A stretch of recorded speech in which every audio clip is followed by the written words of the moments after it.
I still hear the knock.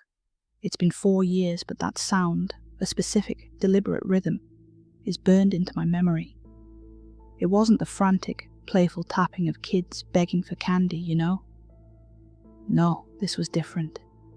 This was a slow, almost methodical rap. The sound of knuckles dragging down the old wood of my front door. It was as if whoever was standing on the other side had all the time in the world. An eternity to wait. There was no fidgeting, no rustling of candy bags. Just that quiet, unnerving scrape. I remember pulling the door open, a tired smile already on my face, ready to toss a fun-sized candy bar into a plastic pumpkin. I was just thinking about shutting things down for the night, but instead of a little kid in a superhero costume or a giggling witch, I found him, a boy, maybe, hidden behind a rotting, stained burlap mask. He wasn't holding a candy bag. There were no parents waiting on the sidewalk, their phones lighting up their faces. And behind those 2 crude slits cut into the burlap, there was just nothing. An empty, swallowing darkness where you'd expect to see eyes. No light, no reflection, just a void. He didn't say trick or treat. He didn't say anything at first. Then he whispered, and his voice was this dry, raspy sound, like dead leaves skittering across pavement. It seemed to pull all the warmth out of the air. He just said, "Can I come in?" And I, in a pure, unthinking moment of panic, slammed the door in his face. I slammed it so hard the entire frame shook, and I heard a sickening crack echo into the night. That sound was a final, violent end to the encounter. That was 4 years ago, and every October since, when the air gets cold and the nights get long, I lie awake in this house, and the same question just eats away at me. Did I lock out some kind of monster, something that would have brought a new kind of horror into my home? Or did I, in my fear, leave a lost child to die on my porch? The question just hangs there, and I'm no closer to an answer. It's a different kind of haunting, one born from regret, and it's so much worse than any ghost. Back then I was 27, renting a small blue ranch house at the dead end of Willow Lane. It was a quiet street, but for one night a year, it turned into this huge Halloween spectacle. I mean, the whole neighborhood went all out. We're talking giant inflatable monsters on the lawns, fog machines pouring mist into the streets, and jack-o'-lanterns on every single porch. It was the kind of place where you felt like you had to participate, even if you weren't a big Halloween person. I did my part. I bought 3 big bags of assorted chocolates, the good stuff. I had the candy bowl right by the front door, on a little wobbly table. The rule on our block was simple. Porch light on, you've got candy. Light off, the night's over. My porch light was one of those vintage-style Edison bulbs. It cast these long flickering shadows that made everything look a little off, a little too alive. It was atmospheric, sure, but looking back, it felt like it was setting the stage. The beginning of the evening was normal, a total blur of happy chaos. Kids dressed as movie characters, princesses, little monsters with plastic axes. Their laughter echoed down the street. Their parents followed behind, holding coffee mugs that were probably filled with something stronger. It was a comfortable, familiar scene, the kind that makes you feel like everything is perfectly safe. But as the night went on, the crowd started to thin out. By 9:30, the steady stream of kids had slowed to a trickle. The last group was a trio of teenagers, clearly a little too old to be trick-or-treating, but they got their candy and left. I figured I'd wait for maybe one more group, and then I'd be done for the night. Turn off the light, lock the door, and watch a horror movie. And that's when I heard it. 3 soft, distinct knocks, perfectly spaced. It wasn't impatient. It wasn't demanding. It just was. A quiet, insistent sound that cut right through the noise of the night, and for some reason, it made the hair on my arm stand straight up. I remember opening the door with a polite, practiced smile on my face. I was all ready to say Happy Halloween and drop the last of the candy into a bag. But the porch, lit by that flickering, unsteady bulb, seemed empty. For just a second. Then he stepped out of the deeper shadows just beyond the light's reach. As if he'd been waiting there the whole time, just out of sight. He was small. Maybe 8, maybe 12 years old. It was impossible to tell under that grotesque burlap mask. The fabric looked old, damp and stained, like it had been buried in the dirt for a long time. The 2 eye holes were just crude, uneven slits, and behind them was that same inky, suffocating blackness. He wasn't wearing a costume, just a faded grey hoodie that was way too big for him, with the hood pulled up, and a pair of jeans caked in what looked like dried mud. He was like a shadow that had been given a physical form, a stark contrast to all the cheerful, colourful costumes of the night. He didn't say trick or treat. No childish excitement. Instead, he just tilted his head. It was a slow, unnatural movement, like the joint in his neck was somehow wrong. When he spoke, his voice was thin and dry, completely flat. He said, "It's cold. Let me in." My stomach just dropped. It wasn't just his words, it was the delivery. The absolute lack of any emotion. It was the way he stood there, not quite looking at me. I tried to sound like a normal, responsible adult. "Where's your mom, buddy?" I asked. My own voice sounded strained. I looked past him, down the street, desperately searching for a parent, a car, anything to make this situation make sense. But there was nothing. The street was silent and empty. He didn't answer my question.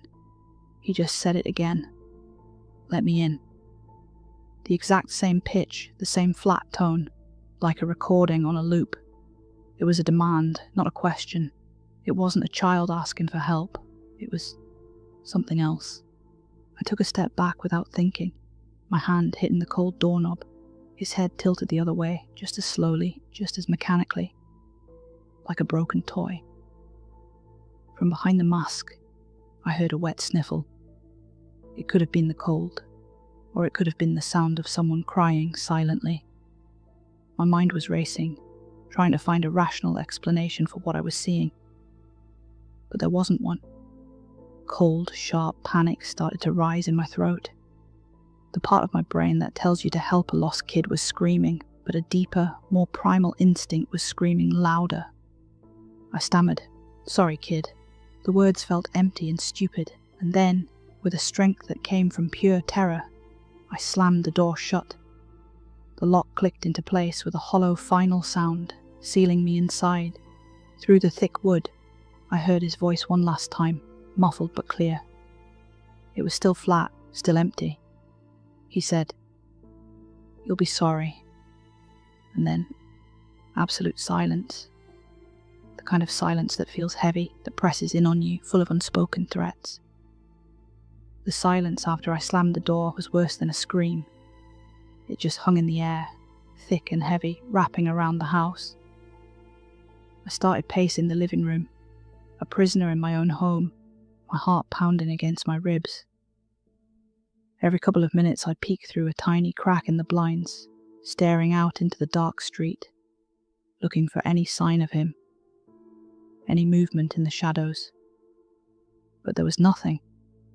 The street was just unnervingly empty. I tried to rationalize it. He was just a weird kid, I told myself. Playing a prank. He'd probably wandered off to the next house to find someone less jumpy. That had to be it. I turned off the porch light, throwing the front of the house into darkness.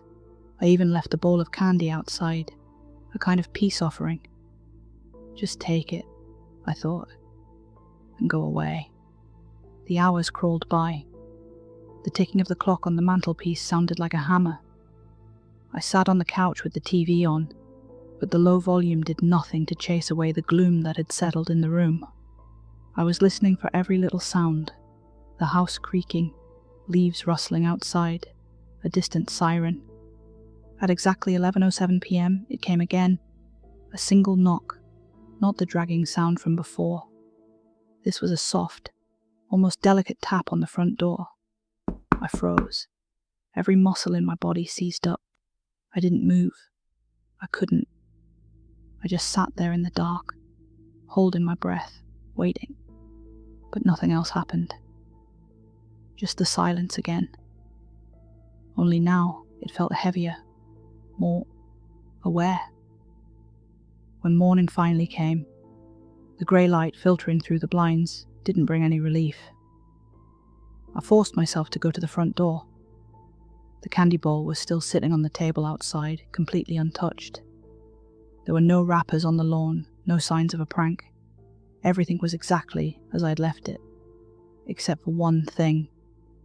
There, on the blue paint of my front door, at about the height of a small child, was a single, muddy handprint. The fingers were splayed, perfectly clear. The palm was eerily small. It wasn't a smudge. It was a perfect impression, as if someone had pressed their hand flat against the door and then pulled it straight back. A clear, chilling signature. The mud was dry. It hadn't been there when I slammed the door. I knew it hadn't. And in that moment, all my rationalizations just fell apart. He hadn't just wandered off. He'd been there. He'd waited. And he'd left me a message. I told myself it was over, that the handprint was just a final, bizarre part of the prank. But this cold dread had settled deep in my chest, and it wouldn't leave. It felt like a physical weight. And then the dreams started. They weren't exactly nightmares. They were more like replays, each one twisting the memory into something worse. The scene was always the same. I opened my front door, but instead of the dark of night, it's broad daylight. Harsh, bright sunlight. The kid is standing on my porch, but this time, the mask is gone, and where his face should be, there's just a blur, as if someone had smeared wet paint over his features, erasing his identity. It was a swirling void of colour. Then, he reaches out. His arm extends slowly, his small, muddy hand reaching for me. I slam the door, but the horror continues. The wood of the door splinters, but not from the force of me closing it. The splinters burst outward from inside the house, as if something monstrous was tearing its way out from within, desperate to get free. I'd wake up then, gasping for air, drenched in sweat, the ghost of that splintering sound still in my ears. During the day, I was a mess. I couldn't sleep. My nerves were shot. I became obsessed with checking local news sites. I was looking for missing child alerts, Amber alerts, anything that could possibly explain who he was. I scrolled through police blotters, local Facebook groups, next-door forums, anywhere people might post about something strange. Nothing. No reports of a kid in a burlap mask. No missing children that matched his description. That should have been a relief, right? The fact that there was no official record of him. But it wasn't. It just made the mystery deeper. It meant that, in a way, he didn't exist. And that made him even more terrifying. He was something that left no trace, no paper trail. The silence from the rest of the world was just as chilling as the silence on my porch that night. It was as if he'd never been there at all, leaving me completely alone with the memory. The first anniversary of that night was approaching, and I felt it coming like a storm. I couldn't stand the thought of being in that house alone, waiting to see if he would come back. The anticipation was a physical sickness. So I did the only thing I could think of. I ran. I booked a flight and went to stay with my friend, Mark, 2 states away. He lived in a noisy apartment in a big city, a place full of light and sound, the exact opposite of the quiet dread of Willow Lane. I thought I'd be safe there. I was wrong. On Halloween night, at 9:30 sharp, I was sitting on Mark's couch, trying to lose myself in a bad horror movie. And then I heard it. The knock. Not on the apartment door. It came from the old cast iron radiator in the corner of the room. A metallic ping, ping, ping. 3 soft, perfectly spaced taps. The exact same rhythm. My blood ran cold. Mark didn't even notice, but I heard it, clear as day. It was a sound that seemed to follow me, a chilling reminder that whatever this thing was, it knew where I was. I spent the rest of the night wide awake, just staring at that radiator. The next morning, I made up some excuse about a work emergency and drove home in the middle of the night, my mind reeling. I was convinced I was losing my mind. The next afternoon, still exhausted and on edge, I was on my porch watering some dead flowers when my next-door neighbour, Mrs. Klein, came over. She was a sweet old woman who usually kept to herself. She came right up to me and lowered her voice. "Did you see that poor boy last year?" she asked, her eyes wide. "No costume, just that creepy mask." My throat went dry. The watering can slipped from my hand. I couldn't think of what to say. She didn't wait for an answer. She just kept talking. "He came to my door right after you know. Asked to come in. Gave me such a fright. My husband said it was just a weird kid, to leave it be." I finally managed to ask a question, my voice cracking. Did you see him again?" She shook her head slowly. "No, honey. Not a peep. Just that one time." "But who does that, right? A kid on Halloween asking to come inside? Not for candy, just inside." We shared an uneasy laugh, the kind that doesn't reach your eyes. Her words, as innocent as they were, confirmed everything. I wasn't going crazy. It wasn't my imagination. This thing was real, and I wasn't the only one it had visited. That winter, my fear turned into a desperate need for answers. Knowing Mrs. Klein had seen him too, it validated everything. I started spending my nights in the darker corners of the internet, on forums like r/paranormal and r/true scary stories. I scrolled for hours, my eyes burning from the screen, searching for keywords. Halloween child mask, asked to come in, no parents. I was looking for a pattern, for anything that could explain what was happening. And then I found them. 3 old posts, buried deep in the archives, that made my blood run cold. The first was from Indiana, posted in 2014. A user described a late-night knock on Halloween, a kid in a burlap mask. The same unnerving request to come in. The details were identical. The damp-looking fabric, the empty eye slits, the flat, emotionless voice. The second, from Oregon, in 2016. A woman wrote about opening her door to a child with no costume, just a hooded sweatshirt.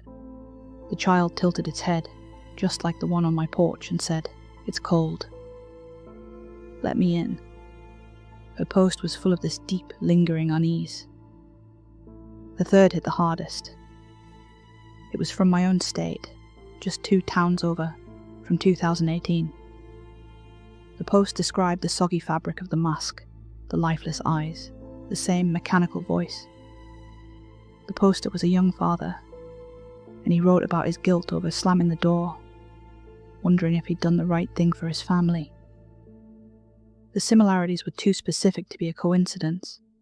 The damp burlap, the vacant eyes, the specific phrases, the head tilt, no parents, no candy bag, and always between 9:15 and 9:45 p.m. And in every case, no one had let the kid inside.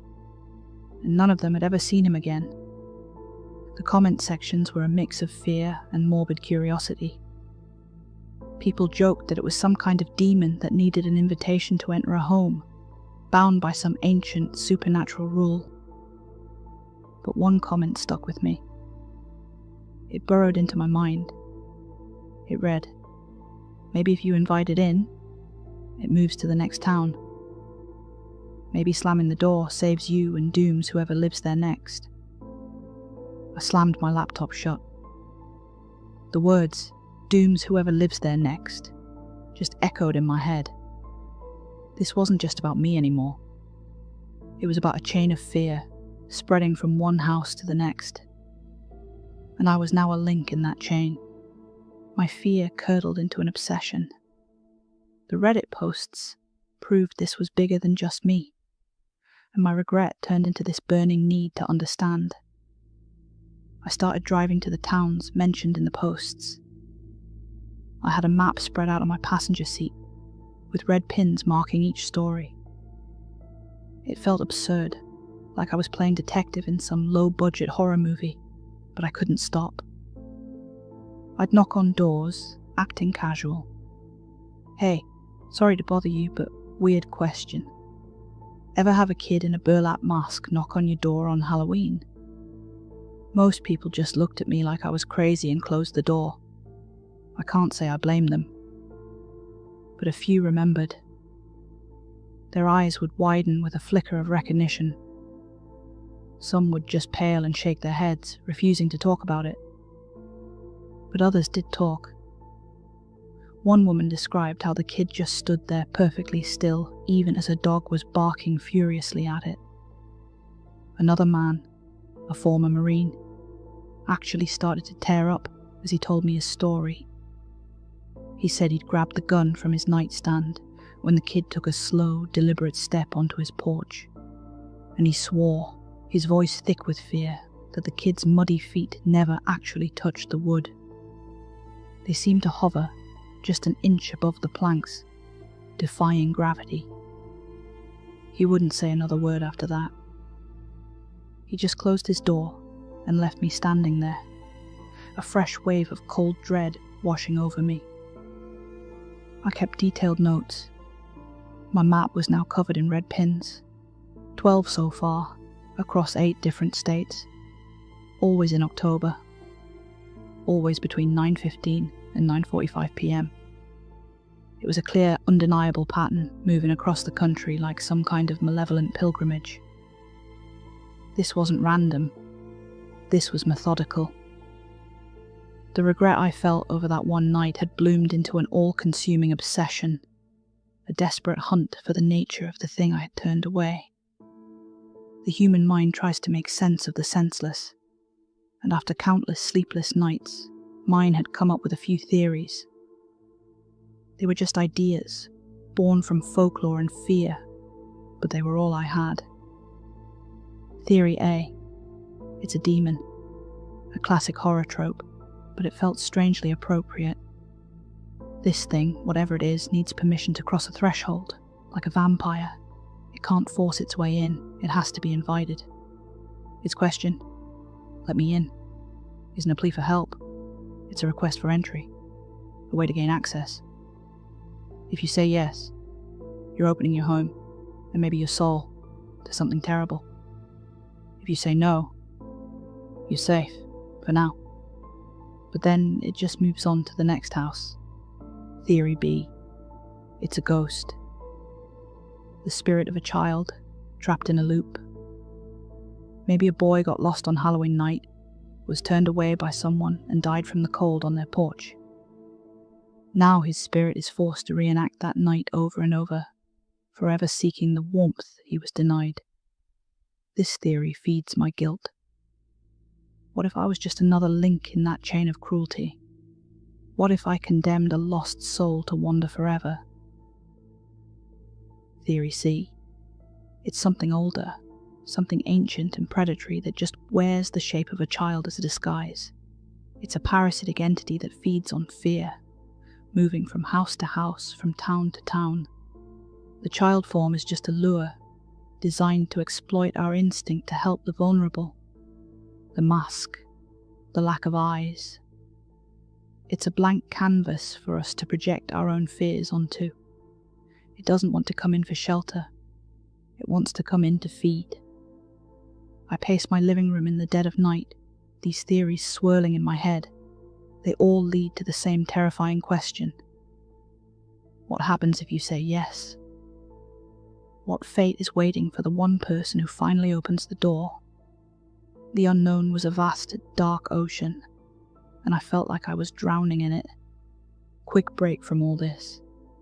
If you've ever seen this kid, the one with the burlap mask and the flat, dead voice, leave a comment below.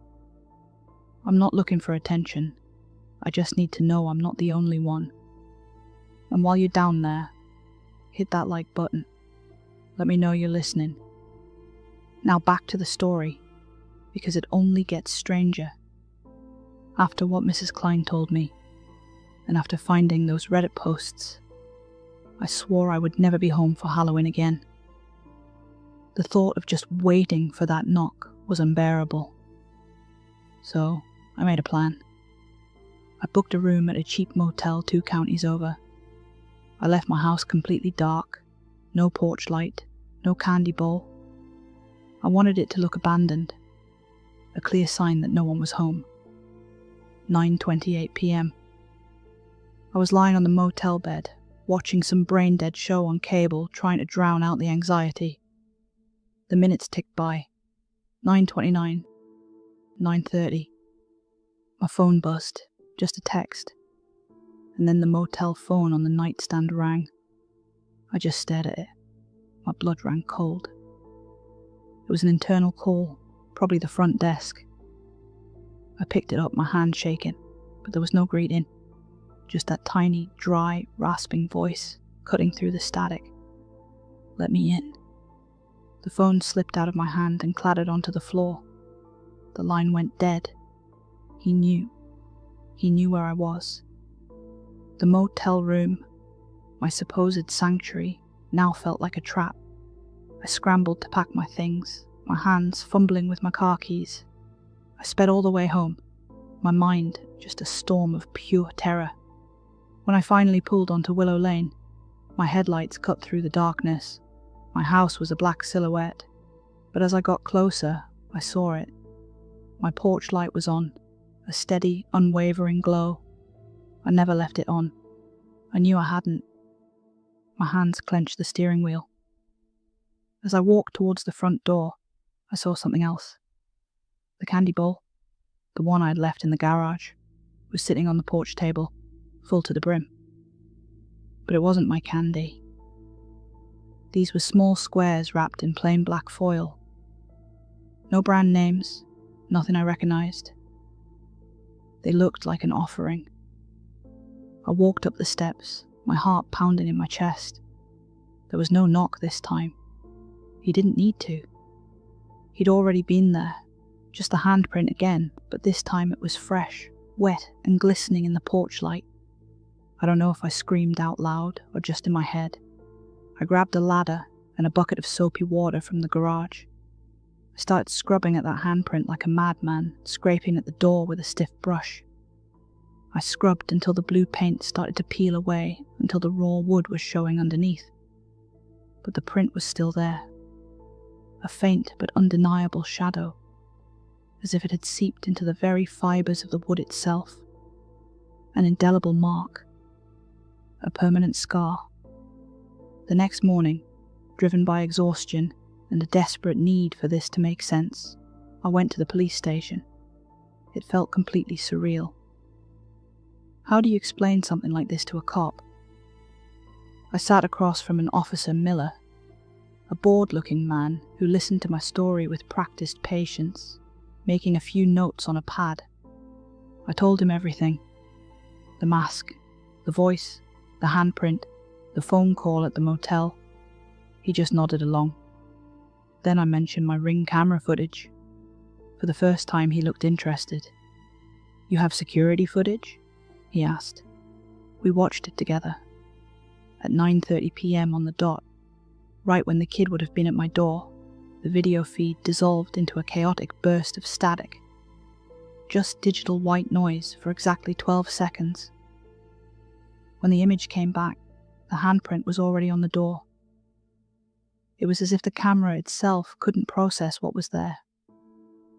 Officer Miller squinted at the screen. "Probably moisture," he mumbled. "Or an electrical surge. Happens with these smart devices." He offered no explanation for the timing, or for the handprint just appearing out of nowhere. I asked him about the phone call. He just shrugged. "Kids prank motels all the time, sir. Could have been any room." His dismissiveness was like a punch to the gut. He handed me a business card.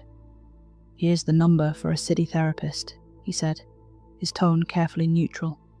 "Sometimes, after a stressful event, people can get overwhelmed." I took the card, knowing I would never call. A therapist wants to give you closure. They want you to move on. I didn't want closure. I wanted answers. The police, with their logical explanations, couldn't help me. They couldn't acknowledge the impossible. And their refusal just left me feeling even more alone. Some nights, the terror fades, and it's replaced by this crushing guilt. A sickening feeling that I made a terrible mistake. I start to flip the whole narrative upside down. What if he was just a kid? A scared, lost kid in a weird mask? What if he had escaped from some horrible situation and was genuinely looking for help? And I, a grown man safe in his house, slammed the door on him. What if I left him out there to freeze, or to be found by whatever he was running from? The thought is a special kind of torment. I imagine him shivering on my porch, his voice getting weaker. I see the blurred face from my dreams, not as a monster, but as the face of a terrified child. I started searching cold cases again, but this time, not for paranormal events. I searched for unidentified children, for bodies found in ditches and abandoned buildings. It's a grim, morbid kind of penance. And then I found it. A forensic sketch from 1993. A digitized image of a child's face, round cheeks, wide, vacant eyes, a hoodie pulled up tight around his chin. The report mentioned a muddy appearance. It could be anyone I know, but in my head, it could also be him. The eyes in that sketch. They have the same empty, frightened look. I printed out the sketch. I taped it to the inside of my closet door so I have to see it every single morning when I get dressed. It's a daily reminder, a silent accusation. Was this the face I turned away? Was this the child I condemned? The image just stares back at me. The possibility that I was wrong, that I let fear win over my humanity, is a haunting all its own. This year is going to be different. The fear is still there, but so is this grim determination. The possibility that I abandoned a real child has become more terrifying than any monster. I've spent the last few months fortifying the house. I installed a new security camera, one with infrared night vision. I put up motion-activated floodlights that will blast away any shadow. I even did some of the things people suggest online. I laid a thin line of salt across every windowsill and doorway. I know it's grasping at straws, but I'm desperate. I didn't buy any candy. There will be no pretense of a celebration this year. This Halloween, I'm not running. I'm not hiding in a motel. This year, I'm going to be right here. I'm going to sit on my porch with a thermos of coffee and a heavy flashlight. My lights will be off, and the front door, the same one I slammed shut 4 years ago, will be open. Just a crack, unlatched. A silent challenge to whatever is coming. If he shows up, if that burlap masked figure steps out of the darkness, I'm going to ask questions. Are you lost?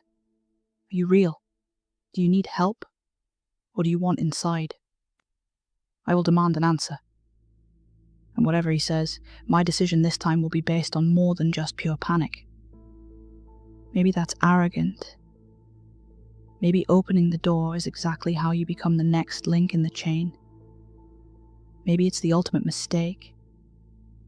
But I've learned that regret is its own kind of ghost, and it's far more persistent. I'm already haunted. I'm already living in a hell of my own making. What more is there to lose? So if you hear a knock this Halloween, that slow, deliberate rap that chills you to the bone, and you open your door to a kid in a soggy mask with no candy bag and those dark, empty eyes, do what you think is right. But know this, whether you open the door or not, the question will move in with you. It will live in the quiet corners of your mind. It will whisper to you while you're trying to sleep. As for me, I'll be on my porch. The screen door will be unlatched. My heart will be pounding. Because the only thing worse than wondering if you saved your own life is wondering if you threw away your soul. Wondering if you turned your back on a child in need and condemned them to an eternity of cold. Stay safe out there. And please, if you have stories of your own, leave them in the comments. I need to know I'm not alone in this. And if the knocking stops just before you turn the knob, maybe you should wonder what's already on your side of the door. Because sometimes the terror isn't trying to get in. Sometimes it's already inside.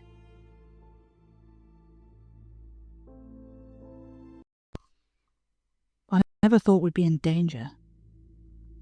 It was never a real, conscious thought. After all our adventures to ghost houses, seances, or abandoned asylums, none of us had ever actually run into something dangerous. But a couple of years ago, that changed.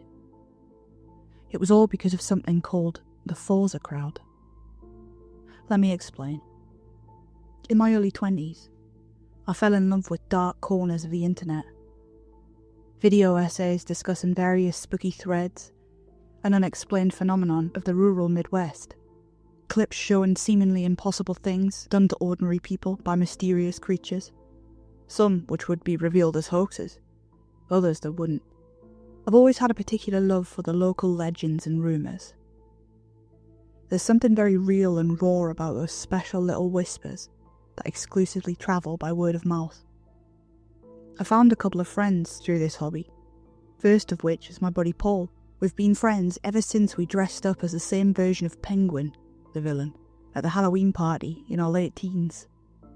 I thought our time exploring haunted houses would be over when he started to date this girl, Veronica, or more commonly known, Vera.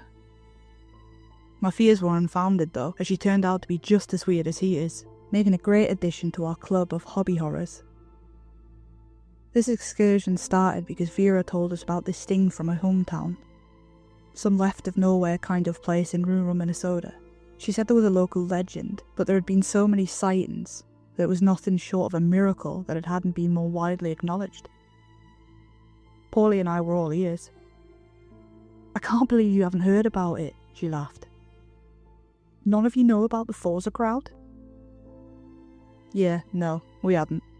So, turns out this thing is a bit of a tall tale in her neck of the woods. The Forza crowd had been around for decades, and it was apparently so well known that most locals didn't even find it fascinating anymore. Still, local law enforcement had an official warning out. And by warning, I mean a chain-linked fence and a very angry sign.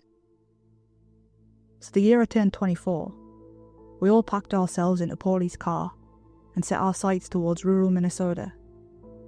If this thing was as prominent as we'd been told, there was no way we were going to miss it. It's not as stupid as it sounds. Paulie and I had been on dozens of excursions to places people had sworn were horrifying and actually haunted. But up until that point, we hadn't seen anything but creepy paintings, a couple of weirdly coloured sunflowers, and felt a sudden cold chill or two. The idea of something physical and tangible was laughable. Vera called up one of her local friends ahead of our arrival. This guy was sort of our tour guide, specialising in what they call dark tourism. It's a thing, but it's often pretty grim stuff. Still, he seemed capable enough. He had a couple of YouTube videos that we checked out. He used to be easy to find back then. His YouTube channel bordered on about 200k subs. We packed for a sleepover. Snacks, tents, sleeping bags, a couple of cameras, the usual. Vera told us little to nothing about what to expect. She wanted Neil to get a chance to give us a complete tour. I don't want to spoil it, she chuckled as we drove past St. Cloud. It's a thing. It's a thing. It's a great thing. Give us a hint, Paulie begged. Like, the name. What's it about? You know, 3's a crowd. But this is like 4. Great, he sighed, taking a left turn back out on the highway. Helpful. We met our guide, Neil, on a cloudy afternoon in mid-May. With high summer right around the corner, the air was moist and the ground was muddy. There was a first sprinkling of rain in the air, and we could hear rumbling from the east. Bad weather drawn in from Lake Superior. Neil was this preppy 30-something man. Khaki shorts, small rucksack, a baseball cap, and a long-sleeved grey t-shirt. No hair, a trimmed beard, and a sunny disposition. The opposite of what I imagined a dark tourism guide would look like. Meanwhile, Vera looked like one of her parents was a hot topic. Paulie was hard to miss too. Not even a turtleneck and camo pants could cover all his tattoos. We pulled into a parking lot near the old hiking trail, bordering an abandoned parking lot. There was a broken gate protecting an overgrown road. Neil's car, a sensibly priced sedan, was parked just a bit further down the road. He welcomed us, and Vera sorted out the introductions. With that said and done, our tour was on. Neil immediately stopped us. The first stop is actually right here, Neil said, pointing at the ruined gate. The entrance to Hatchet Paper Mill, shut down since the 80s. Folks didn't take kindly to the whole Clean Water Act. We're technically trespassing, Vera chuckled. Cool, huh? Local folks have known about this place for decades, while going inside is sort of frowned upon. No one really cares. So is this thing that dangerous then? Both yes and no, Neil chuckled. It usually stays away, but we might catch a glimpse. But yeah, it's not a big fan of people. As we put on our boots, Neil started telling us about what the hell we were to expect, and why this might turn out to be one of the most interesting excursions yet. See, the Forza crowd is not a supernatural spectre or an alien visitor. According to the locals, it's a very real creature. It had been around for decades, keeping to itself within the old paper mill. Most lawmen in these parts know about it, but there hasn't been any immediate need to deal with it. It's kept to itself, and the owners of the land aren't very government-friendly. So what does it look like? What can we expect? Vera, she didn't tell you? Neil chuckled. Really? Really. Paul turned to Vera, but she just grinned. Neil shrugged. It looks like 4 people. Just 4 regular people. 2 taller people in the back, 2 shorter, or crouching people in the front, like they're posing for a picture. It was about as stupid as it sounded. Suddenly, I could see why this wasn't a big thing. To an outsider, this thing would just look like 4 people. Even if I saw it with my own eyes, what was there to see? I couldn't help but think that Neil probably had a couple of people ready to scare us a little. Are you telling me we're trekking to some tetanus-covered shithole to watch 4 kids in Halloween masks stand at the end of a corridor? I whispered to Paulie. Fuck it, might be fun. I'm not buying it. Being skeptical about this sudden reveal, Paulie and I started asking a whole bunch of questions. Like, how could it just look like 4 people, and what it actually was? What it ate, where it lived, all kinds of stuff. I admit, we weren't very polite. Neil didn't seem to mind, and tried his best to keep up with us. It needs chlorine as part of its diet, Neil patiently explained. That's why it moved to the mill. There's an adjoining chlorine extractor, which they used to bleach the paper before it shut down. There's still loads of the stuff around. It's in the water too. So it just eats old paper? No, it munches up white-tailed deer and rodents, he continued. Not birds though. Damn thing loves birds. Vera was having trouble containing her glee. We were giving her a little, "Are you real?" look, and she couldn't stop grinning. Neil, on the other hand, seemed perfectly happy answering our questions. "So how big is it?" I asked as we entered the clearing in the forest. "It's gotta be sizable if it eats deer. Large enough to trick people into thinking it's 4 people. It's a bit of a mimic." "Trick people into what?" "Well, either to look a little closer, or to scare them off. Depends." "And you've seen this?" "Sure have," Neil nodded. "We'll probably see it off in the distance, if we're lucky. It moves around a lot." Making our way out of the clearing, we got a clear view of the abandoned paper mill. 6 large buildings and a couple of chemical silos lined the dying river. All of it looked worse for wear. Most of the outside was decorated with elaborate graffiti and rust. There wasn't a single window that hadn't been vandalised. Still, Neil didn't skip a beat. As we made our way closer, he kept telling us interesting factoids. "You can kinda notice it by the sound of a bird song," he explained. "The thing rolls around in sawdust as a sort of dust bath, and it gets a lot of parasites stuck. Birds love it, so they're usually close by, ready to pick up the little maggots and parasites. Sort of like a crocodile." "I'm hearing birdsong right now," Paulie laughed. "You think that's the forest, or?" "5's a crowd. 4's a crowd," Neil responded, giving him a cold look. "And no, that's just birds.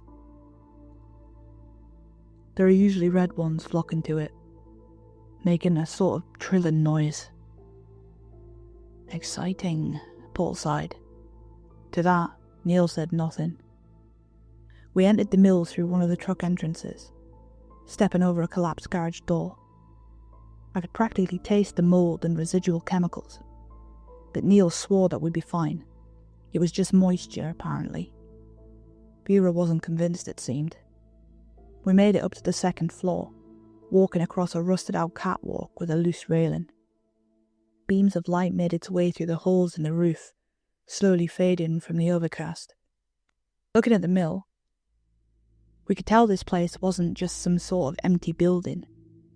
It must have been abandoned in a hurry.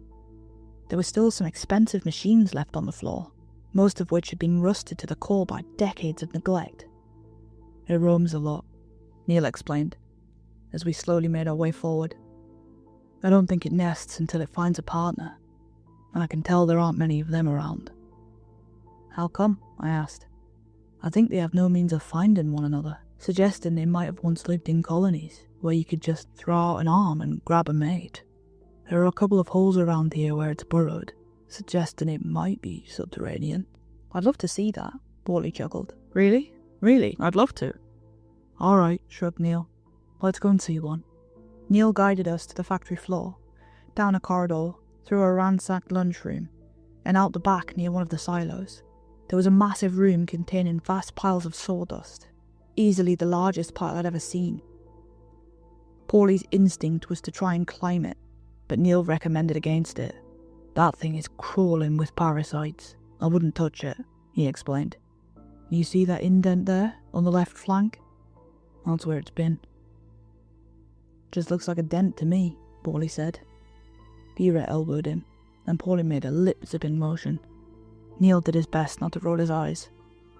He continued to explain the many findings of the locals over the years.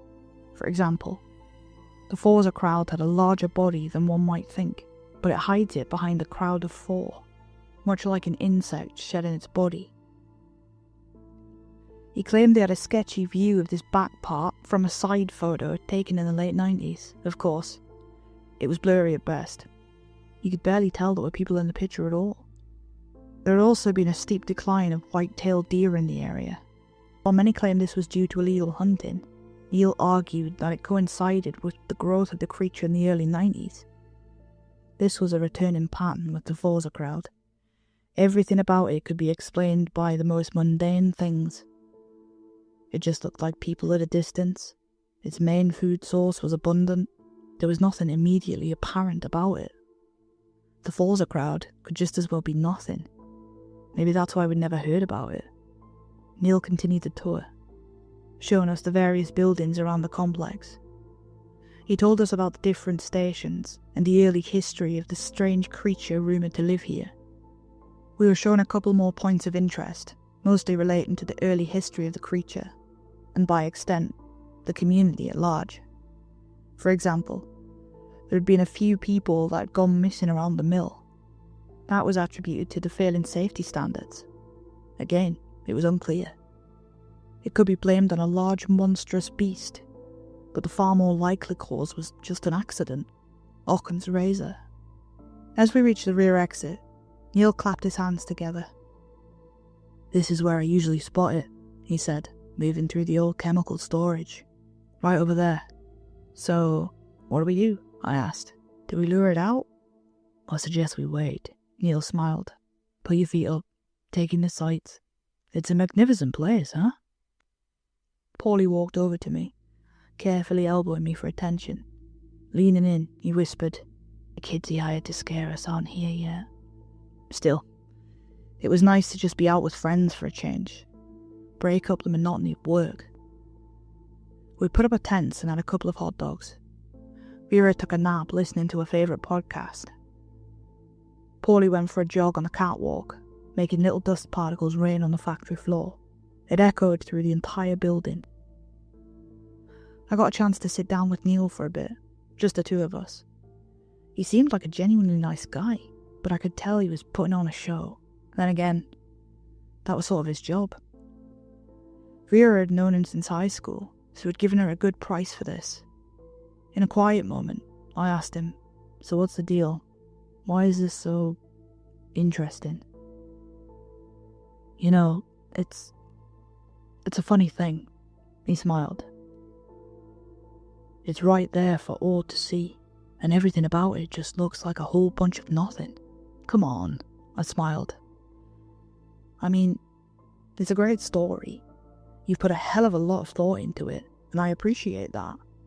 Most places just say it's like a ghost or an alien." "Look," he nodded, raising his hot dog from the open fire. "I'm not bullshitting you. This thing is real." We just looked at one another for a minute. I could tell there was no hesitation behind those eyes. Either this man was a born liar or a true believer. For the next couple of hours, the sky grew darker. The rain passed us by, but not without scattering a few drops our way. The overcast drowned the rusty walls in black, making the shadows from our campfire long and alien. Spending the night there was impressive in itself. The uneasy sound of groaning metal, combined with the Minnesota wind slipping through the cracks in the building's veneer. We set up our tents on the outskirts of the old administration building. No risk of setting fire to anything. We could tell it was frequented by a lot of rebellious teenagers. The graffiti spoke for itself. Neil assured us that the Forza crowd didn't mind people and that it would keep its distance. In his experience, it wasn't interested in hunting people. Paulie just rolled his eyes. The charade was going strong. I had a surprisingly restful sleep, nodding off the moment my head hit the pillow. I didn't get to sleep for long, however. A few minutes to midnight, I heard a rustling noise coming from Paulie and Vera's tent. At first, I just thought they were doing what consenting adults might be inclined to do in a secluded tent. But after I heard the tent open, I peeked out. I was a bit embarrassed to see Vera and Paulie sneaking out with a roll of toilet paper, obviously going off to mind their own business. I lay back down to sleep when, after a couple of minutes, there was a whisper outside my tent. Peeking out again, I could see Vera and Paulie, now looking a bit more awake. "Holy shit," Paulie smiled. "They're here. You gotta see this." I looked over at Neil's tent. The man was fast asleep. Had he planned this in advance? How did he know we'd be skulking around at night? Grabbing our flashlights, a camera, and putting on some proper boots, the three of us left to get a better look, leaving Neil behind in his tent. "Right around the corner," Vera whispered. "They're just standing there." There was a hole in the wall leading to the outside. Paulie went first, then Vera. The moment I stepped outside, I was hit by an immediate chill. Maybe the storm was turning back. Slowly raising their flashlights eastward, it came into view for the first time. The Forza crowd. 4 people standing out in the middle of the night. A man, a woman, and 2 younger men in their late teens. A family, seemingly. All stood huddled up together, wearing identical white shirts and navy blue pants. They all had the same hair colour, just different lengths. The parents stood shoulder to shoulder, while the younger ones stood about a step ahead and with a bit of space between them. I couldn't help but stare. Vera took a picture with a digital camera, making sure the flash was off. It was eerie. Even Paulie could feel it, even if he never admitted it. "That's fucked up," he whispered. "Why'd they come so late?" "Maybe he heard us sneak out," Vera whispered back. "Either way, this is insane." I wasn't so sure. The way Neil spoke about it seemed a bit too honest to be so simple. As Paulie kept his flashlight fixed on them, they slowly began to move, with arms firmly by their sides. The 4 of them slowly stepped sideways. It was eerily coordinated, moving in a sort of diagonal tandem, almost like they were gliding. We followed them a bit, just to see what they were doing. Then they were walking backwards towards one of the chemical silos, always keeping their eyes firmly fixed on us. As they got further away, they seemed to speed up. Vera barely got a chance to say, "Hold on," before they hurried inside the silo, still maintaining that perfect cohesion. As they disappeared, I could even hear Paulie sigh with relief. "Freaky," he gasped. That was freaky." Turning back towards our makeshift camp, we rounded the corner, only to suddenly stop. More people. Another group of 4. These a lot smaller. Children. Maybe 6 or 7 years old.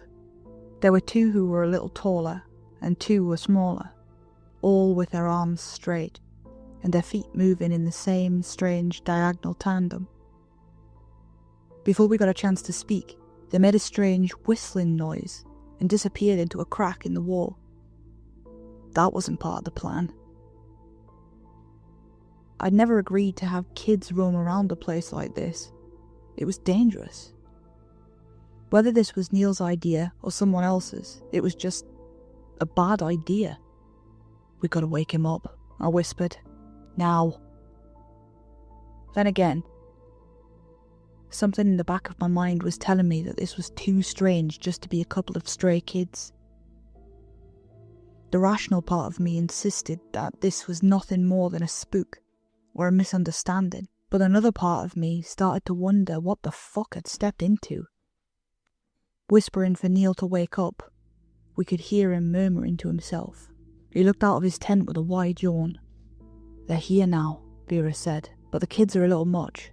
Neil just blinked, looking back and forth between us. "What kids?" Vera told him what we'd seen outside. It didn't seem to give Neil any pause until she clarified the group of kids that had hurried inside. Neil just sat there, putting his clothes on with a furrowed brow. If he'd been playing the act of a tour guide up until now, this was the point where something changed. He asked her to clarify several things. Their height, their speed, their reaction, their sounds.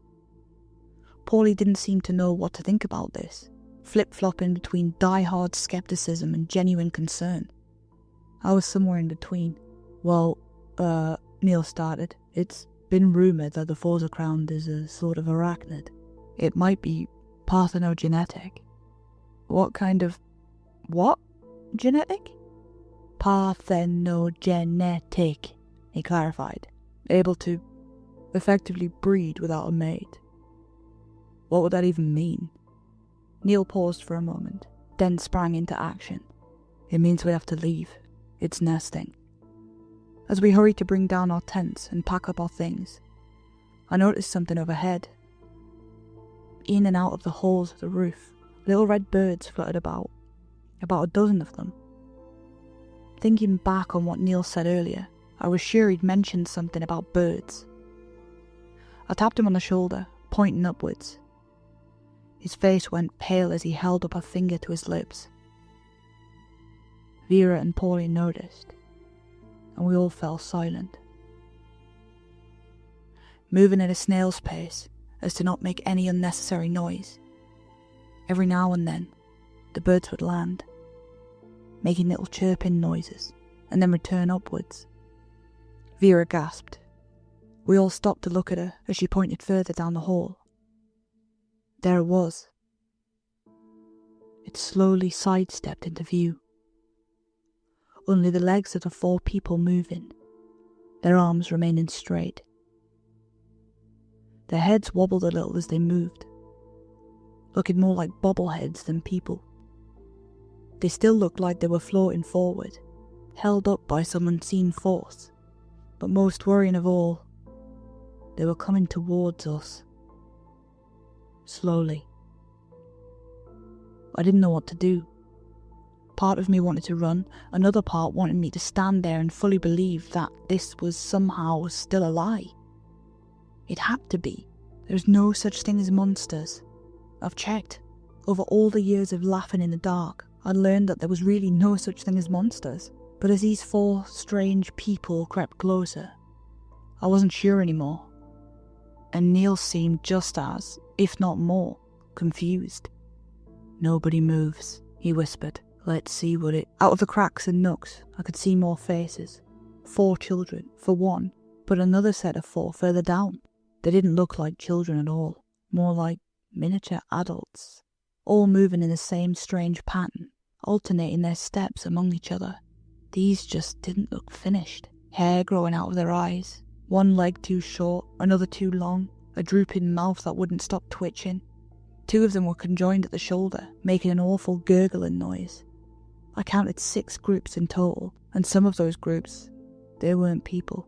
They couldn't be. That's not what people look like. The largest one, as I got closer, was bigger than I anticipated, easily 7 feet tall. Still, they all looked at us with these glassy-eyed nothings. They didn't really have eyes. It was more like white globes with accidental spots. One of the red birds gently landed on the shoulder of the creature, gently pecking at its eye. It didn't even flinch. Polly held Vera tight as we slowly backed off, leaving what little we'd brought behind. The campfire had not long since burned out, but the tall one still daintily stepped over the embers. It did so in a strange manner, having one of the front people lift its legs straight out, seemingly elevating in the air. But that's when the illusion broke. As it got closer, it seemed to let go of its mimicry. One of the 2 front people split in half, revealing a set of arachnid legs with the same colour as the hair. Impossible tall and thick legs hiding an all-black creature with dark, beady eyes. They'd been there all along, folding into the vertical rows, acting as the back row shirt buttons. They unfolded like origami, wordlessly tearing themselves apart, breaking whatever image it had, revealing a creature stretching out to its full size, easily breaking 9 feet tall with arms in every direction. Every leg was camouflaged as half a person, that when put together would form the illusion of a group of 4. Fake bodies, nothing more than membrane and skin writhing back and forth lifelessly. Morbid appendages. I barely even heard the others screaming. Paulie grabbed Vera, heading for one of the side exits.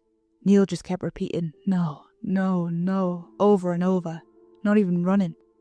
And I was frozen, staring into the slight reflection of 8 eyes, arranged in 2 perfect columns of 4. White-clothed arms have unfolded into mandibles, creeping closer. In that moment, I thought I was going to die. I wasn't accepting that this was actually happening. 100 thoughts were running through my mind at once, painting all the strange possibilities that might explain this. A prank show, a bad dream, something, anything. I could have died that day. Suddenly, it turned away from me. Paulie had run a hot dog stick straight through its right front leg. Looking back at this, it was all so fast. Using its 2 front legs, the Forza Crown hurled him straight across the room and up 1 level, smacking into the upstairs catwalk railing. Paulie wasn't moving. Vera was panicking, doubling back to get him. Neil grabbed her, heading for the side exit. I could have tried going with them, but there was no way I'd get by the angered creature. Instead, we had to split up, forcing it to pick a lane. Of course, it went after me. I went straight ahead, in the wrong direction, down a long corridor, my steps pounding the dusty concrete. A dozen little feet followed me, even their steps sounded human, like they were wearing shoes. The large one contracted, crawling forward with its 4 front legs first, furiously tapping its way forward. It was so fast, so twitchy, like it had abandoned all attempts of mimicry, all pretense. I managed to make my way up the catwalk. The moment I reached the top, the stairs collapsed behind me, deafening me with a flood of metal crashing to the floor. The creature couldn't make its way up these old walkways. There was too much concentrated weight. That didn't stop it. Moments later, the tips of its arms would wrap around the catwalk as it hung upside down beneath, trying to bite through the metal. And while I was fast, it could keep my pace. I could feel the mandibles poking through the steel, scraping against the bottom of my boots, its arms reaching for me, tearing at my jacket with little claws at the end. A section of railing gave out, unbalancing the creature and nearly knocking me to the floor below. Instead, it lost its grip and fell. It'd just be a few seconds before it got back up to try again. This was a creature hungry to feed its young. This wasn't a docile attraction. Not anymore. There was a short platform connecting 2 of the buildings. The thing had once looked like a sort of glass tube, but now it was just a set of unstable open-air platforms. Still, I didn't have much choice. I went for it. I couldn't think straight anyway. I have these brief memories of the chase. It felt like hours, even though it was just a matter of minutes. In my mind, I can picture every corner, every bump, every skip. But it's hard to put it into words. It was just this long, wiry passage, weaving together into this one singular adrenaline-rushed madness, with death following close behind. Reaching the other end of the platform, I could see the Forza crowd retreating into the dark. It was clever. It knew that platform couldn't support its weight, and that the fall would hurt. I ended up the way I came, on the same walkway as Paulie, overlooking our previous campsite. Running up to him, I could tell he was breathing, but badly concussed. His one eye was blood-filled and swollen, and his left arm was bent the wrong way. There was no way I could get him to walk out of there anytime soon. I considered my options. I could leave him. I could run. I could try and pick him up and pull him along. None of it was plausible, especially not leaving him. Instead, I propped us up against the wall. Somehow, he was still conscious, if barely. Together we sat there, listening to the red birds fluttering in and out of the broken roof. It turns out the Forza crowd couldn't reach us. It couldn't use the adjoining platforms, and there was no remaining stairs. Instead, it stood beneath us, desperately reaching upwards. In a sort of fear-induced bravado, I stood up to look down at it. The catwalk groaned but held firm. For a moment, our eyes met. This button-eyed creature, completely emotionless. A creature that understood nothing but meat and offspring. It still reached for me. Carefully. Even tenderly. As if asking me to be its friend. To surrender. I sat back down next to Paulie.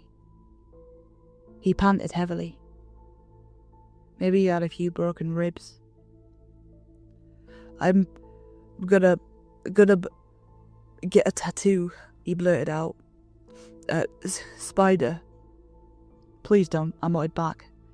Vera, she's gonna kill you. No, she loves spiders. He wheezed through a half-broken nose. Just not that one. As he pointed at it, the arachnid legs slowly came back down. And little by little, the creature retreated into the compound, its young scuttling back and forth between its legs. and from a distance, even then, it was still hard not to see that it was just a group of 4 people standing around in the dark. The 2 of us stayed up there, nodding in and out of exhaustion. I tried to keep Paulie stable, frantically looking up at the sky, waiting for the overcast to shift away. The morning had to come at some point. That was the deal. Paulie and I spent hours up there, waiting for Vera and Neil to come back. They eventually did, bringing a couple of local law enforcement officers along. They managed to help Paulie back down and tend to his wounds. He would end up losing the eye in surgery, but would otherwise make a full recovery. He actually did get a tattoo of Spider later on. We talked a lot about uploading our pictures and videos. But even now, looking back at what little footage we have, it just looks like 4 people standing around in the dark. There's no attack or monstrous transformation. It doesn't look like anything, just people. Strange people, but people nonetheless. Neil talked to them about reinforcing the fence. As he suspected, the Forza crowd had gone through a sort of self-fertilization, reproducing without a mate. We'd done the equivalent of standing between an angry mother bear and her cubs. But then again, we lived to tell the tale. They didn't do much to prevent this happening again. They fixed parts of the fence and put up a new sign. I think the owners also came in to make some sort of statement, but I never found anything about it. It's been a few years since then. I've tried my best to find a good time to talk about it, but I just never got it right. It was too important just to blurt out, and too difficult to think about. Neil has taken down his YouTube channel and removed his videos, not wanting to get any more people come and look for the Forza crowd. In fact, a lot of it has been scrubbed from the net. Even the Wikipedia page, I think. I think he works with some kind of riverboat rentals out east now. In a couple of months, Vera and Paulie are getting married. I think it's time we all put this behind us and look to the future. As best man, that's all I can do really. Because even if there are monsters waiting outside, we can choose where we spend our nights. I chose to spend it here, far away, where the fire burns bright, far from the Forza crowd.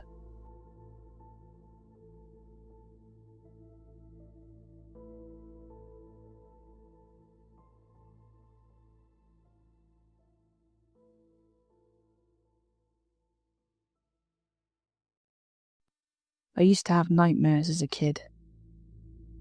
Not the kind that fade when you sit up and remember where you are. Mine arrived the same way every time. Like a ritual I couldn't stop. The floorboards would creak once, as if someone had placed a foot beside my bed. Then I would hear slow dripping, steady and patient, as if water were leaking from a tap inside the dark. I would hold my breath and count the drips and hope they would stop. They never did. After the dripping, he came. The grey man. He would just materialise out of nowhere, standing beside my bed, phasing in like something out of a sci-fi movie. If he stood up, I knew he would be taller than the doorframe. His skin was the colour of ash, and where his eyes should have been were just 2 empty pits. His mouth was a thin line that would sometimes open into a wide smile, showing rows of too many teeth. He would tilt his head and look at me like I was an item he was deciding whether to buy. He never climbed onto my bed, like you hear in some sleep paralysis dreams. He would crouch low next to me, bring his face close to mine, and breathe in, as if he was smelling me the way you smell books you loved as a child. Then his long hand would slide down and with an almost gentleness that made it worse. He would take my ankle and pull me under the bed. Under there was no carpet, no wood. There was a place that didn't belong in the house at all. The air was hot and thick. It tasted like coins left in your mouth too long. Heat rolled up from the ground and it made my eyes water. He would drag me by my ankle along the rough dirt. It was pebbled with little shards and seeds, and it cut my back and arms. When I reached out to try and grab the walls, they were damp in a way that stung. They were coated with an acidic gloop that you could never wipe clean. The place itself smelled like old blood, and that sweet rot you notice when you walk past a bin on a hot day. There were insects everywhere. I couldn't see all of them, but I could hear them. A dry clicking sound from little legs, a soft buzzing of wings, the cautious rasp of mouth parts trying a new surface to see if it could be eaten. Behind us, there was nothing that looked like a way back home.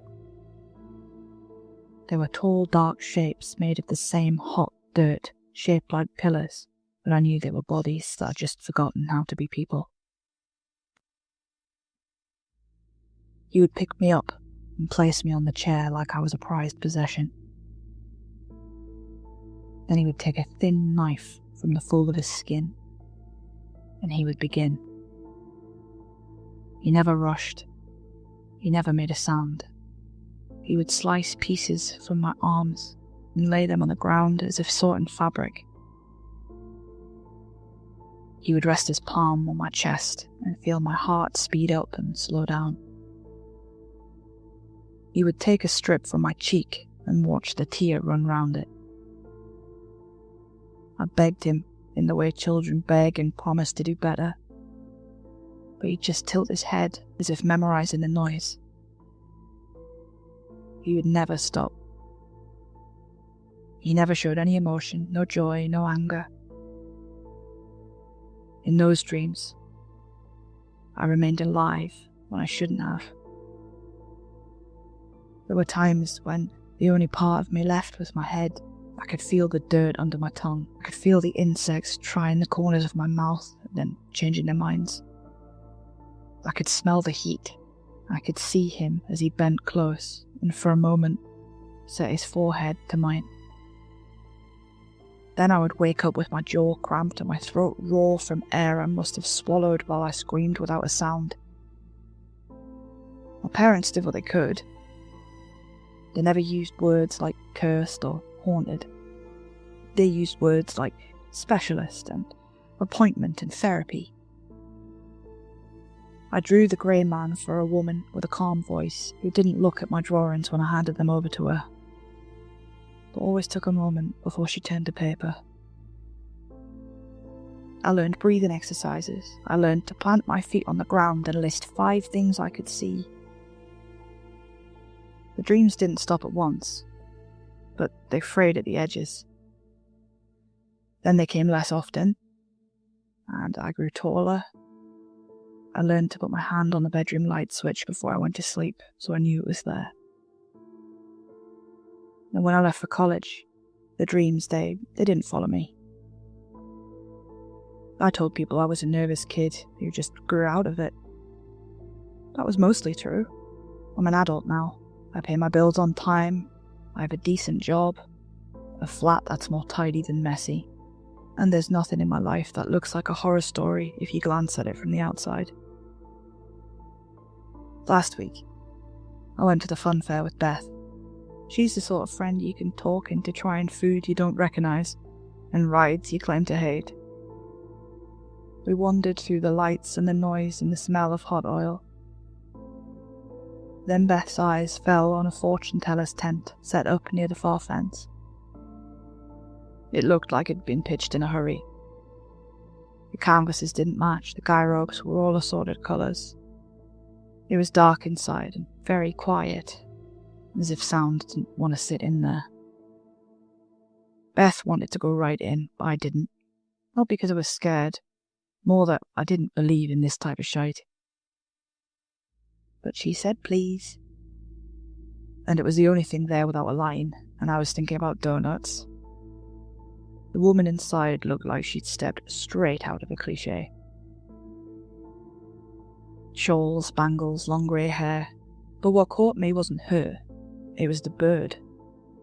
A white bird, perched on her shoulder. Beth smiled nervously. "Aw, a dove!" The woman didn't look up from her cards. "Not a dove," she said, her voice melodic. "A crow." I squinted. "It's white." That's when she finally met my eyes. Her smile, it didn't reach them.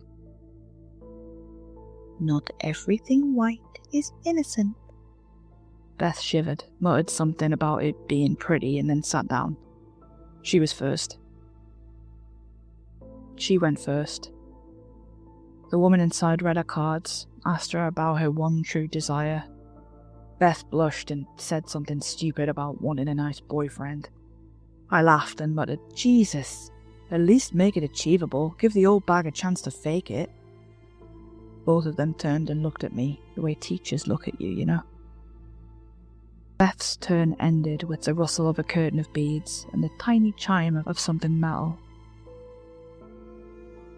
The woman lifted her eyes to me and asked me to sit. I didn't want to, but Beth gave me that look. The chair was lower than I expected. It made me feel like a child. The woman's hands were cool, and her thumbs were rough where she pressed them against my palms. I made another joke about props and smoke machines, but she didn't smile. "Do not insult what listens," she said. "Some things are bored enough to answer." I raised an eyebrow.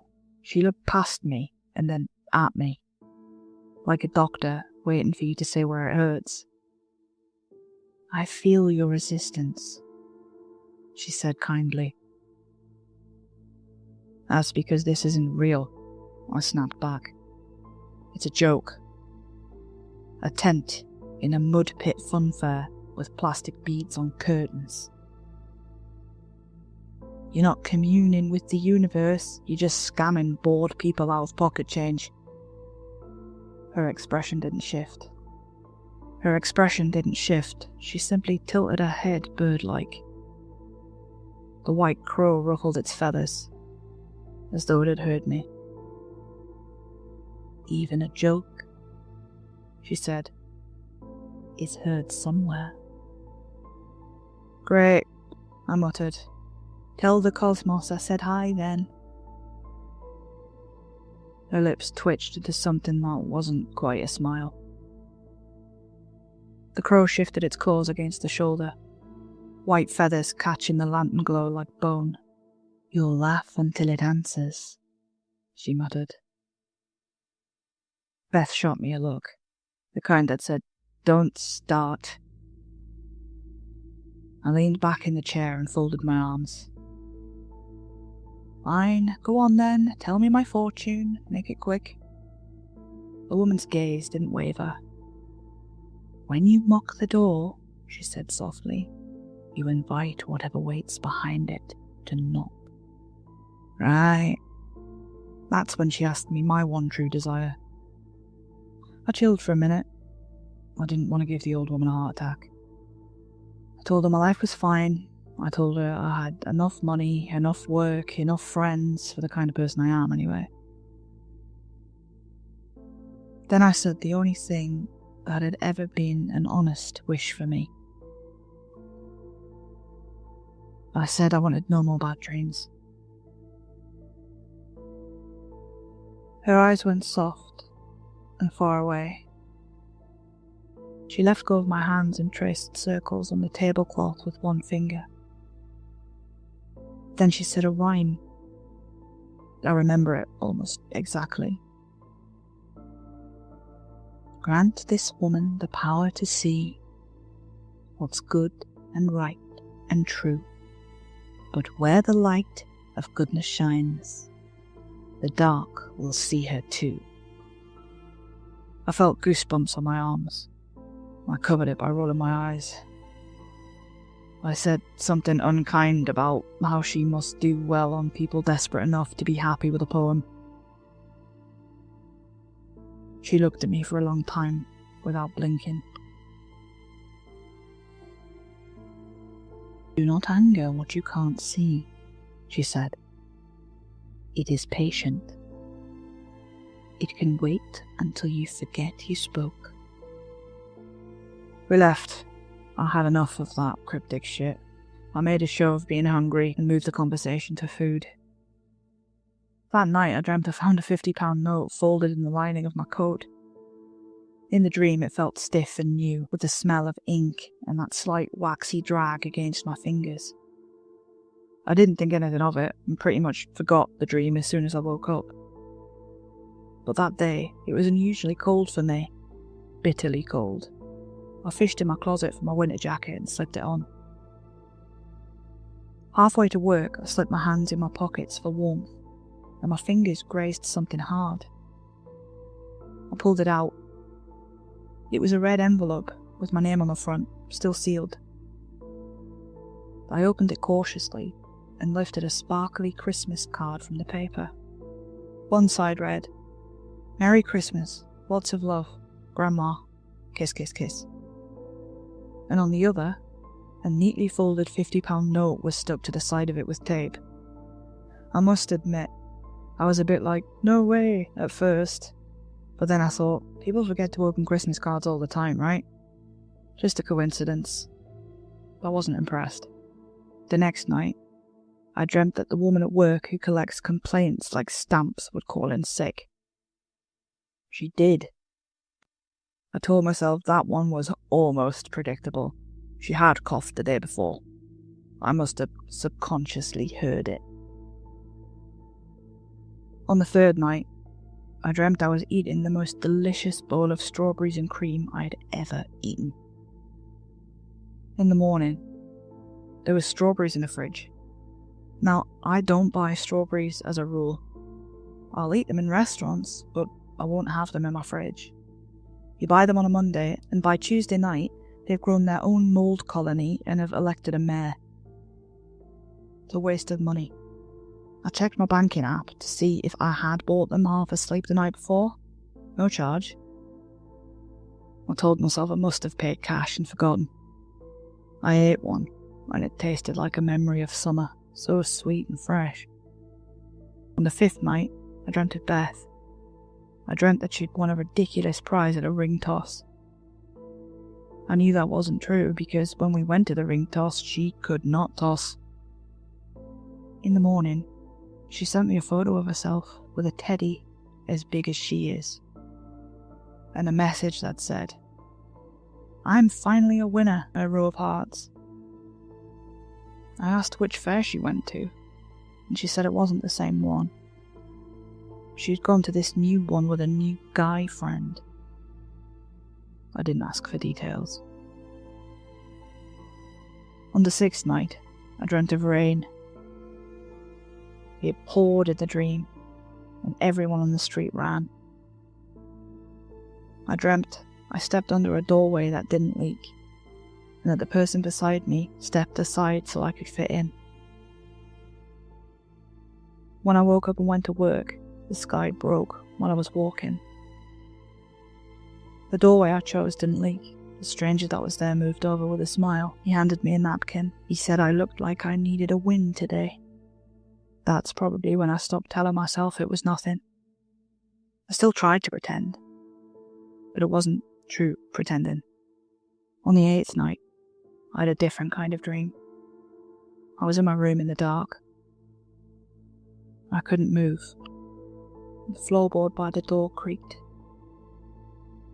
The sound wasn't loud, but it was near the kind of volume that fills the whole house if it's quiet. And then the dripping started again. It came from everywhere at once, as if every surface had been given one drop and told not to waste it.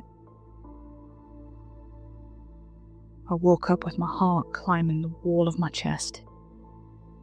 I didn't sit up. I lay still and I listened.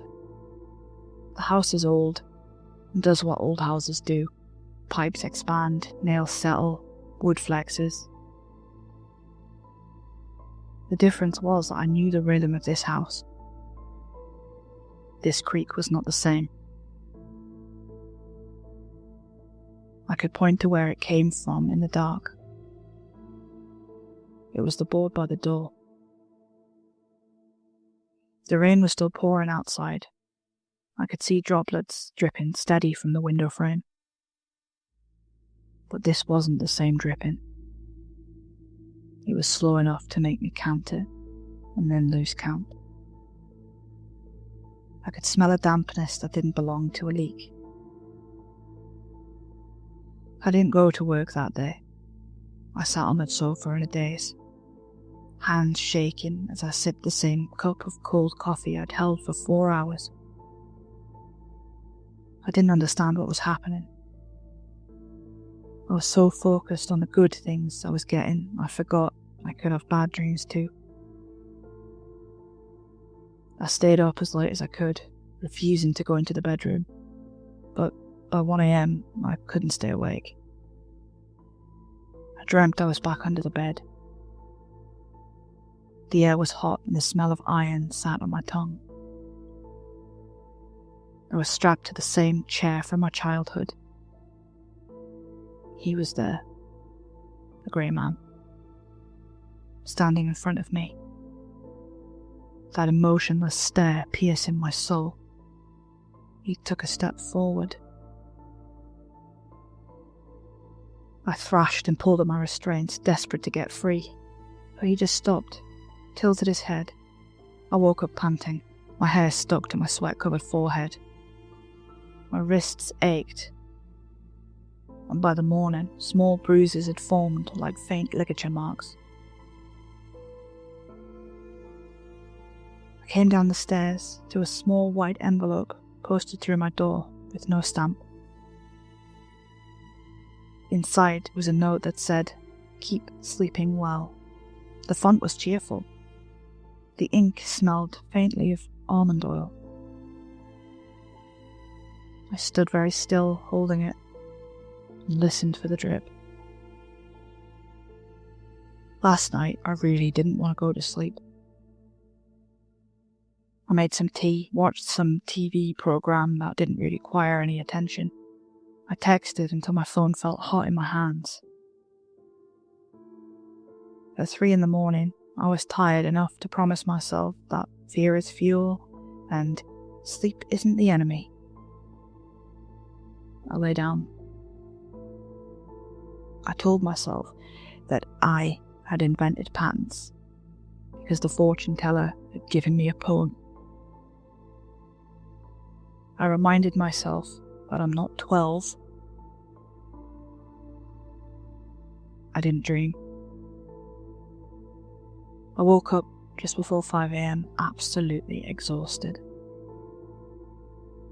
I lay there in the dark, willing myself to go back to sleep just a little bit longer. I squeezed my eyes shut, and that's when I heard it. The floorboard by the door gave a single, careful creak. I kept my eyes closed. I told myself that if I couldn't see anything, nothing could see me. Then the dripping began. It was closer than it had been. I slowly opened my eyes, barely moving. I tried to look at the slot of dark under the bed. The smell of heat and metal pushed up and over the edge like a breath. I reached one hand out and placed it flat on the floor, only to prove that I could. The wood was cold. And then something in the dark below touched the other side of the board as if answering the gesture. The board lifted against my palm with the weight of a measured hand. I pulled my hand back and sat up. I clicked on the lamp. The room was the same as it had been. The tall bookcase, a pile of clothes on the floor. the curtains, the bed. I told myself not to be dramatic. The fortune teller had told nothing more than a fairy tale. She could have said it to anyone, and of course it would work sometimes, because the world's full of coincidences. I clicked the light off and tried to remember the therapist's advice from so long ago. My eyes grew heavy. 5 things I can see. Lamp, door, bed, blanket, book. 4 things I could touch. My blanket, my hair, my t-shirt, my nightstand. 3 things I could hear. My heartbeat, my breathing, dripping. 2 I could smell. Iron. Rot. 1 thing I could taste. Old coins. No, I whispered. My eyes snapped open. The dripping sound was louder now, like something wet was seeping through the ceiling, except there was no stain or no leak. The smell, oh God, the smell. It filled my throat until I was swallowing it. It was the exact same as when I was a kid. Heat, dirt, the metallic tang of rust and blood. The floorboards creaked right outside my door. I held my breath and waited for the sound to stop, but it didn't. Each groan of wood bent closer, slow, deliberate. The therapist's advice was gone. The old woman's were all I could hear. Do not insult what listens. Some things are bored enough to answer. And I realised I had asked for no more bad dreams, but maybe I'd given it permission to step into the waking world instead. The door creaked open. The grey man stood tall, grinning, his teeth reflected in the moonlight. He uttered 1 word. Ready. And then he vanished. I think I screamed until morning. I decided to go back to the fair. I was going to find the tent, the old woman, the dove crow thing, and tell her to undo what she did. But when I got there, it was gone. The whole fair had packed up and moved on. I managed to catch the owner of the teacup ride before he drove off, and I asked him where they were going next. He made a comment about me being a carny chaser, and I clapped back with something witty. Honestly, I'm too exhausted to remember. Basically, I just wanted to find the fortune teller. He frowned at me like I'd just asked him where the dragons were kept. The fair doesn't have a fortune teller, he said flatly. I actually laughed, even though my throat felt like it was closing. Yeah, sure, old woman, white bird, creepy rhymes, you can't miss her. He shook his head, climbed into the cab, and muttered something about weirdos before slamming the door. The truck pulled away, leaving me in a half-empty lot with a stomach that felt like wet cement. I stood there for way too long, hoping maybe the strike tent would flicker into view if I just stared hard enough. It didn't. So now I'm stuck with this, whatever she gave me. I can't make sense of it. I can't make it stop. And the part that really scares me, if last night wasn't a dream, what will happen when the grey man takes me away again? Hi everyone, thanks for listening. That was The Grey Man, written by me. If you enjoyed it, don't forget to like, subscribe, and drop your own theories in the comments. I love reading them. And stick around because I always share a random, completely unnecessary fun fact at the end. And sometimes even some outtakes. So today's fun fact is, speaking of grey, did you know elephants can't actually jump? Not even a tiny little hop. Which makes them both the least grey man-like animal ever, and also the worst candidate for basketball. Just saying. Good night.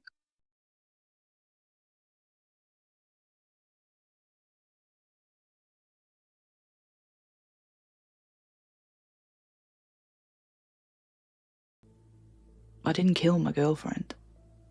The house did. If the police read this, you'll find nothing on me. Shit, you might not even find me. I haven't had a response from anyone I've told. So I'm trying this here. I'm going to tell you everything, then you can decide if it was me or not. Which it wasn't. I'm a professional house sitter. Well, that is to say, my girlfriend and I advertise our house-sitting expertise as a way of keeping a roof over our heads. I made some pretty dumb decisions a while back, which left us living in a 4-man tent on the edge of Holothorn Forest. There are creepy noises, a very large animal that I'm yet to identify, and one very annoying squirrel that's learned to unzip the tent when we're asleep and steal the Oreos. I've tried setting a trap for it, but I still woke up with no Oreos and shit in my trainers. It's not all bad. It's peaceful. No one comes here, not even the local kids. In the winter though, it's nice to be able to feel your hands every now and again. So we do this. Did this. We've built up quite a few good references over the months, so it was no shock when we were offered a job sitting in this mansion of a house. To be honest, I didn't even know this place existed. It was almost smack bang in the middle of Holothorn Forest. If you think the outskirts are spooky, you should try walking 5 miles inward. But all that fear faded with the prospect of 7 days of hot water, bubble baths, and a shit ton of money at the end of it. Like a shit ton. At least quadruple what we'd normally get. I should have known then. I should have known this wasn't right just from that, but I've never been known for my smart decisions. I want you to know I take full responsibility. This isn't an admission of guilt for any law enforcement officers reading this. But I do feel guilty. Okay, I'll stop rambling. So, we got to this house, me and Esme. I found the key where they texted me it would be, inside this little fake rock in a plant pot out front. There was a note pinned to the door that just said, "Follow the rules. House menu inside." Ooh, fancy, Esme giggled. When we got inside, we couldn't find any rules. I guessed he just meant that this isn't your house, treat it with respect, but also eat what you like. Unwritten kind of rules. I searched in all the usual places someone might leave instructions, but the place was huge. I'm talking massive. The entrance room was like the size of a house itself, you know, with those ballroom stairs you see in films. The one that splits either side so you can walk down romantically and meet in the middle. Yeah, them. There was a library, a kitchen that could serve a restaurant, 3 living rooms, a dining hall, not room, fucking hall, and 6 bedrooms. So, I suppose they could have been stashed somewhere. But Esme wasn't worried, so I wasn't either. I thought the bedroom situation was weird.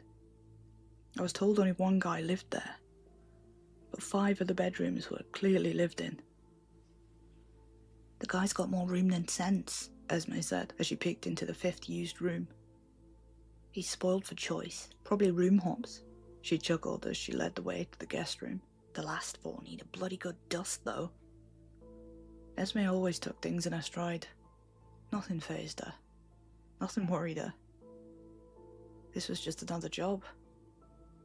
An easy way to stay warm and clean and get paid for doing it. But to me, something didn't feel right about this place.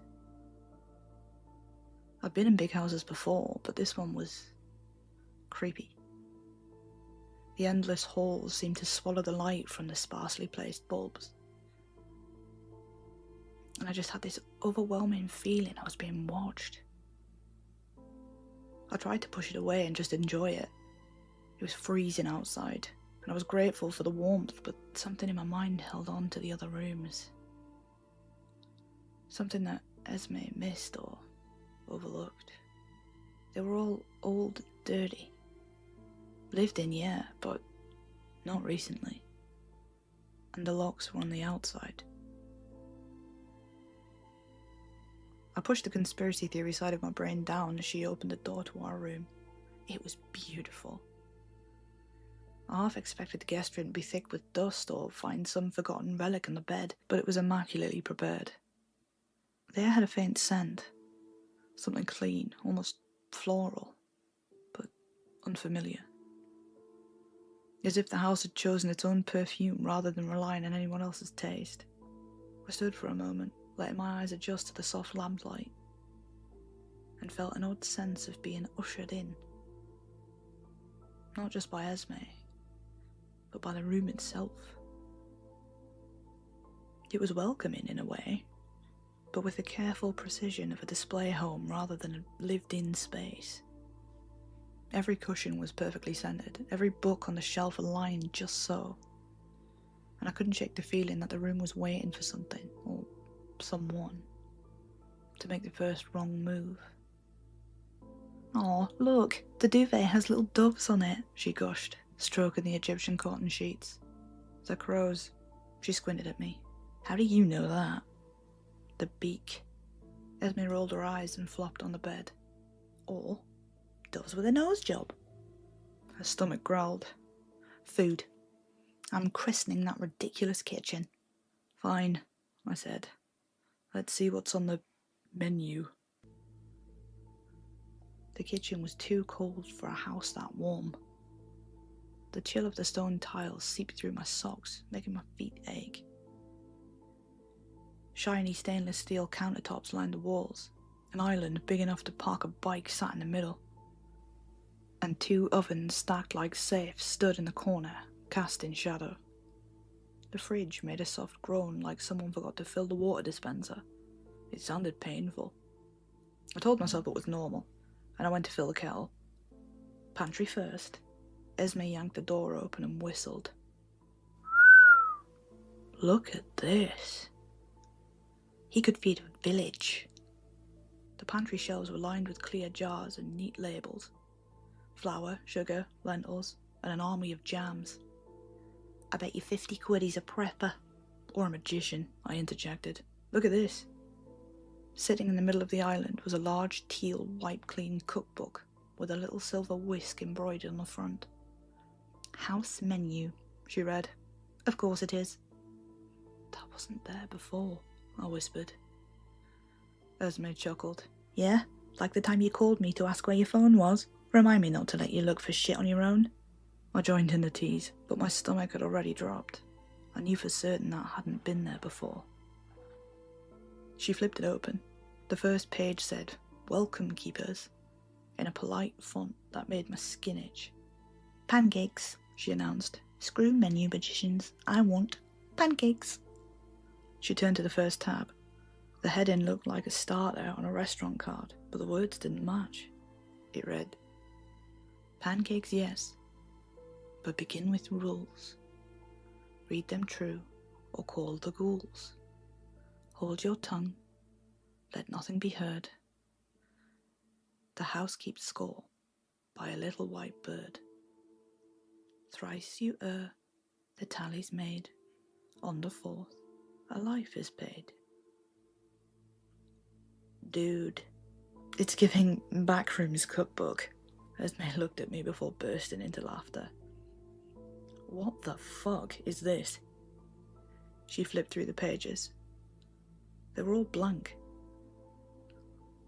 "Look," I said, taking the book from her and turning back to the starter page. Words were materializing under the poem, like someone painted over magic markers with water. They said, "Keepers. Esme Avery. Christy Stewart." "It wants signatures," Esme said, half joking. Her pen was clipped to the ribbon. I couldn't remember seeing it there. "Maybe just leave it," I said. she signed it anyway. And I signed because she signed. I didn't think it would matter. If I knew what would happen, I would have ripped the pen away from her and melted the thing in the oven. As the ink settled, the temperature dropped hard, like a fridge door opening inside a small room. My breath thinned, and I felt my heart beat a little faster. Under our names, pale shapes bled up from the paper's grain. Under Esme Avery, a little white crow surfaced, wings tucked, and under mine, Christy Stewart, another identical twin. Beneath each bird, a single hair-thin tally scratched itself into being. The sound so small, I thought I imagined it. Esme snorted. That has got to be AI. It's a book, I said. Not everything has a chip. Heat activated then. Cool trick. I convinced myself she was right because the alternative meant the book wasn't a book at all. And I wasn't ready to live in that world. A shrill ring pierced the silence. The phone attached to the kitchen wall shook in its receiver. Hold that thought, Esme chimed, marching to the corner. It'll be the guy. I'll ask him what kind of paper it is. I listened intently, but could only hear muffled syllables and Esme's replies as I gripped the book in anticipation. Hello? Yes, I'm the current keeper. She raised an eyebrow at me, smirking. Sure. What do you need? Yes. The door's locked. Why? Her smile thinned. Sensing the tension, I mouthed, hang up, frantically. Esme waved me off and pressed the receiver tighter to her ear. No, I'm not opening it. I can see the handle from here. I don't need to look out. The curtain's fine where it is. I'm not closing my eyes. Her smile died on the word. Esme's voice thinned. No, I said no. I mouthed, hang up, again. She held my gaze, swallowed, and didn't. No. I said no. I'm ending the call. I'm ending the... I pressed the cradle, ending it myself. Who the hell was that? A neighbour being weird? Or teenager? Who knows? Esme shook her shoulders loose. Come on, paper. Let's find out what kind of magic marker the rich use. Yeah, I'd definitely like to know, I said, running my finger over the second tally mark scratched under her name. Looks like you're winning. Esme flipped to the next page to prove the heat ink trick, and froze. There wasn't a fade in this time. No watercolour creep. The whole spread was just full now. Dense text, neat sections, little headings boxed like a manual. Oh, she said, then too quickly. Thermalink. Estate agent gimmick or, like, augmented paper. People do that. My skin prickled. The temperature had dropped again, the way a supermarket freezer leaks when you open it, and the cold touches your teeth. I made myself look at the paper instead of the door. That's not a recipe, I said. It's a list of rules. How do you know? She shot back, defensive out of habit. The title. At the very top, centered in that polite font, it read, Heed the rules of Arthur Vale House. Number 1. Greet the kitchen on first entry. You must say good morning, good afternoon, or good evening on first entry. If the fridge answers, do not look. Unacknowledged rooms may misidentify keepers. If you are not a guest, you may be food. Well, we didn't do that, she let out a hollow chuckle. Number 2. When the phone rings between 12:10 p.m. and 12:19 p.m., answer the call, then immediately say, "Wrong house." The caller will begin to ask questions. You must hang up before the third question. Not doing so acts as an invitation. You do not want it to visit. If you accidentally answer more than 3, you will gain a tally mark. But if you have less than 3 tallies, there is still a chance for your survival. You must retreat to the library and lock the door behind you. Find the green book titled Constance Arthur and read any passage. Once completed, you may immediately leave the room if desired. We both glanced at the clock in unison. 12:15 p.m. "This has got to be a prank," Esme said. Like saying it could make it true. Number 3. If you hear a music box anywhere in the house, at any time, do not move. Do not hum. Do not answer. Do not speak. Stay still until the sound ends.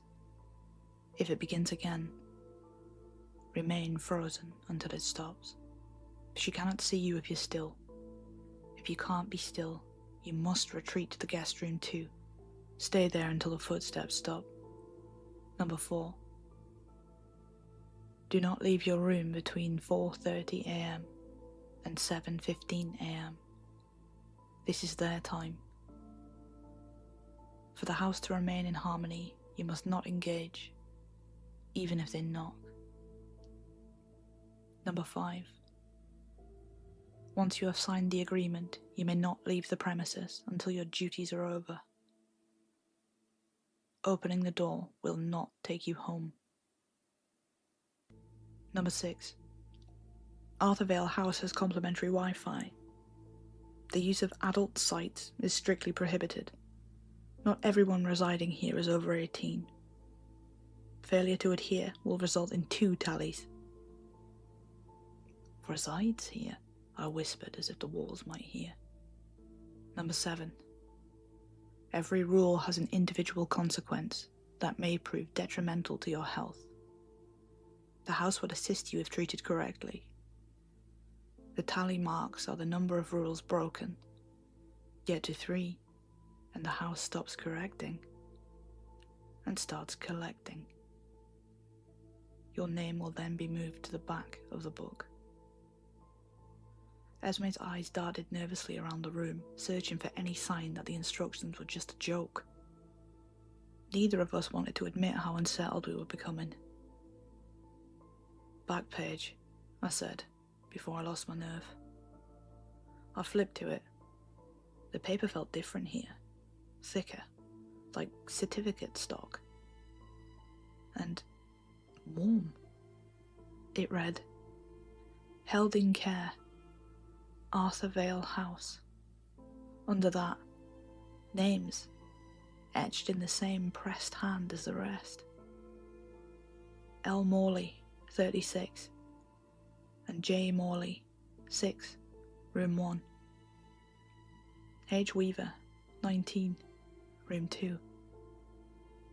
D. Keane, 22, room 3. R. Powell, 52, and S. Powell, 17, room 4. M. Irving, 56, room 5. No dates, no notes, just names and what looked like ages. Esme frowned. "So, staff? Previous keepers?" She wanted an answer that kept people alive. "Keepers," I said softly. All the rooms had previous keepers in them. "So, where's the owner's room?" she asked, raising an eyebrow. "We're standing in it." "The kitchen?" "No, the house." The fridge made a whirring sound again, pleased that we'd understood something it thought was obvious. The hall clock posted a single patient click. At the bottom of the page, below room 6, An empty line waited, no ink, only the shallow press where a pen would go. I assumed the cleaner, neater room belonged to the man who paid us. It didn't. It belonged to whoever was the last keeper, before us. It hadn't had a chance to age yet. Esme shut the book halfway and squared her shoulders. Okay, plan. Plan, I echoed, because copying her made me feel better. We follow the rules. We greet the kitchen in the morning, we pick up the phone and say wrong house twice and hang up. If we hear nursery rhymes, we freeze. We don't leave the room between stupid o'clock and 7:15, and we don't try the front door. And we don't say anything out loud that sounds binding. And we don't watch porn, I added. Helpful. Just then, a tinny jingle threaded in from nowhere. The kind of ice cream van tune you hear from 3 streets away. But it was inside the walls. Too slow. Like someone dragging it past on a string. We froze. Not a word, not a twitch. Only our eyes moved. Hers to me, mine to hers. The jingle drifted along the skirting boards, pausing at the kitchen door. It tried a Cheerio loop as if it wanted us to help it out. Then it slid away down the hall.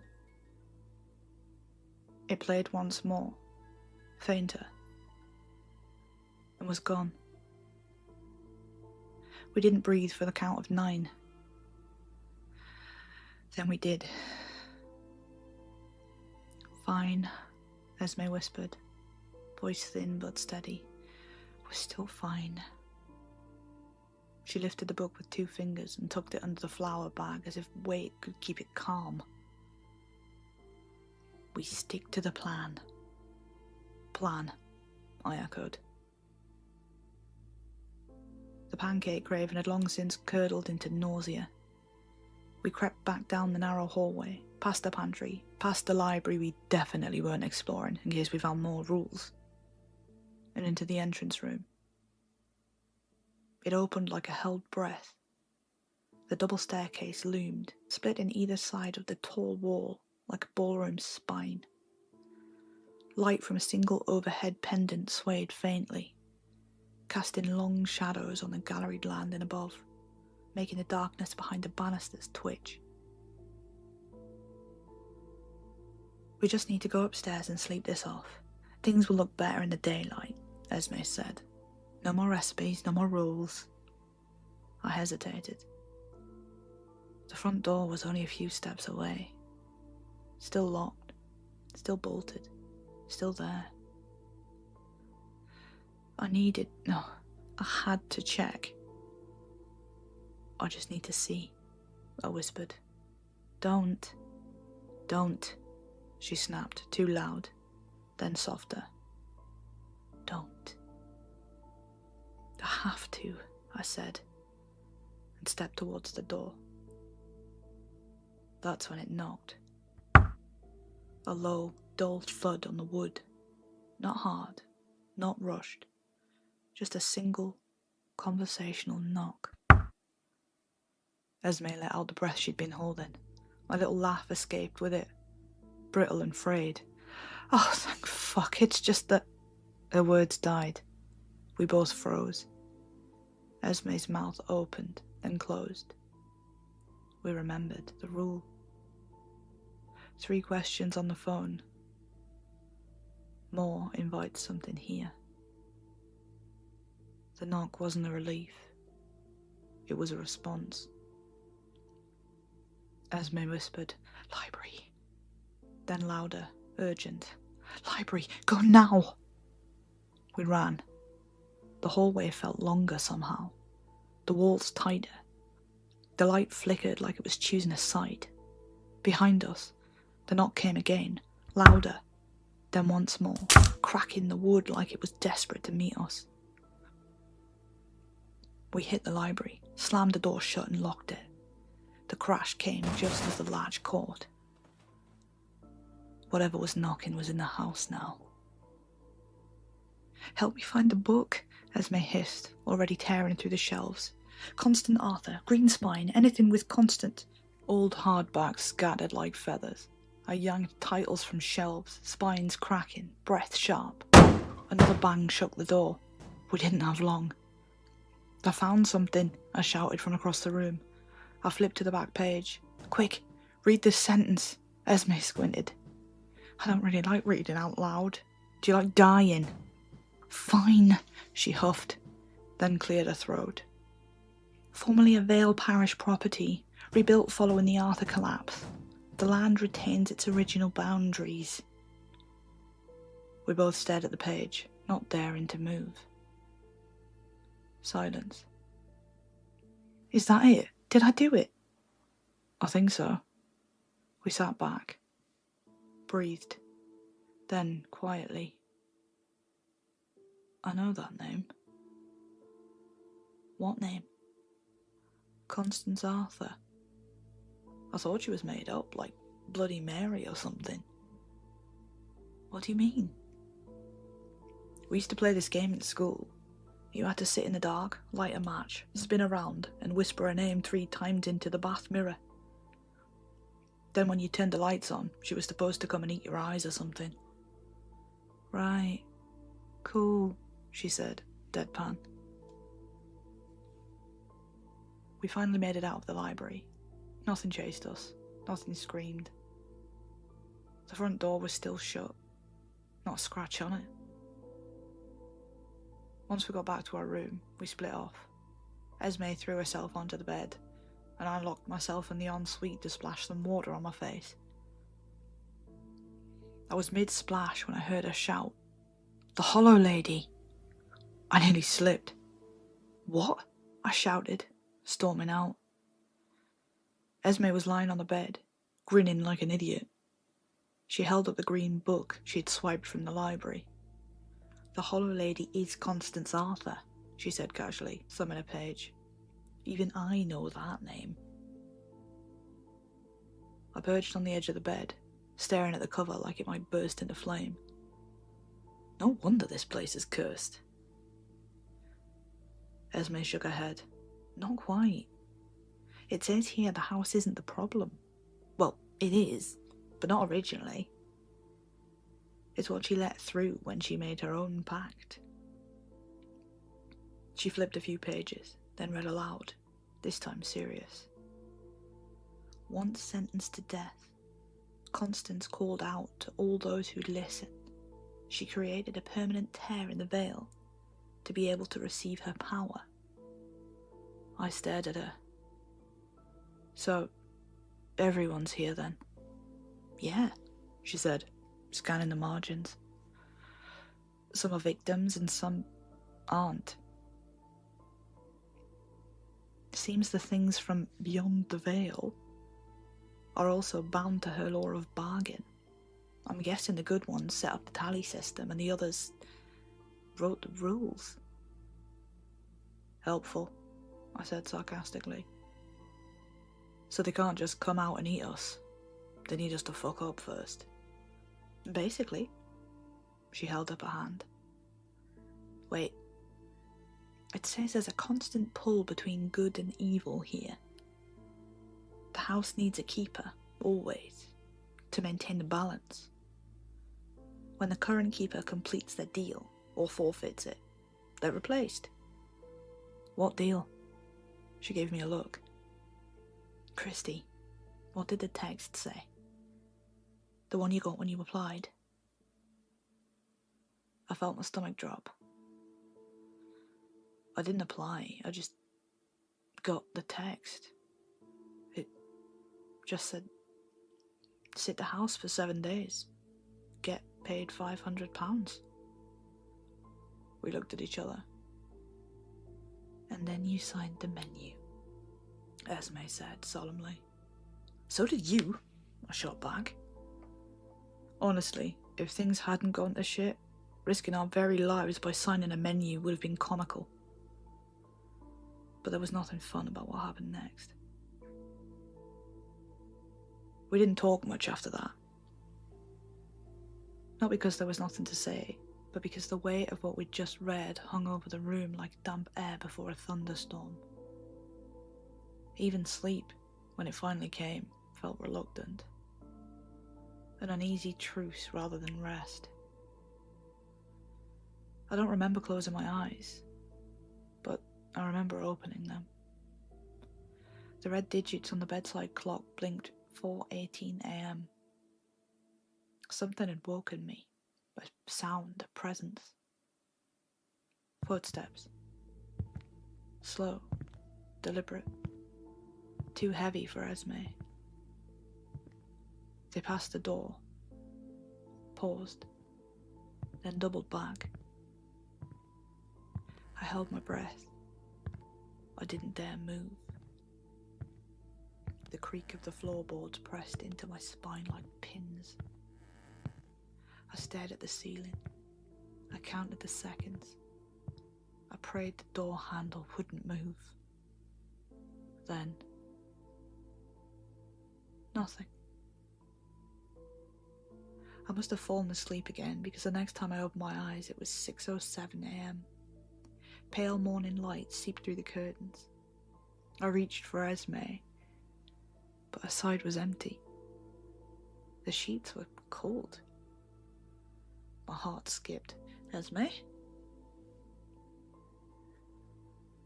I called her name again, louder this time, pushing up from the bed. But there was no answer. The ensuite was empty. She wasn't in the walk-in closet. She wasn't anywhere. I crossed to the door and listened. No footsteps this time, no creaks. Still, I knew I shouldn't open it. But then I heard it. A scream. High, short, sharp. Esme. I yanked the door open, self-preservation out the window. I took one step into the hallway when the jingle. It rang out like a nursery rhyme whispered into a throat full of needles. I froze, reluctantly. My whole body locked. I stared straight forward, willing my body to stop trembling in case that counted as movement.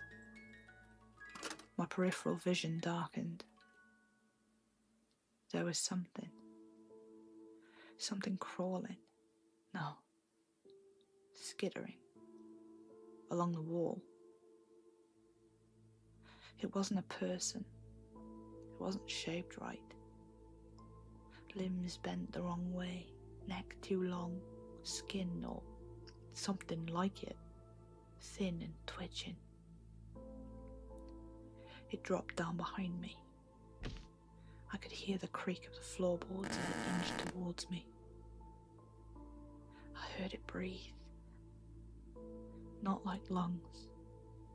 Like something hollow drawing air through splinters.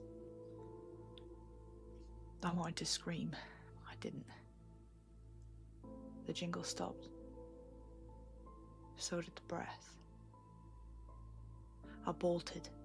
I searched every room, every hallway, every corner of that creaking, cursed place, but there was no sign of Esme. Not even the smallest sound. I doubled back to the bedroom, hoping we'd somehow missed each other. The house was big enough. She wasn't there. But now, laying neatly in the middle of the bed, was the menu. The rules. It was flipped open to the contract page. The little white bird on her side had grown faint. And now, there were 3 tallies sat below it. And a name. It was gone from the front. That was 3 days ago. I haven't left the house. I still have 3 days left on my contract. I'm using the free Wi-Fi to post this. I found the password further in the menu. You'll never guess what it was. Feed the house. All caps. Yeah. I only have 1 tally to go before whatever took Esme takes me to.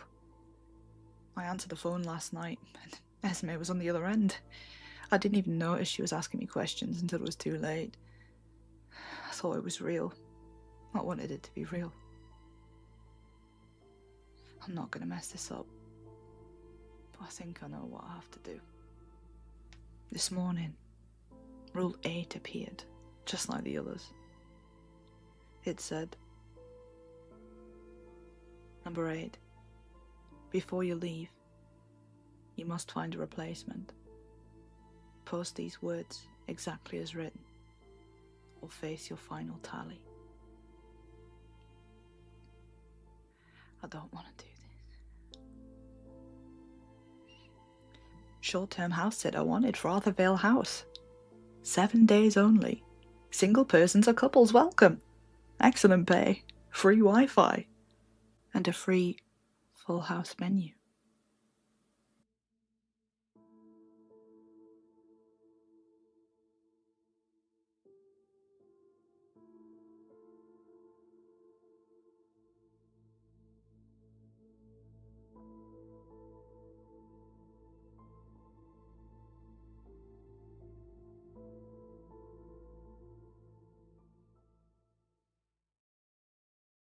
Last night, I decided to walk home instead of waiting for the bus. It was late, I was tired, and the idea of just putting one foot in front of the other felt easier than standing around under the flickering streetlights. There's a set of woods between my place and the main road. I had to cut through them once before during the day, and it knocked nearly 20 minutes off my walk. I told myself I knew the path. I told myself I would be fine. At night, the woods aren't the same. The trees crowd closer, the air feels heavier, damp, like it's clinging to your skin. Even the ground seems different, softer somehow. Like you're not walking on dirt, but something that remembers every step you take. I had my phone light in one hand and my keys in the other. I walked quickly, eyes locked on the narrow trail. The usual night noises felt distant, muffled. No owls, no foxes, not even the rustle of leaves. Just me and the crunch of my shoes. That's when I noticed something strange. Every so often, I glanced behind me. Normal habit. But each time, I saw my shadow on the path, which should have been impossible. I froze and turned in a slow circle. The canopy blocked the moon. There were no street lamps, no houses, no passing cars, nothing that could cast a shadow that sharp. And yet there it was. Long and stretched across the ground. Mine. I thought maybe my phone light was stronger than I realised, so I switched it off. The screen went black. I stood in total darkness. But the shadow stayed. I felt the hairs on my arms rise. My stomach flipped. I crouched, touched the dirt with my hands just to make sure my eyes weren't playing tricks on me. The shadow crouched too. For a second I almost laughed in relief. Maybe I was just overthinking. Then it raised its hands before I did. And it waved. I don't remember making the decision to run. 1 second I was frozen, staring at this impossible gesture, and the next I was sprinting down the trail with branches tearing at my face and arms. My lungs burned, my heart hammered, but worse than any of that was the sound that followed me. Something was running too. Not in boots, not in shoes. It sounded wet.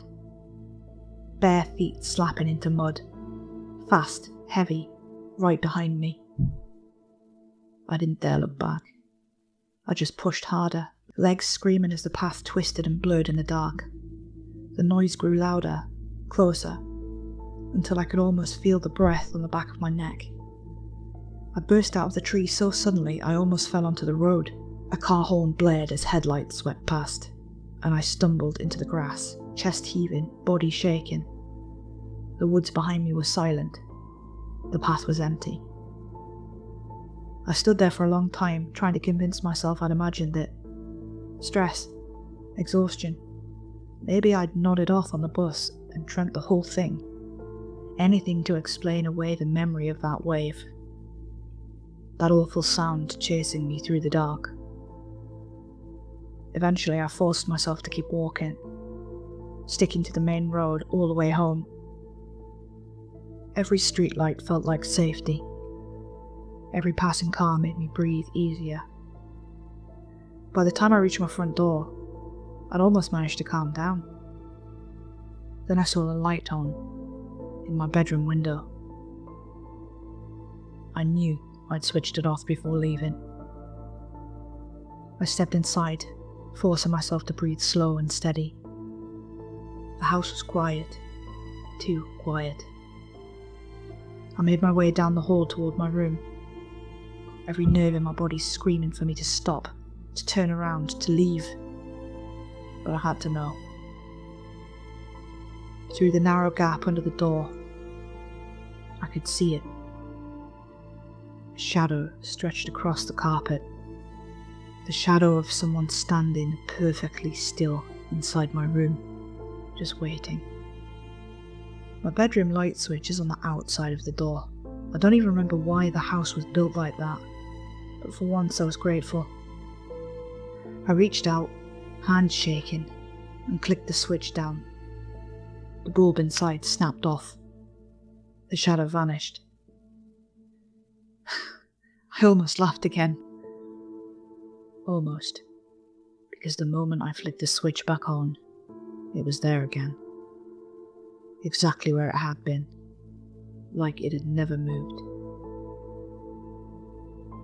I tried it twice more. Off, gone, on, back again. But each time I turned the light on, the shadows seemed to move closer to the door. Now I can't stop thinking about one thing. If it only appears when the lights are on, where does it go when they're off? Hi everyone, thanks for listening. This was just a little one written by me. And actually my first story posted over on Reddit No Sleep. Time for a random fun fact. Shadows aren't really things, they're just the absence of light, which means technically, they don't exist. So yeah, you've been scared of nothing your whole life. Oh, and don't forget to stick around for the bloopers. Unlike the last video, this one was mostly easy. Except it still took me way too long to say anything to explain away the memory of that wave. I don't understand why that's so hard. It's not hard. Anything to explain the way the memory. Anything to explain the... Anything to explain... Oh my lord. Anything to explain away the memory of the wave. Anything to explain the memory of that... Oh my god. Anything to explain away the memory of that wave. Haha, nailed it.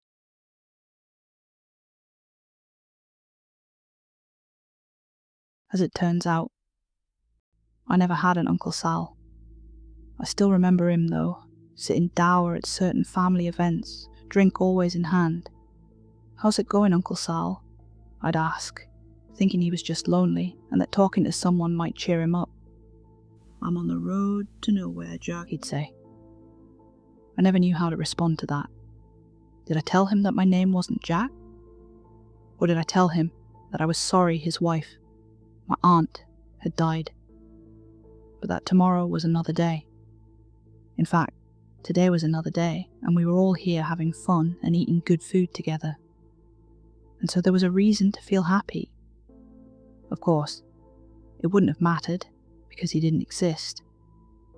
Always sitting there silently. Sometimes deigning to validate the adequacy of the turkey dinner when pressed. And always telling me, when I tried to cheer him up, that he was on the road to nowhere. "You are too, Jack," he'd say. The last that I, or anybody, saw of Uncle Sal was 22 years ago, on November 1st, early in the morning, before the sun was even up. I was in the kitchen, rooting through the drawers to find out where my parents had hidden the last of the Halloween candy. Out of the silence, there was suddenly much ado at the front door. A rattling of the knob followed by a series of bangs, which spooked me for a moment as I recalled images of monsters in the dark from the night before, until a familiar voice called out, "For Christ's sake, it's Sal. Let me in." A moment later, my dad came into view from upstairs, stark naked, looking as angry as I'd ever seen him. He walked over, pressed his hands against the door, and shouted at Uncle Sal to go home and sleep it off, or so help him. "Dad, God, open the fucking door," said Uncle Sal in an even voice. "I've got something important to say, and I don't know how much time I've got left." "Sleep it off," said Dad again. I was staring right at his hairy ass. It was gross, and I wondered if one day my own ass would grow as hairy. "If only I could," said Sal, so quietly that I could barely hear him. "Open the damn door, Don. I won't be but a minute." At last my dad relented, undid the lock, and swung the door open, still naked, his manhood retreating into him as the cold fall air rushed into our sanctuary. "This better be damn good, brother." "It's damn bad," said Sal, stepping inside, and seeming somehow to darken our house. Then to me, "You might as well hear this too, Jack. I'm not Jack," I said, in a small voice. "Well, and I'm not your Uncle Sal." That's what I came here to say. My father's anger, I noticed, had not abated. "So you got a little high and had to share this great insight with us, huh? I'll tell you what, you're right. You're not a part of this family, not anymore. This has been the last straw, barging in here like a maniac. You're nothing now." "That's the exact truth," said Sal sadly. "I heard a noise coming from my closet. It sounded awful, like nails on a chalkboard, you know. It triggers a response inside of you. You can physically feel it sliding into your ears and entering your body, prodding your nerves and making you shiver. I found that I was suddenly shivering myself. "What was it?" I asked. "It's nonsense," said my dad. "And unless your former uncle vacates the property post-haste, I'm calling the police to have him removed." When Sal made no move to leave, my father's hairy ass stalked off into the kitchen where the phone was located. "I didn't know what it was at first," said Sal, now staring up the staircase, as if he expected something to come down it at any moment. "I was too afraid to look. Didn't need anything from the closet anyway, just a bunch of old memories in there and dead suits that I had no use for. So I stayed right away, spent a lot of time at the bar, and when I was drunk enough, I'd stumble home and sleep on the couch. I could still hear it. No, I could still feel it, but it wasn't so bad when I was sloshed and down the hall from it." "But you did find out what it was?" I asked, both eager to know and afraid to know. I heard my father talking into the phone in the kitchen. "I did," said Sal, "because, well, it sounds ridiculous now, but I suppose that anything we do seems ridiculous from the right distance. Well, anyway, one night, I was there on the couch, my head swimming in liquor, and my bank account dangerously dwindling, and I asked myself, what kind of a man are you? Afraid of his own goddamn closet? And I resolved, then and there, that I would stop the noise with my own bare hands. On the surface level, I had to convince myself that it was all just some problem with the pipes behind the wall, but deep down I knew that wasn't it at all. I could feel it in my cells, my atoms. And after I had foolishly gathered some tools from the garage, the feeling grew stronger with each step I took towards my bedroom. With each decibel that godforsaken noise increased, so too did my dread at facing it. My father returned to where we were standing by the door, in front of the stairwell. "Police are on their way," he said. I'm going to get dressed. Stay a minute, Don. I'm just getting to the point. I was waiting for you. This is the last you'll ever hear from me, so another minute won't hurt. I could hear the bed on the floor above us creak, and my mother put her feet on the ground. She plodded off into the bathroom. You've got 1 minute, said my dad. If the police don't cut you off. Good, good, said my uncle.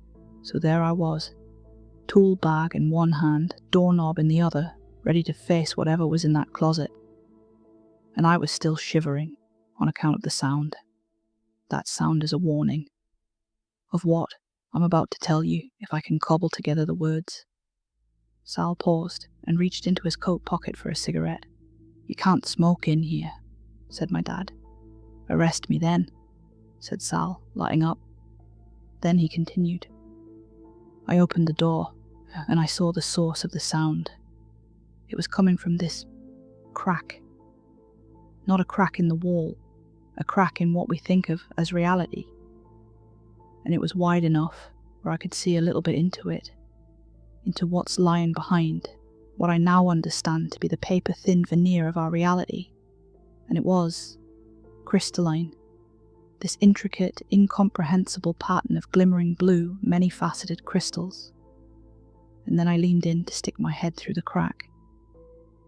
Sal took a deep drag and blew the smoke out slowly. My father was as angry as ever. This is the most ridiculous nonsense I've ever heard. Even for you, Sal, this is a new pitch of insanity. I pity you, but the time has come to cut all ties. As I brought my head nearer and nearer, said Sal, the noise increased in intensity. I was no longer shivering, but now violently convulsing. My body was doing its damnedest to warn me, but I had to know what it was all about. And so, with my ears bleeding, I stuck my head into the crack. At once the terror stopped, so too did the pain. Now I was looking at reality as it really is, controlled by these cold blue crystals. I didn't know if there was a consciousness there, but there was something there. Something making it all happen. Something experimenting. Again, whether the experiments were deliberate or not was unclear. I felt a will, but if it was a will aimed at a specific purpose or not, I didn't know. Your minute is up, said my dad, just in time, because that's the end of the story. What I discovered is that I don't exist. Not really. Never have thus concluding, Sal flicked his cigarette butt out the front door, which was still standing wide open despite the cold. That's just as good as the truth, said my father. You certainly never did anything with the life you were given. Take care, Don, said Sal. He turned to me. You too, Jack. My name isn't Jack, I said, though I wanted to say so much more. I wanted to ask so many questions, but they wouldn't come to my lips. I could only insist that my name wasn't Jack, though a part of me wondered if it was. Sal turned around and walked out of our house, closing the door behind him, cutting off my view of the creeping red sunrise. It took some time, and a great deal of trouble, before I understood that my family was not merely pretending that Uncle Sal had never existed. To them, he hadn't, nor did I find any physical evidence of his existence, despite digging through long-forgotten photographs in the attic, and even going so far as to bicycle the 30 miles to the house he had bought with my aunt, only to be told by the current owner that she had lived in there for the past 20 years, and didn't know anybody by the name of Sal. At first I was desperate to convince people that Uncle Sal had, in fact, existed, but all I got for my efforts were looks ranging from annoyance to concern, and more than once the suggestion that maybe it was time to talk to somebody about all this. Somebody with a nice couch I could stretch out on, and who knew things about how my mind worked that I myself didn't know. And so after a while, I decided that there was no point in trying to convince anyone of what I knew to be the truth. It has been easy enough, through the years, to forget about somebody who is universally agreed to have existed. and even easier, I found, to forget about somebody who nobody else remembers ever existing. At most, Uncle Sal would come to mind in a flash, when I would say, look over at the old chair in the corner of the dining room where he used to sit and glower during family events. Or sometimes, I would catch some awful sound that made me shiver. A fork scraped across a ceramic plate, for example, and I would think of him and his crack in reality.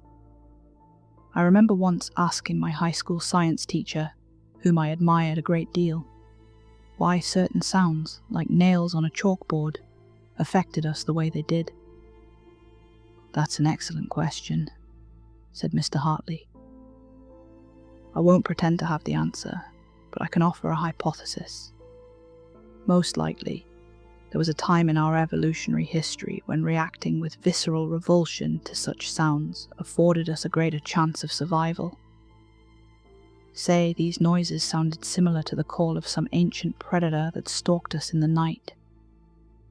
Having an extra sensitivity to these sorts of sounds would help alert us to dangerous presences that meant us harm.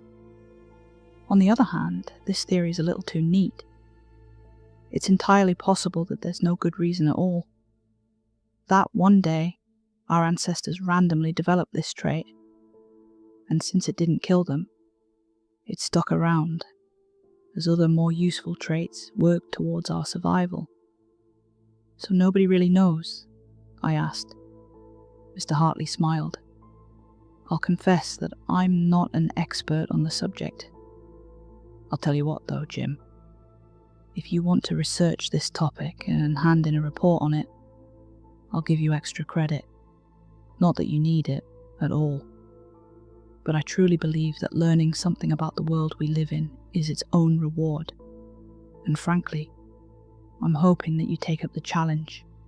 So that I might learn something too, I accepted the assignment and researched the topic. At the time, the year 2000, the most authoritative study was done in 1986, when scientists reproduced the sound with a forked garden tool on a chalkboard, and then separated out the different frequencies contained in it. They found that it was the middle range of pitches that caused feelings of revulsion in the subjects. They concluded, as Mr. Hartley had, that our response to these sounds was likely due to the offending pitches resembling the call of some predator early on in our evolution, such as possibly a certain type of monkey. Now armed with a perfectly rational explanation for why we were repulsed by these sounds, I forgot about Uncle Sal entirely for several years. The world was a place that made sense. It wasn't some bizarre experimental illusion created by cold, alien things lurking behind a sheet of opaque paper. I was quite sure of that. Now, we will skip ahead 20 years, through the building of a life that has been, on the whole, quite happy and fulfilling, to yesterday afternoon.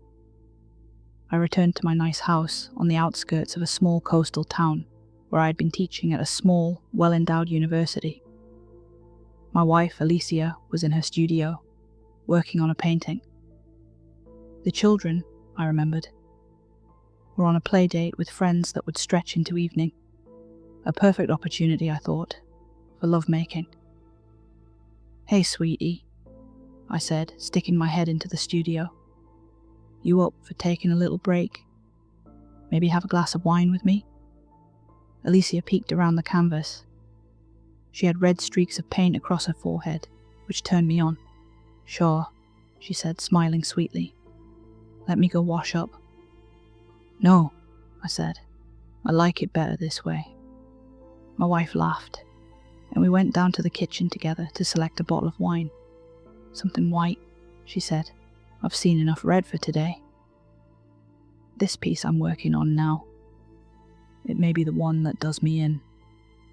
"Sounds dramatic," I said, picking out a Pinot Grigio and holding up the bottle for approval. Alicia nodded. "When do I get to see it, anyway?" I asked, uncorking the bottle.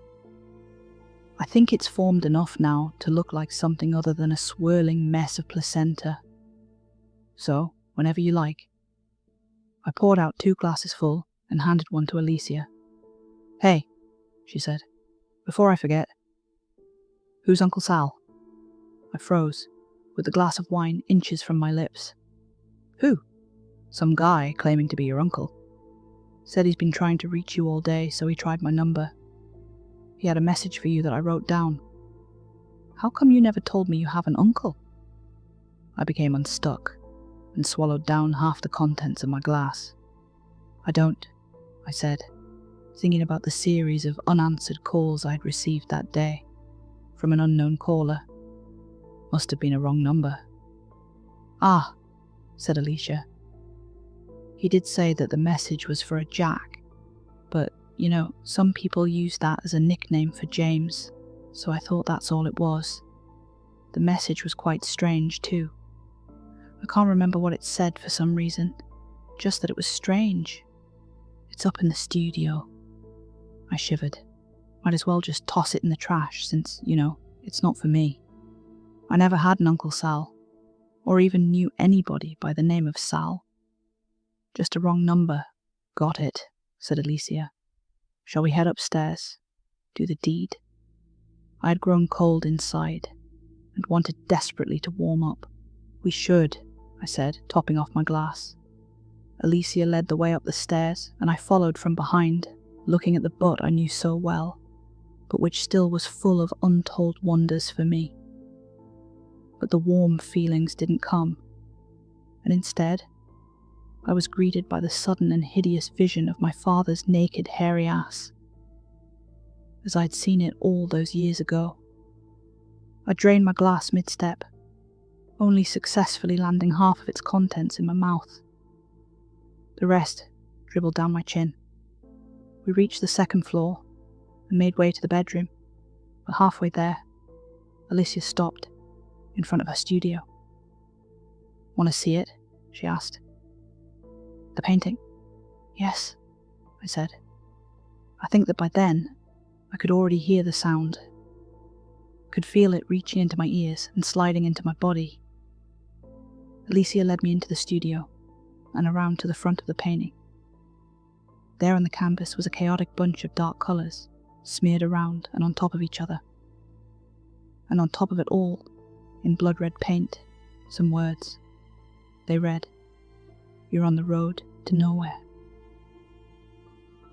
I dropped my wine glass to the floor as Alicia spoke above the increasing noise. That was the message, she said, from Uncle Sal. I turned to face her, in uncomprehending terror, as the noise increased in intensity. From mere fingernails scraping against a chalkboard to dark and heavy claws tearing through reality itself. Then a crack formed, and Alicia, my love, split down the middle, spilling out a cold blue and screaming the sound. I began jerking violently around, knocking over the canvas, and grew desperate to escape. I obeyed the most powerful, most primitive urge I had ever experienced and ran, out of the room and down the hall. I fell down the stairs, banging body parts against the treads and the balusters, but was too full of panic to feel any physical pain. I made it to the front door and outside, into the purple twilight, and kept running to where my car was parked. I jumped inside and started driving down the road.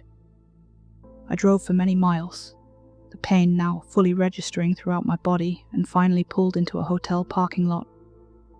My intention was to drink myself into oblivion and pass out alone in a cheap room, putting off the business of processing what had happened until there was some distance to look at it from. But after a few drinks, my nerves had steadied enough, and I was happy to convince myself that it had just been a strange hallucination. All of it, from Uncle Sal to the splitting apart of my wife. She was probably home now, I figured, alone with the kids, beginning to grow irritated that I wasn't there yet. The bartender lumbered over to refill my drink. He looked strangely familiar. I held up a finger and said, "Give me a second. Not sure if I want another one yet." I pulled out my phone and went to call Alicia, but I couldn't find her name in my contacts. I bit my lip and dialed her number manually. The line rang and rang. "Well," said the bartender. "What's it going to be, Jack?"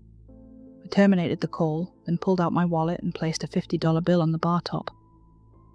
"Keep the change," I said, standing up. "And my name's not Jack. It never was. Don't you fucking forget it." Then I walked out into the cold night. Hi everyone, thanks for listening. That one was written by N.S. Lewis from Reddit. Creepy, right?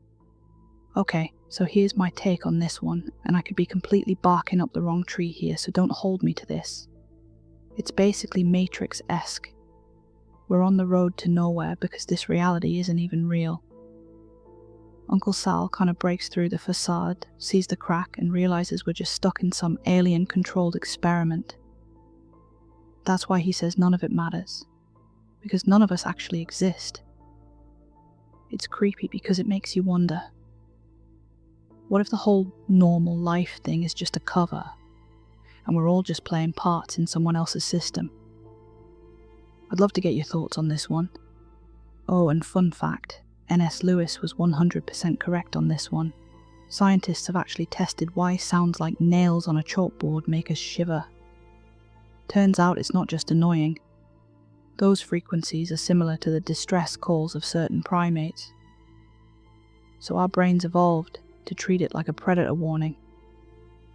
Which kind of makes you wonder. Maybe Uncle Sal wasn't crazy. Maybe that sound really was a warning. Maybe Planet of the Apes style. Good night.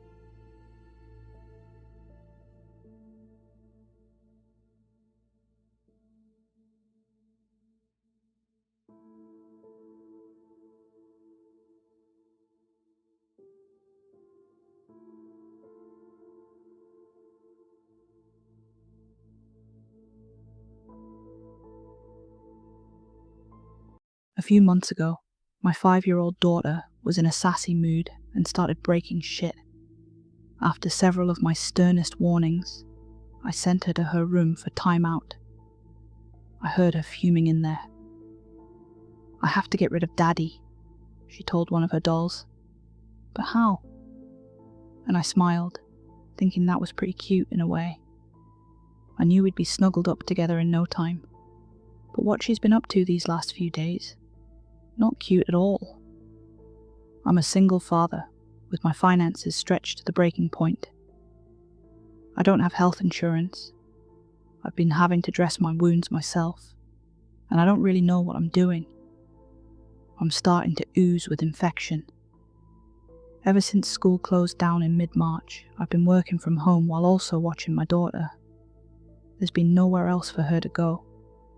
I do my best as a parent, but have you ever tried to work out a line of complex, esoteric code on a deadline, while a 5-year-old girl says, "Daddy, Daddy, Daddy, look, Daddy, look," over and over again until you do look, only to see that she's dipped a Barbie doll, head first, in an admixture of purple sparkles and McDonald's pancake syrup and smeared it all over the couch.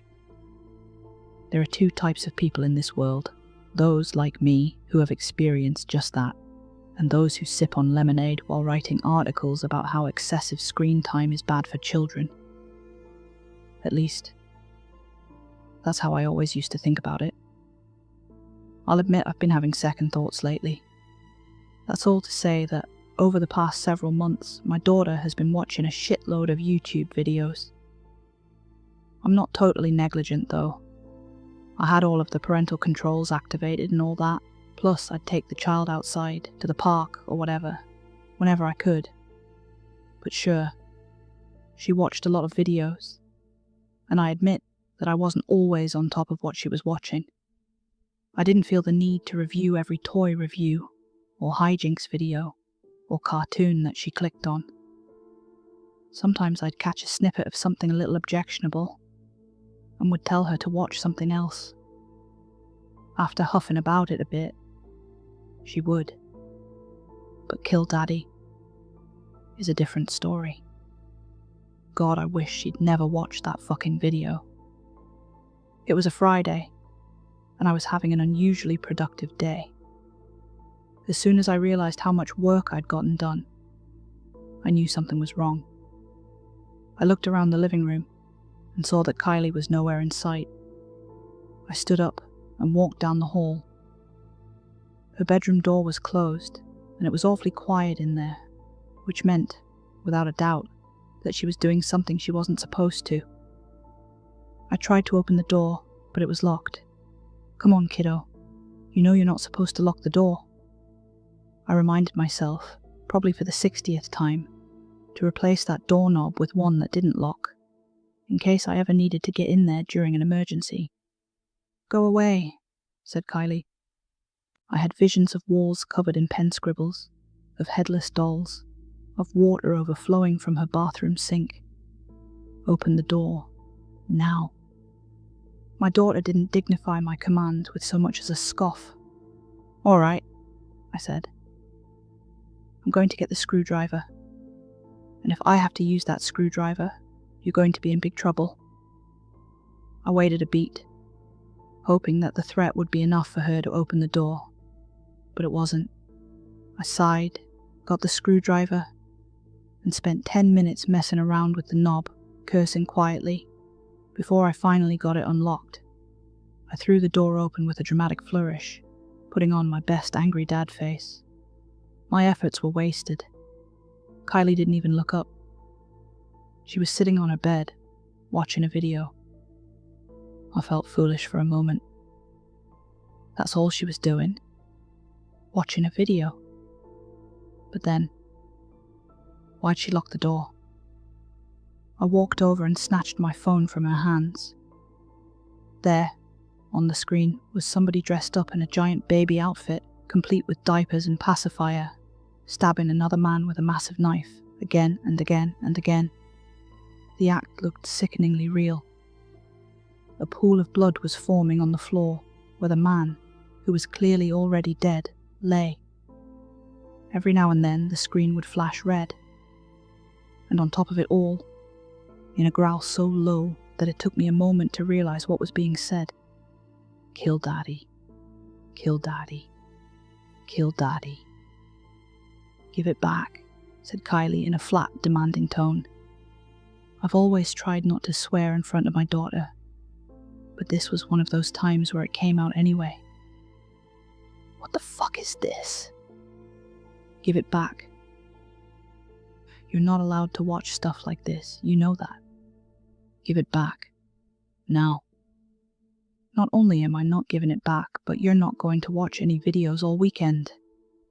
I knew that meant that she'd be on my case all the time until the punishment was over, but man, that video, it was still playing. "Kill Daddy, kill Daddy, kill Daddy." I slammed my finger on the power button and turned off the phone. "Meanwhile," I continued, "you are to stay in your room for 1 hour and think about what happens when you don't follow the rules." I started to walk out of the room. "Kill Daddy," she said. I slammed the door shut on my way out. I went straight to the fridge for a beer. I needed it to calm my nerves and settle my stomach. After I'd chugged an entire can down, I turned my phone back on, intending to report the video as inappropriate. But I saw that somebody had beaten me to the punch, and the video had already been removed. That wasn't enough, as far as I was concerned. I took a screenshot of the URL and started typing out an angry email. I didn't know who I was going to send it to. No actual humans at YouTube would ever look at it, and even if they did, I didn't know what else they could do besides shut down the channel, which had already happened. The FBI? That sounded right to me. This was some FBI level shit. That man had looked dead for real. I was deep into the email, so I didn't hear Kylie open her door, and I didn't hear her creeping up behind me. The first I was aware of her presence was after she had jammed a pair of scissors into the back of my leg. Then I howled out in surprise at the sudden pain, and turned to face my assailant. The sight of my daughter standing there, glaring at me with a stone-cold face, made me feel several things at once: shock, anger, horror, and betrayal. but those all melted together into something more tender when Kyle fell to her knees and started bawling. "I'm sorry, Daddy," she wailed. "I didn't want to. The video told me to. I'm sorry I watched it, and I'm sorry I hurt you." I took the rest of the day off and we went out for ice cream together. I'd never seen Kylie so upset, and I was no longer angry at her in the least. I was angry at whatever monster had made that video and uploaded it to YouTube. Kylie said she hadn't clicked on it or anything. It had come up on autoplay after a Peppa Pig video. By the end of the day, we were both exhausted, but I was feeling like things could go back to normal. Maybe I'd have to shell out for a couple of therapy sessions for her to hash out what she'd seen with a professional. Or maybe not. At bedtime, she seemed more or less back to her old self. "Daddy, can I sleep with you tonight?" Even that wasn't unusual, since she asked to sleep with me every night, and, while most of the time I made her go into her own room, which she invariably snuck out of in the middle of the night anyway, sometimes we'd do a sleepover. And if anything warranted a sleepover, it was that fucking video. "Sure thing, kiddo." I read to her from the most wholesome, gushy books we had, until she fell asleep. I laid there for a long time, fuming about the video, working myself into a frenzy. I imagined finding the guy who'd made it and beating the shit out of him. Finally, I wore myself out and went to sleep around midnight. About an hour later, I was awakened as my daughter tore out a chunk of my neck with her teeth. "Tried to kill me twice. Shame on you. Tried to kill me 3 times. By the next afternoon, I had once again convinced myself that things were back to normal. Kylie said that she had been having a nightmare, and didn't even know that she'd attacked me until my screams woke her up. We spent the morning playing Legos and laughing. She was very affectionate, and kept apologizing for attacking me twice. I told her not to worry about it. Just don't do it again. In the afternoon, I decided to get caught up on the work I'd missed the day before. I got into the groove, but also made sure that I checked up on Kylie more than usual. A few hours into my work, Kylie announced that she was hungry. "Pasta in the fridge," I said. "That okay?" "Yeah." I heard Kylie open the fridge, but she didn't close it right away. "Bottom shelf, I think, sweetie," I said, half turning my head. An instant later, a jar of pickles went hurling past my nose with incredible speed and shattered against the wall, spraying pickle juice and shards of glass all over me. "Kill Daddy!"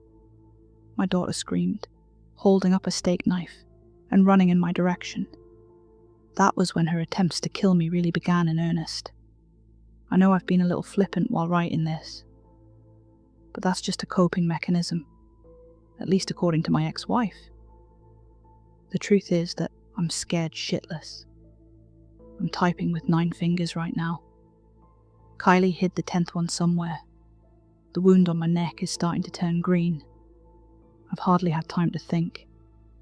I've been busy putting out fires, metaphorically, but also literal fires, set by my daughter, in her effort to kill me. I've got her secured in her room for now. The door is held fast by 4 padlocks that I found in the garage, plus 6 2x4s that I screwed across the jamb as extra security. She's not happy about it at all, but I think she's finally run out of things to smash, and she's bound to lose her voice at some point. She's been yelling, "Kill Daddy, kill Daddy," for hours and hours. Maybe once her voice gives way and it's finally quiet, I'll be able to figure out what to do. I haven't slept very much in the past few days, so my mind is a little slow. Especially with those old painkillers I found sitting on top of it. Do I call 911? On my own daughter?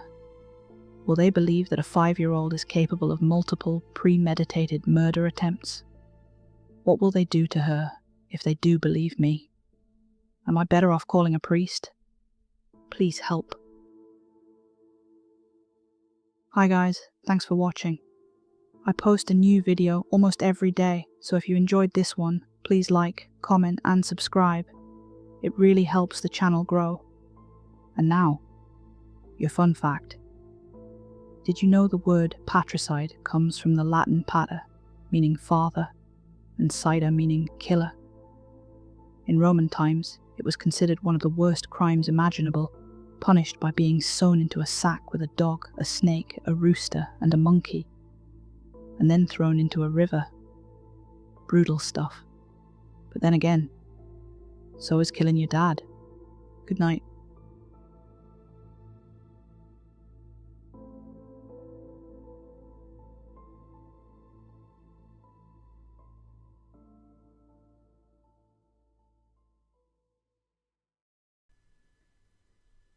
When I was a kid, bad things happened in my house.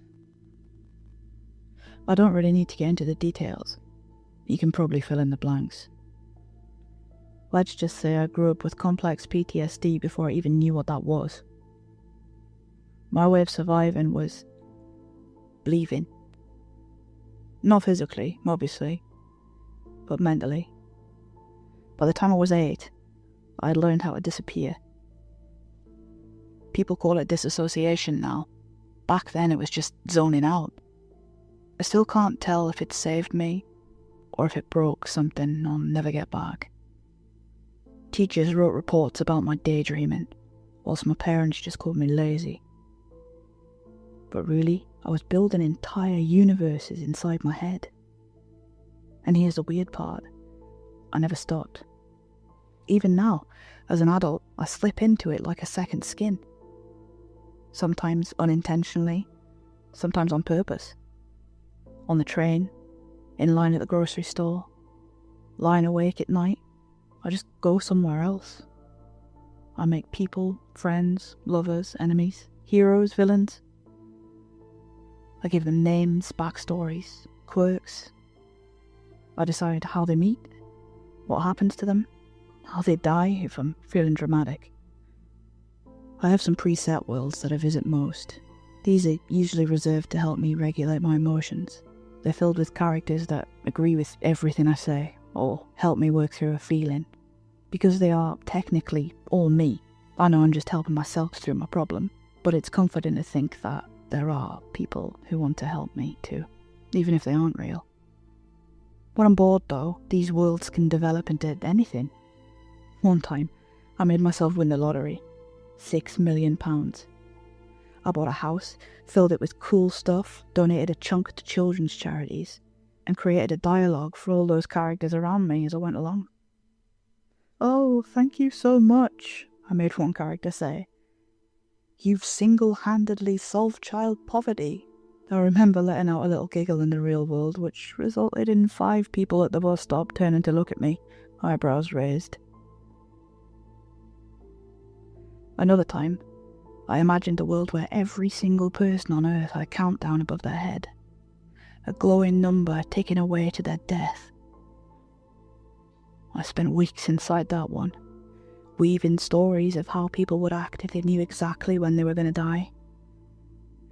I made a married couple cling to each other as the husband watched his wife's countdown tick to 0 whilst he still had 12 years left. As she died, I made him sob into her hair, wishing he would go too. Then I had an idea. I made him sit up in resolution as his countdown switched to 4 minutes. Yeah, I made him,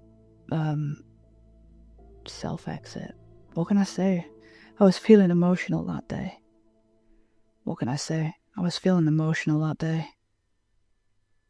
It's like playing The Sims, except I'm the god, the camera, and every single character at the same time. I can write a whole romance in my head during a boring meeting. I can invent a tragic war epic to help me fall asleep. Sometimes I make them fight, sometimes I make them laugh, sometimes I let them comfort me when I can't comfort myself. It's my own little multiverse, and I control everything. Or at least, I thought I did. The first time it happened, I was in this world where I was just about to be broken up with. I wasn't in a very good place in my relationship in the real world, so I used to go there often when I was alone, usually after arguments. Sometimes I'd figure out a way to fix it, sometimes I'd just let it happen and wallow in self-pity whilst making lasagna. This time though, I guess I just wanted to get some practice in, cool comebacks, etc., just in case the inevitable happened. I knew he was going to break up with me. So, I had everything planned. The world was built, backstory thought of, the script ready in my head. It was going well. I decided at the last minute that this time I was going to beat him to the punch. I sat us down on a bench. I made the evening sun just about to dip below the horizon, and I started to talk. "You don't want to be with me," I started. I had a whole host of witty, clever things I wanted to say ready for when he was finished with his part of the script, but that's not what happened. "That's not fair. You don't know what I want." The words were sharp, so clear. I don't know if I heard them in my head or out loud. I hadn't planned that. I hadn't even thought of those words before I heard them. I actually stopped mid-laundry because I thought I'd misremembered.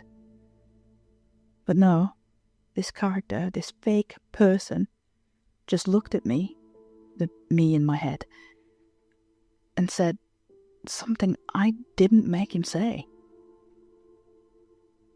At first I brushed it off. I thought I'd buried myself so deep in this world that my subconscious was picking up on something it thought was coming next. That's all. Even still, I didn't really want to go back there. I stayed out of my own head all day. Every time I felt myself slipping into a scenario, I'd do my best to snap myself back into reality. I didn't know what my brain was playing at, but I had no comeback for what he said. He was meant to agree. He was meant to argue. I had it all planned. That evening I couldn't sleep. I'd pretty much forgotten about the little brain blip earlier. It was overshadowed by my actual boyfriend not coming home again that night. I tossed and turned for what felt like hours, but nothing helped.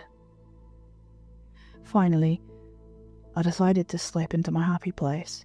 It's a place I built when I was around 10. It was a quiet cabin in the middle of dense woods. No people, just me. It was always raining there. I love the rain. I'd always start the scenario outside, soaked through. I would walk up to the cabin, unlock the door, and be met by a comforting warmth, even though the fire sat cold. I'd light the fire, usually with magic. I was 10, give me a break. And I'd snuggle into my goose-down duvet on the sofa, the soft fabric so soothing against my cold skin. And then Jerry would bring me cookies. Oh, Jerry's not a person.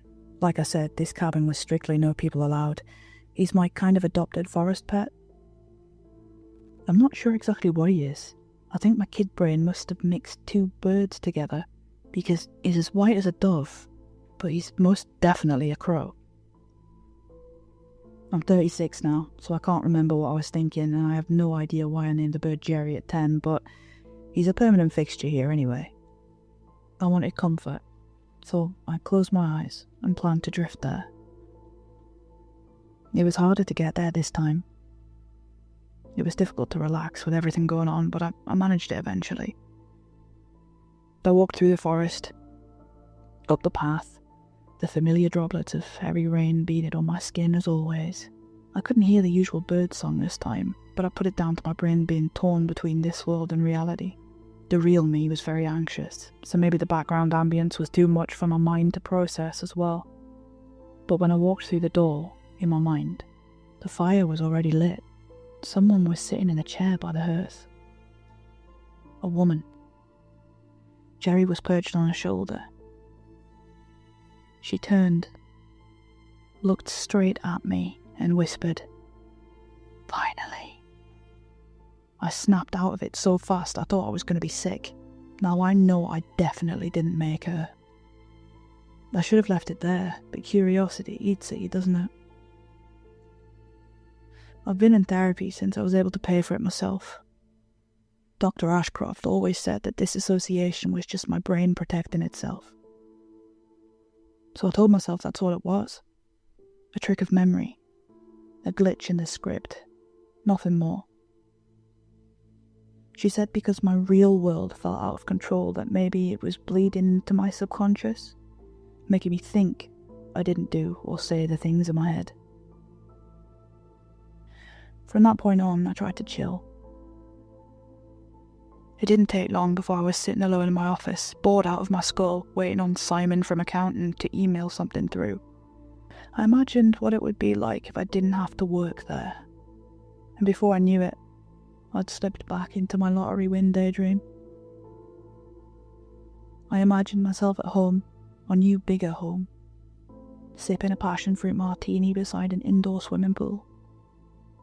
The sun's warm rays reflecting ripples of pool water like glitter on the walls. For a moment it was perfect. The tang of the fruit on my tongue, the cool tiles beneath my bare feet, the lazy sound of water lapping against the pool's edge. Then I noticed a wet footprint. Just one. Near the edge of the pool. Not mine. Too big, too heavy. The droplets led towards the glass doors, but disappeared halfway, as if whoever left them had just vanished. I tried to push it aside, chalking it up to a slip in my concentration. I set my glass down, thinking about how nice it would be to feel the water on my skin. And that's when I saw it. A reflection rippling across the glittering wall. Not mine, not anything that should have been there. A figure moving slowly, deliberately behind me. Before I could turn, I felt two cold hands on my shoulders. My heart pounded in my chest. I didn't summon them. I didn't build them. They leaned in close. They leaned in, close enough that I could smell chlorine on their skin, and whispered, "You're starting to understand." I was startled out of the nightmare of my apparent own creation by a knock. Sorry Laura, I can't get the email thing to, email. Sorry Laura, I can't get the email thing to, email. Simon stood in the doorway, arms stuffed full of disorganized papers, his face twisted when he saw me. "What's with you? You look like you've seen a ghost." I laughed too quickly, the sound brittle. My hands went to my shoulders without thinking, brushing at the fabric of my blouse. Wet, my fingertips came away damp. Maybe it was sweat. Maybe. Simon frowned. "Are you alright? You smell like chlorine." I forced a smile, but my heart was still racing. I hadn't been near a real pool in months. I'm not feeling well. I think I need to go home," I stammered before brushing past him. Alright," he echoed down the hallway. I was halfway down when I heard a crash behind me, Simon cursing as he tripped over a bucket the cleaner had left outside my office door. A sharp whiff of chemicals hit the air. For one dizzy second, I almost laughed with relief. Of course, the smell. Just cleaning supplies. Just a coincidence. But then I looked down at my blouse. The damp patches clung to my skin, and no bucket in the world could explain that. Right? I tried to get an urgent appointment with Dr. Ashcroft, but I couldn't get a hold of her. On the drive home, my mind wandered without me even meaning to. One blink I was on the motorway, the next I was sitting in my log cabin, across from that woman, the one I never made. She smiled, leaned close, and simply said, "Hello." My eyes snapped open to headlights bearing down on me. I swerved hard, tires screaming, dragging myself back into the right lane with my heart hammering against my ribs. I wasn't safe anywhere now, not even behind the wheel. That had never happened before. I could always control everything, every character, every setting, every detail bent to my will. Every thought was mine. But now it felt like I was falling into a world of my own creation without a choice. My fingers drummed a frantic rhythm against the coffee table as I tried to anchor myself, to will myself to stay here in reality. That's when the phone rang. Dr. Ashcroft. I snatched it up, desperate for answers, for something that would pull me back. But all I got were words of advice, calm and clinical. Ground yourself. Remind yourself it's still just you. Realize they're just parts of your mind. Not what I wanted to hear. Not when the voices didn't feel like me anymore. I tried to argue, to tell her that it was different this time, that it wasn't me, but she cut me off with a barrage of urgent questions. You say they're not yours. Whose do you think they are? I don't know. When you hear them, is it inside your head? Or does it sound like it's coming from outside? I don't know. Do they sound familiar to you in any way? No, I don't know. What do you think these voices want from you? I don't know. I don't know. I don't know. I hung up the phone, scowling at the screen. What was that? I needed help, not an interrogation. I couldn't answer half her questions, but one clung to me. The more I tried to ignore it, the heavier it sat in my chest. That night, I lay down on my bed, exhausted but restless. Against my better judgment, I drifted back into the cabin. It still rained outside, soaking my skin in that comforting way it always did. But I could see the firelight already flickering inside the cabin. She was there, the woman, waiting. Jerry still perched calm on her shoulder. She tilted her head, eyes bright, lips curling into a smile that wasn't kind. Well, isn't this freeing? My legs carried me forward in 2 shaky steps before I even realized I was moving. What do you mean, freeing? Then I blinked, and I wasn't standing anymore. I was sitting in the chair across from her, hands folded neatly in my lap, as if someone else had put me there. A voice rose from behind me, low and certain. She means you're not the one in control anymore. Her smile lingered, and then the world around me fractured. In the blink of an eye, I was no longer in the cabin. I was back on the bench, the one where I practiced breaking up with my boyfriend. Only this time, he turned his head and looked me dead in the eye. I don't need you to tell me what to say. Before I could answer, the scene shifted again. I was standing in front of the woman I'd imagined thanking me for charity donations. Her eyes burned with something like fury. I don't need to be your puppet for your gratification. Then everything shifted again. I was in the countdown world, but this time, I wasn't watching him. I was in his place. A stool beneath my feet, a robe brushing my throat, his hand steadying me. His voice was calm, almost relieved. I don't have to do this. But I want to. He kicked the stool from under me. I felt the rope tighten like a vice around my neck as the world faded to grey. I woke, gasping for air, clawing at my throat, only to find myself tucked neatly into bed, the sheets smoothed, the pillow cold beneath my head. Which brings me to now. I'm doing everything I can to stay out of my worlds. No daydreams, no slipping, no comfort trips to the cabin. It doesn't matter. Lately, I catch myself halfway through things I don't remember starting. Once, I found myself standing at the sink, cold water running over my hands, the tap opened fully. My hands were blue. Another time, I awoke halfway down the stairs, clutching a mug I couldn't recall filling. These moments, stolen, half-lived, settle over my days like dust. There are gaps in hours now, little pockets of missing time that throb at the edges of my memory. I tell myself I'm fine.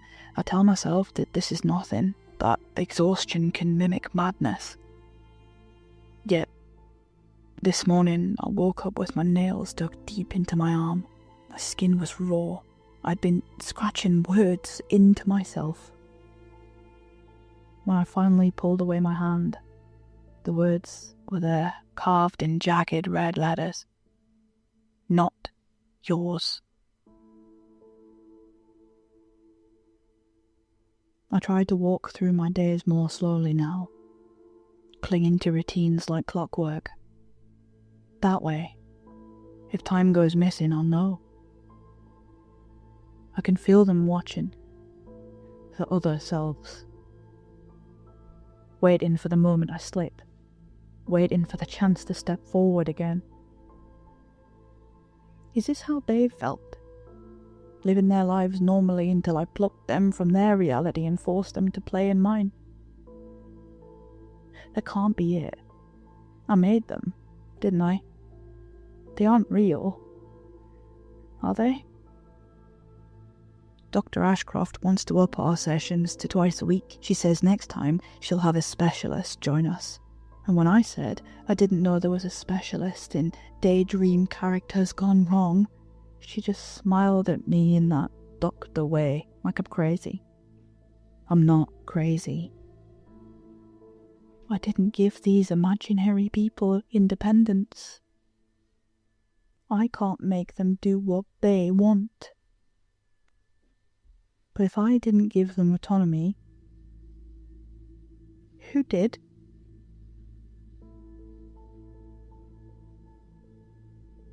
Hi everyone, thanks for listening. This one was written by me, so if you enjoyed it, please give it a like and a subscribe. It really helps the channel grow and honestly heals my inner child a little. I've got a dedicated playlist of all of my stories that I've written if you'd like to have a look through. And here's a little fun fact about where this story came from. I finished it at my desk, as you do, but it actually started in a Tesco's car park. I was sitting there in the car, waiting for my husband to come back with snacks, lost in my own made-up world, when I thought, shit. Could you imagine if one of them ever talked back? To which one of them replied, yeah, that would be fucked up. So, yeah. Good night.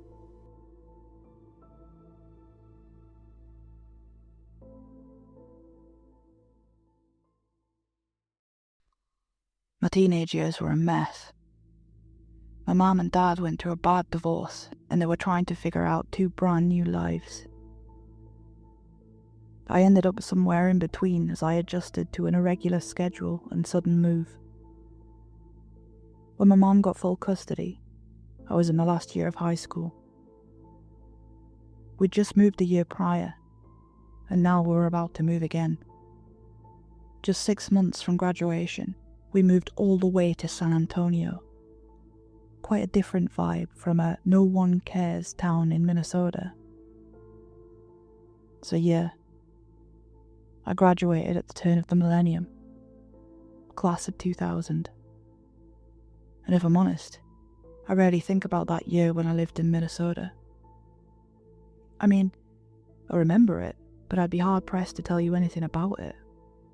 I remember the high school, and how I thought it was weird that they could afford a pool. I remember the Babin siblings being creeps, or that one Christian girl who couldn't stop talking about how she was saving herself for someone special. There was the one guy who stayed in a computer hall all day, and the gym bro, and the guy who kept getting shoved into lockers. People called him Handsome Man as a cruel mockery. I think my favourite was a guy named Hank. His dad was a plumber, and he was going to be a plumber too. Hank was the kind of guy who liked collecting things, weird things, like lost screws, pop tabs, or bottle caps. He would categorise them by colour or weight and keep them in little jars in his locker.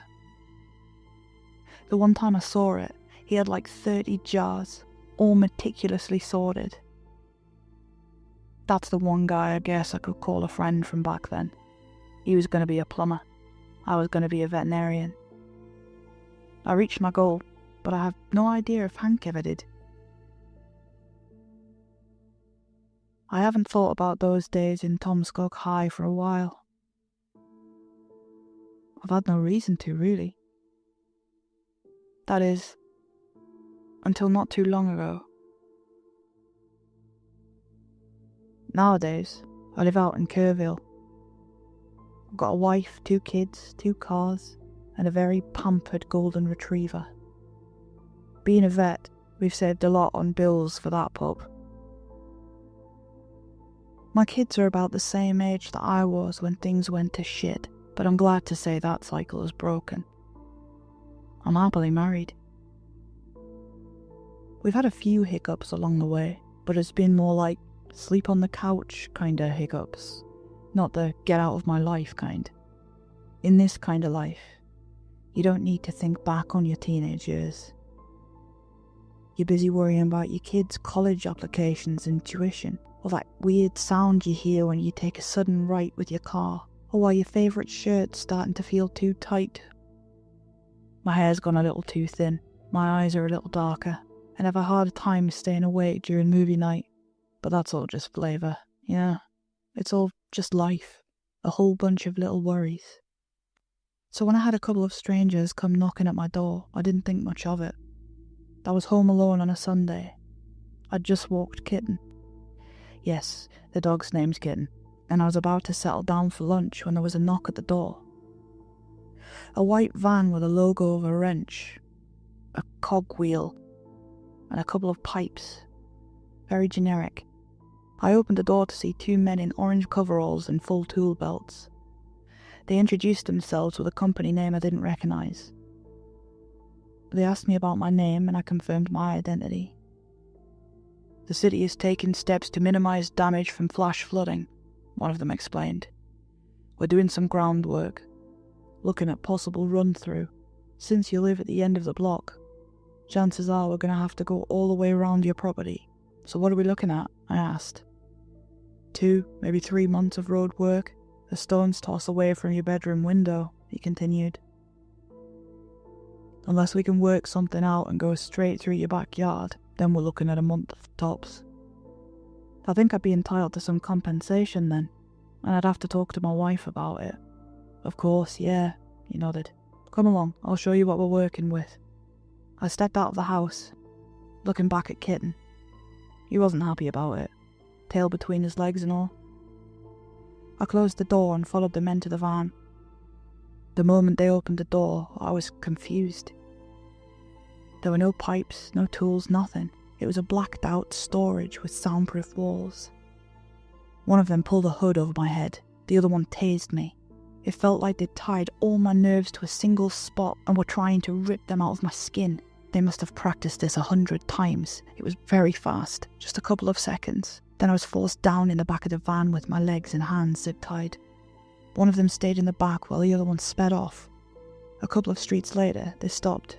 They did something to the side of the van, presumably changing or removing the logo, as well as changing the license plate. Meanwhile, the guy in the back wrapped me up in some kind of plastic. Best thing you can do is be quiet and still, he explained. Or we're gonna have a problem. I remember trying to ask 100 questions at once. There was no reason this should happen to me. I wasn't involved in anything sketchy, and we didn't have millions stashed away in some Looney Tunes kind of safe in my wife's home office. They hadn't even checked my wallet for cash, they just took my cell phone. Finally, I managed to get a couple of questions out. What do you want? I'll be honest, he said. I have no idea. We drove for a couple of hours. They sat me up and chained me to the wall. I was given some apple juice through a straw. For some reason, they treated me like I was dangerous. They would shy away from me whenever I moved. I could hear their tools rattling, as if they were prepared to tase me if I said something they didn't like. You lose your sense of time when you've got a bag over your head, and when your heart beats at 150 miles an hour, but eventually, they stopped the van. We were somewhere far out. The roads had felt uneven and I could hear birds chirping. A light shone through my bag as they opened one of the side doors and got into a heated conversation. "How can this be the guy?" the driver said. "He's not trying anything. We've seen nothing. He's on the list. It's best not to question it. But what if we got it wrong? He saw what it took to dredge the fucking melon head out the lake." That tickled something in my brain. I hadn't heard that nickname in years. There was this one guy who used to stay in the gym a lot. He had a rounder kind of head than most people. Not like misshapen or anything. Just unusual by comparison. He liked the nickname though. He thought melon head meant he had a big brain. I could still imagine him doing lifts saying more, more, more between each rep. But that's when it first hit me. They were talking about my classmates that one year back in Minnesota. This had something to do with my high school years. "I was only there for a couple of months," I said out loud. "We had to move." "What?" The guy in the back stepped back in and leaned down to me. I explained, at length, how my mother had moved to Minnesota on a whim and how we had left well before graduation. "So you never got the shots?" "Nothing." "What are you talking about?" I could hear hesitation in his voice. Someone had messed up somewhere down the line. The two of them stepped away. "Look," the driver said. "We can either be the ones who took some initiative and disobeyed a direct order. So we're going to stick him in the pods with those things. You want to risk it? I mean, even if we're right, do you want to take the risk of showing them we're willing to disobey an order?" That shut down the conversation. Mistake or not, they weren't about to turn back. They drove all night. I was given some kind of fruit sauce from a tube as a meal. By the morning, we pulled up to an industrial complex. I could hear the machinery and the power tools going off as metal struck metal. There were people there too, dozens of them. The moment we stepped out of the van, someone bumped into us. It was clear that whatever they were in on it. I was led into a quieter room in the back and asked to step inside what felt like a locker. Rubber floor and walls, barely big enough for my shoulders to fit. They strapped me in, allowing me to effectively sit in there, but there was just no way to get comfortable. Then they tipped the entire thing, making me feel like I was laying in a coffin. It was completely soundproof and dark. A voice came through from an internal speaker. "We're releasing the straps in a moment," it said. "Then you can take off your hood. It's going to be a long ride. Try to get some sleep." "How long?" I asked. "Where are we going?" There was no answer. The straps came undone with a click, and I threw off my hood. It was pitch black. I barely knew if my eyes were open or not. Blinking was just a reflex. The air was stale as a small fan spun somewhere around the top of my head. I could barely move, and I felt this heaviness in my chest, like if I somehow drew too deep a breath, the air would run out, or my ribcage would bump against the lid. It was so disorientating. I remember banging on what I thought was a door. I needed a light, a window, something to orient myself around, but there was no response. I didn't even know if they were still out there.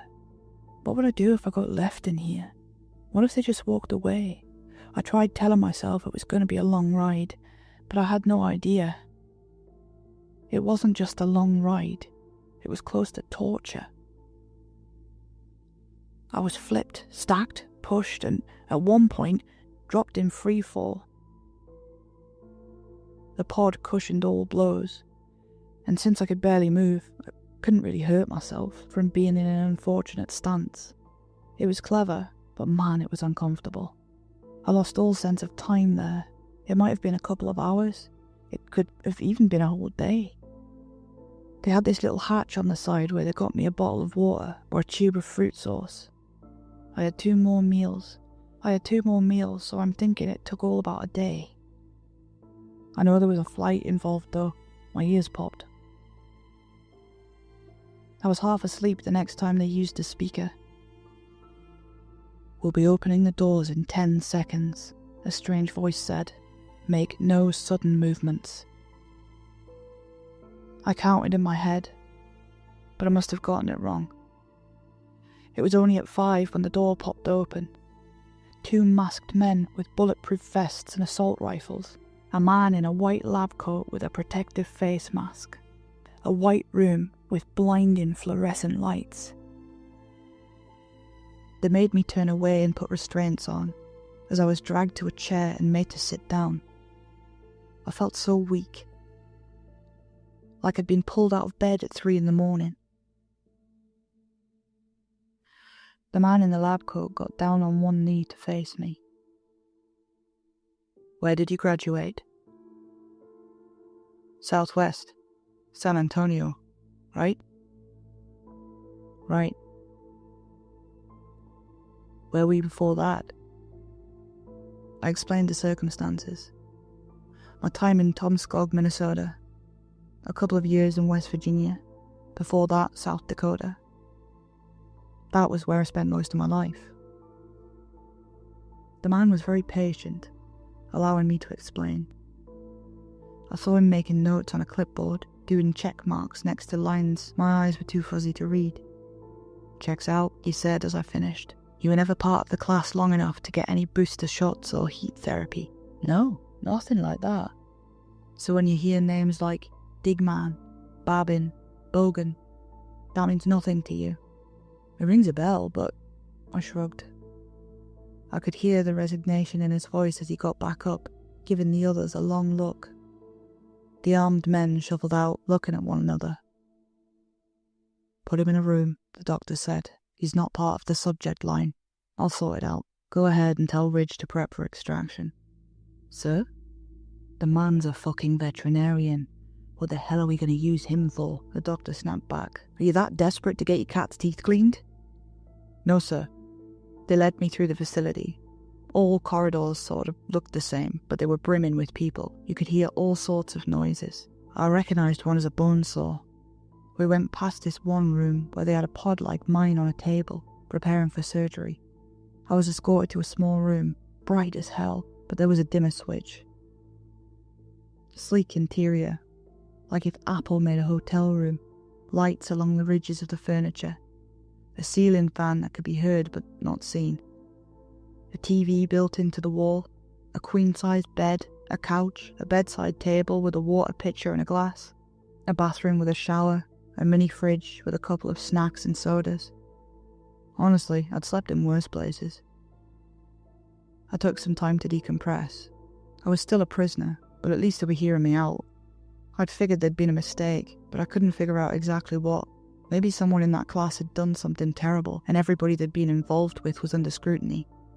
But if so, why wait this long? I couldn't figure it out. But I counted my blessings.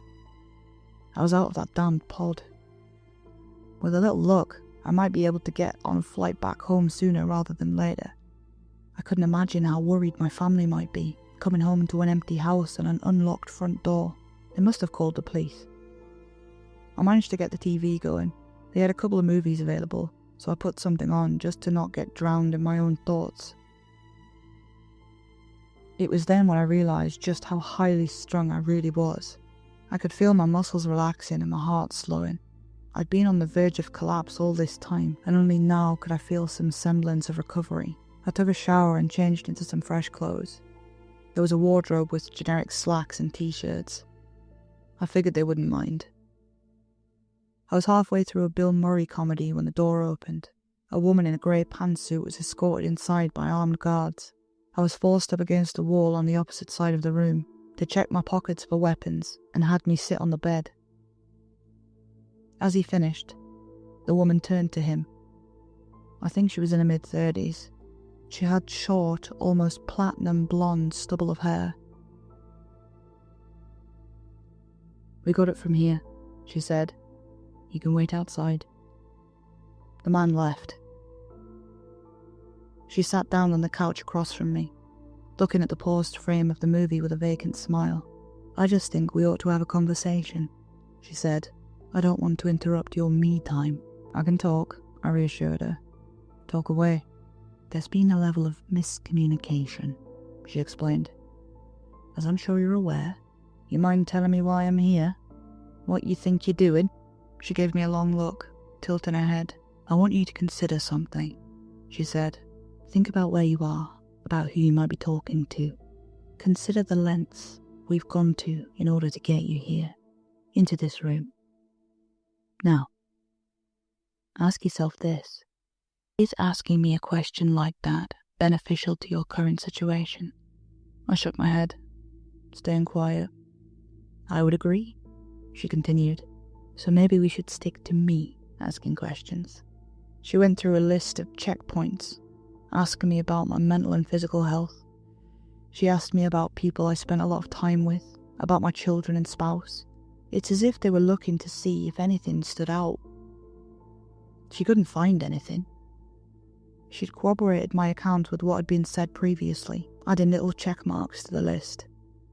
Well, she sighed, it appears you weren't supposed to be on that list. I suppose an apology would be in order.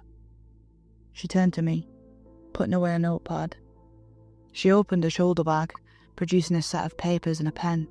This has been an unfortunate misunderstanding, and we will be sure to rectify it. I think we can come to terms. Does this involve me being put in an unmarked grave? Not quite so dramatic, she smiled. That would create a lot of questions. I think the best thing for both of us is to arrange a small cover story and compensate you handsomely for your time. I was given a contract with a firm called Hatchet Pharmaceuticals. This contract confirmed that I'd been consulting them on an important project. They spelled out a point list of items to be compensated for, like food, hotel rooms, overtime pay, all the bells and whistles. There were receipts. All in all, it was more than fair compensation. Just over 6 figures. A solid cover story. We're very thorough, she said. We can assign a representative to explain the situation to your family. I think that'd be best, I agreed. And after this, we're done. We walk away, correct? Correct. I'll have you on a flight first thing in the morning. I had no further questions. I signed it. I hope you can see why we can't let you run the facility. You'll have to stay the night, but we'll do our best to accommodate you. That's fine, just an early flight. The earliest. Of course. She got up, leaving a copy of the contract. As she left the room, I noticed the armed guard still waiting outside. She turned to me a final time. They'll get you a root beer. I know you like them. I can't say she was wrong. I suspected they'd taken a step back and examined what they knew about me a little closer. No, I wasn't. For a couple of hours, I was comfortable. They got me a proper steak dinner and a root beer, and I ended up watching movies until I fell asleep. It started to dim on its own once it noticed me getting into bed. In that moment, I was positive about the whole thing. I'd been compensated. There would be an apology and an explanation given to my family. I could put it all behind me once and for all. Now I just had to wait for that early plane and hope for the best. I didn't have a clock or anything, but I must have slept for about 2 hours when I noticed something. The buzz of the ceiling fan had stopped, and the dim light went completely black. I waved my arm a little to see if it was a sensor, but nothing happened. Getting up, I went to check the door. It must have had some kind of magnetic lock, because I still couldn't open it. Then I did something. It's hard to explain why, but I heard this thumping noise, and I just had this feeling. Like, it's one thing to hear footsteps, but this sounded wrong. I stepped aside and pressed myself up against the wall, facing away from the door. Seconds later, something stopped outside my room. I could hear this metallic groan. The door was bent open inch by inch. Mechanisms snapped and bent from the immense pressure. Something was standing in the doorway. I heard this low rumble, like a snoring bull. Then a crack, followed by a loud chewing, like someone eating a fresh carrot. More. The voice was more of a gargle. It sounded like it came from the chest of something rather than the mouth. I could smell this sharp tang of iron in the air as there was another snap. The intruder was dragging something along the ground, taking the occasional bite. Snap, chew, snap, chew, more. The lights in the hall were still out, so even though the door was open, I couldn't see anything. I held my breath and ducked down low as a large hand swept by just to my right. It was looking for the dimmer switch. When it realised it wasn't working, it snorted and left the room, lumbering off down the hallway, dragging a snack along. I used my hands to feel my way out the door. It was bent in the middle and barely clinging to the hinges. The lock mechanism was still there, but it was so busted you could pull it out with your bare fingers. I almost slipped in something as I reached the opposite wall. Something must have happened, and I'd be stupid just to sit and wait for it to blow over. There was a hum. A short, low hum. Some kind of backup generator came on, bathing the hallway in a red light. My eyes adjusted as I realised I was standing in a liquid that covered most of the hallway. It might have been red. It was impossible to tell, but given how it smelled, I'm pretty sure I was standing in a pool of blood. There were torn pieces of armour splattered on the walls, along with patches of skin clinging to the fabric. I'd never seen anything like it. It's hard to be afraid of something so violent. It's one thing to see a strange man with a knife. That's scary. But to see a pile of corpses out in the open, I mean, yes, that's scary, but it's almost too scary. I remember watching a patch of skin slide down the wall, shaking my head, thinking that there was no point in trying to understand what had happened. There was no point asking questions. I just had to get out of there. I tried to backtrack through the hallways. There were these pipes on the walls in different colours and symbols, but I couldn't make sense of them. They were most likely there to help guide people to various departments. There were arrows though, so I figured if I went the opposite way, that should bring me back to the origin point, or maybe even an exit. What had happened in my corridor wasn't an isolated incident. There were signs of struggle all over. The room where they had prepped for surgery was covered in black goo and had a hand pressed against the hardened glass.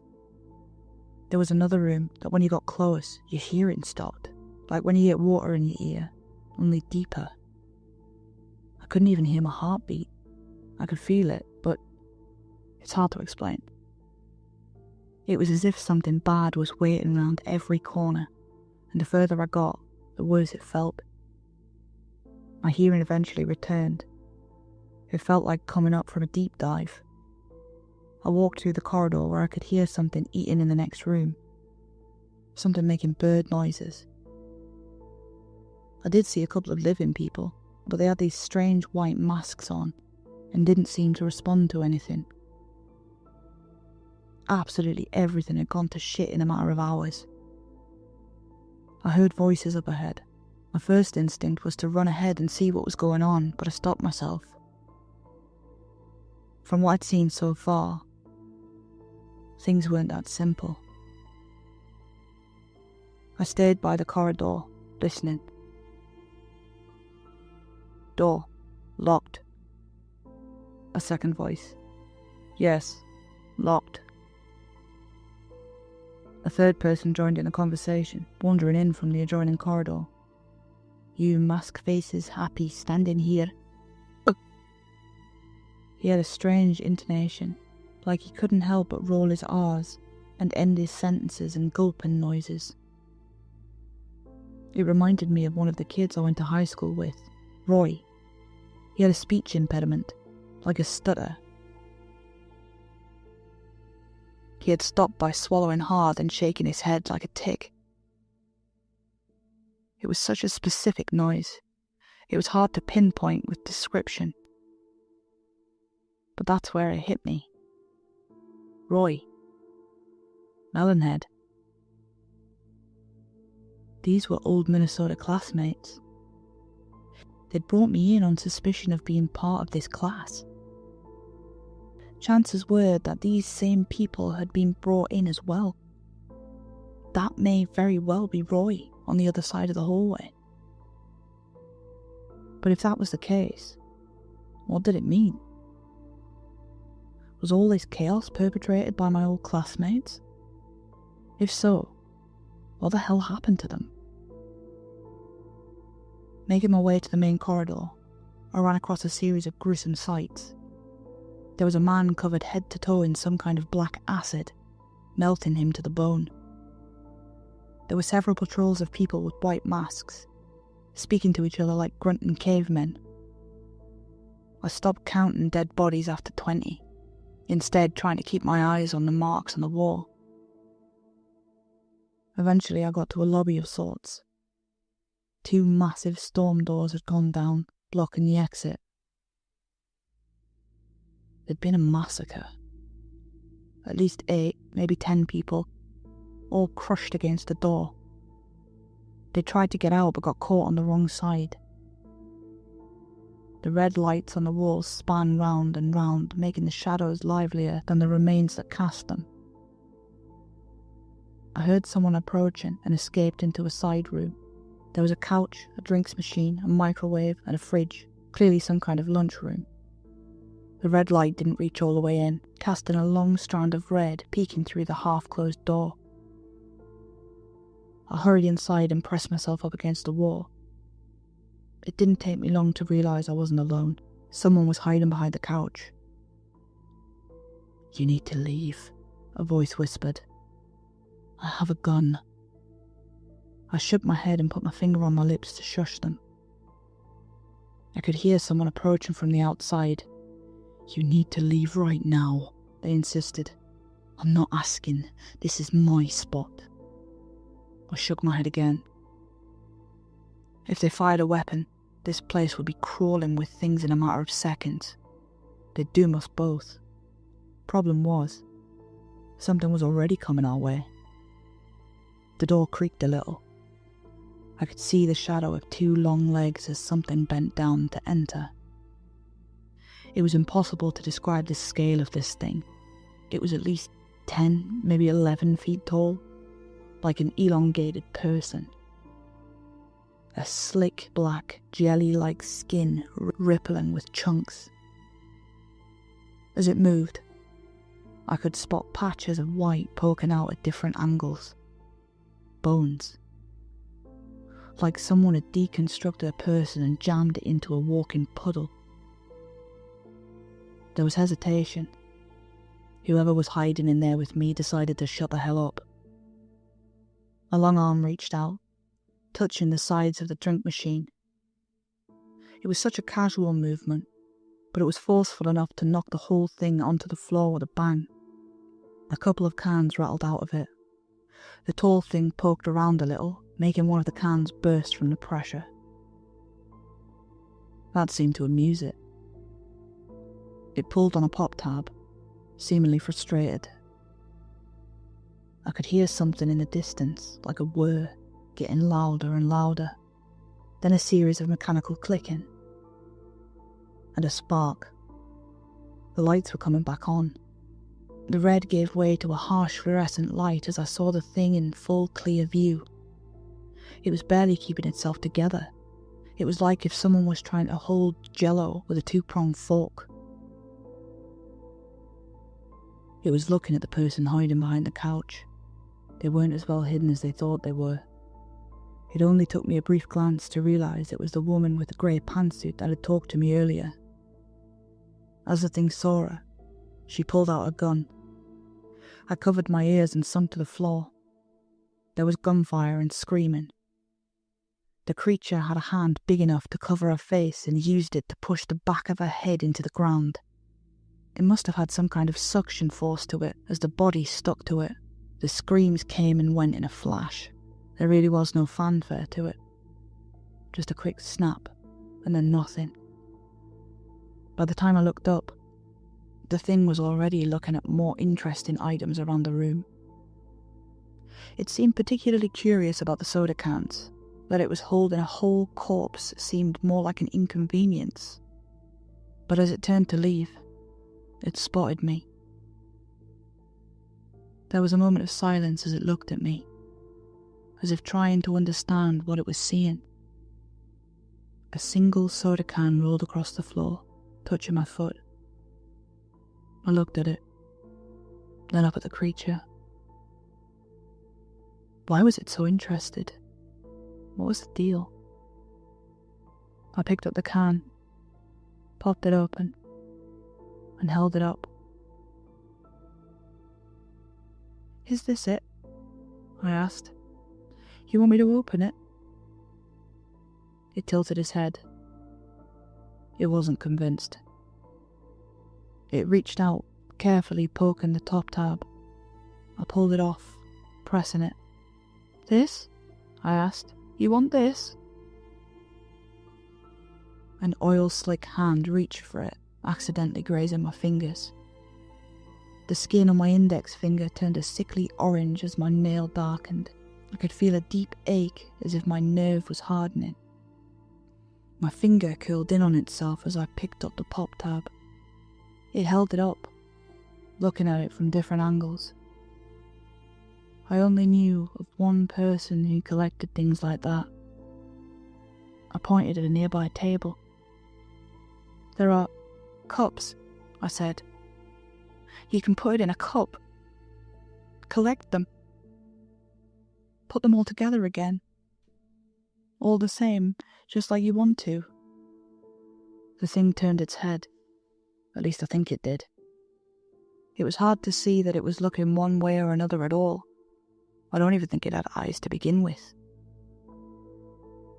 As it turned its attention to the other soda cans and the empty coffee cups, I reached for what remained of the lady in grey. Half of her was still hanging out of that thing, dangling like a broken doll. There was a twitch to the leg, like there was something inside trying to get her to run. Like an operator calling out on a line when no one's listening. She was still holding something in her hand, barely visible through the black sludge. I bent her hand open. It made a snapping noise as a tendon protested, revealing a key card. I pulled it loose, only for the sludge thing to turn my way. It didn't appreciate this intrusion. With one step, it closed the distance. It reached for me with its free hand. I had to do something, or I'll be next. "Hank!" I called out. "It's Hank, right?" The hand slowed, dropping to the floor. The ceramic tiles turned a sickly blue, fizzling. I could see something just beneath the surface of the sludge. A cranium. There really was some kind of head under there. And it was looking my way. "You collect things," I said. "You arranged them in jars. You had them in your locker." It stared at me as something bubbled beneath the surface. Bones moving up and down, rearranging themselves. "Is that what you're doing?" I asked. "Are you collecting now?" It bobbed its head. "If we go outside, you can collect so many more things," I said. "But then we gotta open the door." It bobbed its head again, and stepped back, leaving room for me to leave. I did. The main lobby was filled with various things. People in masks, something large chewing on an arm. I think I saw the Babin siblings in there, but I can't say for sure. The large thing in the back stepped forward the moment it saw me, pointing with its whole arm. There was no doubt in my mind that I knew this person. Melonhead. His facial features looked a bit exaggerated from when I'd last seen him. He was a whole lot taller, but it was him. I barely recognised him as human now, having an almost greyish skin and dark eyes. I could see him salivating as he dropped the bloodless limb to the floor, advancing towards me in a jog. The sludge thing came up from behind me, swinging an arm in a wide arc. It smacked Melonhead over the jaw, sending him reeling back, scratching on its face. The sludge thing was making sure I made it to the door. I could feel the weight of inhuman eyes staring at me. I hurried up to the control panel on the wall, swiping the access card. "Step 1 authorization complete," said an automated system. "Please present your hand for biometric confirmation." I swallowed hard as Hank dropped an acid-burned arm next to me. It was surprisingly heavy. I held it up to the panel, manually adjusting the fingers. My stomach churned. It felt like playing with raw chicken. "Please hold," the system asked as a taskbar reached 100%. Then, green lights. The storm doors started rolling. Some of them ran. Some of them screamed with joy. A couple didn't say anything. A couple of people with white masks kept guns at the ready, scanning the area for threats. Melonhead lumbered outside looking for his next snack. And finally, the sludge. He put the coffee cup down, realising there wouldn't be any more pop tabs around for a while. He wandered off without looking back, stretching out to the point where he rivaled the treetops. By the time the lobby was empty, I stepped outside. Some of them had run to the woods. A couple of them had moved down a westbound path towards the barracks. There was a pine forest ahead, so I guessed I was somewhere in the Midwest or North. The birds sounded familiar somehow. "Not much of a reunion, buddy," that strange voice again, with the rolling R's. The gulping. I didn't need to turn around to know I was talking to one of the Babin siblings. I turned to face him. A pale man with slick hair combed back, a hawk-like nose, and these chemically wide eyes. He leaned against the open storm door in a parody of casualness. "I recognize you, you know," he continued. "Class of 2000. "Yeah," I nodded. "Tomskog High." "Didn't you move?" he asked. This is when I noticed he had a knife. He was picking his nails with it. "I did. San Antonio." "Too bad," he said. "We had a lot of fun after graduation." "I can imagine." "I don't think you can," he grinned. "I really don't." He gave me a pat on the shoulder as he passed me by, trying to catch up to his sister, his head bent forward, like that of a prowling cassowary. I managed to get to the highway. From there, I got in touch with the police. From there it was a series of phone calls. I booked a plane, and a tearful reunion with my family. I didn't know what to say to them. Was I still bound by the contract? Was there anyone left in that facility to reimburse me? I had no idea. I stuck to the story as well as I could. I did get a check in the mail not long after, printed on cheap paper, with a stamped blue sunflower logo. It came with a notice that I would only be getting one payment. They were shutting down that branch of the organisation for an emergency restructuring. I guess Hatcher Pharmaceuticals is getting shuttered. I couldn't care less if I'm honest. I got paid, and I got out. I had to go through surgery to get my finger fixed. The acid burn was bad, and they described the damage as my index finger trying to pull into itself. I had to walk around with a cast for weeks. I know this all seems a bit too fantastic to be true. A lot of things are. I could write a full book on any one of those corridors. But looking back now, it all feels like a distant dream. It was so unreal that it felt like it happened to someone else. And it's not what I saw that haunts me the most. It's what I felt. A pulse beating out of my chest, not knowing if the next beat will be my last. Stepping around the corner, praying that no one heard me struggling to breathe. That feeling comes back every now and again. I can be standing in my bedroom, looking at the door, and I just get this sense that there's someone waiting on the other side. There isn't, but that doesn't stop me from thinking there is. I haven't been contacted about the class of 2000 since, and I haven't heard the name of Tomskog High mentioned. There have been no emails, no texts, no strange visits, no white vans pulling up on my driveway telling me lies. And I don't know if that's a good thing. Something tells me it isn't. Hi everyone, thanks for listening. This story was written by Saturday. If you liked it, please like the video and tell me in the comments how many of your high school classmates' names can you remember? And here's a fun fact you didn't ask for. Cassowaries are basically gorgeous murder chickens with a 4 to 5 inch dagger claw on each foot and can sprint about 30 miles an hour. More of the story. If a cassowary shows up at a class reunion, let it cut the cake. From a distance. Good night.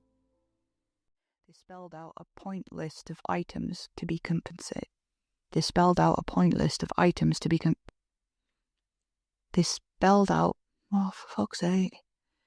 They spelled out a point list of items to be compensated for, like food, hotel rooms, overtime pay, all the bells and whistles. I stared up at the entrance to the old hospital, drinking in its features. Cracks spiderwebbed along the bricks, and vines had claimed most of the exterior. It was an oddity against the encroaching forest, a relic of a time long since past. It felt wrong for it to be there, out of place, which only worked to pique my interest even further. Well, are we going to stand here all day, or are we checking this sucker out? Kyle asked, lightly slapping me on the back. Let's go. Don't want to lose too much daylight, Maddie interjected, tugging my arm. As you wish. Ladies first, I replied, extending a hand to the door. Maddie rewarded me with a glare. The interior of the hospital was in an even worse state than the outside. Lights had been smashed out, graffiti coated the walls, and pink insulation hung from the ceiling above. As an avid urbex enthusiast, I was reveling in it. Something about being in a place that humans didn't belong always sent a rush of exhilaration surging through my veins. I lived for the thrill. But after what happened that day, my passion for urban exploring has been snuffed out. We were taking photos of abandoned medical equipment when Kyle brought it up. Hey guys. He spoke in a whisper, despite the fact that we were alone. Yeah, I replied, sensing the tremor in his voice. Does it feel like we're being followed? I don't know, it might just be me, but something tells me that we're not the only ones here. Stop. You're trying to prank me, and it's not going to work this time. How gullible do you think I am? Maddie retorted, crossing her arms. Maddie, I promise I'm not joking. Her expression faltered when she realized the severity of Kyle's tone. You're really not? Jake, is he being serious? I sighed. When Maddie got freaked out, it wasn't a good time for anyone. Things had been going smoothly up until that point, and I didn't want to ruin a good thing. Tell you what, Kyle, if we check out a couple more rooms and your sixth sense is still going haywire, we can leave. Sound good? Despite their nods of approval, I could feel the shift in the atmosphere. The tension was thicker, solid, as if I could reach out and touch it. Knowing what I know now, I wish we would have left the moment Kyle said something. We continued our search with no further protest from either party. We photographed our findings in silence. That pervasive unease, still omnipresent. I kept trying to find something to say, but I couldn't arrange the words properly in my head.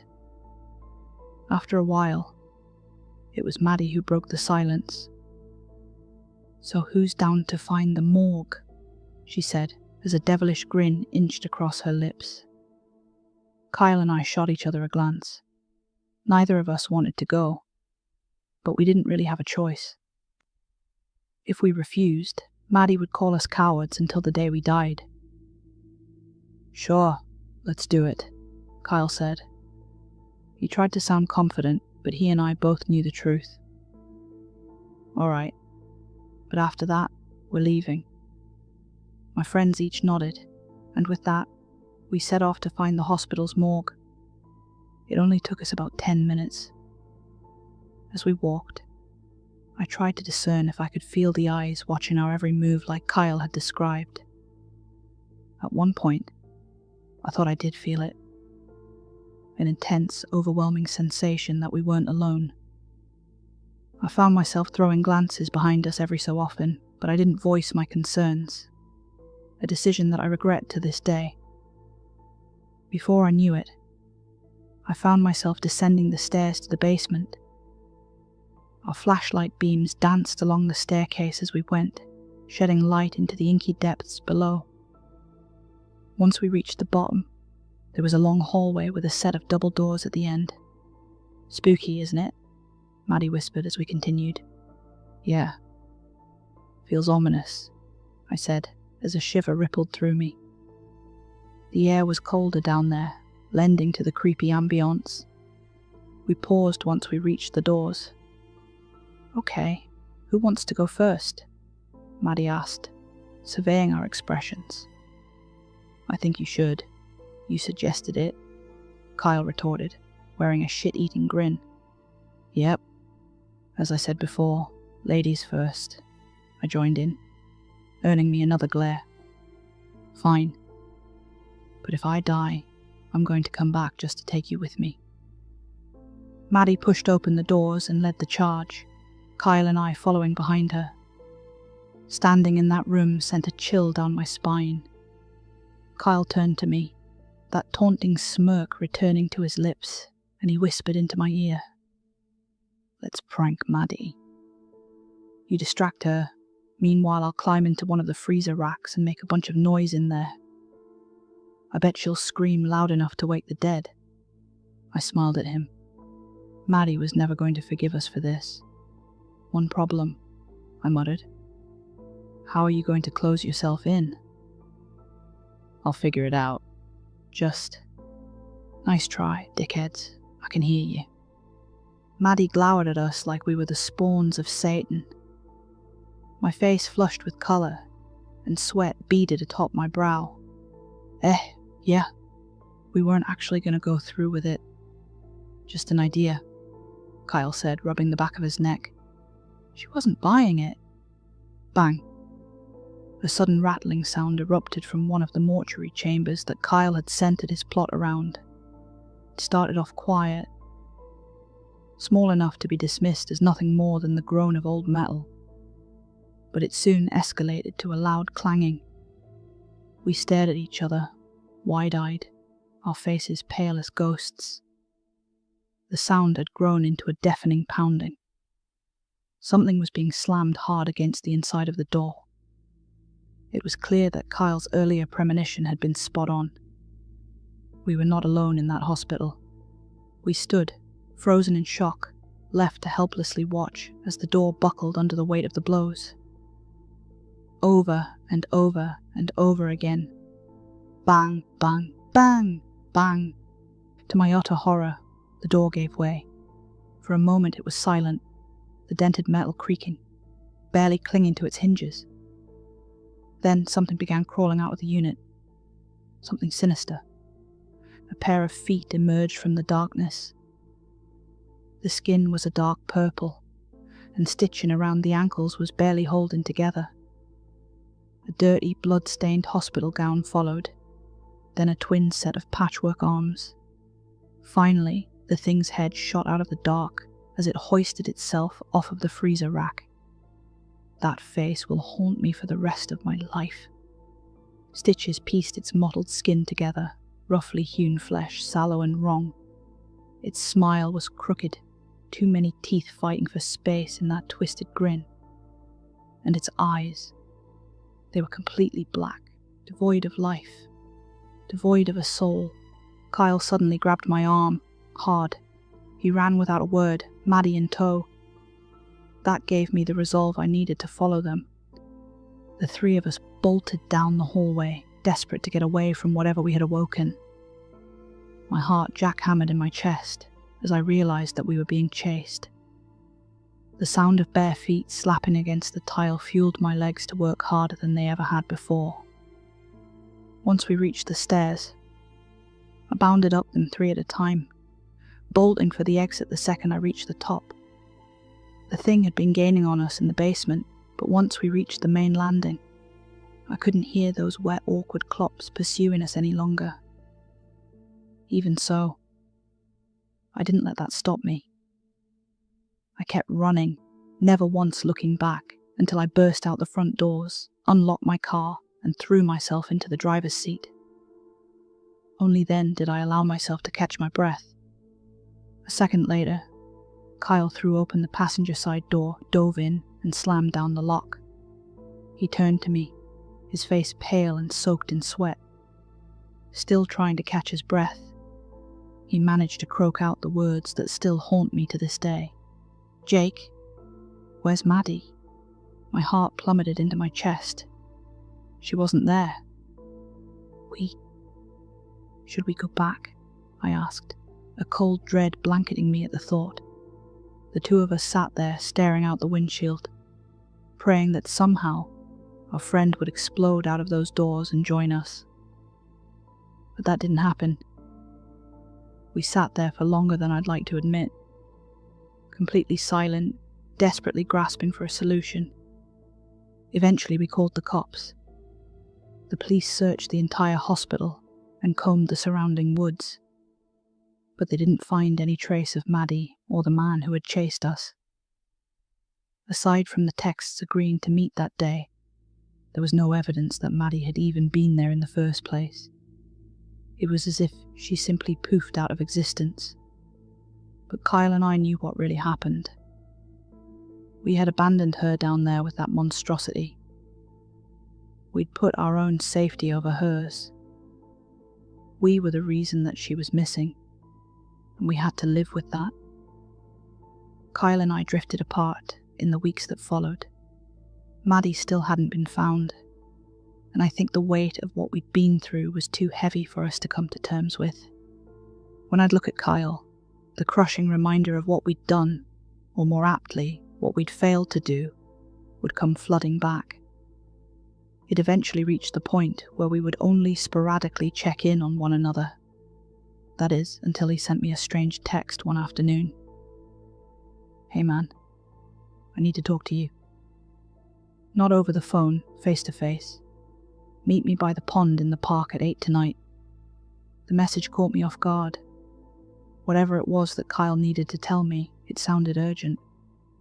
As I would come to find out, it was. I found Kyle sitting on a park bench by the pond. It wasn't completely dark yet, but the sun was dipping below the horizon. As I claimed my spot beside him, I noted that he was staring off into the distance. His hair was disheveled, and it appeared as if he hadn't slept in days. "Kyle, are you okay? You look like you've been through the ringer." He turned to me, his bloodshot eyes connecting with mine. "Jake, I'm not okay. I don't think I'll ever be okay again, man. I can't take it." He was getting choked up, and tears began to well in the corners of his eyes. "No, you can't think like that. Everything's going to be all right. If this is about Maddie, she'll..." Kyle turned to me, the stone-cold look in his gaze deterring me from finishing my sentence. "You haven't been seeing her, have you? So it's only me. Fuck. I'm screwed, man. It's over. She's going to come for me, then she'll use me to get you, and... I grabbed Kyle's shoulders and shook him. He was raving like a lunatic. An asylum patient off his meds. Snap out of it. What are you rambling about? Seeing Maddie? What does that mean? Kyle looked at me with a cold stare. His wild hair fluttered in the wind as an ominous breeze swept through. This is going to sound insane, but Maddie has been visiting me. Or what's left of her. Her mouth is stitched shut, her hair is soaked in blood, and now she's wearing one of those hospital gowns. It got her. She's not alive anymore, Jake. That thing from the hospital. It's using her to get me, and once it does, you'll be next. I couldn't formulate a response. I stared at him, mouth agape, turning over his words in my mind. Could what he had just told me even be possible? That's it. That's all I needed to tell you. Well, and I guess I wanted to say goodbye. I doubt I'll make it much longer. Jake, I'm so scared. Tears openly streamed down his face, and my first instinct was to pull him into a hug. He sobbed while I tried to console him, failing to subdue the tremors that racked his frame. Look, it's going to work out. Trust me, you're not going to die. I'll think of a way out of this. We both knew that my words were hollow, yet it felt better than saying nothing at all. Kyle pulled away and wiped his eyes. That foreign look from when I'd first seen him returning to his face. Jake, I really hope you're right. For both of our sakes. I called Kyle's mom that night and voiced my concerns. Her son was spiraling, and whether it was due to some entity gunning for his soul or some kind of vivid hallucination, I was determined to get him some help. But my efforts were all in vain. Kyle's body was found 2 days later. He'd eaten a slug from a 12 gauge. The neighbors claimed that they heard screaming, hysterical wails, like Kyle was trying to get away from someone, or something. And then they reported hearing multiple gunshots, followed by an unnerving silence. No one saw anyone enter or exit the home, leaving all of the witnesses perplexed. The news painted him like a man with a rampant mental condition, a loon who let his untreated delusions frighten him into making the worst decision possible. But I know that what Kyle saw was real. Because lately, I've been seeing her too. She appeared for the first time the night that Kyle died, standing below a street lamp across from my window. His description of her had been deadly accurate. Maddie's eyes were stitched shut and her arms hung limply by her sides. Her hair glistened with something dark, and the hospital gown she wore had yellow stains blotched across the front.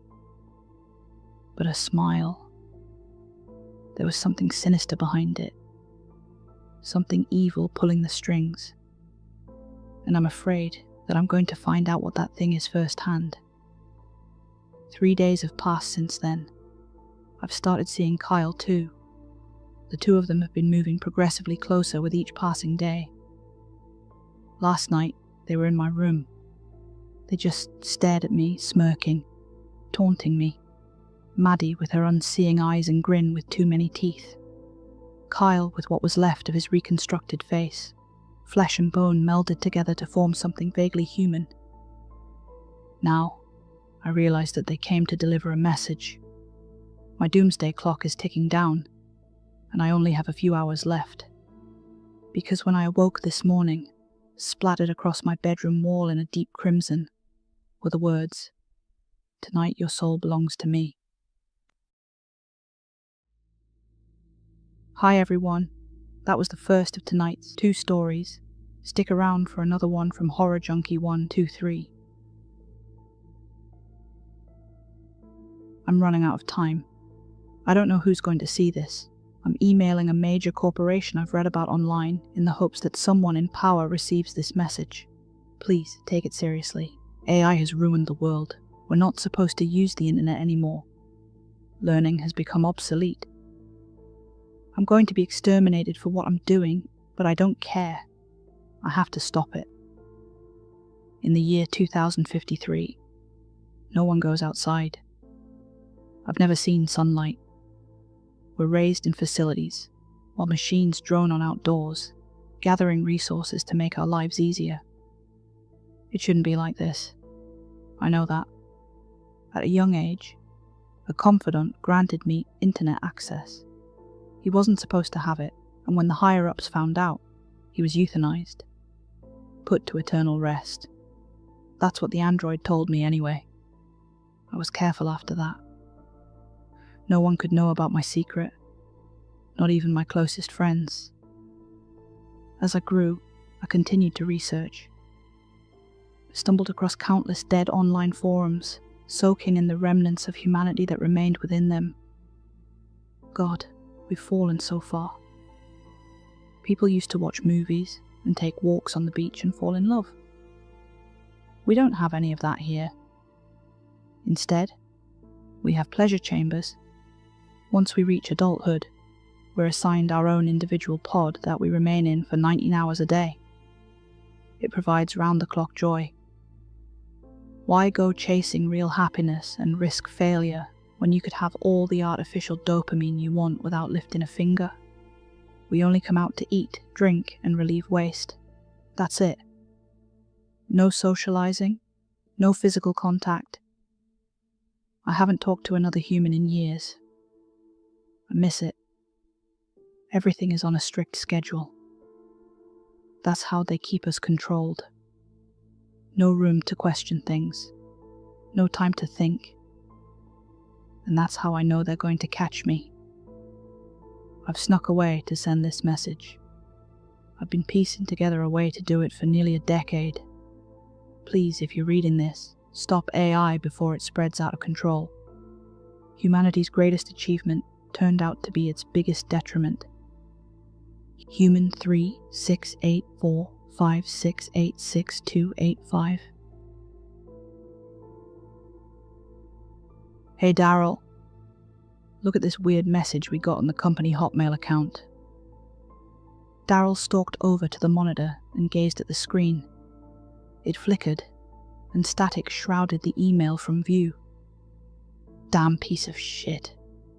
The boss bought this thing in '84, and he's too cheap to shill out a few bucks for a new one, Daryl growled, shaking the dinosaur of a monitor. The pair's eyes remained focused on the screen as it came back to life. Daryl skimmed the email, his brows furrowing before relaxing again. Don't know what the hell AI is, but I bet it's some bored teenager playing a prank. Just delete it. Don't have to tell me twice, the employee responded. Click.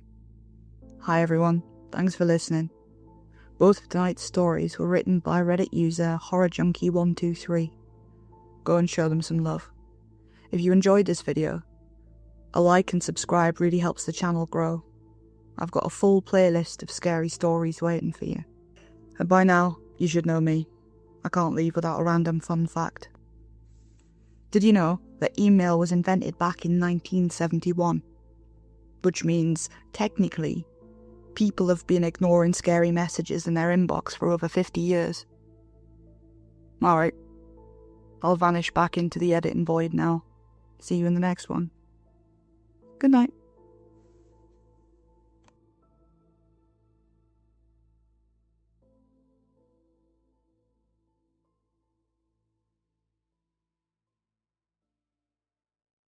I'll have a number 4 meal with extra cheese, 2 Big Macs with a large fry, 3 apple pies, and a shamrock shake. Alright Stan, your total comes out to $46.50. The land whale grunted approvingly as he shoved a greasy wad of crumbled bills into Gary's outstretched palm. Here's your change, I'll call your number when it's ready. Stan trundled away to await his late night snack as Gary and I prepared the food. Jeez man, does he have a family waiting at home for him or something? I whispered as Gary shoveled the fries into a red and yellow box. Blair, does that man look like he's got a wife and kids? Stan is one of our regulars. You'll see him pretty often if you stick with the night shift. I grimaced as I prepared the shake. Great. Lucky me. Hey, could be a lot worse. Honestly, Stan is the least of your worries, he said as a shudder rippled through his body. We processed the remainder of the food in silence. Gary and I then shuffled to the counter, each donning a full tray. Stan, orders up, Gary exclaimed, as the boulder of a man darted at alarming speed to retrieve his sodium-rich smorgasbord. He snatched the trays from us, hurriedly ambling back to his corner table. I watched in astonishment as the man inhaled his meal. Hey, could you help me sweep in the back? Best to do it now before any more customers. Gary was interrupted by an obnoxiously loud alarm blaring from his pocket. Stan looked up at him, glowering at the unwelcome ringing. Sorry, gotta take this, he said, darting to the kitchen and out of view. He returned a moment later. All the colour had drained from his face. He appeared sickly, like he'd suddenly caught a nasty case of the flu. It was my Aunt Norma. She said my parents were in a car wreck. Apparently my mum's in critical condition. He stared off into space, his brain slowly processing the tragic information he'd just received. Gary, I'm so sorry. Do you need me to call someone? He snapped out of his trance, tears brimming in the corner of his eyes. He quickly wiped them away. No, I'll be fine. Okay. But, with all due respect, what are you still doing here? Go be with your family, dude. I can handle closing up on my own. He locked eyes with me, a stern determination creeping over his countenance. You're right. I need to go. Here, take my key to the restaurant. There's a list of rules in Dave's office. Go and read them the first chance you get. You'll need to follow them to a T, no matter how ridiculous they sound. Got it? Yep, I'll take care of it. Now go, I said as Gary handed me a small silver object. He sprinted out of the front door, letting it slam shut behind him. I fashioned Gary's drive-through headset below my hat and headed to the back to familiarise myself with the nighttime protocols. I laboriously pushed open the door to Dave's office. You'd think that thing was made from solid gold, how heavy it was. I surveyed my surroundings, my eyes immediately falling to the life-size portrait beaming back at me. Really, Dave? Even I'm not that self-absorbed, I muttered, continuing my search. I defaulted to the pock-marked bulletin board to my right. There they were, posted clear as day. I swiftly scanned over them. Rules for the night shift. 1. You are allowed a 7-minute grace period. No exceptions. Rule 2. If a hooded figure knocks at the drive-through window, do not answer. Stay out of its direct line of sight and it will leave. Rule 3. If Stan claims that you forgot his pickles, offer him a free complimentary chocolate shake. If he refuses, lock yourself in the office and call Dave. Number 4. No outside food or drink. Number 5. If a blood-like substance begins seeping from under the grill, mop it up until it stops. No, it's not blood. Number 6. An old woman in a shawl will come in exactly 10 minutes past 1. Avoid looking at her for too long. She will not leave until you ask her where Tony is. Number 7. If a small child appears telling you he lost his mother, ignore him. He does not have good intentions. Number 8. You are required to comply with the employee dress code. Speak to management if you need clarification on what is acceptable. Rule 9. If you are alone, and you feel the undeniable sensation of being watched, lock yourself in the office immediately and wait for it to dissipate. Rule 10. The store closes at 2 AM. Before you clock out, place 2 packages of raw burgers on the stove. Rule 11. Always leave the restaurant by 2:37 AM. The hamburglar doesn't like company. Rule 12. Failure to adhere to these rules will result in immediate termination. Do not hesitate to call Dave if you have any questions or concerns. Dave's phone number was hastily sprawled at the bottom of the page. I stared at the list, unsure what to make of it. Was this some sort of cruel prank on the newbie? Maybe Gary was in on it. I resolved to wait and find out myself, and I made my way back to the counter. Upon seeing me approach, Stan rapidly stood from his seat and sidled up to me. Can I help you with something? Yeah, you forgot my pickles. I mentally rolled my eyes. Gary hadn't been gone for 10 minutes and the fun was already ramping up. Look, I watched my co-worker make those. I know he didn't, I began, before Rule 3 crept into my head. I'm sorry. I can offer you a free shake for the inconvenience? His 4 chins flapped as he fervently shook his head. No, I don't want any more food. There's another way you could make it up to me, though. A malicious grin inched across his face. A blanket of fear sent adrenaline bursting through my veins. I'm 16, sir. If you really think that's not what I meant, you dumb broad. I want a refund. What? No, you already ate it all. Fine, if you won't give me my money back, I'll have to take it from you. The massive mound of flesh began waddling to meet me behind the counter. I fled to the back, praying he wouldn't catch me. I glanced behind me as I struggled to push open the absurdly heavy office door. Stan was barreling towards me, sending shelves of products crashing to the ground. My heart thumped against my ribcage so hard it hurt.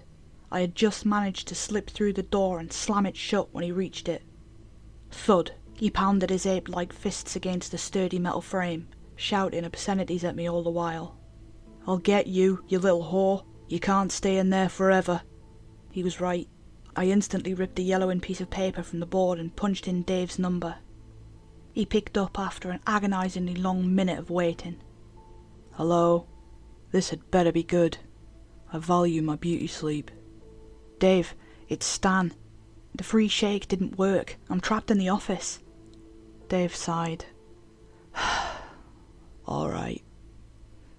Put it on speaker and hold the phone up to the door so he can hear me.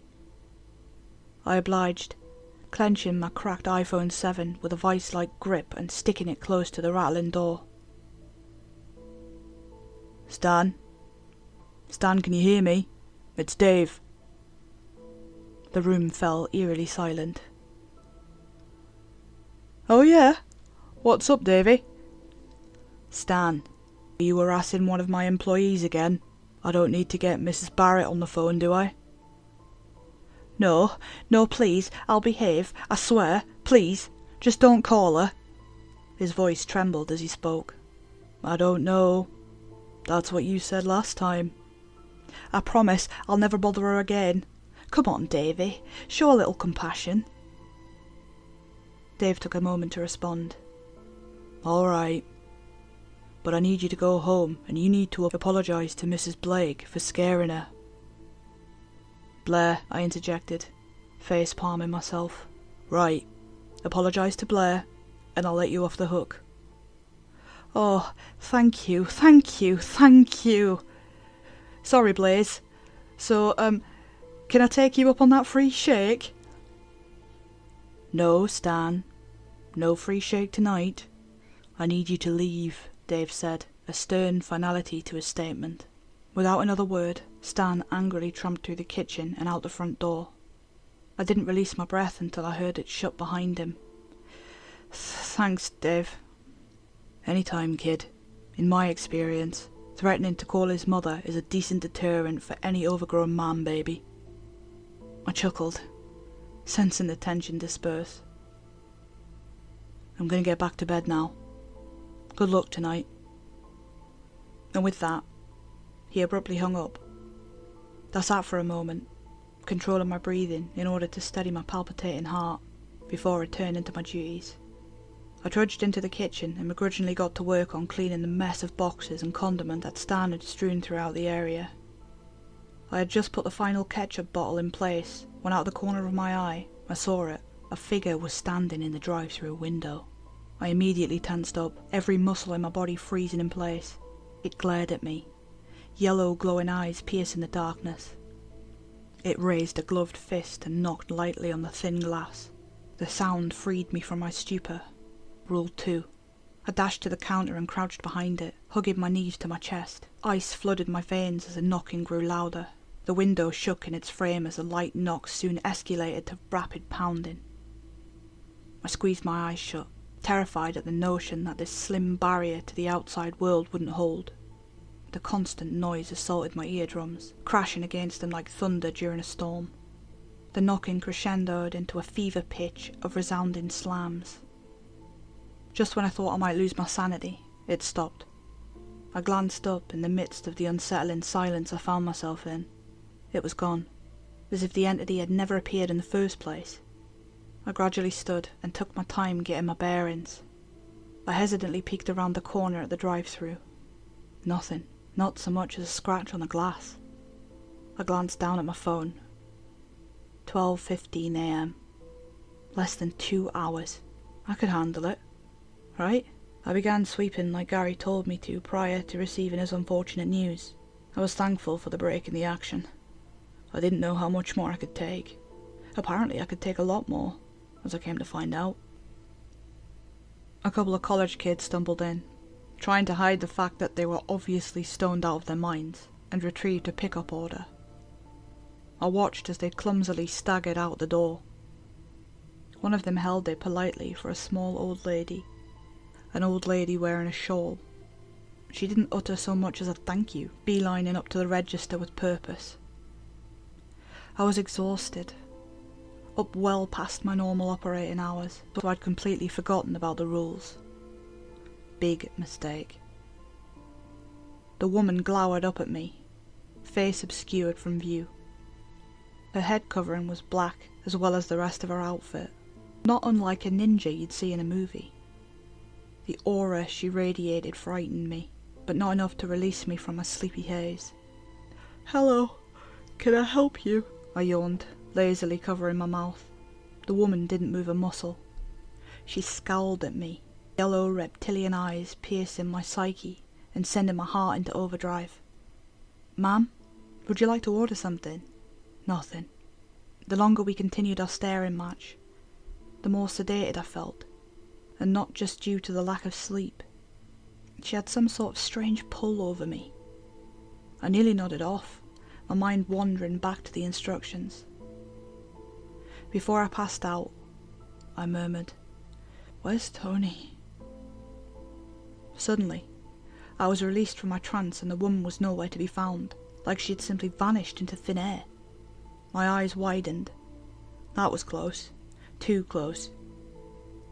I trudged to the sink and splashed some cold water on my face, then poured myself a large cup of coffee. I knew it would probably keep me up well past closing, but hey, if it helped me avoid another incident like that, I was all for it. I had just finished dumping the dustpan into the trash when I felt it, a peculiar sensation creeping over me like bugs crawling up the back of my neck. I was being watched. But from where? I sensed it coming from the drive-through. I whipped my head in its direction. Empty. I shifted to the dining area. No one was there. I grew lightheaded and panic began to surge through my system. A breeze swept past my ear, and I swear I could hear a soft, almost imperceivable voice whisper, "Blair." I bolted to the office, slamming the door shut as quickly as I could. What was that? I paced around the office like a caged animal, anxiously waiting for something, anything to happen. After what felt like an eternity, it began to dissipate without incident. I sat there for a moment, contemplating if this was really the right career path for me. Was it like this every night? I was snapped back to reality by static emanating from my headset. I ripped it off until the noise stopped. A bumbling male voice crackled through it. "Hey, is this place open?" he slurred, obviously under the influence. "Yeah, what do you want to order?" I was beginning to lose my cool. Between all the strange occurrences and the inebriated customers, my patience was wearing thin. "I'll have a filet of fish meal." Coming right up. I made my way back to the kitchen and began preparing his order. Who the hell comes to McDonald's at 1:30 in the morning for a freaking filet of fish? I grumbled, purposefully dousing his sandwich in sauce. I served the man, hoping to be rid of him as soon as possible. "Thanks. Hey, is that a kid at the counter?" I turned my head, and sure enough, there he was. A mess of blonde tangles and deep blue eyes peered at me from the register. I sighed. Yeah, I'll take care of him. Have a good night. A child, unaccompanied in my restaurant. Just what I needed. I began to approach the counter when Rule 7 blared in my mind like a tornado siren. I froze mid-stride. Just ignore him, Blair. It's almost 2. You got this, I reassured myself, starting my closing duties early. That was easier said than done. The child began wailing, shrill, high-pitched screams reverberating off the walls. He ran into the kitchen area, allowing me a full view of his tiny frame. The boy couldn't have been older than 6. His Pac-Man t-shirt looked well outdated, and he was filthy, as if he hadn't showered in years. He began tugging on my shirt, begging for attention. "Please help me, lady. I can't find my mummy," he cried, tears streaming down his rosy cheeks. He was relentlessly pulling at my clothing. And that was it. I reached my breaking point. If this child, monster, demon, whatever he was, planned on killing me, he could go ahead and put me out of my misery. I was done. "Get out! Just screw off and leave me the hell alone." He immediately quit sniffling and straightened up as if I'd flipped a switch. Red tinged his striking pupils. Dread began sinking into my gut. A malicious grin blossomed across his lips. "You made the right choice," he growled as he headed towards the exit. "Weirdo kid," I mumbled, returning to cleaning. I finished up and waited around for 2 to hit, praying for a quiet, uneventful end to my first nightmare closing shift. Of course, my prayers weren't unanswered. I had a mere 3 minutes until I was supposed to clock out when I spotted it. A dark red viscous liquid oozing from beneath the stove. Great, awesome, just what I needed. I filled up the mop bucket in the storage closet and began sopping up the mystery fluid. If it wasn't blood, you could have fooled me.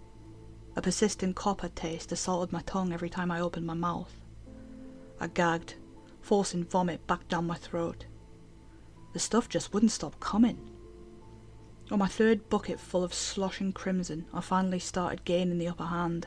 I mopped fervently as blisters erupted across my hand from the friction of the wooden handle. All the not blood had been disposed of. I breathed a sigh of relief, careful to avoid splashing myself as I dumped the last of the liquid down the drain. I'd done it. "Take that, bitches, I win," I cheered as if I'd just claimed first prize at the Indy 500. My celebration was short-lived once I glanced down at my phone. 2:35 a.m. I bolted to the freezer, scooping up a couple of bags of frozen patties. I slashed them open as quickly as I could, hoping in vain that I'd be able to make it out on time. I dumped their contents on the grill, then turned to toss the package in the trash. My heart plummeted into my gut. A man stood before me. His black, dead eyes matched that of the small mask encompassing the top half of his face. Wispy red hair sprouted from his floppy hat. A matching tattered black and white striped uniform framed his features, accompanied by a dingy red tie dotted with images of burgers. He grinned at me, jagged, rotten teeth sending a chill undulating through my entire body. He spoke, a rough, gravelly voice, shattering the tense silence.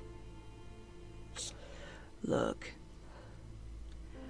I know you're new here, so I'll spare you this time. But if I ever catch you in here this late again, I won't think twice about increasing my calorie intake."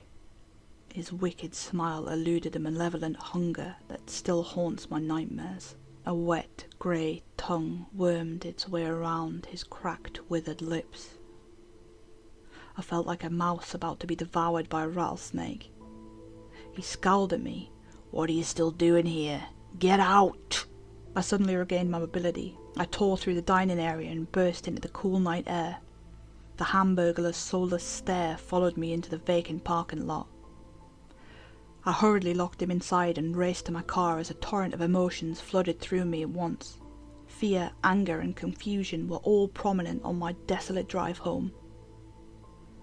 In the end, rage won out. I wasn't scheduled the next day, but I was determined to make that smug prick in charge at least give me some sort of explanation. I returned to the Golden Arches around 4 hours later, running on 0 sleep and a whole pot of Maxwell House. With fire in my eyes, I flung the door open and marched straight to Dave's office. Oh yeah, it was great. Had his car repossessed and everything. Oh, hey Blitz. Yep, For the last frickin' time, it's Blair. B-L-A-I-R. Not Blitzen, not Blazerkin, not Blakely, Blair. Dave furrowed his brow, mouth slightly agape. Yeah, Jim, I'll have to get back to you. He ended the call and furiously pocketed his phone. Do you even know who that was?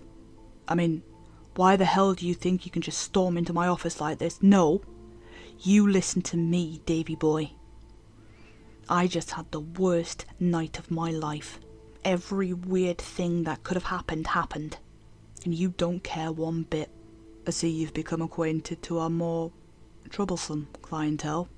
Yeah, I have. And I'm not dealing with that crap again. I quit. I hissed, dramatically slapping my hat onto his polished cedarwood desk before turning to walk out the door. Wait. 25 an hour. I stopped dead in my tracks. I reluctantly faced him. A sly, toothy grin was stamped on his gritty face. I mulled it over.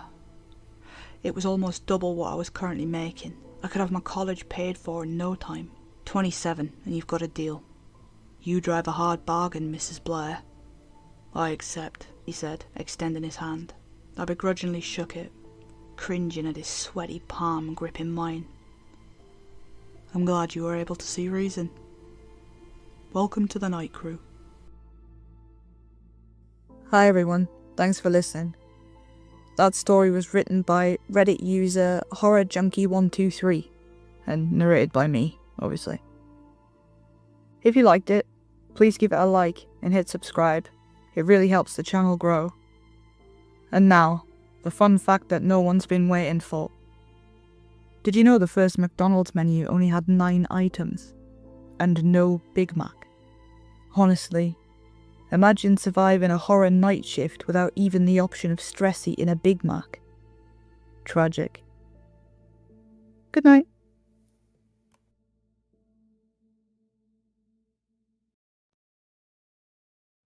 Back in 2018, I was in a difficult position. I'd lost my job working security for a local firm and was looking for something on short notice. Add to that, I was in a difficult situation with my then girlfriend. We were on a sort of pause. It was a strange time. In short, I was looking for a job and I found one.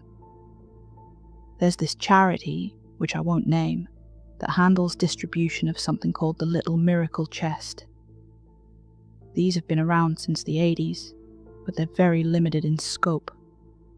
It's these colourful toy boxes that are sent out to first-time parents, mostly in the southern East Coast states. They usually contain a couple of goodies, some parental advice books, a Bible, and a couple other things. It's been around for a while, but I don't think a lot of people talk about it. I read online that a local chapter handling the Little Miracle Chests needed permanent warehouse security, so I applied. I had one of those chests as a kid, and honestly, I loved it. I thought it was a nice callback, especially at a time when I needed stability. For the sake of brevity, I'll just say this up front. I've changed a couple of names around, including my own, just to make sure my position and the location stays anonymous. I met with a guy, let's call him Jonah, friendliest guy you'll ever meet. Early 50s. Honest living kind of guy, if you could look past the creepy horn-rimmed glasses. He looked like a cool dad who'd stepped out of a 70s commercial. Firm handshake, calming voice. I met him just outside the warehouse, and he had the most starched white shirt I'd ever seen. "Jonah," he said, shaking my hand, "and you must be Henry." "You got that right. Glad to be here." It's like I know you already. Do you want the tour? Gotta admit, I said. I'm a bit nervous about the interview. Interview? Jonah laughed. My friend, as far as I'm concerned, the job is yours. We got your application is all. You fit the bill just fine. You sure? I asked. I figured you'd need some, I don't know, clarity. I got a good eye for people, smiled Jonah. But I suppose I have one question that needs answering, if you're so inclined. Go right ahead. Jonah put a hand up to shield his eyes from the July sun. The guy was clearly an outdoorsy type, being tanned from head to toe. Do you consider yourself a nurturing man? He asked. It was a perfectly fair question, but it was difficult to answer. I had this girlfriend, Jill, who I'd been seeing for about 8 months. We got along great, and had been talking about moving in together when she revealed something. She had a kid. I had no idea. It had been this thing she hadn't intended to hide. It just ended up that way. We got along so well, and by the time she wanted to tell me, it had gotten strange to bring it up. I don't think it was nefarious, but it became this strange, sticking point in our story. 8 months, and I'd never once heard she had a 5-year-old boy at home. At that point, I didn't know if things were complicated because I didn't want to be a stepdad, or because she'd lied to me. So, when Jonah asked me if I was a nurturing man, that's where my thoughts brought me. I zoned out a little, and answered as well as I could. I'd like to think I am, I said, but I don't know. Hard to tell. Well, at least you're honest, smiled Jonah. That makes up for a lot. With that, he gave me a tour of the warehouse. Row after row of little miracle chests, all wrapped in cellophane and ready to be shipped out. The little miracle chests are about 4 feet long, 3 feet wide, and has a rounded treasure chest kind of lid. The thing is made of some solid kind of wood, and has these metal handles bolted to the side. It's heavy, at least 30 pounds. On the side, you got all kinds of classic Americana printed. Boys and girls playing in the sun, a white church, green grass, a rainbow, happy couples leaning on one another. But also a few of adventurous motifs, like lions being ridden by young boys, or little girls feeding unicorns with blue sunflower seeds. It's probably the most sugar-coated, wholesome thing you'll ever see, if you haven't seen one already. Before we could enter, Jonah gave me a tap on the back. These things come straight from the printer, so we have these industrial fans going in there to keep the prints from peeling until they settle. So it's loud in there. All right. So we got these headphones, noise cancelling and all. Whenever you're in the main hall, you need these on at all times, or you'll hurt your hearing. We can't be held liable for that, Henry. We don't got that kind of money. Fair enough. He gave me the headphones and showed me around the warehouse. There was a definite chemical in the air. It was a prickly smell, like old lime and deep ammonia. It stuck with you immediately. Jonah showed me around the main hall, the loading dock, and the various entryways to keep an eye on. He pointed out a few cameras, all the light sources, and where all the emergency buttons were in case of a fire or serious accident.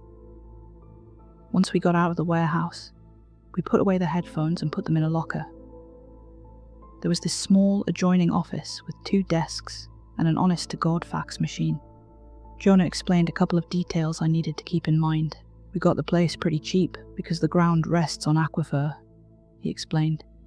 That's been shifting slightly over the years, causing a sort of incline. We've looked into contractors to help us compensate, but it's a steep bill. Long story short, Henry, you need to check to make sure none of the chests tumble off the shelves. We don't want them to break. Not one. Is that why you wrapped them up like that? I asked. For traction? traction and to keep the fumes in. You know, they're straight from the printer. We don't want you to get a wheezy lung.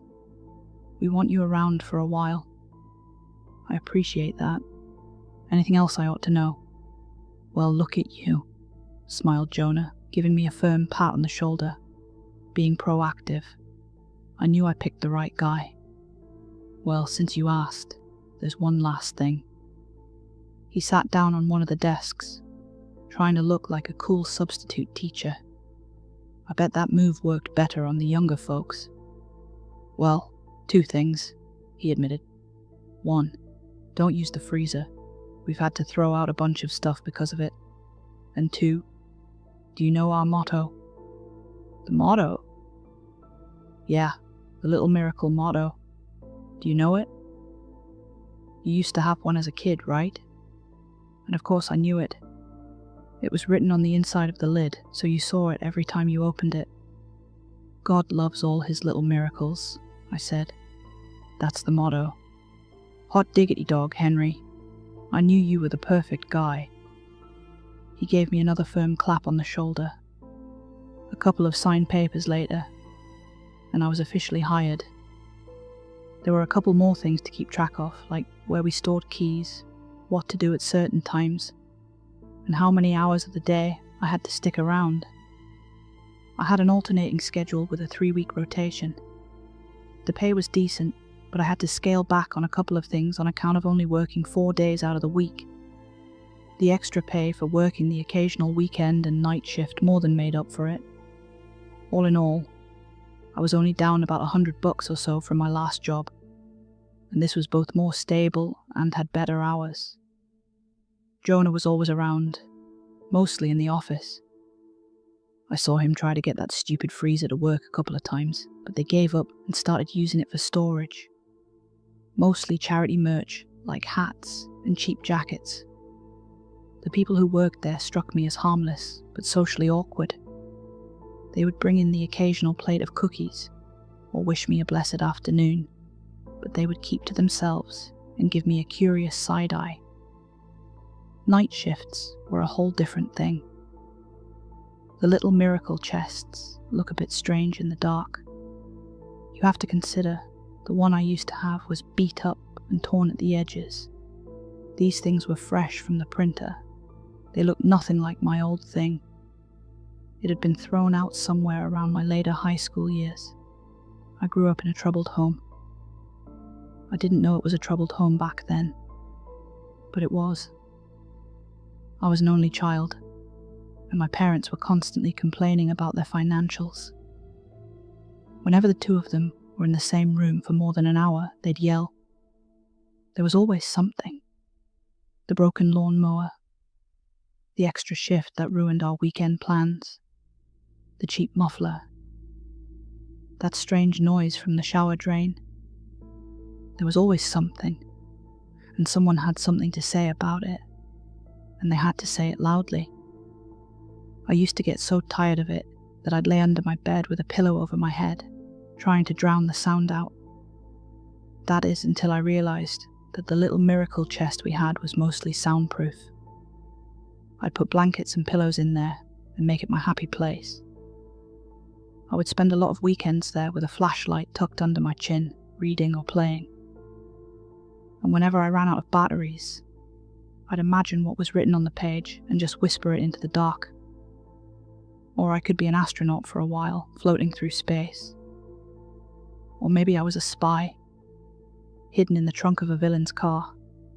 It sounds sad, but I never knew it was. I loved that darkness. It was my own, and no one could take it from me. I'd whisper my little truths into the void, and I felt like it understood me. Like it was a friend. I could imagine it saying, "You're our little miracle, Henry, and we'll always be here for you." And every time I looked up, there was that motto, God loves all his little miracles. The job itself wasn't that demanding. I'd help out with the occasional loading at the dock, and I'd keep the place shut down and safe in the evenings. Most of the time I was walking around the warehouse, listening to a podcast or an audiobook. The headphones Jonah gave me were these amazing $400 industrial things that worked as radio, communication, and media player. And he was perfectly fine with me listening to something while on my own. For all his quirks, Jonah was probably the most chill boss I'd ever had. There were a couple of times I had to step in. A couple of chests had slid a bit too far, and I'd have to wrap them up in more cellophane and put them back. Other times, the smell would get so strong that I had to step out for a while. I'd get chills from the overhead fans, and there was always something sticky to get your shoe stuck on. So it wasn't perfect, but what job is? But my troubles started for real when I started using glasses. I'd been riddled with headaches for a while, and Jonah gave me a day off to check with an optician. Turns out I needed glasses. It was a pain to get used to, but even more of a pain to wear them underneath the headphones. I'd get this chafing around the edges of my ears from the constant pressure. After a while, I decided to take a break from the headphones, if only for a while, just to get my ears some time to rest. That's when I noticed something peculiar. The industrial fans weren't really that loud, barely even a hum. I asked Jonah about it, but he insisted I wear the headphones, or at least earplugs. It's an insurance thing, he argued. It's really important. Please take this seriously, Henry. I didn't want to lie to him, but I did. Whenever no one was around, I'd put away the headphones. I'd still keep them around my neck if I needed to put them back on, but I'd keep them off most of the time. But that put another thought in my head. What about the floor tilt? Was that really a thing? The fans weren't so bad, so maybe this wasn't either. There was this water-level tool in the office. I borrowed it from Jonah's desk and went into the warehouse. I checked the warehouse shelves one by one.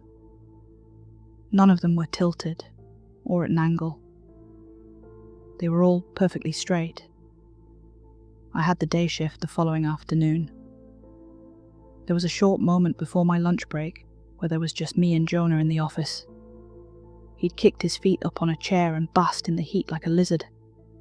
I'd only been with Little Miracles for a few weeks, but I'd already grown to enjoy the job. Asking questions about it felt shaky. Jonah looked up at me with a curious expression.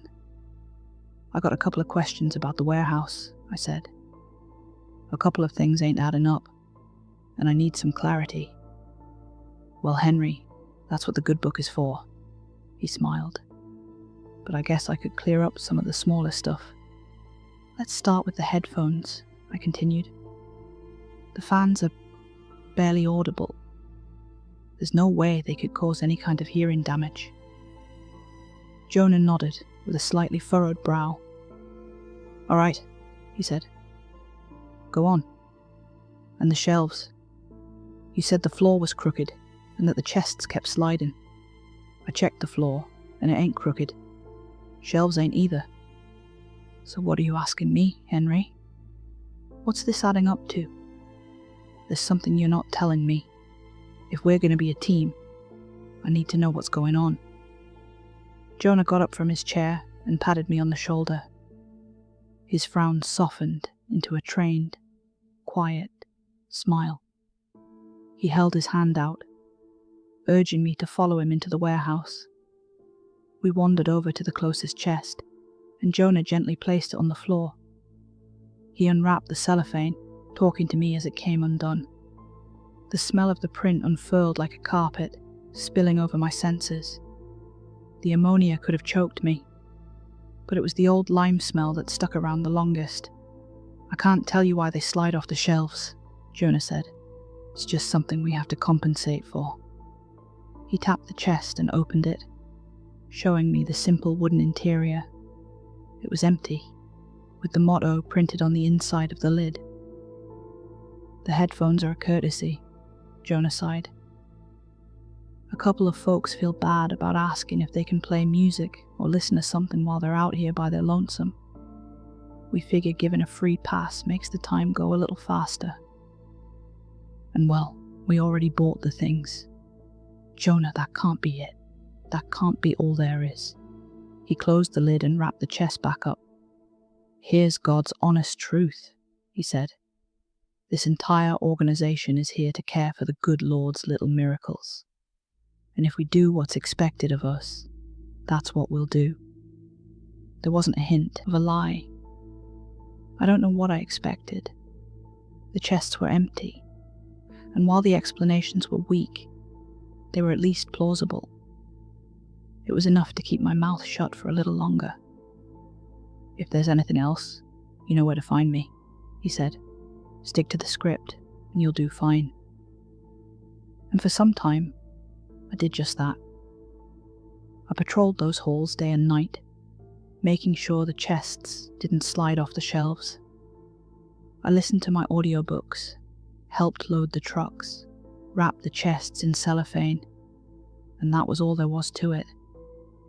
I had the thought that maybe Jonah had picked a specific chest to open, so at times I'd open others just to check, but they were always empty. For a full month, I didn't think much of it, that is, until one particular night. I didn't use my headphones that evening. My glasses were chafing again. I'd gotten a text from Jill earlier that night, and I kept pacing back and forth trying to figure out what to respond. Hell, maybe I shouldn't respond at all. The message was part apology, part explanation, and a reminder that despite it all, she missed me. Part of me wanted to say I missed her back. Another part wanted to walk away. Jonah's question still stuck with me. Am I a nurturing man? As I paced, I noticed one of the chests having slid a little further than usual. A full corner of the chest was hanging off the edge of the shelf. I put my phone away, slid the chest back in place, and stepped back. As I did, I heard something. It was low, like a mumble from behind a pane of glass. Thank you. I looked back at the chest. I stared at it, dumbfounded. You're welcome. There was no response. And of course there wasn't. How could there be? It might have been the wind, but a part of me knew it wasn't. That noise brought me back to those childhood summers, hidden away in the safety of my little miracle chest, while my parents threw dinner plates and novelty mugs. In the safety of that chest, when I whispered something, I'd imagine someone listening, and that someone would sometimes whisper back. And what I heard in that warehouse was exactly like I'd imagined that voice to sound like. From that point on, I started looking at the little miracle chests a bit different. I began questioning whether they were affecting me, or I was affecting myself. It had been such a small sound, barely audible. A whisper of a thank you. I could have misheard. I must have. The only other option was nonsensical. Chests can't talk, and I knew for a fact these were empty. But I couldn't help it. During those long hours of the night, I had to look a little closer, listen a little longer. And when I couldn't convince myself to stop, I tried to test them, challenge them even. I'd whisper at them, knock on the lid, or pick up and shake them a bit. Of course, nothing happened, but every now and then I'd see one of them twitch or rattle. Was it one particular chest that moved, or was it all of them? One night I didn't even bother to try. I just picked a chest and stared at it, waiting for it to move. I'd looked at it for so long that the image sort of blurred, like when you hear a word too many times and it starts to sound like a noise. Then, there it was. A nudge. Just a little, but clear as day. I rushed it, tore away the cellophane, and opened it. And of course, it was empty, and I'd accidentally ripped off part of the print. Just a corner where the lion was. I thought about lying to Jonah, but I knew better. Not only did he deserve the truth, but there were cameras to tell the full story. Not that I didn't think he'd believe me, but because it didn't matter. No matter if the chest moved or not, I'd messed up. I met Jonah in the parking lot on the way to the office. He carried a much too formal suitcase and a copy of today's paper. I caught up and told him flat out what I'd seen, the moving chest, and the subsequent unwrapping. Jonah nodded, then wielded his newspaper like a judge's gavel. "Henry," he said, "you're still the perfect man for the job. I know you are, and I want to help you." "Then tell me what's going on," I begged. "Tell me I'm not crazy." "How about this?" he said. "You heard about the storm?" It had been the talk of the week. A storm brewing over the weekend, with the brunt of it hitting later that evening. The sky had already darkened. We had a last-minute cancellation, and I got no one to help. If you can keep things in check this one night, I'll see what I can do. "Can do about what?" I asked. "What can you do?" "Henry, please," he said, putting his hand on my shoulder.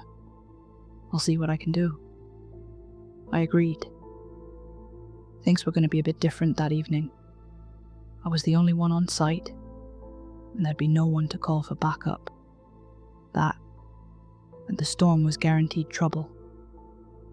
We had to close the fans and lock down the shelves with plastic straps.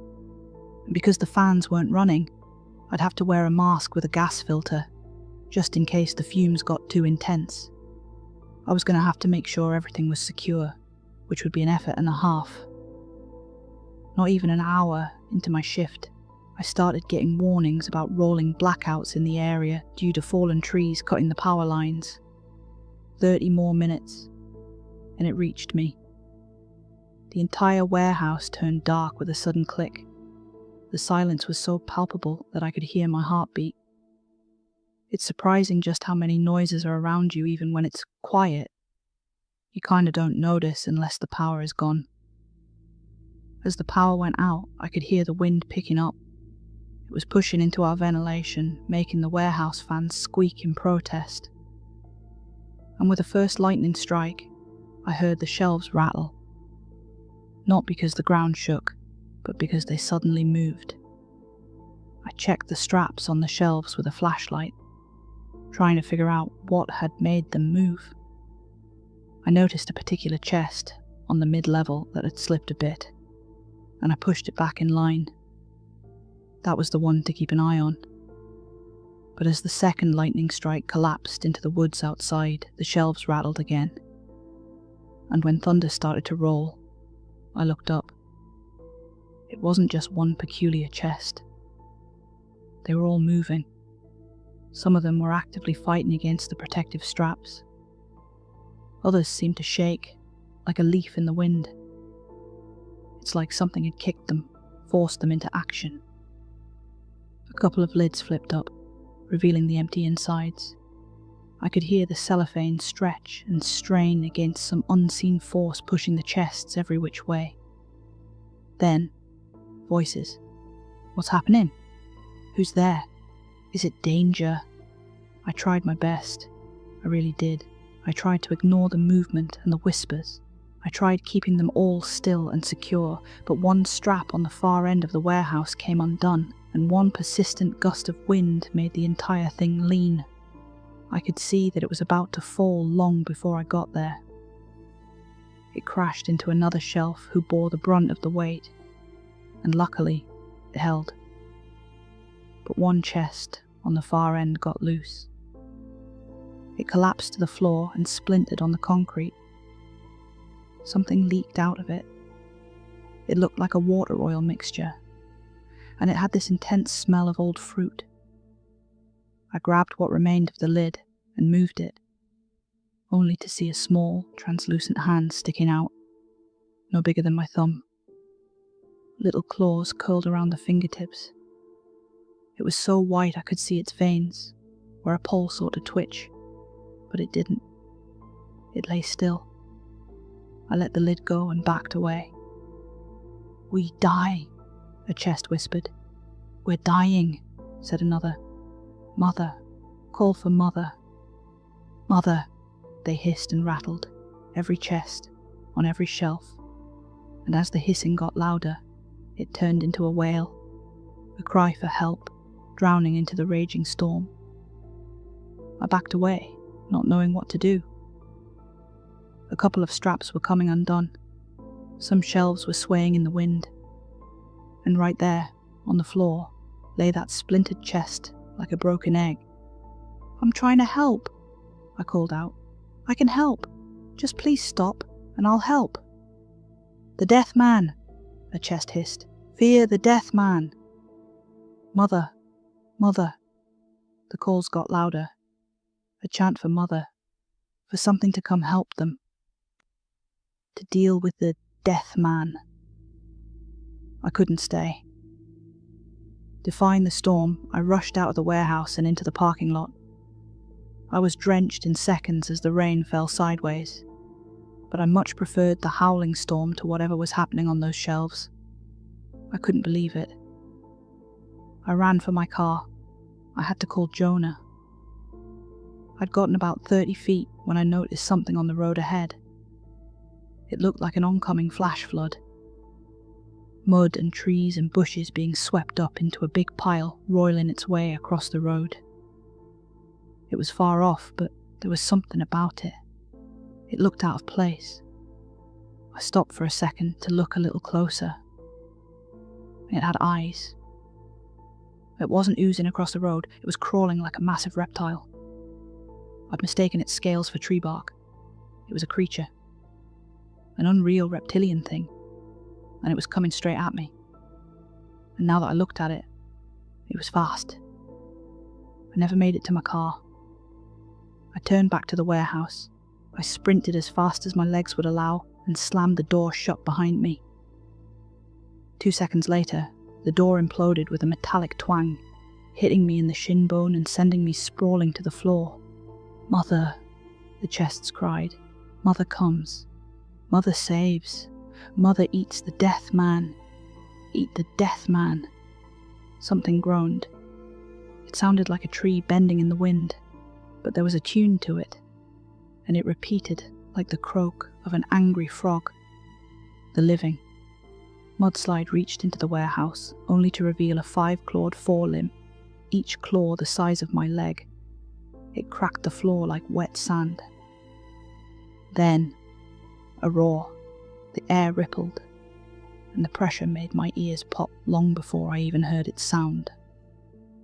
It was part hiss, part croak, and part shriek, all wrapped into one furious bellow that rattled the windows. I got back up on my feet, wobbling from the gash in my leg just as the thing reached the loading bay doors. Those are solid metal. I thought they'd hold for a while, but they bent wide open with little effort. It was like watching a rabid dog tear into a pillow fort. The storm spilled onto the warehouse floor. The wind shook the shelves as the creature stopped in front of the broken chest. A split white tongue tasted the air, each segment the size of a grown man's thighs. It poked around the splinters and looked up with a pupil the size of a bowling ball. "Kill the Death Man," one demanded. "Kill him! Kill him now!" "Mother, Mother." A bellow rolled out of that thing like a revving engine. I saw claws sink into the concrete as it dragged itself forward, heading my way. I hobbled into the main office. I could hear that thing thrashing around, trying to follow me. For a second it stopped. I thought maybe the door was too small for it. Then I heard a scratching noise, like construction tools being dragged across the wall. It was going to break the entire room. I didn't know where to go or what to do. I could make a run for it, but that thing would be on me in seconds out in the open. I had to keep stalling it, but I didn't know how. It was protecting something. Something young and small, hidden within the chests. "I don't know what to do," I gasped. "I don't know what to do." I thought about Jill and not seeing her again. About never answering her last text, only for her to see my name in the obituaries. Then, a chime. a ringtone. Jonah had an extra phone in his top desk drawer, a cheap, disposable flip phone, and it was ringing. I pulled it out and answered, gasping for air as my eyes flicked back and forth. Jonah's voice came through from the other side. "Henry," he said, "I'm sorry it came to this." "What is this?" I gasped. "What do I do?" "Where do we go when we're scared, Henry? Where are we safe?" "That's what I'm asking," I yelled back. "What do I do?" "Think, Henry. Where are you safe?" I blinked. My mind snapped to attention, and I looked around the room, and there by the window was the broken freezer. I climbed into it, hiding beneath a pile of merchandise while the storm raged outside. I could hear the wall give way to tooth and claw as a primal bellow rattled the confines of the freezer. I just lay there in the dark, clutching the phone like my childhood flashlight. I calmed my breathing, listening to Jonah's voice. "Just like back in the day," he said. "What are you talking about?" Another bellow. Something bumped the freezer, making it wobble, but it didn't tip over. "She's upset with you," Jonah said. "She hasn't been socialized like the others." I didn't say anything. I just held the phone tight, closed my eyes and tried to breathe. "I'm sorry. I didn't think it'd be this bad. I just thought they'd get a little scared from the thunder, maybe show you something, but..." Another lightning strike in the distance. Thunder roared across the sky, and the creature outside thrashed across the room, trampling the desks and breaking the cheap metal chairs. I could hear a bookshelf crash, and seconds later, something smacked into the freezer. It fell over. The freezer collapsed to the side, but the lid stayed on. I had my breath knocked out of me with a violent thud, but I stifled my wheezing behind a handful of shirts. "Stay still," Jonah whispered. "Do nothing." I heard massive lips smacking as something wet dragged across the freezer like sandpaper. "She doesn't know you're a nurturing man," Jonah said. "She's mourning." I thought about Jill, and with death staring me in the face, I knew the answer to the question Jonah had asked me on that first day. I was a nurturing man. I had been all along, and if I could get out of there in one piece, I'd show them. I kept my eyes closed, just like I'd done as a child. I'd pretend the world was different as chaos reigned outside, that they were play fighting, or throwing pies like circus clowns. I thought back on those moments in the dark where I'd been an astronaut, ready to set off to distant planets, to make friends with alien life, or the moments when I'd read aloud from some comic book I'd bought with my monthly allowance. A white tongue slipped through the lid of the freezer, tasting the air. A waft of warm swamp breath swept over me as the creature snorted, looking for my scent. But that freezer smelled more like Jonah than me. "I'm sorry," I whispered.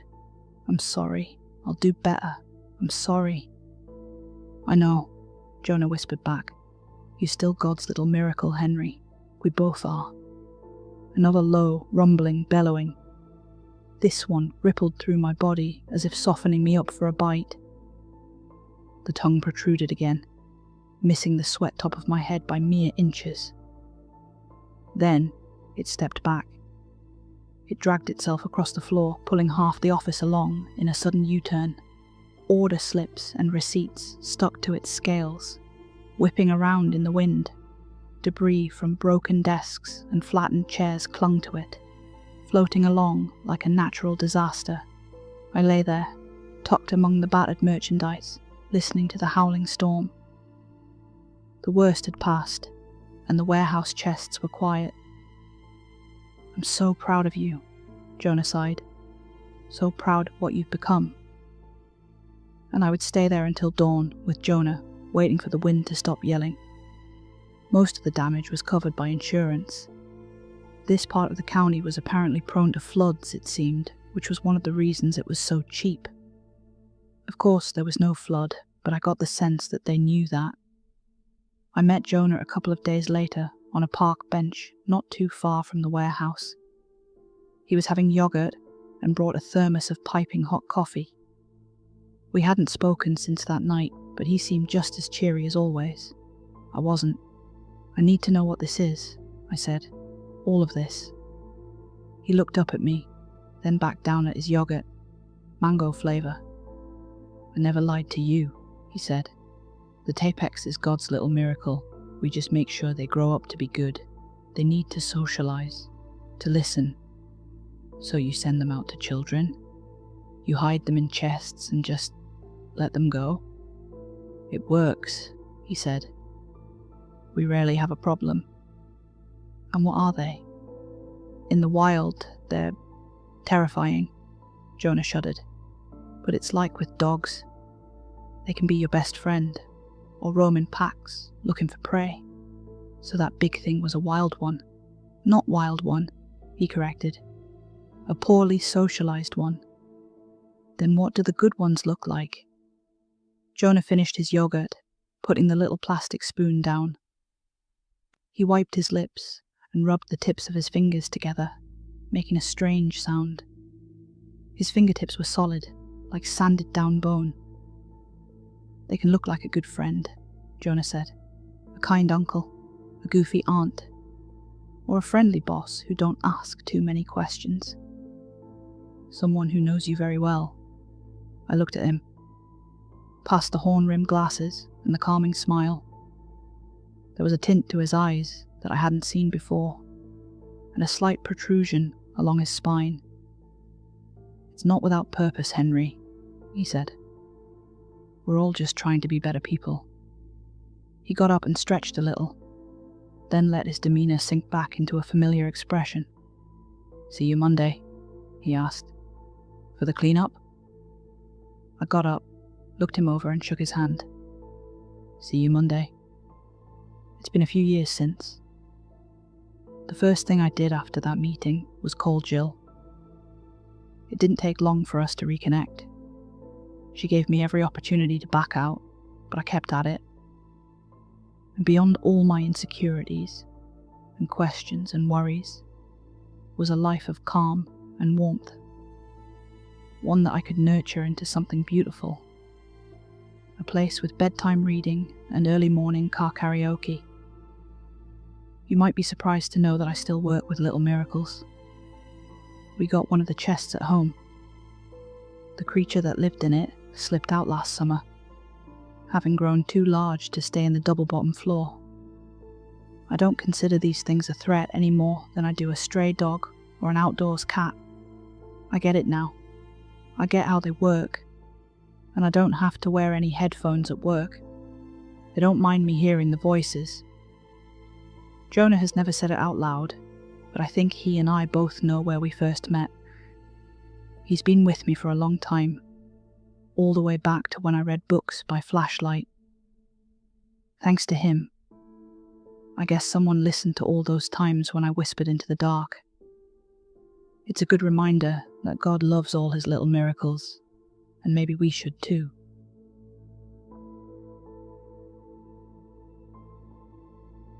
Hi everyone, thanks for watching. That was Little Miracles, written by Reddit's own u/Saturdead. If you liked what you heard, please subscribe, like, and drop a comment. It really helps me out and keeps the stories coming. And now, fun fact. Did you know that in Finland, every new parent actually gets a government-issued baby box? It's filled with clothes, blankets, and essentials, and it even doubles as the baby's first crib. Unlike the Little Miracles chests, though, those ones don't whisper back. I don't think they do anyway. Good night.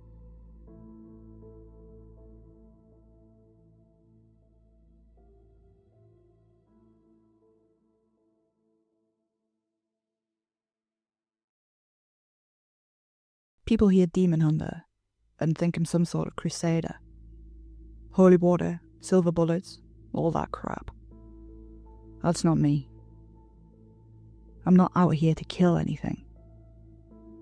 I'm out here to find her. Because, well, she has something that belongs to me.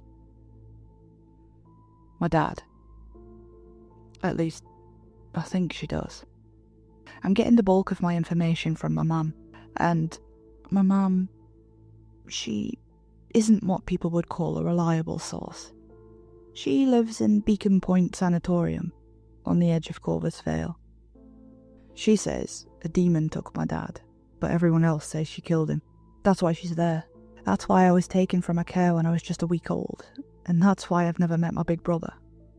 I could be out there looking for him, trying to find the family I never had, but instead, I'm hunting a demon because, unlike everyone else, I believe my mum. She told the police a demon took him after a ritual went wrong. Looking at it from an outsider's perspective, I can understand why they think she's crazy. She told the police this information while standing next to his cold, dead body. I guess you can't accuse something of taking someone when they're clearly visible on your living room floor, I get that. But she insisted that this demon took his soul and left his body. That was the moment they stopped calling her an outright killer and started calling her shrink. I'm documenting this here because I need someone to know what I'm doing. Even if it's just strangers on the internet. I grew up being passed from pillar to post in a shitty foster care system. I have no one of real value in my life. If this all goes to shit, I need someone to know. I tried. So, anyway, I'll start at the beginning, I guess.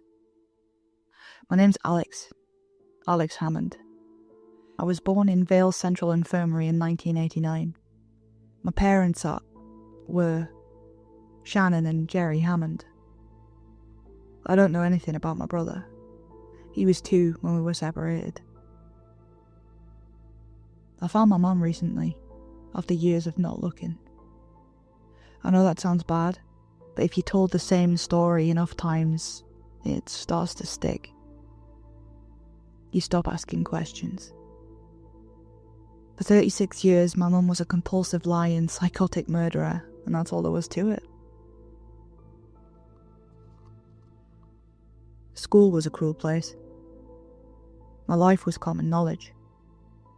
And when I started my new job as a tree surgeon up by Hollowthorne Forest, it didn't take long to realise people still knew more about me than I did.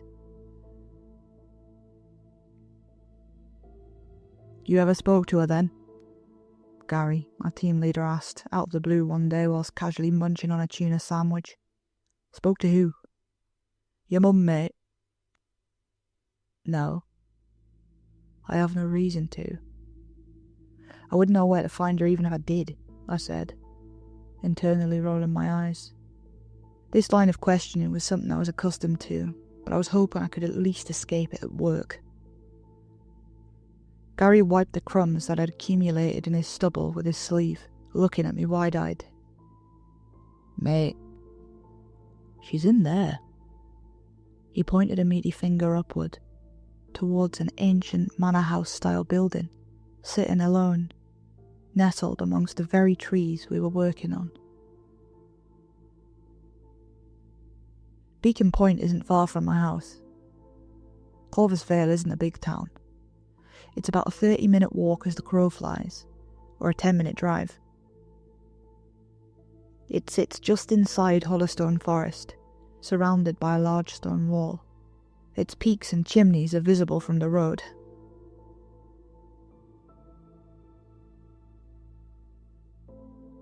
It's a secure site. The West Wing housed the criminals deemed too mentally unstable for general population.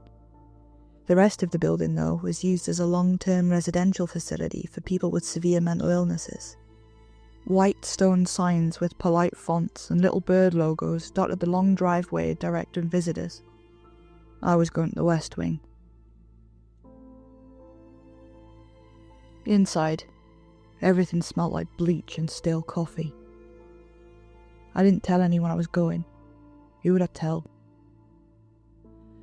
I signed a visitor sheet with a pen that didn't work, until it did. The receptionist barely glanced in my direction. "Who are you here to see?" "Shannon Hammond." She paused and looked up. "I'm sorry. Hammond is on a family-only visitation, and she doesn't have any family. I'm a son." That got me a look. Not a kind one. More like, really? I fished out my wallet and slid my ID across the desk. She didn't pick it up. Her eyes ping-ponged from the card to my face and back too many times before she sighed and printed me a badge.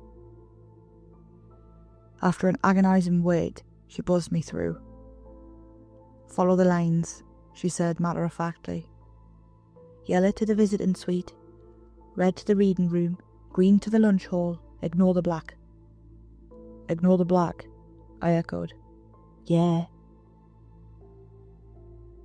My trainers squeaked on the over-polished floor as I followed the yellow line painted beneath them. I counted the doors to stop my hands from shaking. I was so nervous. I felt as though I'd shifted back in time, to the 14-year-old me, clutching a bin liner full of clothes outside yet another stranger's door with a social worker telling me to be brave. My mum sat facing away from me, at a table with edges rounded down to nothing. She stared vacantly out of the window as I sat opposite her, her hands folded in her lap like she was waiting for church.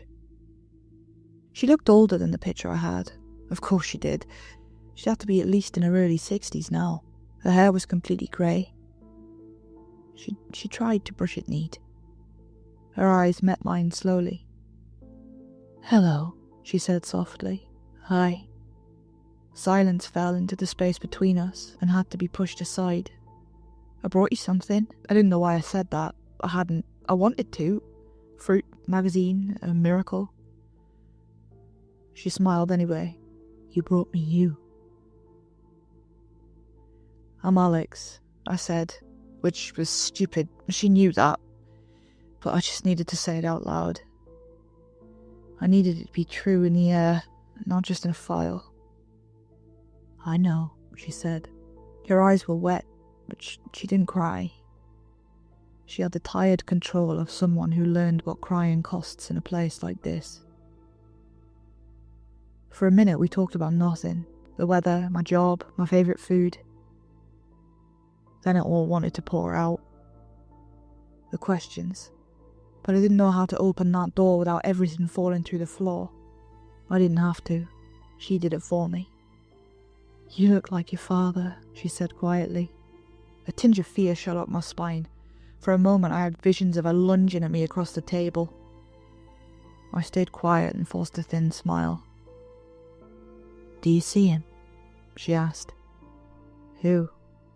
"Your father." I stared at her, confused. I started to think I'd made a huge mistake coming here. She was clearly deranged. She saw the puzzled look on my face and started to elaborate. She smiled. "Do you see the bird? Strange-looking fellow. You wouldn't miss it if you saw." My mouth went dry. "Sometimes," I said. "There's a weird one that sits on my window. It's probably got a nest."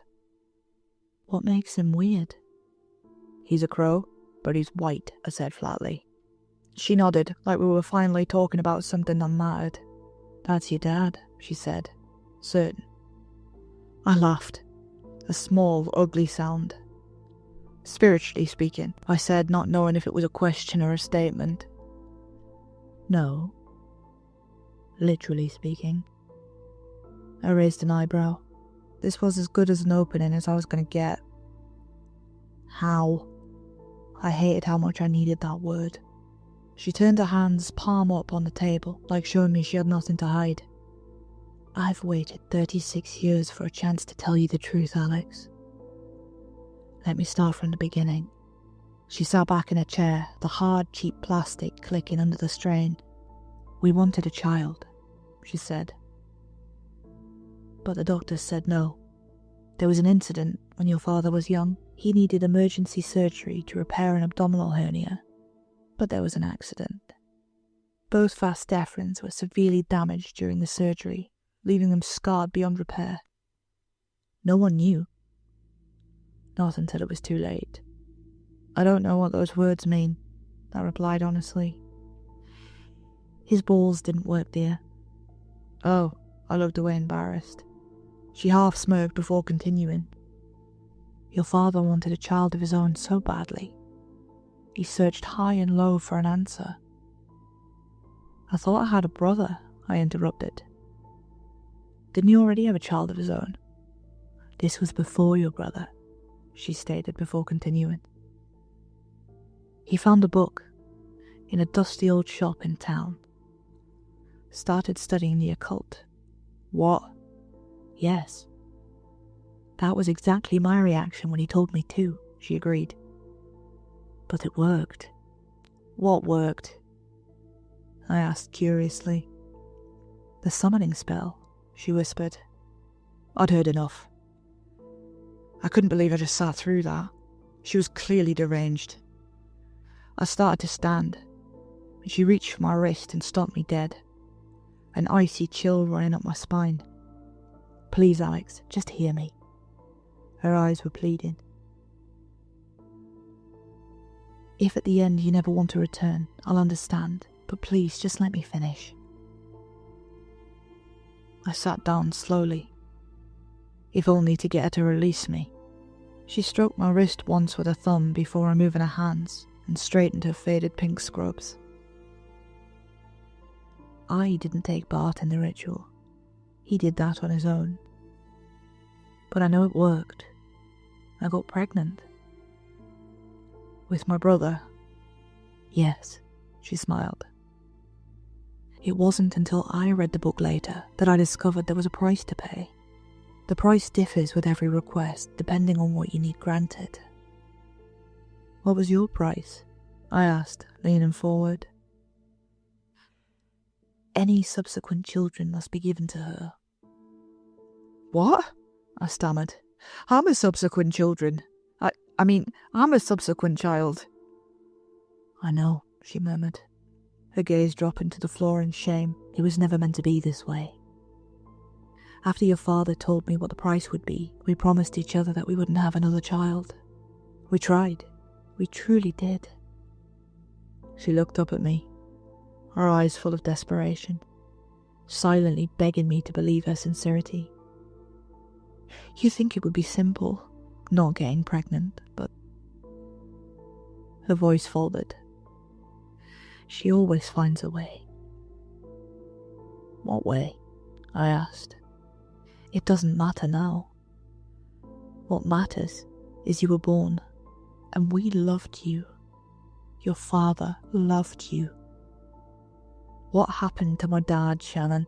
I couldn't bring myself to call on Mum. At this point, I was still quite sure that Beacon Point Sanatorium was the best place for her. I could see this caused her pain, but I was done listening to stories. She continued regardless. She made a mistake. The deal your dad made was between him and her. For the ritual to work in her favour, we both had to be present at the summoning, so that I could agree to the terms. But I wasn't. Then what happened? I muttered half-heartedly. The fortune teller that gave your father the book helped us. She knew a spell. She helped us rewrite the terms. Sort of like a cosmic solicitor, she chuckled dryly. This isn't funny, I shot back. You killed my dad. I've grown up alone, Shannon. She slammed her palm on the table, shocking my tears away. It's because of that man you got to grow up at all, she growled. He sacrificed his life for you. He took your place. Yeah, and what? Now he's a fucking bird? She settled back into her seat, resigned. She gave me a solid story. But I chose the truth. What? I stammered, exasperated. Find Morrigan. Find Morrigan, she whispered, defeated. She will give you what you're looking for. Her shoulders sagged. Her shoulders sagged as if the weight of the years finally pressed her down. The fight had gone from her eyes. I stared at her, the words settling uneasily between us, thick in the air with a grief that tasted almost metallic. I wanted to scream, to demand sense from her rambling, but something in her expression, some fractured hope, kept me silent. Shannon no longer looked like a stranger spinning tales. She looked like someone who'd lost everything and was begging for a chance to make things right. The clock in the hallway ticked on, indifferent to the ruin she'd laid before me. And I realised that whether I wanted to or not, the story wasn't finished. Not yet. Hi everyone, thanks for listening. This story was written by me, and it's going to be a multi-part series. Once it's finished, I'll compile everything into one big long video so you can listen to it straight through.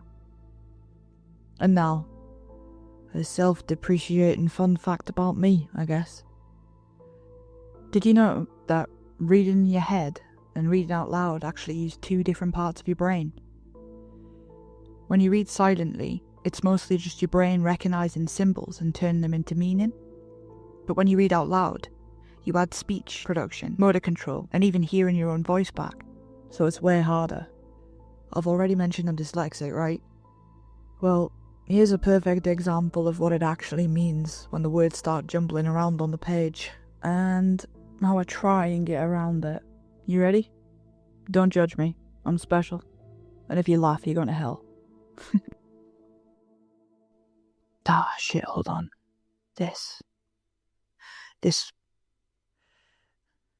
was, for fuck's sake, this was as good of an opening as I was going to get. This was as good of an opening as I was going to get. This was as good as an opening as I was going to get. Yeah, that happens a lot. It takes me about an hour to read through a 15-minute script that I wrote. So if you'd like to support my valiant efforts, I'll link my PO box down in the description where you can send me my participation trophies. Or you could just like the video and subscribe. That would be cool too. Thanks for listening. Good night. Question. What do you do when your best friend's number suddenly says, "not recognized," and her parents swear she never existed? Cool. Welcome to tonight's story. I'm not writing this for karma. I just need it out of my head so I can sleep, or at least stop seeing the little boy's tear-stained face. I'm 19. I like anime. And yes, I'm one of those people who still buys physical manga even though my room is already a fire hazard. So when Corvus Con opened up 30 minutes from my town, I grabbed the cheapest weekend pass, put together a half-decent Pochita hoodie, and texted my best friend Liv that we were going. She answered with her standard bet and a gif of a sparkly idle wink. We met in year 9 drawing fan art behind the gym, so cons are our thing. The first weird moment happened at registration. I'd printed my QR code at home because my phone screen has a permanent crack like a tiny lightning bolt, and scanners hate me. The volunteer, girl with acrylic nails, pastel bob, and those cat eye contacts, barely looked at the paper. She slapped a wristband on me and said, "Welcome, Slayer," in this flat, not joking tone. I laughed like, haha, cute theme, but she didn't smile.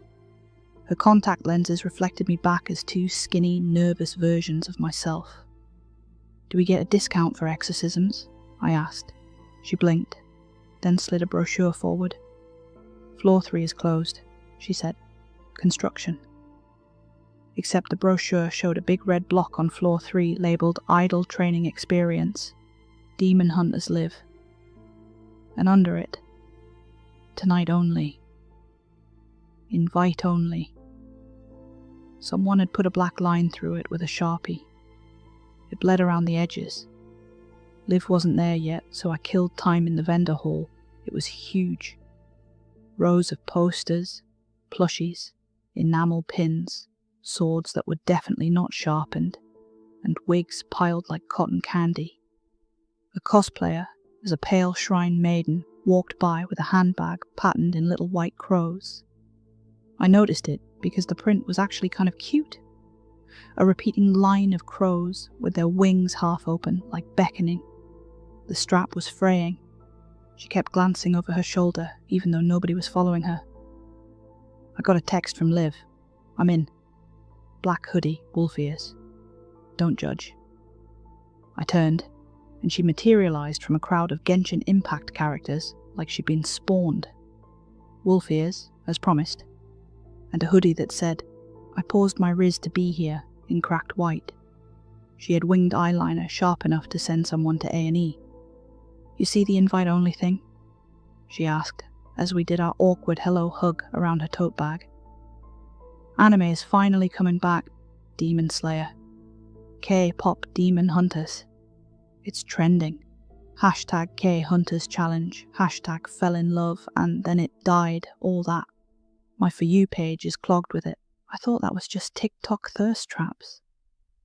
That's how they get you. She grinned. There's a live thing tonight. Floor 3.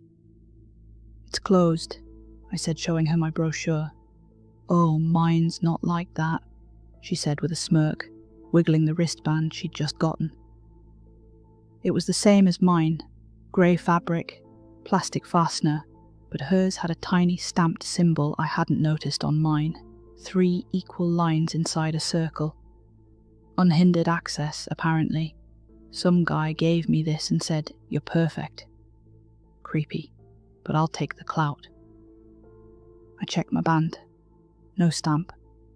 We hit Artist Alley, bought stickers we didn't need, posed for a photo with a guy dressed as an unhinged school mascot, and then got swept into a panel called The Music Behind the Magic. It was advertised as a talk about composing for anime, but the panellists all wore the same matte black windbreakers, and the slides were just looping B-roll of Soul at Night. Every question got the same rehearsed answer. We trained to protect audiences. We harmonized the dark out of the room. People clapped like seals. I clapped too because it felt like if I didn't, I'd be the only one. Liv squeezed my knee under the chair. You feel that? What? She tilted her head toward the ceiling. The room hummed, not with the AC, but like a faraway choir warming up through a wall, one note held too long. It got under your molars the way a dentist's drill does. I covered my ears, and it didn't help. When we shuffled out, a staffer in a red lanyard stood in the hallway with a clipboard, smiling too hard. Everything going well? He asked each passerby. Finding your way okay? His eyes didn't move when he smiled, like the expression was stapled on.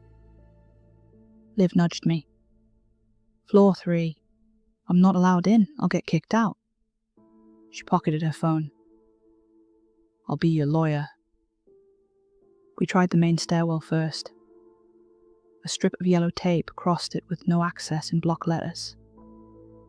A volunteer sat on a metal chair at the landing scrolling his phone. He didn't look up when we passed, but when we set a foot on the first step he said, without raising his head, Closed. What's on floor 3? I asked. Nothing for you, darling. He finally glanced up. His pupils were weirdly dilated, barely any iris. Renovations. But the Demon Hunters show is there tonight. Only the marked. He went back to his phone. Liv mouthed security door at me, and we looped around the building. Past a row of arcade cabinets that were definitely not licensed. Past a merch booth selling shirts with I survived Corvuscon in bloody letters that felt, in retrospect, sarcastic. We found a fire door propped with a wedge of folded cardboard. Above it, a red exit sign flickered even though it was the middle of the day. Don't think about how illegal this is, Liv said, and pulled the door open. Concrete stairs. Fluorescent lights, with that faint strobing you only notice if you look at them too long. We went up one flight, then another. The hum from the panel followed, louder. It made the hair on my arms lift. At the top, another door, unlabeled. I pushed. It gave with a sticky gasp. We stepped into a hallway with a low ceiling and carpet the colour of chewed gum. The air smelled like fabric spray and burnt sugar, like someone had doused a fire with a bottle of perfume. The first door on the right was cracked open. Inside, a half circle of folding chairs faced a makeshift stage lit by 2 clammy spotlights. A handful of people sat in the chairs with posture like puppets. On stage, girls stood, heads bowed, idols, or trying to be. Glass skin, shiny hair, jewellery that caught the light like fishhooks. A fourth person in a headset whispered to them, then counted down on fingers. 3, 2. They snapped into a pose with impossible precision. The track kicked in, soft and syrupy at first, then dropping so hard it pressed on the base of my skull. I didn't know the lyrics, but my mouth still tried to copy them. The 3 girls moved in sync, steps that shouldn't line up with human joints. They clapped on the offbeat, and the claps didn't echo. Liv's breath tickled my ear. "It's them," she whispered, almost laughing. "It's actually them." "Don't be dumb," I said, but my voice was thin. "They're people." Except the girls on that stage looked exactly like the Huntrix, down to the impossible pastel hair, the poreless skin, the sharp, shiny eyes that only exist in animation. They weren't cosplayers doing a good job. They looked like they were the characters, slotted into real air like someone exported them wrong.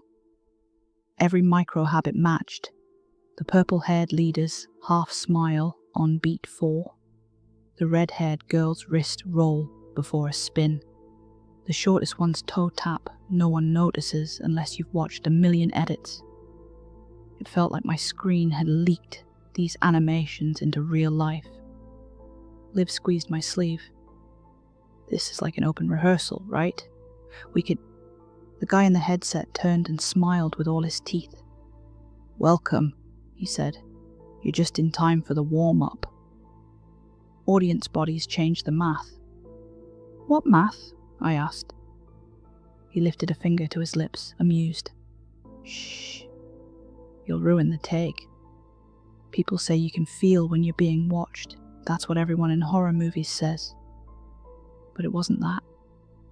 It was more like the watching was a third thing in the room. Like the 3 girls, and the headset guy, and us.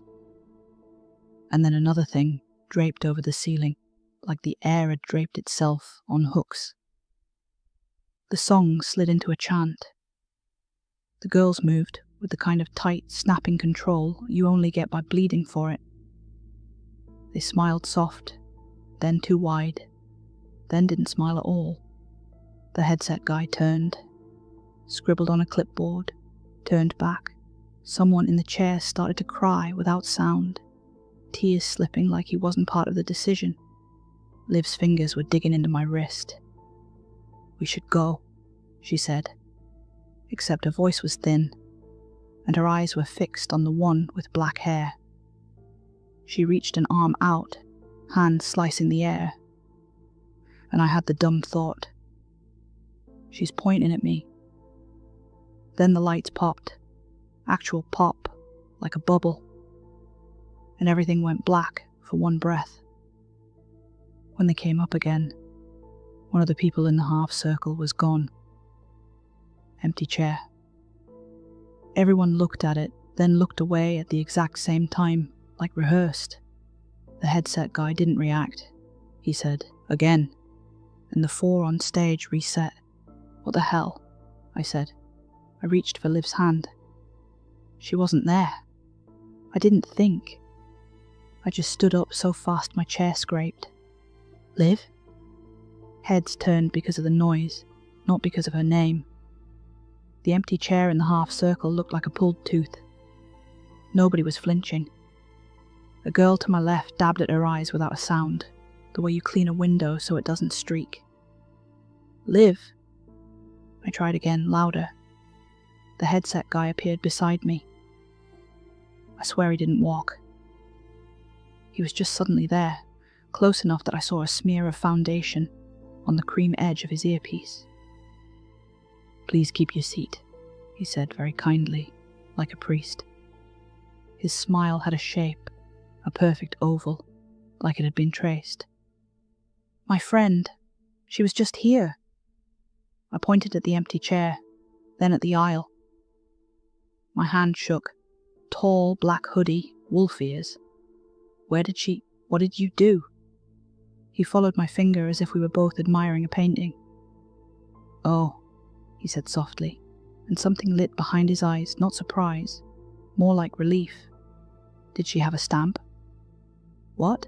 "On her wristband." The mark. He wiggled his own wrist without looking.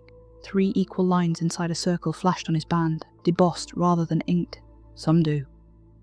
Some don't. She... Yeah. I looked at my own band, slowly inching my hand behind my back. She had one. Then she's where she's meant to be. My mouth opened and nothing came out. Heat crawled up my neck. Meant to be where?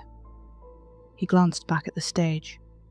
The 3 girls held a final shape, heads bowed, stomachs rising and falling like they'd run a race. The hum in the room had a taste now, penny metal on the back of my tongue. "Please," he said, still gentle. "You're disrupting calibration." Audience bodies change the math. You keep saying that. I could hear my voice going weird and thin. The version of me that's good at customer service wanted to apologize. The rest wanted to throw the nearest chair and see if anyone would bleed. What maths? Where is my friend? He tilted his head like a bird. She's contributing. Contributing to what? Balance. He said it like people say charity. His hand touched my shoulder lightly. A suggestion, not a push. If you're anxious, you can leave. Given that you're unmarked, I would suggest you do that. What? I looked at my wristband again, like maybe the stamp would magic itself there if I stared hard. Blank. I'm not. I shook my head. I didn't move. My knees locked. On stage, the pink-haired leader looked up through her fringe and met my eyes, and for 1 second, pure glee lit her face. Then it wasn't glee at all. It was stage joy, the switch-on smile. She clapped, just once. It didn't echo. "I'm not leaving her," I said. And I didn't recognize my own voice. The headset guy sighed like I'd disappointed him on a personal level. "If you don't have a stamp, you shouldn't really be here. But since you are..." A ghost of a smirk appeared on his face, voice still sugar-sweet. "Sit down or leave. If you linger, I'll call security." "I'm not stamped," I said. "And I'm not sitting." "Then leave," he said, smile never cracking. "Unmarked don't get to hover." I left. Not because I wanted to, but because every cell in my body suddenly believed him. The way you believe a fire alarm even if you don't see smoke. I didn't even know what the mark was, but I could help feeling a pang of resentment for everyone perfect enough to have one. I scanned the hallway, the adjoining rooms, the stairwell, calling Liv's name the way you call a dog that's pretending not to hear. Nobody reacted. I stopped people at random. A guy with a stack of posters, a girl adjusting a wig, a pair of lads debating best openings. Have you seen a tall girl? Wolf ears, black hoodie. Shrugs, polite smiles. Dunno, sorry. One of them glanced at my wristband like he was checking a ticket and lost interest when he saw it was blank. Near the elevators, I bumped into a woman with a convention badge turned backwards. She looked like someone's mum who'd tried to dress for the theme and got the colours wrong. Her hands shook around a folded leaflet. "You okay?" I asked, stupidly, because she clearly wasn't. My boy, she blurted. Have you seen him?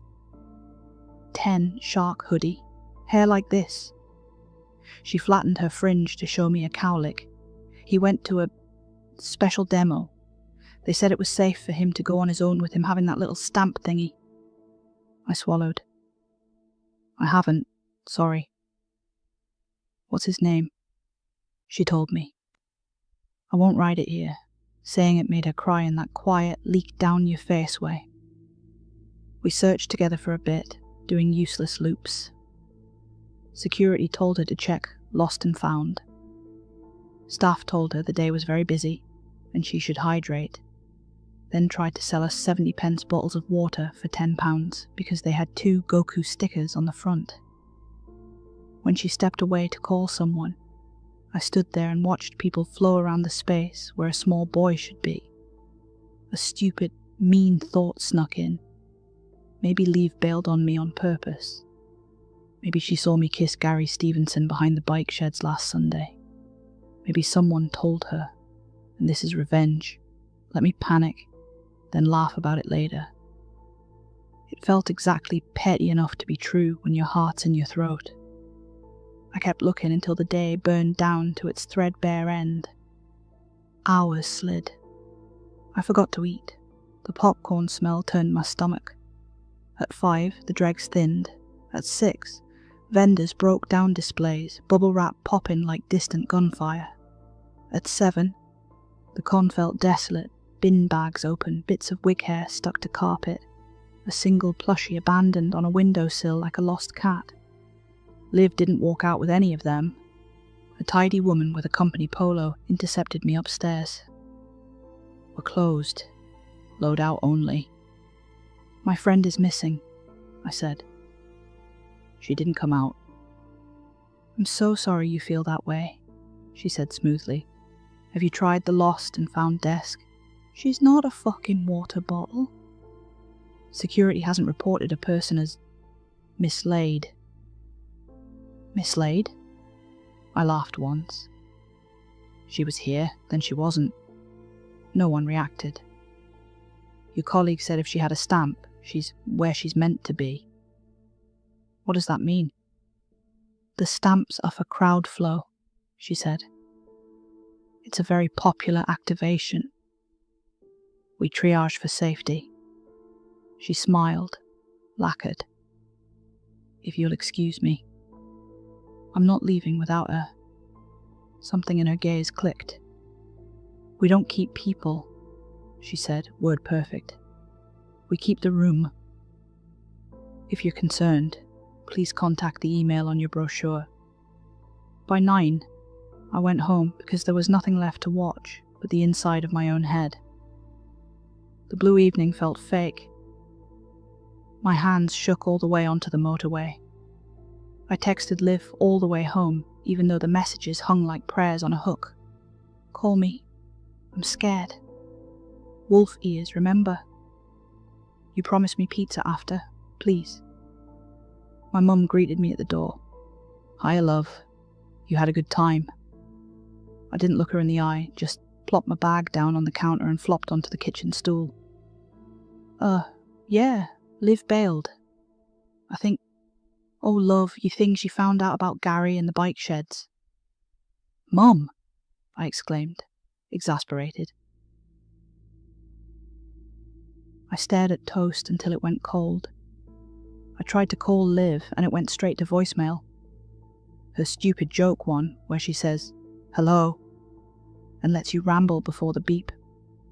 I hung up on the beep like it had laughed. At 10:13, an unknown number texted. Your friend left early. She's fine. Thanks for attending. No punctuation, no signature. I called it. A recorded voice said, this mailbox is not set up. And then a void. I walked loops from my bed to my window, to the door like a Roomba with anxiety. Then I ran a bath so hot it turned my skin pink, and lay there until the water went lukewarm, checking my phone every minute like a rat hitting a feeder lever. Nothing. At 2:04, I started an email to the con address and got stuck on Dear because nothing after deer felt right. Morning came like a bad copy. A notification popped. World exclusive. K-Hunters Episode 1, First Look. The thumbnail showed the girls on a stark training stage, light bars like a spine and a camera track cutting right through the center. I clicked. High production values. Glittering city. The three girls tore across a cold rehearsal set in perfect unison. Trainers didn't squeak. They didn't need to breathe. New fans will love the lore, the host chirped. Resonance harmonics. The camera cut a wide animated crowd of people in the bleachers. For a heartbeat, the lens skimmed a little boy in a shark hoodie with a stubborn cowlick. Hands in his pockets, frantically looking round with tear-stained cheeks. He didn't fit. My stomach dropped. It was like the mother from Corvuscon had given the lost little boy's description to the artists and animators, and they hand-drawn a carbon copy. Then the shot snapped back to the stage, and a graphic splashed across the bottom corner. New Huntrix member, Livy. My skin went cold. It was Liv. Not centre frame. Just off the leader's shoulder, hair tucked into a hood, wolf ears flattened by a cap.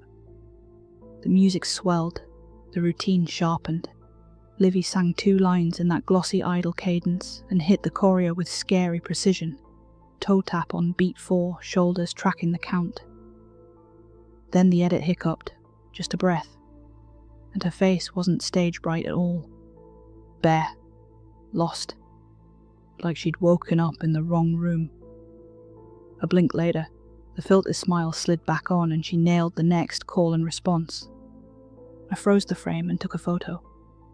It came out blurry, a smear of pink light. I rewound. It kept happening. One flash, she's scared. The next, perfect. Like a bad connection switching between 2 channels. The host squealed about goosebumps. Comments flooded. They're saving us. OMG, a new Huntrix. The timing. No one said, that's my friend. No one said, why? No one said, why have they drawn in a crying child? I scrubbed frame by frame. At 0:47, she turned her head, just a fraction, like someone called from far away. For one frame, the light hit her eyes and made them glossy. I thought of the half circle of chairs, the thread pulling everyone's chests.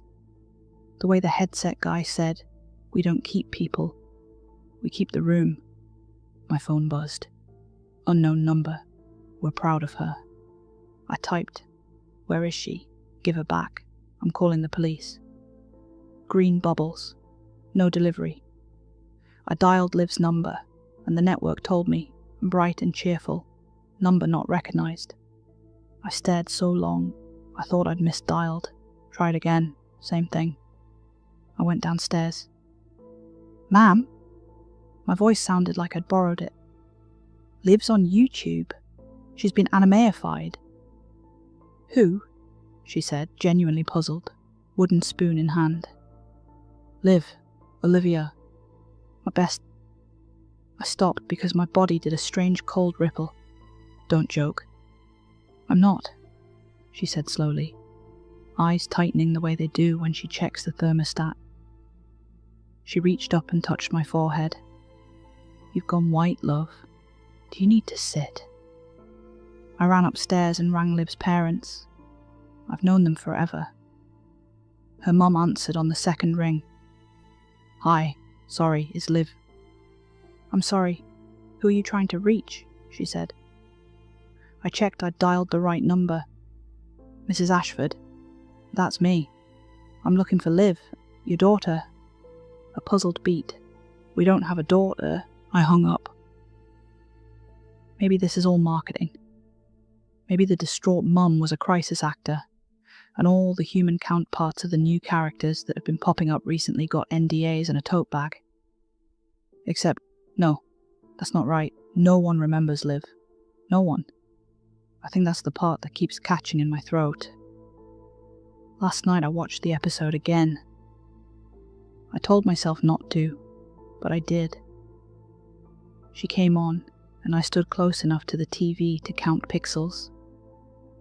Liv smiled again, the half-borrowed smile.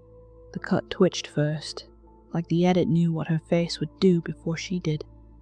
The timing was too clean, like the show knew her better than I ever did. I know something is up. I can't prove it in a police report. But I have the hum in my teeth. A text from a number that won't answer. And a clip where background girls act like idols, and idols act like gods.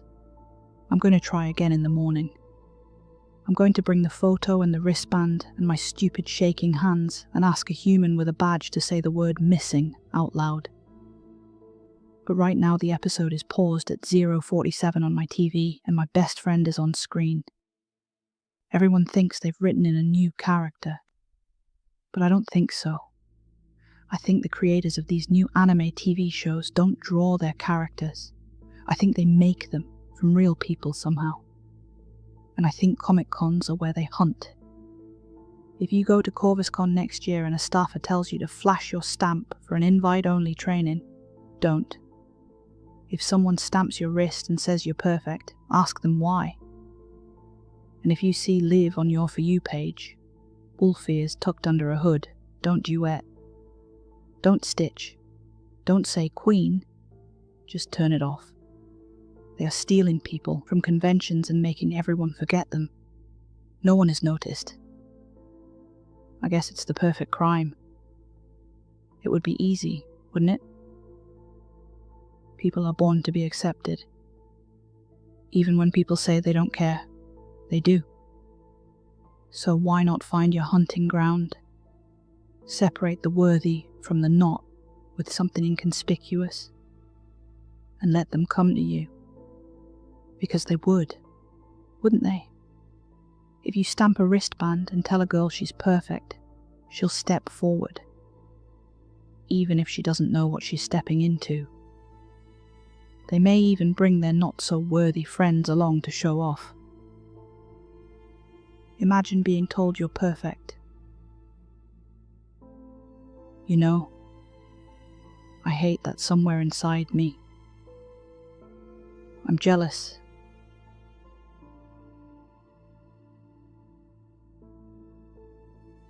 Hi everyone, thanks for listening. That one was written by me. I stupidly asked the kids what my next story should be about, and yeah, now I can't get that song out of my head. Bet you know which one I'm talking about as well. Anyway, if you liked it, please give the video a like and consider subscribing. It really helps the channel. Now for a random fun fact. That last chorus key change you hear in tons of anime/K-pop songs is nicknamed the truck driver's gear change. It jumps the key up to trick your brain into feeling a bigger emotional lift. Basically, your feelings just got auto-tuned. Good night. It started how it always starts, with a sentence that sounds cute until it ruins your life. Mum, I need a Labubu. That was Friday, just a normal, boring, grey-skied Friday. Rain on the windows, leftover spaghetti for tea, and my 8-year-old stomping through the front door like she'd just been assigned a divine mission. I blinked at her, still holding a cheese grater. A what now? A Labubu, she repeated, like I was the dumbest human alive. Everyone's got one, Mum. It's like the toy right now, like Sunny Angel, but better. It has teeth. Teeth? She nodded so hard her ponytail whipped her in the eye. 9 of them, sharp ones, and big ears. It's kind of creepy, but in a cute way. Oh, and some are rare. If you get a ghost one, you get a wish. Or maybe you die. Sam says it's different depending on the box. Of course, Sam says that. Sam's the same one who told her toast causes amnesia. I wipe my hands on a tea towel, and where do these La babies live exactly? La Boo Boo, she groaned. La Boo Boo. They're blind box figures. You don't know which one you get until you open it. Naturally, we went shopping the next day. You say no to La Boo Boo, and suddenly you're the worst mother on earth, depriving your child of cultural relevance and plastic happiness. We went to Pop Mart. That place, it's like stepping into a haunted doll rave. Everything's staring at you with a smile that's just a bit too wide. She picked a box from the exciting macaron line, swearing it had good luck. We paid. She tore the box open before we'd even reached the car. Her face dropped. "It's a common one," she muttered. "Just regular Labubu." The thing in her hand had greyish fur, 2 wide eyes, and a grin full of jagged little teeth. One ear looked torn. There was a weird smudge under its chin. I thought it was a paint flaw. She named him Boo. From that moment on, he never left her side. She talked to him constantly, not in a look how cute kind of way, but like a real, actual friend. Boo doesn't like carrots. Boo says Mrs. Langley smells like vinegar. Boo told me not to touch his teeth. I tried to laugh it off. Kids have imaginary friends. Some are fairies, some are weird little gremlins with fangs. But then one night I passed her room around 2 in the morning and stopped. She was sitting up in bed, straight-backed, cross-legged. Boo was in her lap, facing her. She whispered something, paused, nodded, whispered again. It was a full conversation, not one-sided, not playful, just eerie. The next morning, I found her in the garden. She was sitting beneath the big tree in the back corner. Her hands were in her lap. Boo was beside her. At her feet was a nest, ruined, twigs shattered, feathers everywhere. 3 small baby birds, dead, tiny bodies curled, beaks open. I gasped. "Oh no, sweetheart, the nest must have fallen from the tree." She didn't look up. "Yeah," she said quietly. Boo didn't like the noise they made in the morning anyway. Not angry. Not sad, just a flat little statement, like she was commenting on the weather. That's when something inside me twisted. I wanted to throw that bloody doll in the bin. I didn't. Not yet. But then the feathers started showing up. A few by the windowsill, then some on the landing, then a small pile, damp, greyish, matted, under her bed. At first I thought it was toy stuffing. Maybe she was crafting or ripping up something old, until I saw the beak. Tiny, crushed. That evening I sat her down, gently, no shouting. "I found the baby birds," I said. She just blinked. "I'm not angry," I added, "but I need to know what happened." She looked down at Boo, then up at me. "He didn't like them. And did you?" "I liked them, but Boo said I'd be his best friend if I helped." That was it. No remorse, just loyalty. That night, once she was asleep, I took Boo. I wrapped him in pillowcases, sealed him in a shoebox, put that in 2 bin bags, and buried it deep in the loft under boxes of baby clothes. She'd never find it. The next morning, she didn't mention him. No questions, no tears, just silence. She watched me, though, like I was the one being studied. That night, I was curled up on the sofa, glass of wine in one hand, half watching some terrible dating show and finally breathing just a little when I heard her footsteps. Quiet, barefoot. I looked up. She was standing in the doorway, in her nightdress, holding Boo. My heart nearly stopped. He was filthy, bits of fluff missing, one ear torn slightly at the top, but it was him, no doubt. She stepped closer, eyes flat. "Boo didn't like that," she said quietly. Not angry, not scared, just letting me know, like a warning. I let her have him that night. I was too tired, and I guess the wine gave me a false sense of bravery. But the next day, I got a knot in my stomach, went up to the loft. The box was still sealed, tape unbroken, pillowcases intact. But when I opened it, it was empty. No Boo, just dust. I was done pretending. That night, while she slept, I found Boo sitting on her desk. I took him into the garden, soaked him in lighter fluid, and lit a match. He burned, and while he burned, I heard something scream. Not out loud. In my head, a high-pitched whine, like static, like teeth grinding against metal. The air around me turned heavy. The flames didn't flicker. They twitched. The next morning, she didn't leave her room. She was lying in bed, eyes open, unblinking. I stepped closer, and I felt something. Not saw, felt. A pressure in the room, like I'd walked into a mouth. I reached for her. She turned her head slowly and said, "You made Boo angry." Then her nose began to bleed. She passed out before I could catch her. She's been in the hospital for 4 days, unconscious, no sign of injury, no explanation. Doctors say her vitals are normal, that she might wake up any day now, but I know better. I came home to get her clothes the other day, and in her room, on the windowsill, Boo was back, clean, smiling, like nothing had happened. I didn't scream. I picked him up with shaking hands, walked into the garden, and sat him down on the back step. I didn't burn him. I didn't bury him. I just whispered, "Please, bring her back. Take me instead." He was gone the next day. The doll, the pressure, the noise. And yesterday I got some good news. She woke up. The doctors called it a miracle. I'll be bringing her home tomorrow. I hope. You see, I'm writing this down now because about an hour ago I developed a pounding headache, and just now something scratched at my door. Hi everyone, thanks for listening. If you enjoyed the story, please like, comment and subscribe. And tell me, do you have a Labubu in your home? Where is it right now? I didn't come here to disappear. I was pretty much invisible already. The flat got too loud in the way that empty rooms do. Every pipe a throat, every radiator a mouth. I was 39 and already felt like a ghost haunting my own furniture. I'd done a dozen jobs that left no dent in the world.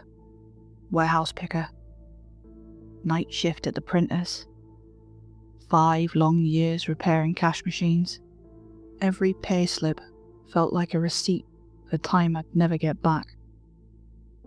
No friends, no kids, no reason to stay. So when I saw the vague ad in the paper, I thought, why not? Temporary, seasonal assistant required. North Cliff Lighthouse. Solo position. No experience required. How hard could it be? Just a light on a cliff that needed winding and checking, and someone to swear at the wind on its behalf. At least out there I'll be lonely on purpose. I told the harbour master I didn't drink. A lie. That I was good with my hands. True. And that I could handle nights. Truer than I wanted it to be. He looked at me for a long time, like he was measuring silence on me, seeing if it would fit. "You alright being on your own?" he asked, then quickly. "Not 'cause you're a woman. I mean, once you're out there, you're out there. There's no coming back until your time's up. Fog's worse this year. Claustrophobic. You'll taste it before you see it." He was right about that. Salt settles on your tongue out here like dust on a shelf. Even with the door bolted and the windows latched, the brine finds its way in. Tiny white crusts forming in the corners of the lantern room. But there's something under that. The air tastes metallic too, like licking a coin or biting a split lip. The first night, I learned the staircase by touch because the power tripped the second I plugged the kettle in. The cast iron treads were cold enough to sting. The trick is to lead with your palm, not your fingers. Saves you from cuts and splinters. Halfway up, there's a postcard-sized window. You have to lean close to see through it. And if you press your cheek to the stone, it'll steal your heat like a debt collector. Now I keep real thermal gloves stashed everywhere, and a thermos of coffee on the shelf. Next to it sits a logbook, angry, cramped handwriting, stretching back decades from what looked like hundreds of keepers. The entries read like prayers. Wound at 9:05, cleaned mantle. Horn at 12:30, 1:30. Wind southwest, 18 knots. Fog persistent, fog persistent, fog persistent. There's a comfort in tasks that have edges. Check the bulbs, wind the clocks, clean the glass. When the lamp is lit and the lens begins its slow rotation, the whole room changes. as if the tower takes a breath and remembers why it was built. The brass warms. The glass blurs and clears, blurs and clears. Every 70 seconds the beam passes, and the world outside appears in a white slice, spray leaping from the black rock, the cliff paths slick and mean.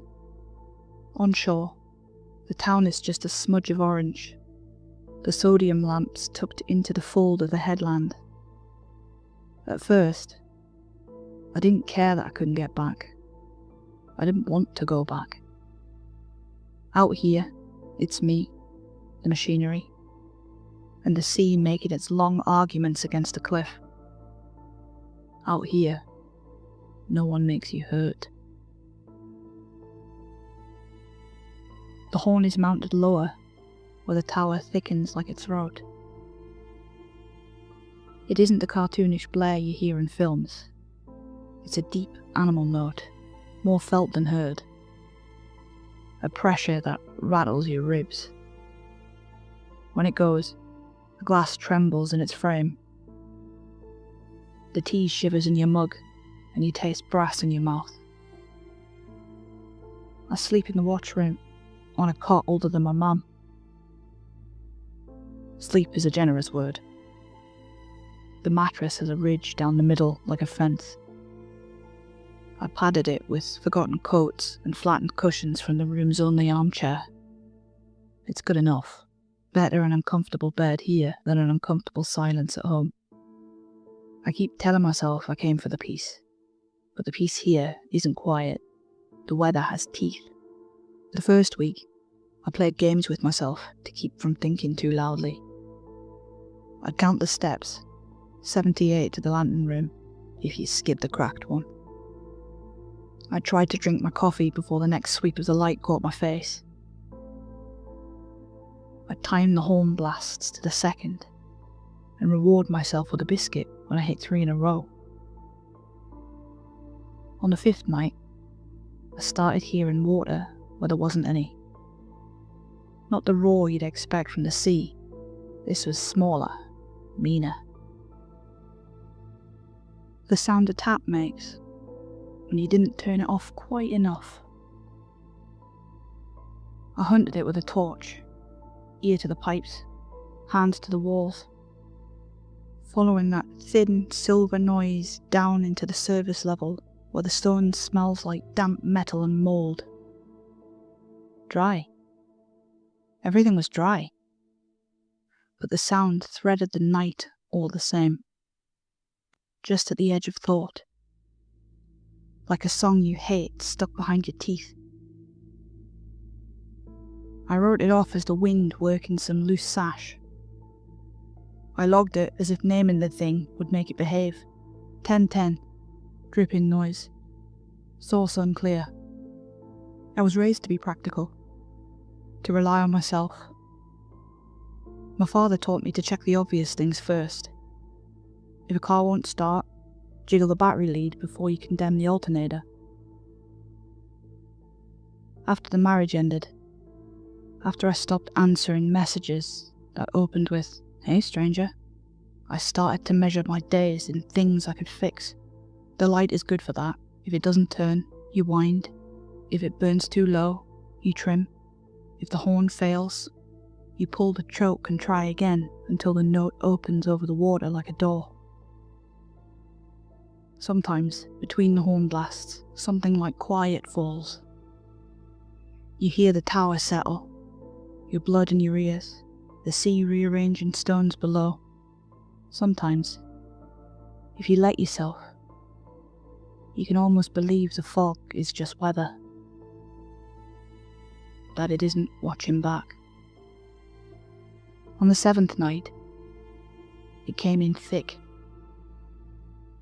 I tasted it on the stairs before I saw it. The air went soft and damp, my arms sugar-coated with salt. The lantern room fogged from the outside like a breath on glass.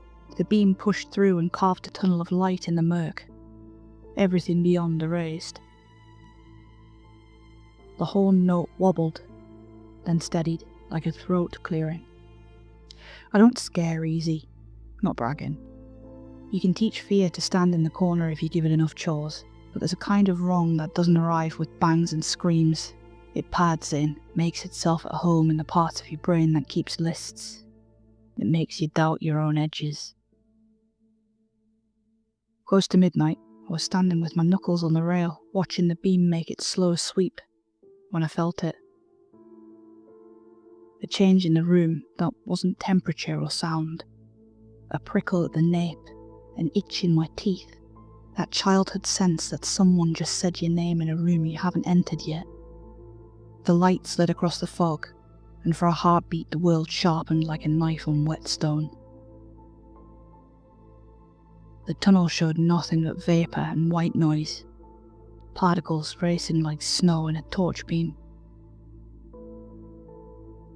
The light moved on, the room exhaled, my shoulders loosened without permission.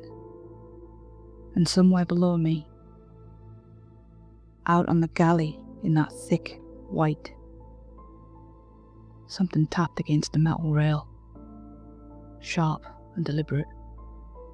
Not a bang, not a jump scare I probably deserved.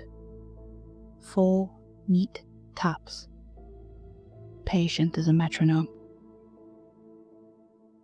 I told myself it was grit or pebbles, maybe kicked up by the wind or flung against the rail from below. A stretch, but easier than admitting what it sounded like. I wrote none of it in the log. Instead I wrote the tasks, small anchors against large weather, cleaned prisms, checked bulb housing and backup wiring. Horn, 12 a.m, 12:30 a.m. Fog persistent. When you're alone long enough, your thoughts have your back. They say sensible things, sometimes. They keep their hands in their pockets. That night they were unusually kind to me. It's rocks, they said. It's wind. It's the tower stretching its bones. Nothing to do with you. I made another circuit of the stairs. Palms leading the way, the rail slick and honest under my skin. Back in the watchroom, I tried to sleep. The padding giving me no relief from the thin mattress ridge digging into my spine. I listened for the drip that had now become a lullaby and found none. So I lay there, awake. The horn beat the hours like a slow heart, and the beam kept time on the walls. I told myself I'd check the lantern glazing in the morning. I told myself there was no below me, really. Only air and the black percussion of the sea. I told myself anything that might make the hair on my arms lie down. But the next pass of the light brought the same electric feeling along the back of my neck. And the pass after that brought the taps again, metallic, rattling up through the rail in my hands. 4. Exactly 4. Like an answer. I didn't touch the logbook after that. I stood with the beam at my shoulder, the horn rattling my ribs, the taste of brass in my mouth. Very quietly, I counted my breathing until dawn made a weak suggestion at the window. The fog didn't lift, it just pretended to be thinner when the morning could see it. When I finally unlatched the door and stepped out onto the gallery, water beaded on my eyelashes and salt stung a cut I don't remember earning. Down below, the rocks were greased black, kelp combed flat by the tide. The rail where the tapping had sounded was empty, slick with damp, wearing nothing but a skin of condensation and a dusting of salt, the way it always does. I told myself a new lie, that sleep, and only sleep, would fix this. That night, the foghorn felt heavier in my hands. The note went out over the water like a hand laid on a shoulder, and for the first time, when it died away, I listened not for silence, but for an answer. By the second week, I'd stopped marking the days properly. The logbook was supposed to keep me straight, but the handwriting had already started to slip. Neat rows turning into jagged scrolls. I'd catch myself writing the wrong hour or repeating the same line twice, as if time had folded in on itself. I tried to blame it on sleep, and the truth is, I wasn't sleeping. Not really. I'd shut my eyes and hear that rattle on the rail, feel the vibration in my bones, wait for it to come again. Sometimes it did. Sometimes it didn't, which was worse. I thought I saw something stranger than the fog one early afternoon. A white bird on the gallery rail. Too bright against the mist. Very out of place. It tilted its head at me, sharp and knowing. It was the most unusual crow I'd ever seen. I tried to creep closer to get a better view, but it slipped back into the fog, as if it had never been there. I told myself it was exhaustion, but I kept waiting for it to come back. The fog never left. It thickened and thinned, like a long-drawn breath, but it never let go of the tower. During the day, it was a dull white sheet, the sea and sky erased.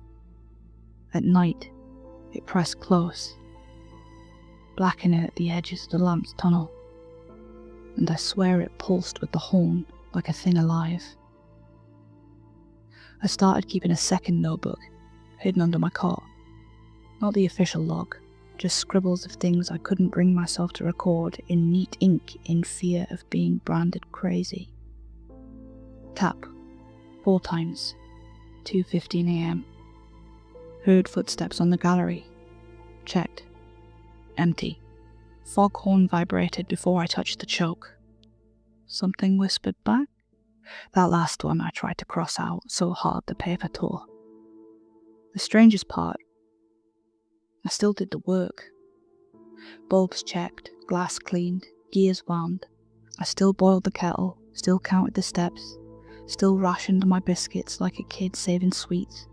But the edges of my world had started to blur. Sometimes I'd walk the stairs and find myself at the wrong level, unsure if I'd gone up or down. Sometimes I'd catch a reflection in the lantern's glass and think there was someone else in the room. On the 9th night, I saw them. Not clearly, not the way I wanted, just a smear of shape in the beam's sweep. But it wasn't a gull or spray or a shadow, it was taller, straighter, a human outline standing where no footing should exist. Just fog and air and the drop to the rocks. By the time the beam came round again, it was gone. I didn't log it. I barely trusted myself to think it. The next night, there were 3. They stood at different heights out in the fog. Far enough from the tower to make no sense, but close enough to see. Perfectly still. Perfectly wrong. My stomach turned like it was in free fall, but I couldn't move. I gripped the brass rail until my hands went white. When the beam passed again, it shifted. I couldn't be certain, but I'm sure it was a fraction nearer. I nearly choked myself on the foghorn cord trying to get the sound out fast enough. I prayed the monstrous noise would create sound waves powerful enough to disturb the uncanny patterns made by the fog and light. The note roared into the dark, shaking the tower. For a moment, I felt relief. Until all 3 figures lifted their heads at once, like the sound was calling them home. I didn't sleep after that. I couldn't. Every sweep of the light brought them back. Every blast of the horn seemed to tighten whatever tether was pulling them in. I sat with my back to the wall, mug of coffee clutched like a weapon, whispering bargains to myself. If they reach the glass, I'll run. If they step onto the gallery, I'll jump. If they make a sound out, I never finished that one. By dawn, they were gone. Through the night, they'd seemed to shift a little closer with each pass of the lantern, never quite reaching the tower, but always shrinking the distance. As the sun crept back into existence, they thinned and faded with the fog. And in their place, on the rail where they had been staring all night, the white crow perched again. He tilted his head, watched me in silence before vanishing back into the fog as if it had been bearing witness this entire time. By the third week, I'd stopped pretending this was routine. The tower ran on its own rhythm, light turning, horn groaning, gears ticking, but I was the one falling out of sync. My hands shook even when they weren't on the rail. My coffee tasted like brine. My own reflection in the lantern glass startled me more than once. The second notebook grew messy. Sentences trailed into nonsense. Words scrawled at angles I didn't remember writing. Pages smeared where my hand had sweated through the ink. One night, I woke with the pen still in my fist. A line etched over and over until it carved the paper. They're closer. The fog pressed tighter, damp clinging to my clothes. The whole tower felt smaller. I paced the stairs to keep myself awake, but more than once I reached the landing and couldn't tell if I was climbing up or down. Once I circled and circled, breath ragged, until I realised I'd been walking past the same window slit for nearly half an hour. When I leaned out to check, there was nothing but blank fog, nothing except the faint scrape of something against the stone. I stopped opening the logbook entirely. What was the point of writing bulb checked or gear wound when the real notes were carved into my bones? The figures returned night after night.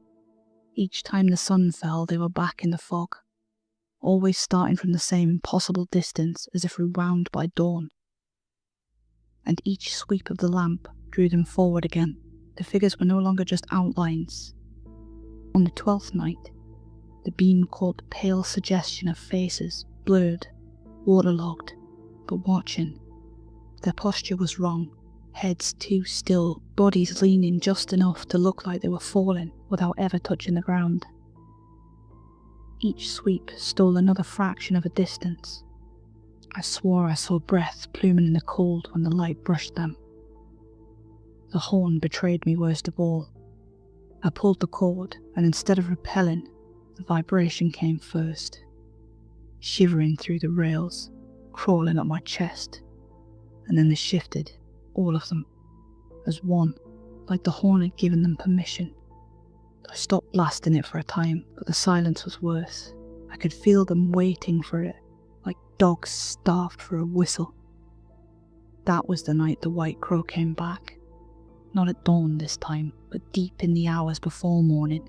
I found it sitting on the gallery rail, feathers glowing faint against the lamp's beam. It didn't caw, it didn't move, just tilted its head at me, eyes as dark as the fog behind it. For a second, I thought if I leaned close enough, it would speak. I don't know why, but I whispered to it. I asked it what they wanted, asked it if it was here for me, asked it if I was supposed to keep the light burning or let it die. The crow blinked once, and then the fog swallowed it. By dawn, the figures had retreated again. The white crow returned with the morning too, perched on the rail like it owned the place. I'd started leaving scraps of bread for it. Offerings, maybe. I couldn't tell if it was an omen or a protector. But since the figures hadn't stepped onto the gallery itself, I let myself believe it was keeping them back. Hoping it was. But even after dawn, the rail seemed to hum faintly, like it had held on to something that wasn't mine. Not the horn this time, something else. I couldn't shake the sense the tower itself was carrying their presence forward, holding a trace of them that would only end once they were inside with me. By the 4th week, the tower didn't feel like mine anymore. It felt borrowed, or worse, shared. The air inside was never still.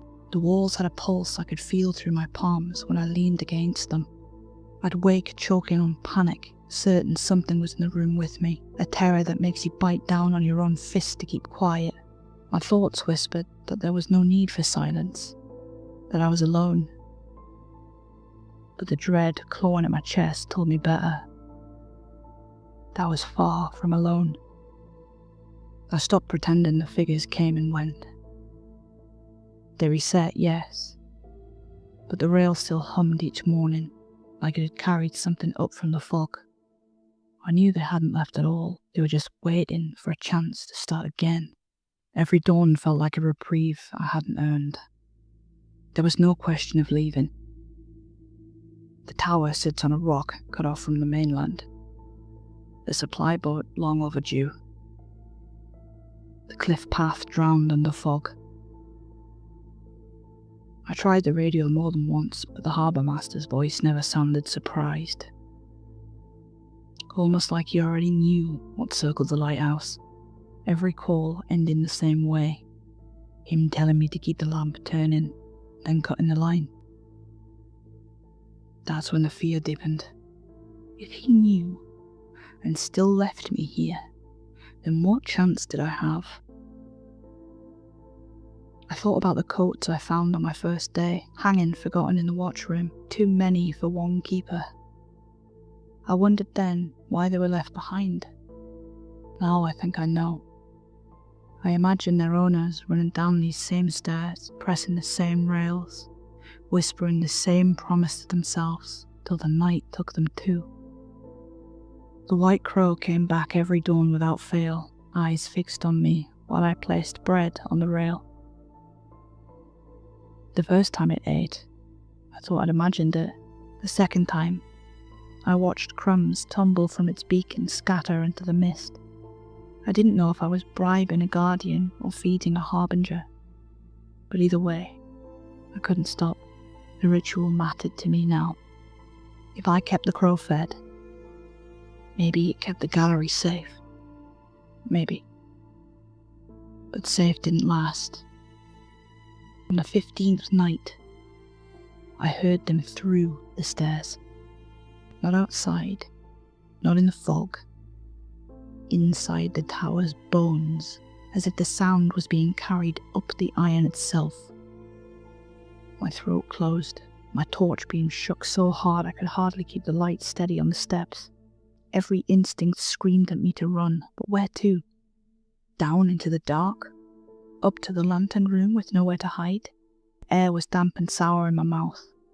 Nothing there, nothing but the faint echo of weight where no one should be.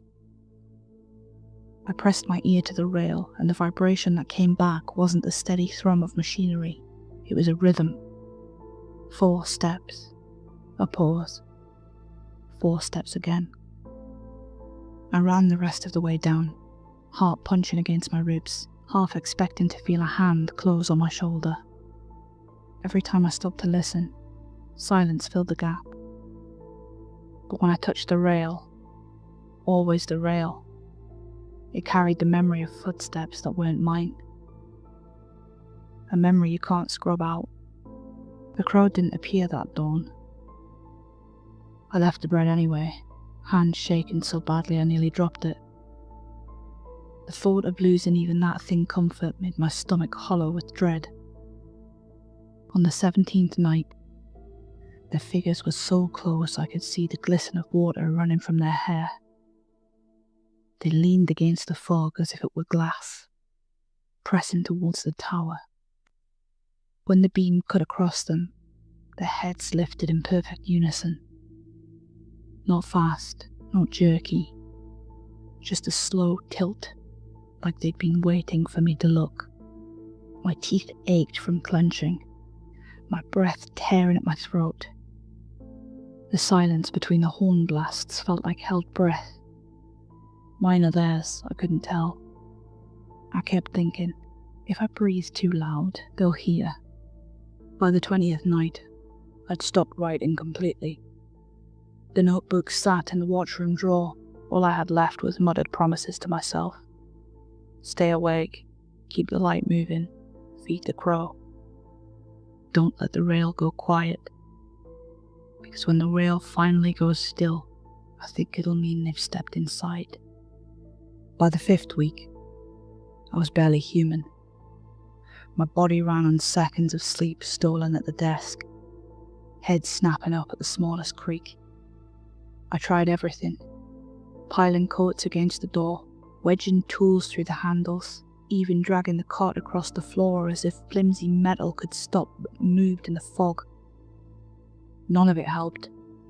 The tower was never mine, never safe. Nights had become something I dreaded with a sick, sinking weight in my chest. I would sit staring at the lamp, wondering what would happen if I simply let it go dark. If I killed the beam, the figures might lose their path, but ships out to sea would lose theirs too. How many sailors would wreck against the rocks if I chose myself over them? The thought made me sick, but the temptation stayed. The tower itself felt like a trap. Every wall pressed inward, every stair twisted tighter. I barely recognised my own voice when I muttered to myself, raw and rasping from nights without rest. Coffee did nothing. Fear had chewed straight through the caffeine, leaving me wired and hollow. The figures no longer waited in the fog. They had crept beyond their usual stopping point. They pressed right to the edge of the gallery, only a sweep of the lamp between us. When the beam moved on, they shifted forward, bodies leaning into the metal rail as if testing it, weight dragging against the iron. Their outlines were warped by the fog, faces pale and waterlogged, hair plastered against skulls, clothes hanging in strips that fluttered without wind. Their eyes glistened too dark, too steady, fixed on me no matter how the beam moved. And worse, I recognised them. The pale features, the soaked uniforms, the warped faces were the same as the staff photos still hanging in the watchroom. Men and women that should have been long gone now stood outside, dripping and silent, staring in.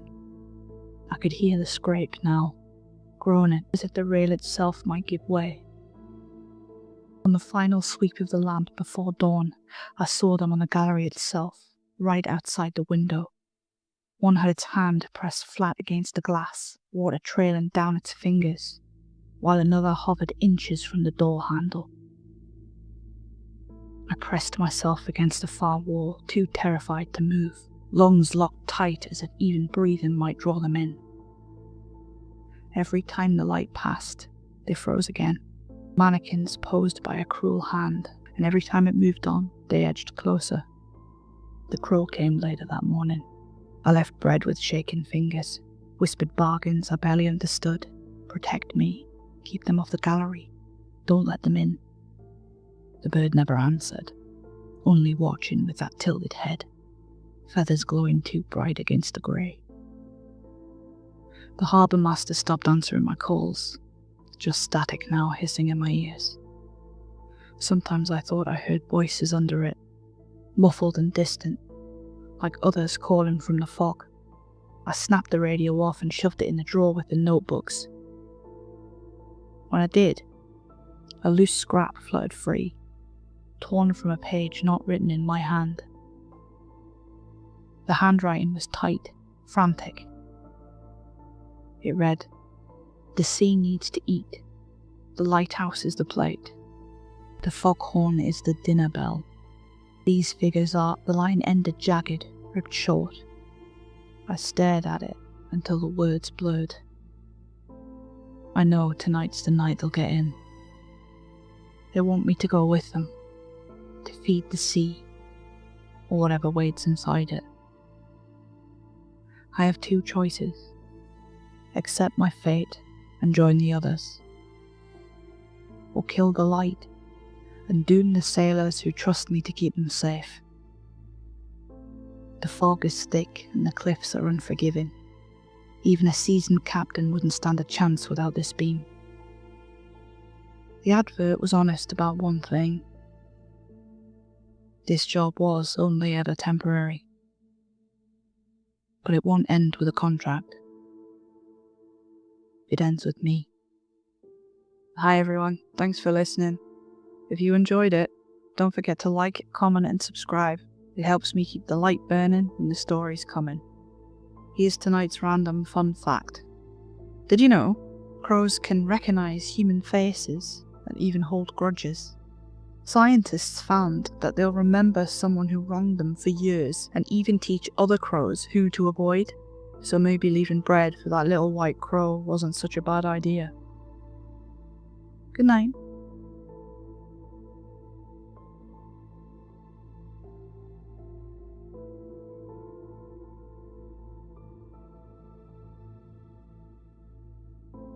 I've been thinking a lot about what I went through that night a couple of years back. I've never had the chance to process it. I think when you go through something traumatic or unusual, you compartmentalize it to the point where it feels like it happened to somebody else. That's what it feels like to me. Back then I was living in a suburb near Pittsburgh.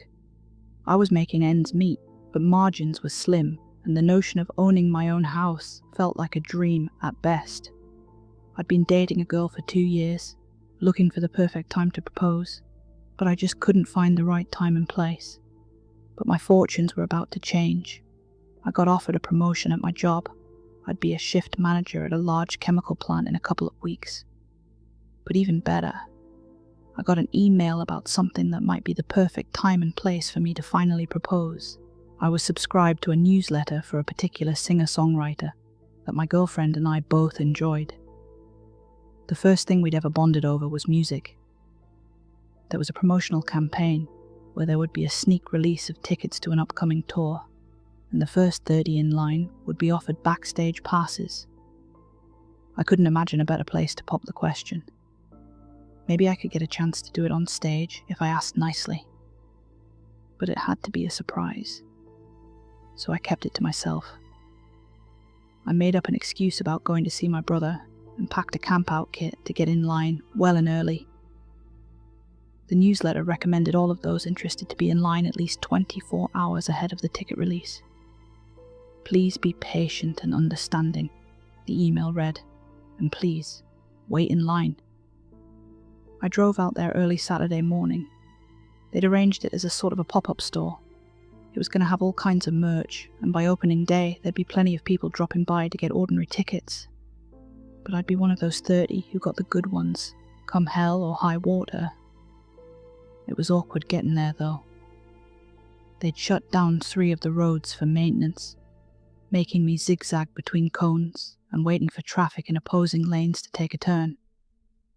There was an apartment complex nearby, but that had been tented up for fumigation. A couple of nearby stores were shut down after health inspections.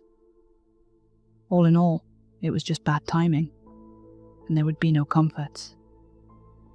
But I got a bunch of gear packed. I'd be fine. I had an audiobook, some TV shows, and a lawn chair with a slot for an attachable umbrella. I could sit out there for days if need be. As with most pop-up events, there was no big sign, and the location was closed with metal shutters out front. The only thing that showed that this was the place was a discreet little poster on the side of the door that read, "You made it." The newsletter had mentioned that particular poster. It was all designed in a way to make the release feel exclusive. I got there about 23 hours early, and my heart sank. There were already people in line. Luckily, I only counted 27, but for a short moment I was ready to throw in the towel. I got to the back of the line, did a second and third count, and breathed a sigh of relief. As long as no one cut in line, I was in the green. So I set up my chair, attached an umbrella to my chair, and got started on the first season of Monk. After a couple of hours, the line had grown to about 50 people before slowing down. Maybe those in the back were hoping people up front would either drop out, or maybe they hoped there'd be extra tickets. The email had mentioned that there might be a couple of extras, but it couldn't be guaranteed. But I was still in the green, so I didn't have to worry all that much. It wasn't an unpleasant place to stay.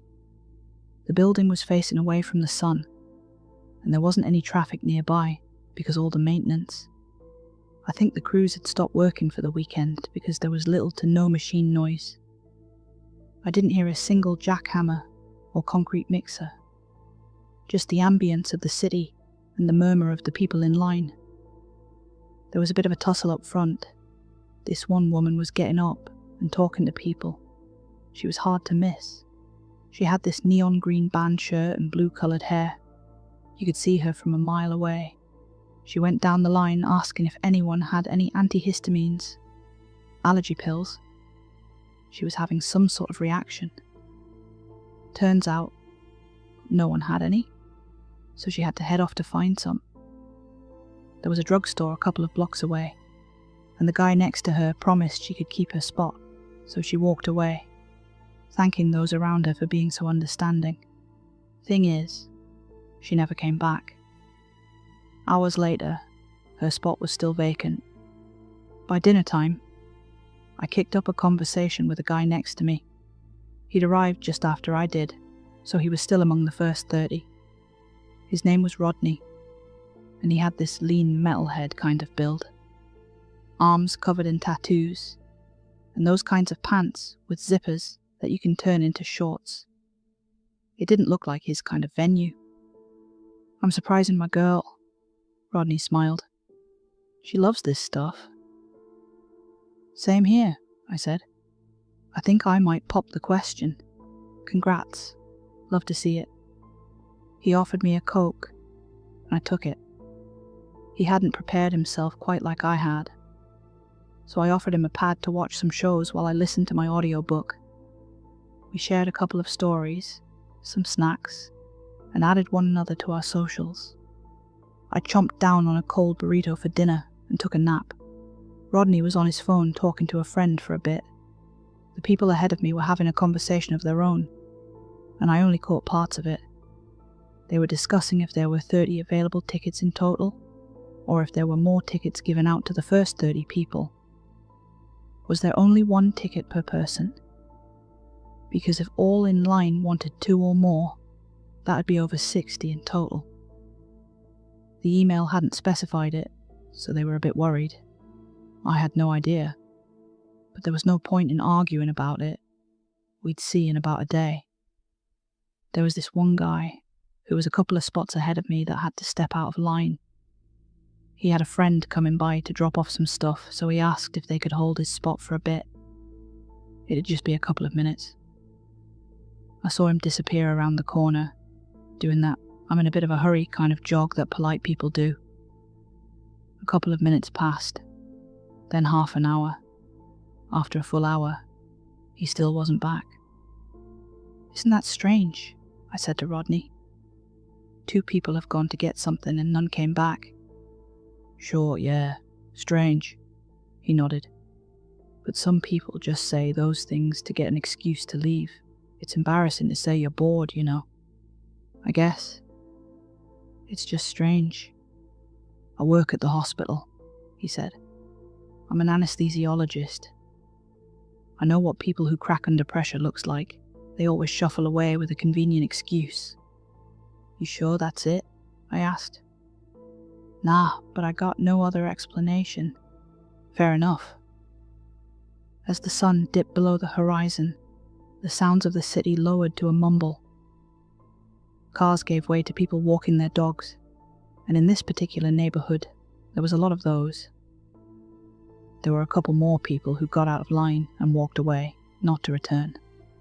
We were still well over 40 though, but I think some got cold feet as the city got dark. A couple of light posts from a nearby street cast long shadows across the pavement. I was having a nap when Rodney poked me. He looked confused. "Some folks in the back are saying we're in the wrong line. They're opening some name brand store. There ain't no ticket sales." "You shitting me?" I scoffed. "You can't be serious." A guy 3 steps ahead looked back. "This ain't no store opening," he called back. "It's an autograph signing." That kicked up a murmur. All of a sudden, the entire line was talking. There was some confusion about what we were actually doing out there. A lot of people were there for tickets, but for different artists.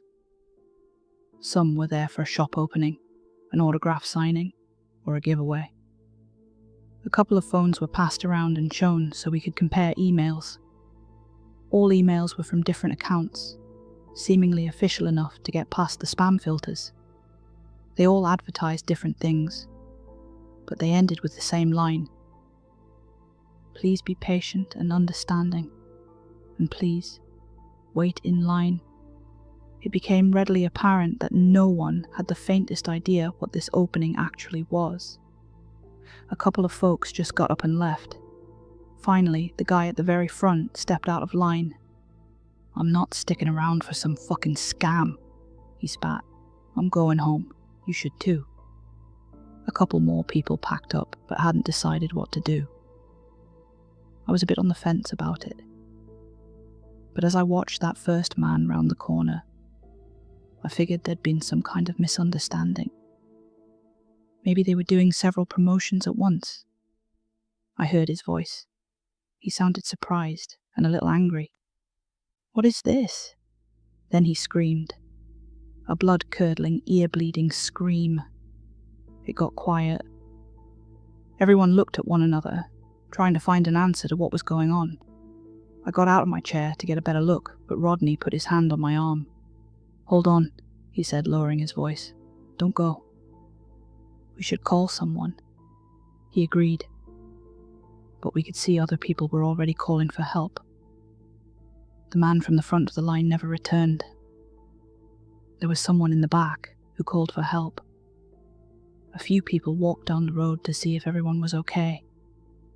But they never returned either. A patrol vehicle came by about 20 minutes later.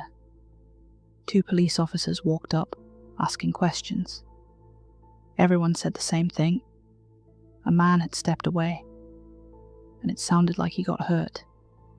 The officers did a sweep of the road, and when they came back around, they shrugged it off. There's nothing here, they said. You sure he didn't just call out to a friend? There were a lot of raised voices at that. But what could we say?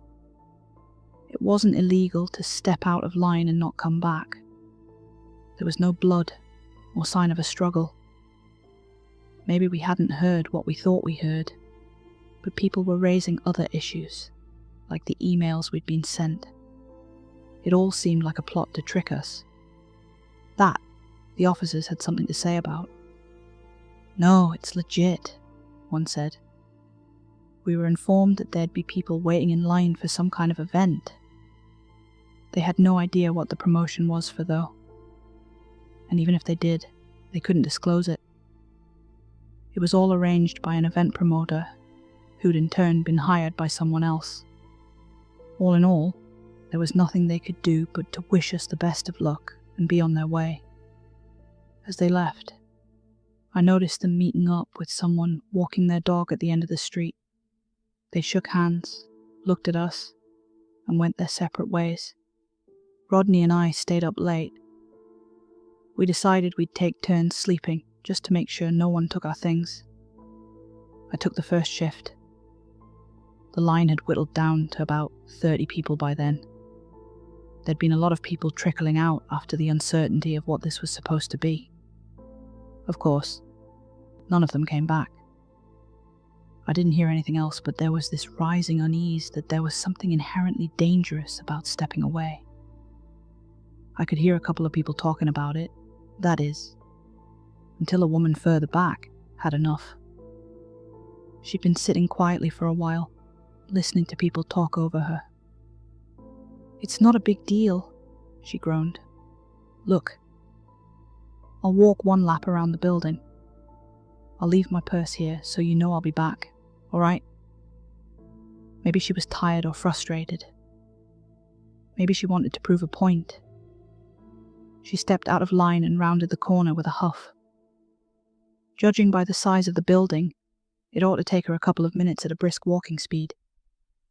But as those minutes dragged on into half an hour, it was clear she wasn't coming back. She'd left everything behind, so it was clear this wasn't voluntary.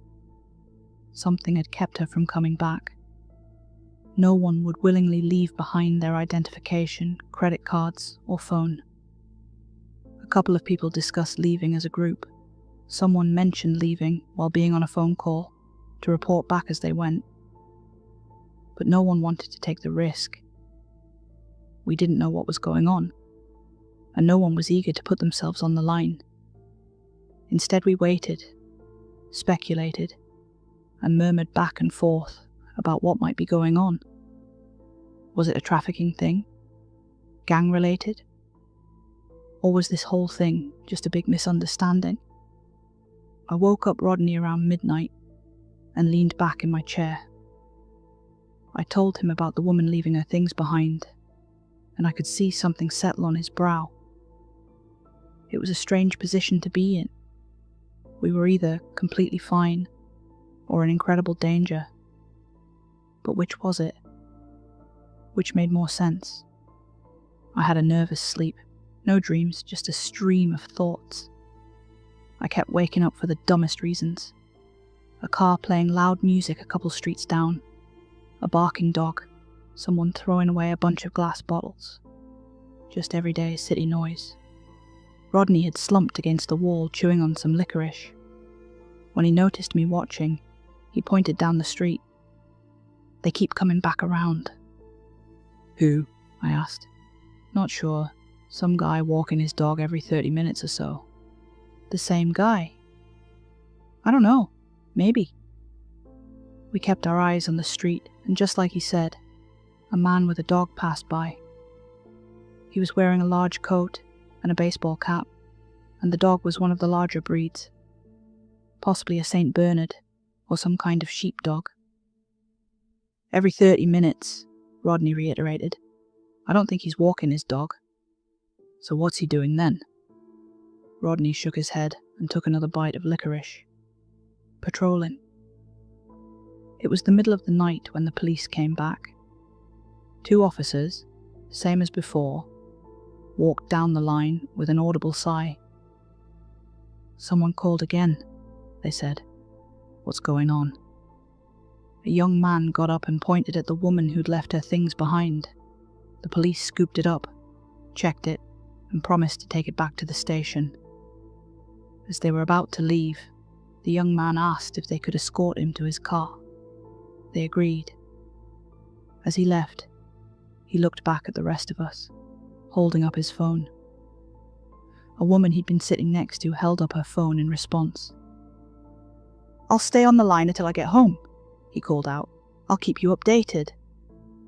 It seemed to go well enough, but as they rounded the corner at the end of the street, I noticed one of the officers looking to the left and raising his hand, as if waving at someone beside. We all looked at the woman with the phone. She was hunched over, cradling it with both hands, listening through wireless earpieces. She'd say something occasionally, like a quiet, "Yes, I'm still here," or "Are you okay?" Then, after a couple of minutes, her eyes went wide. "Hello," she said. Dan, are you there?" There was no response. I could see the tears pool in her eyes as her hand started to shake. He'd promised to stay on the line. Something must have gone wrong. "They're picking us off," muttered Rodney. "Someone is picking us off." "But why?" I whispered back. "What's the point?" "Think about it," he said. "This whole block is basically shut down. Roadwork, maintenance, fumigation, renovations. It's just us out here. But why us? Why now? There's got to be a reason." Everyone was awake by then.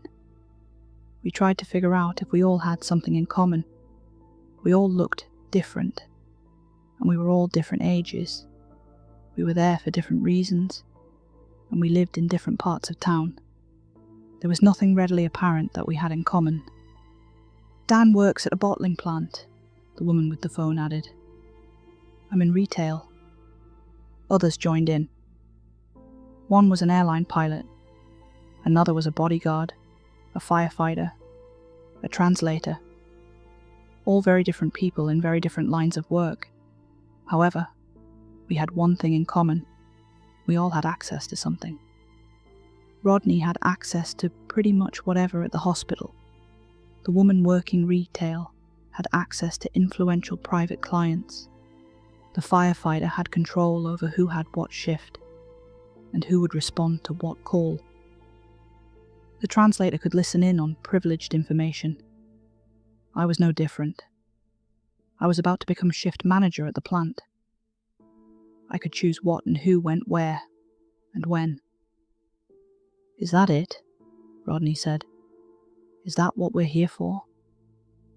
"But what's the point of taking us out?" I asked. "This isn't hurting anyone but us." The man walking his dog was back for another round, but now it looked like he'd slowed down a bit. As Rodney talked, I saw him stop at the end of the street, giving us a long look. And his dog looked too. Somewhere around 3 a.m, a whole group of people got up from the back of the line. The idea was clear. They were going to rush out of there. Others protested, saying they could call people over to come help. "If we all call someone, we can make a crowd," a man called out. "We can leave as a crowd, and we'll be fine." "No, we have to spread out," someone else said. "We go different ways and we go fast. Some of us are bound to get out." Rodney got up too, but his voice drowned in the crowd. Things were getting heated and people were pushing one another. Angry fingers were being pointed. Phrases were repeated over and over and over. The argument was quickly turning into a shouting contest. "There's at least 8 people patrolling," Rodney tried to say. "I've counted. There's at least 8. At least 8. But no one listened. And as push came to shove, a group from the back of the line spread out and ran into the night. Rodney slouched back down against the wall, breathing heavily. We all held our breaths, listening. We could hear footsteps running down different alleyways. It started with a crash, like someone taking a tumble into a trash container. Then, one pair of footsteps stopped. Not long after, another stopped. And from a far-off corner, I heard this barking. A loud, growling bark. "No!" someone pleaded. "No, no, no!" There was no screaming, no gunshots. All the sounds just stopped, and no one came back. The guy from the back of the line called out to them, but got no answer. We were down to about 20 people. Some were calling home. Others were calling the police, but they weren't about to come back here for a third time. One called a taxi, but they couldn't find a place to park, so they had to stop at an adjacent street, which we couldn't get to. There was also this one woman with a face tattoo that asked to borrow a phone. Rodney handed over his. "I'm getting my guys down here," she said. "You'll see. I'm done." She made a call, shouting angrily for a couple of minutes. After the person on the other end finally seemed to understand the gravity of the situation, Rodney got his phone back. About 20 or so minutes later, 6 very tired men came wandering down the street. I could see the outline of holsters inside their cheap jackets. "We're going," the tattooed woman called out. "Y'all can come if you want." A couple of people got up. I looked at Rodney, but he shook his head. "Suit yourself," she continued. "We're leaving." We watched them walk away and round the corner. I heard them starting a car and putting it in gear. There was music playing, something loud with a thumping bass. It sounded like they were about to drive away when I heard a bark, but it wasn't just a bark. It was more like a growling cough. Then a gunshot, then another. The sound bounced against the walls, ringing out over the city. I saw a couple of lights turn on in distant buildings. Then all was quiet again. No one wanted to go look. Some people screamed at nearby houses, hoping for someone to open a window and look our way. No one did. The line itself was in complete disarray by then. People were packing and unpacking, pacing back and forth, hoping some opportunity would show itself. I wasn't immune to it. but I tried to stay calm. Rodney helped a lot. He was a lot more calculated than I'd imagined when I first saw him. He counted the people walking by. He measured the dogs. He listened for repeating sounds. My mind was tired, but my heart kept my eyes open and frantic. "I don't get this one thing," I said. "There's a timeline." "What do you mean?" he asked. "They gave us a time this would open," I continued. "If they're just going to keep us here until they've picked us off, why would they give us an end point?" "There's got to be something to it," he said. "Some reason for this specific place, and this time." "And what happens when it opens?" We looked at one another. Whatever was going on, there couldn't be anything good in there. Rodney brought up the idea of breaking into the place we'd been lining up for. A couple of folks were on board, but the front gates were barred shut, and the personnel entrance was on the back of the building. That kicked up all previous arguments about calling for help, or moving as a group, or running like panicked animals into the night. We tried to bend a piece of rebar into a makeshift crowbar, but we couldn't get it to work. The place was locked down hard, and we hadn't brought anything to break through. We couldn't do it. A couple of people thought about collecting jackets and making a line so we could pull them back if need be. The problem was, no one wanted to volunteer. "Nothing happens until we're out of sight," someone said. "As long as we're within view, nothing happens. So someone can go to the end of the street, look around the corner, and come back." We had a volunteer for that. A large guy in his early 40s. He brushed off our worries, grabbed his backpack, and went to the end of the street. We could see him the whole time as he called back to us. "There's a car here," he yelled. "The door's open, there's no one here." "Can you see anything?" Rodney called out. "Nothing," he said. "Not a soul." He turned to go back to us when he stopped. He looked to the side. There was a hint of doubt there. Rodney peered up at me, then back at the man. "I think the patrol's coming around," he said. "Any moment now." Suddenly the man started running back to us. By the time he reached us, 3 of us were up on their feet to catch him and slow him down. He was panting like he was having an episode. We looked back towards the street, where a person walking his dog had stopped to look at us. "That's no dog," the man wheezed. "I don't know what that is, but it's no dog." For a couple of seconds we all just stared at the stranger. There really was something unusual about that dog. Its back legs had a curious shape, and there was a shine to the eyes that I hadn't noticed before. Almost blue. A couple more people would crack in the following hour. One just straight rushed down the road. Another tried to leave, but was held back by the others. A couple tried to call people for help, or to have someone escort them to their car, but nothing came of it. One guy kept spamming the police over and over, yelling at the operator that if they were that upset with him, they were free to come down and arrest him at any time. By dawn, there were less than 20 of us still waiting in line. It was about 6 a.m. when I saw someone coming down the road. A woman with blue-coloured hair and a neon green band shirt. I poked Rodney. We recognised her. She'd been the first one to leave, the one who went to get allergy medication. "She came back," I said. "You sure?" Rodney asked. "You sure that's her?" "Positive," I said. "Same clothes and everything." She waved at us. She was smiling and a bit bouncy, like she'd had a good night's sleep. In comparison, the rest of us were nervous wrecks. "I heard there was trouble," she said. "I'm sure it was a misunderstanding." "What happened?" I asked. "Nothing happened," she insisted. "Pills made me sleepy, so I went home. I just came to get my things, see what's going on." I wasn't buying it. And by the looks of Rodney, he wasn't either. Others didn't seem all that sure, but a couple seemed to relax their shoulders a bit. Despite my reservations, she got a lot of people up on their feet.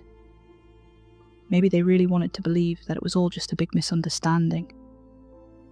And yeah, it was convincing.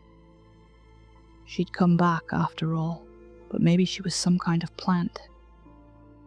Or maybe it was just someone who sort of looked like her. About half of all the people who remained joined her. They left together, giving the rest of us a tired wave goodbye. Some broke down in tears. There was this one woman whose face has burned into my mind. She was completely beside herself, shaking like a dry leaf in the wind. "I'm scared, okay?" she cried. "I'm scared. I don't understand what's going on. I just want to go home." She was assured and hugged and led by the hand, and slowly but surely, they all wandered off down the street, and none would return. About an hour later, there were less than 10 of us left. Rodney shook his head as he looked from side to side. "No patrols," he said. "They've missed it 2 times. "You think we can go?" I asked. "No," he said. "Something's up." He shook his head as we looked down the road, only to see someone approaching. It was one of the people who'd been walking their dog. Except now they weren't just passing by. They were stopping at the end of the street. A couple more joined, blocking off the other exits. One by one, they bent down and let their dogs off their leash. I looked at Rodney. For the first time, he looked scared. I could see his chest rising and falling with little claustrophobic breaths. We were being closed in on from all sides. "They fanned us out," he whispered. "They outnumber us." "What the fuck do we do?" I whispered back. He got up, and I followed. Others were taking notice as well. But as we began to spread out, we could see the approaching people moving to intercept. Then, the barking. I'll never forget the moment the dogs stepped out of the shade of the surrounding buildings. They looked almost completely black in the shadows, but they remained equally black when they stepped into the morning light. They had this ink-black, slick skin. Their back feet looked like something from a bird, and the entire body was hunched over on all fours. It was more humanoid than I'd thought, and as they got closer, they stretched out. The smaller of them, at full length, was at least 6 feet 7 inches. One of them looked my way with a shark-like grin, scratching the pavement like an eager dog with long pointed claws. I looked back at Rodney a final time, and in a split-second realization, all hell broke loose. Someone made a run for it, only to be tackled to the ground. One of the dogs got them by the neck and bit down hard with a sickening snap.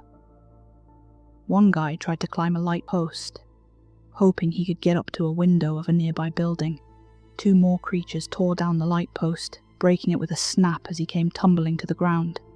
They were picking us off one by one, killing us, feeding on us. A couple had time to scream for help, but the creatures targeted whoever made noise first. The 40-something-year-old man who'd gone out to the street earlier was tackled face first into the pavement and had those razor-sharp teeth dug into the back of his neck.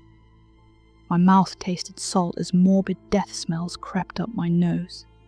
We didn't stand a chance. There were at least 12 of them, and they knew what they were doing. Rodney and I stayed by the wall, trying to make ourselves as small as possible. I got a good look at some of the dog walkers. A couple of them were complete strangers, but a couple of them I recognized from earlier. They'd been in line just like me and Rodney. Maybe they'd been plants, or something else entirely. The creatures were feasting. One of the handlers went up to the locked building and rolled it open as one of them walked up to me and Rodney. He looked us up and down as one of the creatures settled down by his side, snarling and drooling, starved and ready to pounce. The man adjusted his glasses, peering out from under his baseball cap. "We got any hatches left?" he called out. The building opened. I couldn't see what was inside from my angle, being pushed up against the wall. "All done," someone responded. "Got them all." The man looking at me and Rodney was maybe 30 years old, with a fashionable beard. Simple square glasses. I couldn't have picked him out of a crowd. He looked down at the dark creature and adjusted his nondescript baseball cap. "Which one you want?" he asked. "Which did you dream of?" I felt something to my right. Rodney reached out and grabbed my hand. Not because we were making a break for it, or to try some last-minute master plan. He was just scared. And when you're scared, you want to hold someone's hand. So he held mine. The creature looked us over. A hint of blue reflected at us from its deep eyes. We fumbled for the right words to say. Some plea. Some brilliant, last-minute monologue. Something to appeal to their sense of kindness and humanity. But the stranger with the glasses didn't move a muscle. He might as well have been shopping for groceries. And with that, the creature growled. It had decided. It pounced on Rodney. I held his hand for as long as I could. I didn't look. I remember the sensation of screaming, but I don't remember the sound. My throat turned raw. The muscles in Rodney's hand tightened, then fell limp. The man with the glasses took a step forward, shushing the creature. There, he said. "It's okay. Dream well. Eat." Bone crunching, sinew snapping, meat, and the smell of hot iron. I closed my eyes so hard my skull ached. There was noise all around me. I didn't hear most of it, as I could barely make out anything over the sound of my own heart. There was biting and ripping, interlaced with the most casual-sounding conversation. "You got the shells?" someone asked. "No need. We're torching." "You sure?" "It's clear. We got a firefighter." I looked up. A couple creatures began to look different as they ate. Some had brighter skin. Some were shorter, fatter. I heard clattering as their claws fell off their fingers. Bones snapping as their legs straightened. Then the man with the glasses clapped his hands at me. "Hey," he said. "You can go." "What?" "You can go," he repeated. "We're done." I got up off the ground and cleared my eyes. A couple of people looked my way, and I could tell they weren't entirely convinced. Some were armed. I recognized one of them as the woman with the face tattoo. "You're letting me go?" "Sure," he said. "We got a full brood. We don't need you." "You can't kill people and walk away," I whispered. "You can't. You can't do that." He shrugged at me like I'd asked him what the time was. I stepped back and no one followed me. I glanced at the creature gnawing on Rodney, only to see that it had started to gain his features, his face, his gangly arms, and all the while, the man with the glasses calmly shushed it and stroked its back. The others were setting fire to the building, using a can of gasoline and a strip of newspaper. I only saw a brief glance of the inside. Black rock-like fragments littered the floor. Strange organic formations stuck to the wall in batches of 3 to 6. When he noticed I wasn't leaving, the man with the glasses casually waved a pistol at me. Not to shoot me, but to show that he had it. "Go on now," he said. And as the fire flared up, I stepped around the corner, and I didn't return. I came home in tears. I remember breaking down in the hallway, trying to explain everything all at once to my girlfriend. I told her about the tickets, and the plans I'd made, and the people I'd met, and the dogs, and the handlers. All of it. I tried to show her Rodney's socials, and as I did, I noticed he was posting. My heart skipped a beat. "Long night," the post said. It was just a selfie, posted 10 minutes earlier. He looked fine. Healthy even. But there was a little blue tint to his eyes that wasn't there before. No people went missing that night. Everyone came home, eventually. And from what I've read, there haven't been any incidents. Everything just keeps going like normal, like nothing happened. So who can I call? What can I even say? You can't report a person not being properly killed to the police.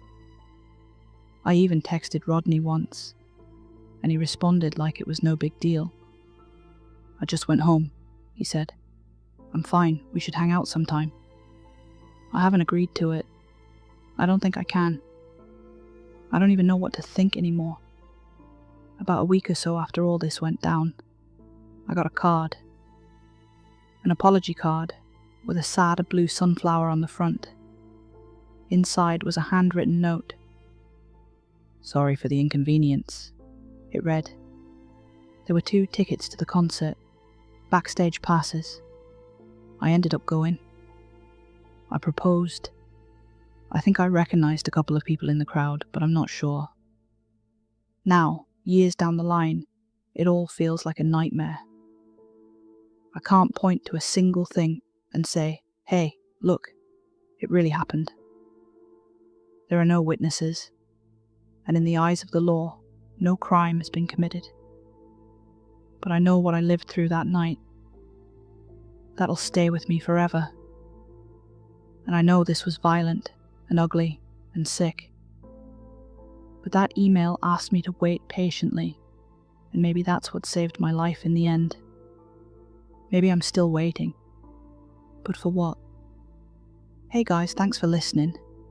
I've narrated quite a lot of Saturday stories recently, and I think you'll agree his writing is absolutely amazing. I may be a published author myself, but honestly, I don't think I'm at his standard yet. If you'd like to check out more of his work, I've got a dedicated playlist for you. And if you fancy hearing some of my own stories, I've started narrating those too. They've got their own playlist, and it should be up on the screen now, or in a minute, or maybe a little while ago. I'm not very good with timing. While I've got you, it would be awesome if you could subscribe, maybe drop a comment with your favourite story, or give this one a like. It really helps get the channel out there. I'm juggling work, motherhood, and everything in between just to get these stories out to you, which is probably why half the time my coffee's gone cold before I get to drink it. And now for a random fun fact. Did you know the longest line ever recorded was in Poland in 2012? Over 45,000 people stood in line for a single cup of coffee at a festival, and some of them still didn't get served. Makes waiting in a horror story line sound a bit more appealing, right? Good night. A few months ago, my wife Julie and I decided to start trying for a family. We moved out of the big city to a small Midwestern Minnesota town, not too far away from Grove City. It was time for a change. Hell, we even decided to stop smoking. We found a cheap, recently renovated flat. The entire complex was built in the 50s, but the apartments themselves had been fixed up recently. We were told by the landlord, absolutely stunning young woman, that most of the previous tenants decided to move out rather than wait for the renovations to finish up. The place was basically brand new. Our apartment was on the ground floor. We didn't want to think about baby-proofing a balcony on the 3rd or 4th floor, and we figured this would only be a stepping stone to getting our own house anyway. Julie had left the job as a high school teacher behind, while I'd gotten the job as a manager at a local warehouse. I'd already worked as a manager previously for the same company, so it was just a matter of finding a suitable transfer. The previous tenants had left us a gift. Sitting alone in the kitchen window was a blue sunflower.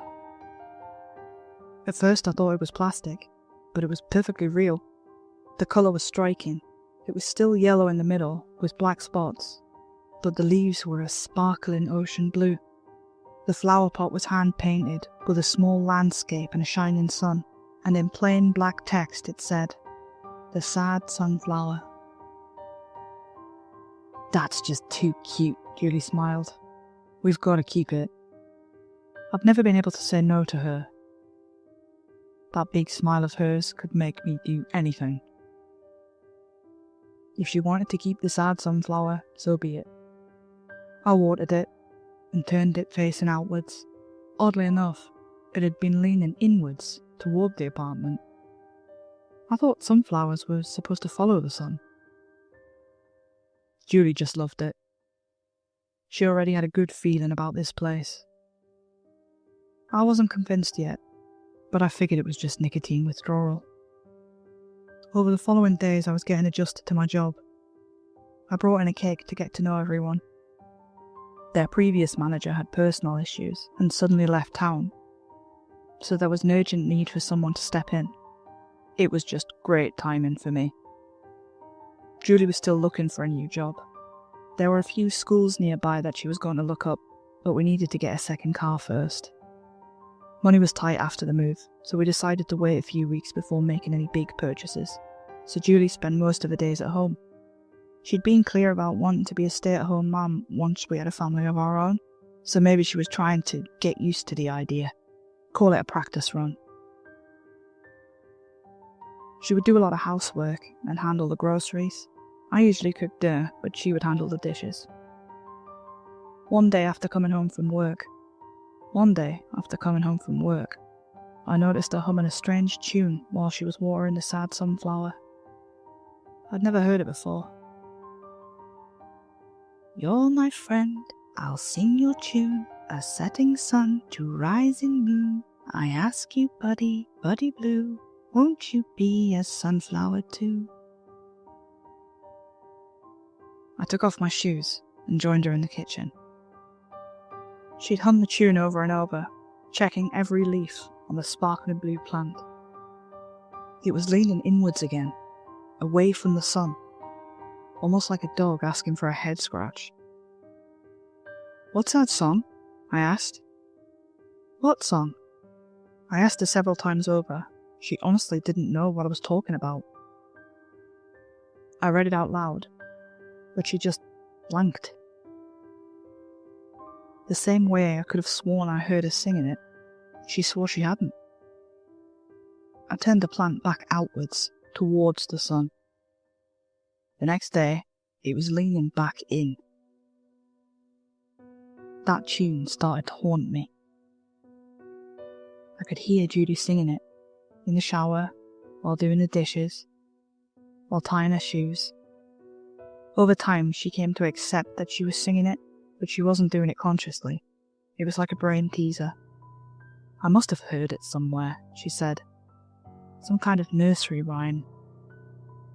I couldn't blame her for having her mood occupied with kid stuff. It was pretty much all we talked about.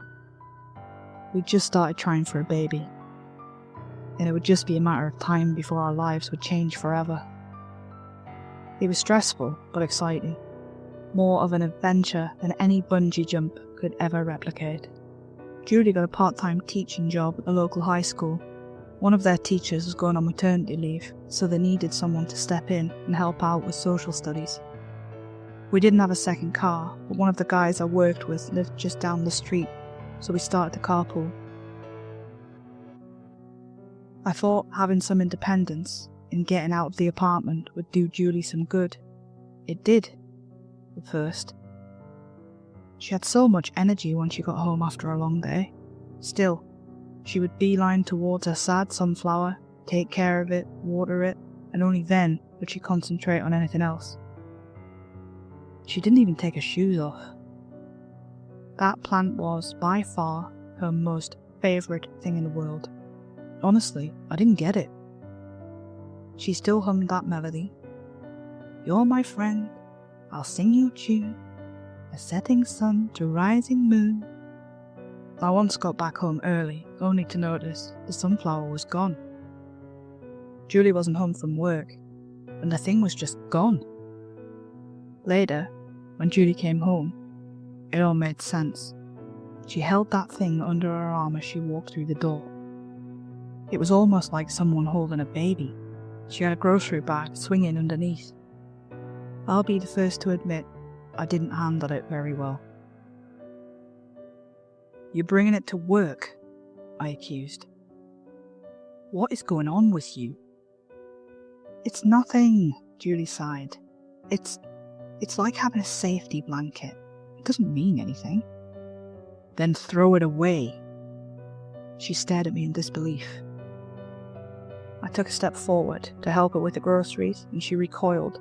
Her eyes were dilated, and it looked like she was on the edge of a fight-or-flight reaction. I just stopped. "What the hell?" "Don't you dare," she spat. "Don't you dare." After that, Julie slept on the couch for a couple of nights. It was her idea, not mine. She would give me these long, accusing looks from across the room whenever I was in line of sight of that damn plant. It was still facing inwards. I'm sure the damn thing was moving, or turning back every time I tried to face it outwards. I started hearing things at night. I once peeked out of the bedroom to see Julie water and prune the plant in the middle of the night. She'd sing to it over and over, the same line. In the moonlight, it looked like she didn't even blink. 2:30 in the morning, and there she was caressing the leaves. There were other things as well. Foul-smelling dirt in the wastebasket, dark blue sunflower seeds scattered around the bathroom. I didn't know what to make of it, but Julie and I weren't really talking anymore. She had no problem talking with the plant, though. "I ask you, buddy, buddy blue, won't you be a sunflower too?" It all came to a boiling point the day when Julie didn't come home from work.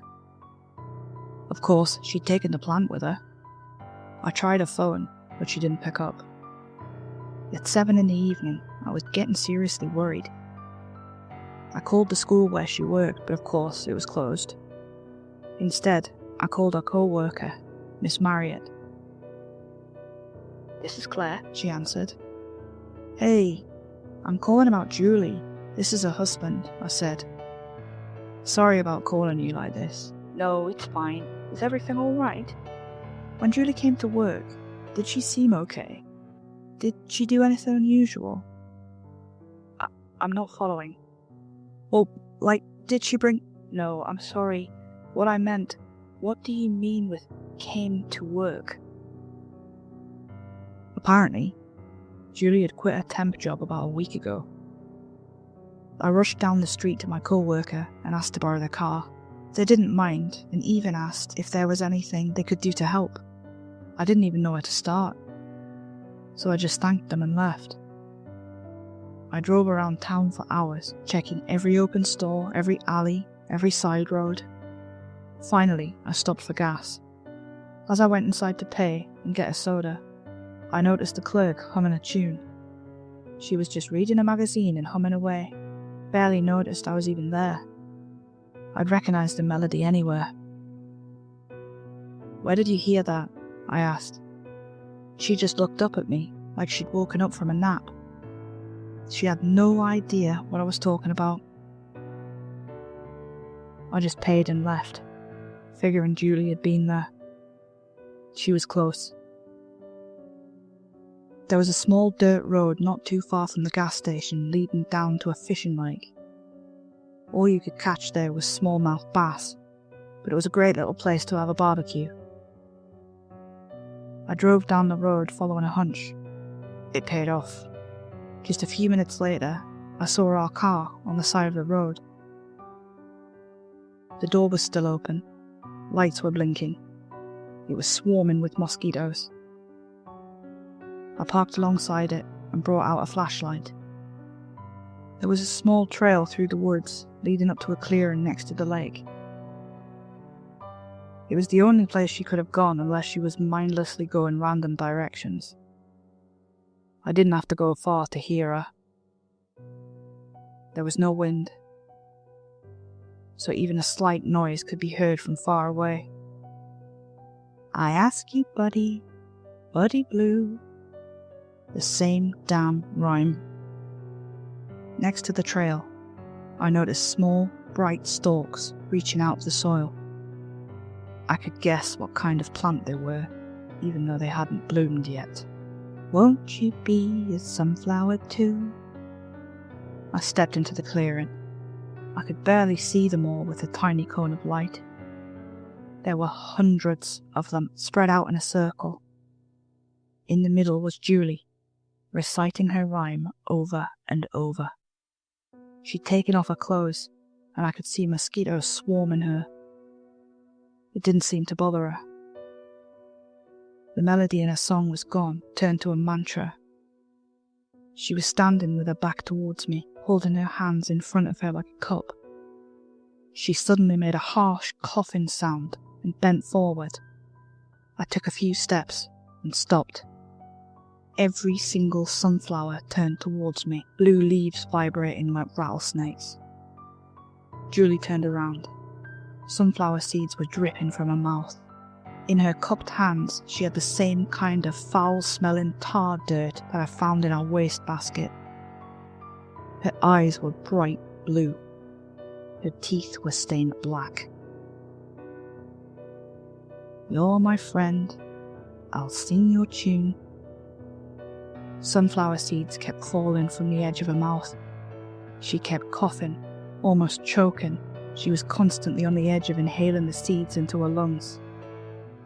Her singing voice was broken and struggling. Still, she smiled. The same smile that could get me to do anything.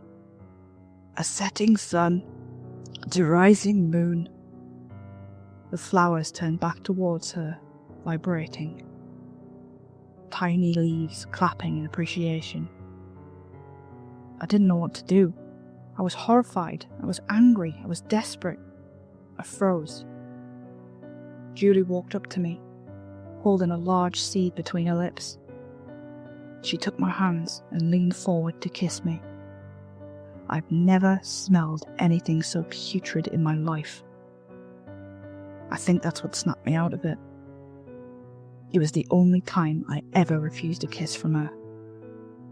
I'm not proud of what happened next, but I didn't have a choice. I grabbed Julie and threw her over my shoulder. She protested wildly, scratching and beating me. She had to stop over and over to throw up more seeds and dirt. I just ignored the wounds on my neck and scalp and kept carrying her. I locked her in the back seat of my car and turned on the child locks. As I shut the doors, she was hysterical, screaming and flailing in the back seat like a possessed toddler. I got a jerry can from the car. It was half full. That was enough. I stopped smoking the day we moved into our new apartment, but I still had my lighter. When I stepped back out into the clearing, I could hear something moving. I ignored it. I dumped every drop of gasoline I had and just set the whole field on fire. I left the lighter behind. As I stepped away, I could hear things popping in the grass, blue leaves crinkling to ash, and somewhere there were tiny screams. Tiny, bright screams. Something was burned alive in that field, and I don't want to think about what it might have been. It sounded human. Wrong, but human. Julie recovered in a couple of days. The doctors figured she'd been eating seeds from the sunflower, and that it had contained some kind of poison. The doctor couldn't find anything abnormal about her blood levels, and after a couple of days of rest, she was back to her old self again. Her eyes were back to their ordinary brown, and her smile was as genuine as ever. She was so sorry for all the trouble she'd caused, and she had a hard time remembering what happened. To her, it was all a bad dream. We've been pregnant.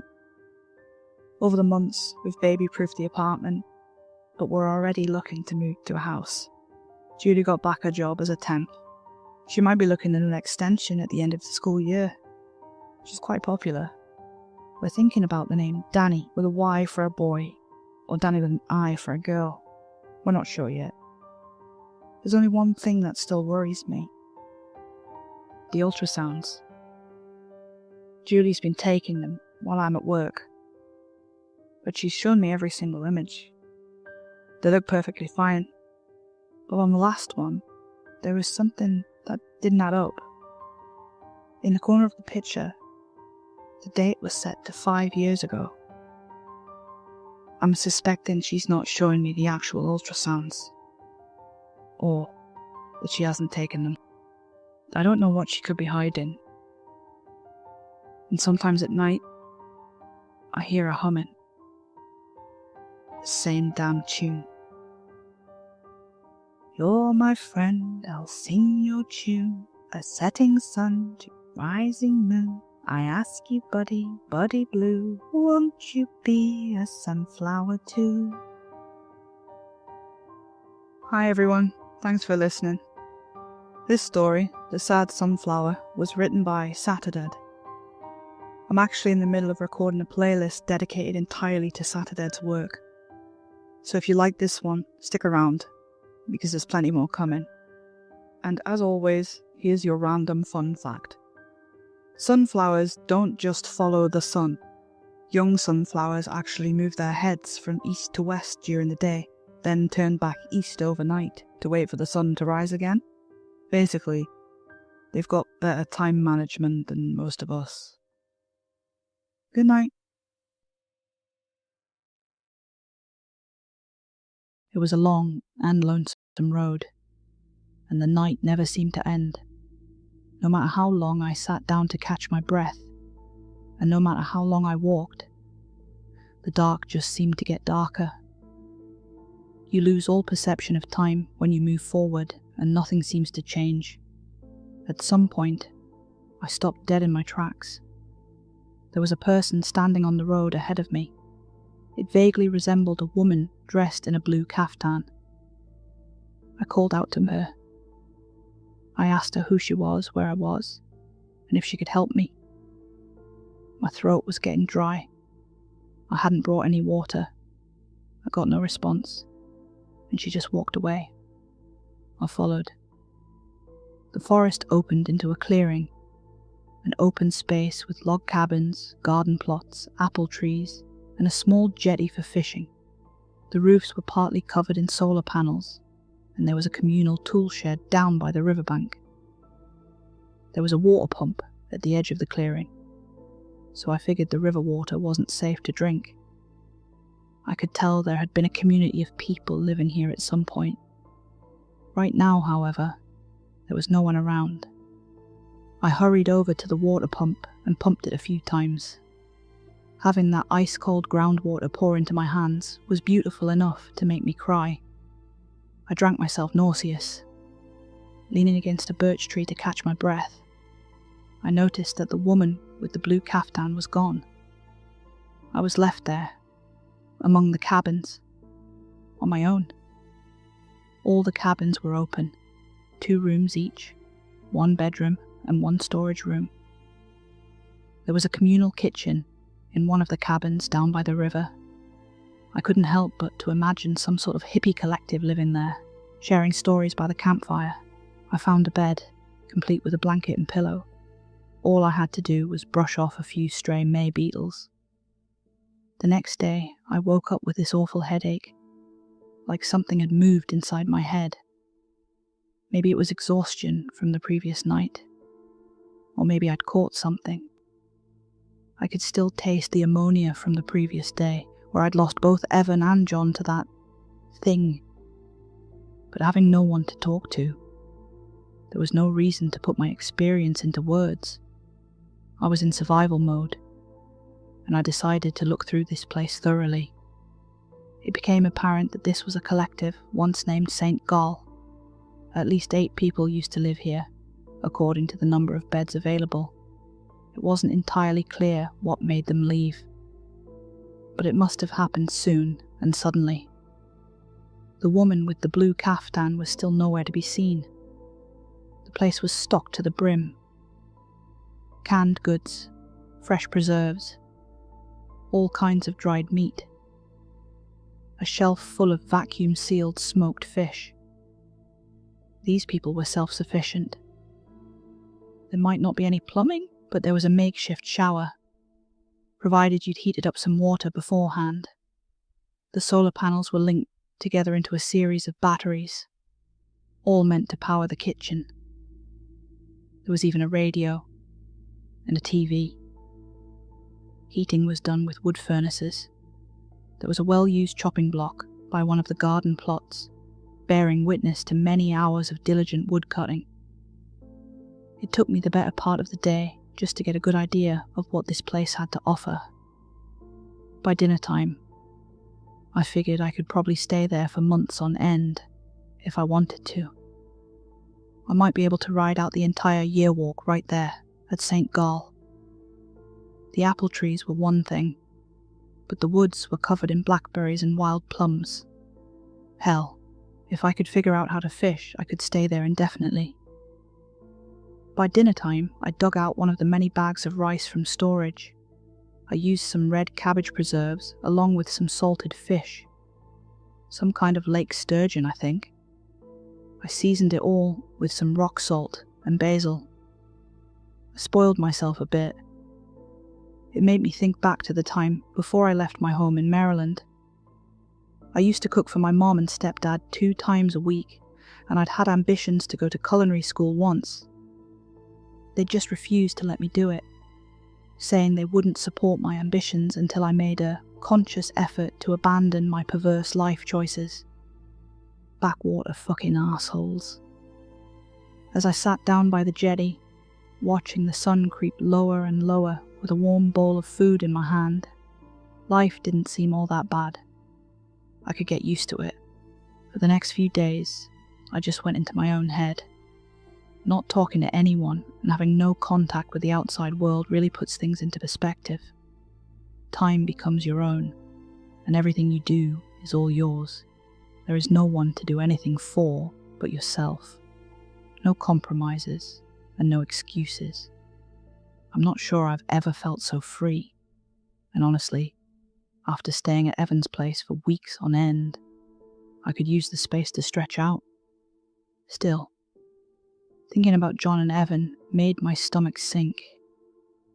I tried not to imagine what they were going through. Were they stuck on the other side?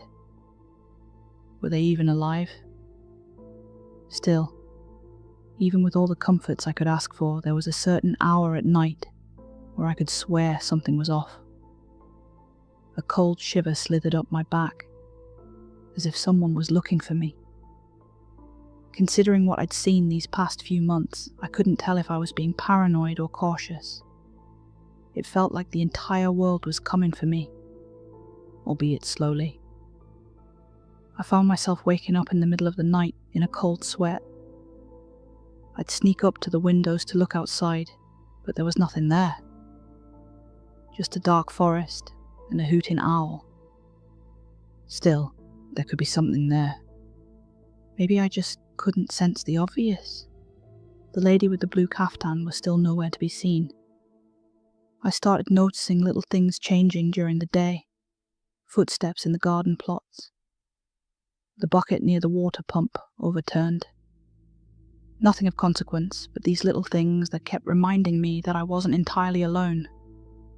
Someone was stalking the night. I decided I needed answers. The uncertainty would drive me mad either way.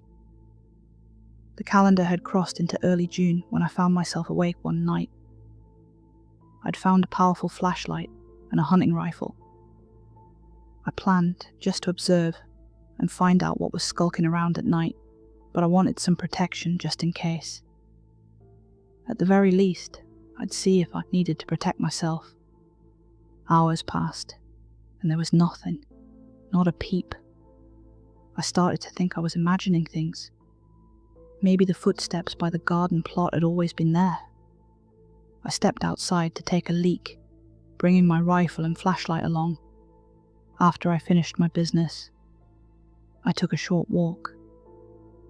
A patrol, just to make sure I could sleep soundly. A faint breeze slipped through the birch trees. Dry branches creaked, playing tricks on my ears. But still, there was nothing. But as I turned back to the cabin, that shiver crept right back up my spine. Something was different. Had there always been a scarecrow in the garden plot? From afar, it just looked like a vaguely human pile of hay stuffed into a flannel shirt and an old pair of jeans. The more I thought about it, the more sure I was. This hadn't been there before. I'd met them before. These things hiding in plain sight, trying to pass off as everyday items. Still, it worried me. For each one you saw, there could be 30 more hiding somewhere. I raised my hunting rifle and took aim. "This won't end well," I said. "I know you're here." There was no response. I held my breath, trying to keep a steady aim. There was a slight flash as little blue eyes reflected in the cone of my flashlight. Then, a snap. I turned around. Dozens upon dozens of scarecrows, lining the edge of the forest. There wasn't enough ammunition to even attempt to take this fight. Something creaked, and as I turned around, the scarecrow in the garden plot was closer. They were back, and this time I didn't have Evan to protect me. I backed away, trying to look back and forth between the edge of the forest and the garden. An itchy trigger finger made the gun go off, blowing a hole in one of the scarecrows. There was no reaction, just a slow, silent pursuit. I backed out to the edge of the jetty. It was the only place where I could see them all. Looking at them seemed to make them stop, if only for a short while. Some sort of instinct. Still, every blink drew them closer. My breath grew shallow as my panicked mind tried to find a way to make the bullets last. Maybe I should save one for myself. With every blink, they changed. Some came closer, others changed shapes. Scarecrows, buckets, gardening tools. One of them looked like an old man in overalls, staring at me from afar. Maybe this had been the woman in the blue kaftan. Maybe they'd lured me here. This might be the end of the line. As they took their first step onto the jetty, I just started firing. It didn't help.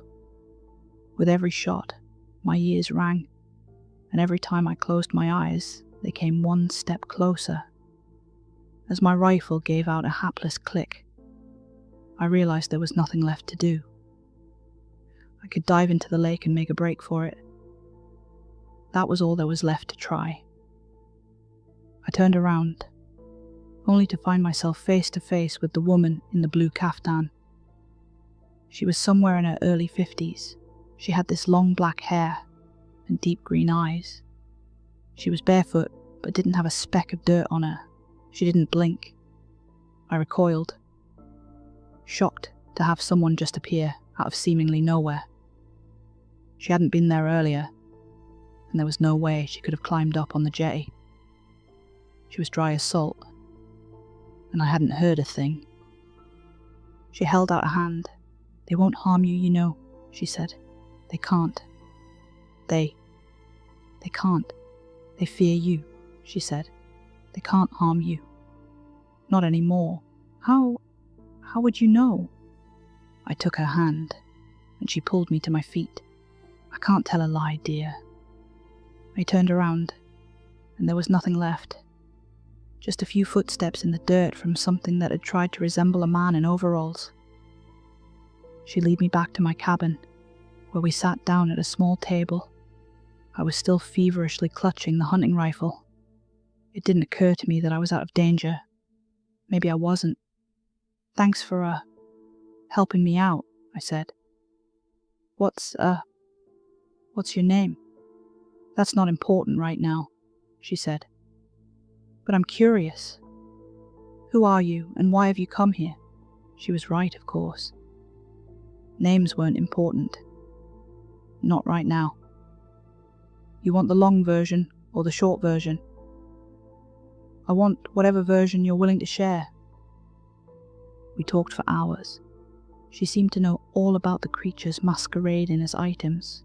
She also knew about the many other things I shared with her. Everything from a world beyond our own to the church at the bottom of Frog Lake. This woman knew all about it. If anything, it seemed that she was the one looking to see what I knew, not the other way around. After explaining what finally led me to come to St. Gall, that cryptic suggestion to go north, she interrupted me. You seemed to be year-walking then, she said, willingly leaving the safety in numbers to pursue your ambition. I just sort of stumbled into it, I admitted. It was my dad. I sighed. It had all been this stupid, nonsensical gesture. Like what I did could somehow bring us closer. Bring some kind of peace to him. It was a kind gesture, she said. But sometimes things don't go the way we planned. A slip of the tongue, a moment of weakness that might be all it takes to send us spiraling into pain. You seem to know an awful lot about this, I said. Do you know what happened to the people who lived here? She thought about it for a while, looking out the window. A slip of the tongue, she said.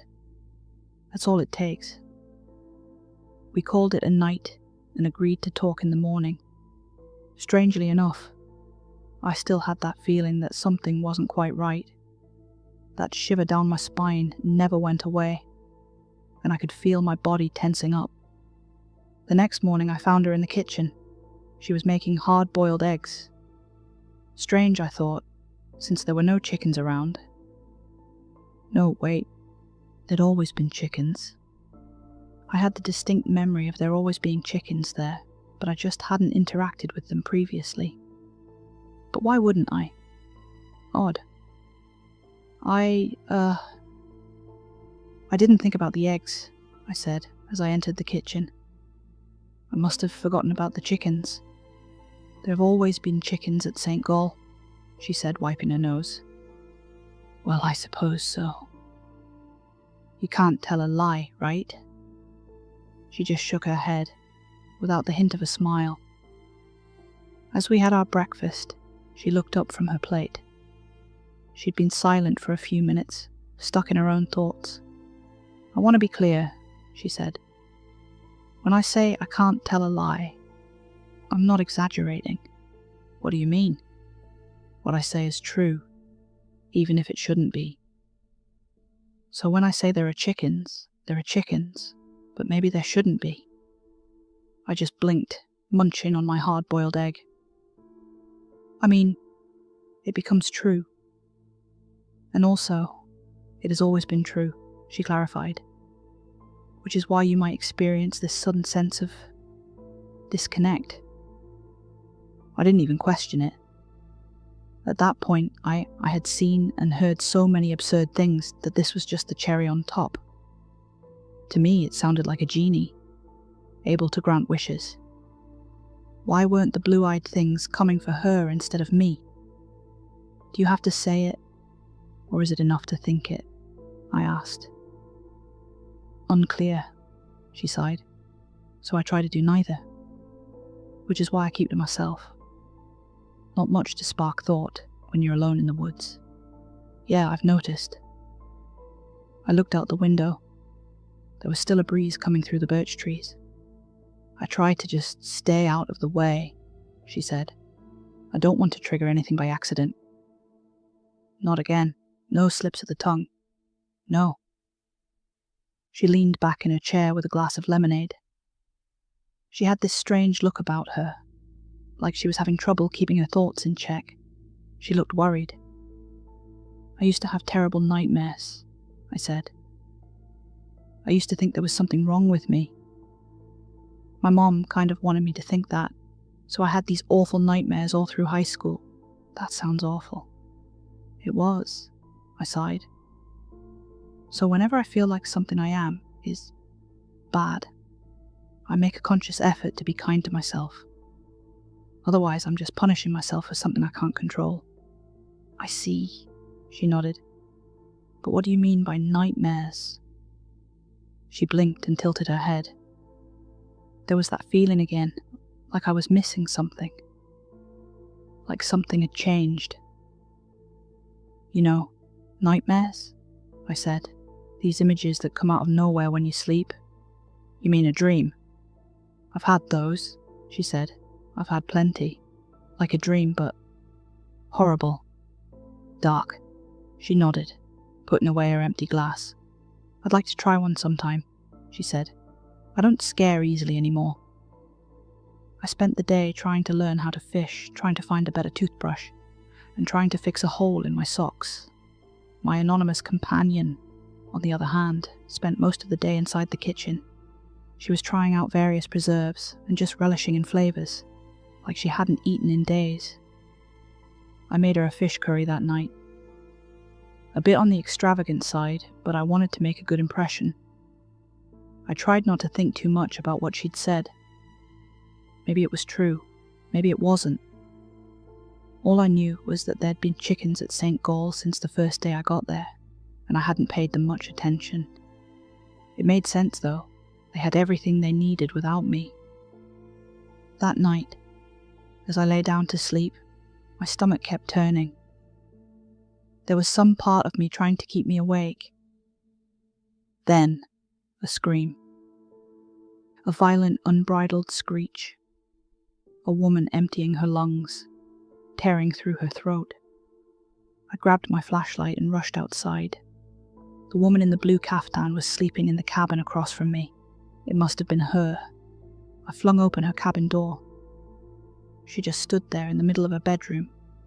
Her eyes had rolled back in her skull, and her mouth was wide open at an impossible angle. She just kept screaming like there was no end to the air in her lungs. A cold sweat forming on her brow. She was having a nightmare.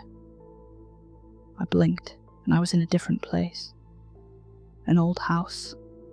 Somewhere in the Canadian countryside. There'd never been a St. Gall. I'd come there looking for a friend, but all I'd found was horror. A house full of teeth, hiding like insects behind every nook and cranny. An awful wet smell, like the inside of a wooden mouth. A man with a face full of broken teeth looked up at me, on his knees, begging me to kill him. I raised a hammer and a metal bucket. I had to beat him into bloody pieces. Nothing could remain. Then, another place. Another truth. I was looking at a man sitting in a gas station bathroom, rust leaking out of his eyes and mouth as his phone died in his hands. Battery acid leaked onto the floor as his joints creaked like dying hinges. He couldn't stop coughing. He looked up at me with dying eyes. For a moment, all I knew was that I'd been there all along. "Warn them," he wheezed. "It won't stop." Another place. A green star, illuminating a winter landscape. The angry dead coming to see who intruded on their homestead. A man shielding himself with a cast iron necklace. Then, a swamp. An ancient, gluttonous beast, looking for their next meal. Ungodly eyes looking at me with the intensity of a sun. In the distance, the death roar of a once mighty lion. Little animals, twisted beyond recognition. Bunnies, frogs, even the chickadees in the birch trees. Horror after horror after horror. Parades of unspeakable cruelty. I was being pulled like a thread through the eye of a needle, all the while hearing this inhuman screech in the back of my mind. This was true. This was happening. It had happened, would happen, and was currently happening, even if it shouldn't. For a brief moment I found myself back in the log cabin. I had teeth falling out of my pockets, and my shoes were wet from the swamp. Rust covered my fingertips. The woman with the blue caftan touched my shoulders, her screams turning into a soft cry. "You're here," she said. "You're not there with them. Their place is not yours, and their horrors are their own." She hugged me. But it wasn't human arms. It was something else. something I couldn't perceive. "I'm so sorry. I'm so sorry," she cried. I wanted to feel again. What did you... I had a nightmare." She stepped away, holding her head. She groaned, trying her best to stay in the moment. "I can't stop seeing them. I try to make them go away, but it might just..." She stepped away as her eyes turned white. Blood started dripping from her ears, little drops plopping on the wooden floor. "No, no, no, no," she groaned. "I can stop seeing them. I can. Wait, no." Suddenly I was floating in a river, gasping for air. I kept bumping against things in the dark. Faces, limbs, torsos. Dead bodies, floating, dragging me along. The air tasted sour, and the water stung my nose as a lukewarm gulp slipped into my lungs. Then an old house. A swarm of flies in the shape of a man. Forgotten souls given wings and hidden away. He welcomes me as something sharp claws at my back. I turn around, only to see somewhere new. A monstrous man steps out of a lake. A man with a melon-shaped head and a sinister grin. "More," he chuckles. "More." I'm at a cliff, overlooking the New England coastline. I've lived there all my life. I am old, and my bones are weary. The woman in the blue caftan is there, her dark hair waving in the breeze. "Am I seeing things that have been?" she cried. "Have they always been? Are these creations my own, or... Please, Dad, please." For a moment I think she's talking to me. She reminds me of the daughter I always and never had. I take a step forward to comfort her, but she's not talking to me. A white feather brushes against my shoulder, and I felt that cold shiver running up my spine again. A blood-red eye in the sky, the size of God itself, parts the clouds. A rain of blood started forming in the skies above, staining more than the earth. She grabs me. "I'm sorry," she cries. "We'll never meet again. Please remember me as a human woman in a blue caftan." She wiped her nose as a bloody raindrop touched her cheek. "Yes, that's how I want you to remember me," she continued. Then she pushed me off the cliff. I didn't have time to scream as my breath was pushed out of my aging lungs. "You'll go far away," she screamed. "Back to your truth." Her face grew distant in the dark as I fell. Then pain. My body tumbled across a hard surface, as if shot from a cannon. I rested my face against warm concrete. It was a summer's night, in late June. My body was nimble, and my skin was soft. My hair had lost its greys.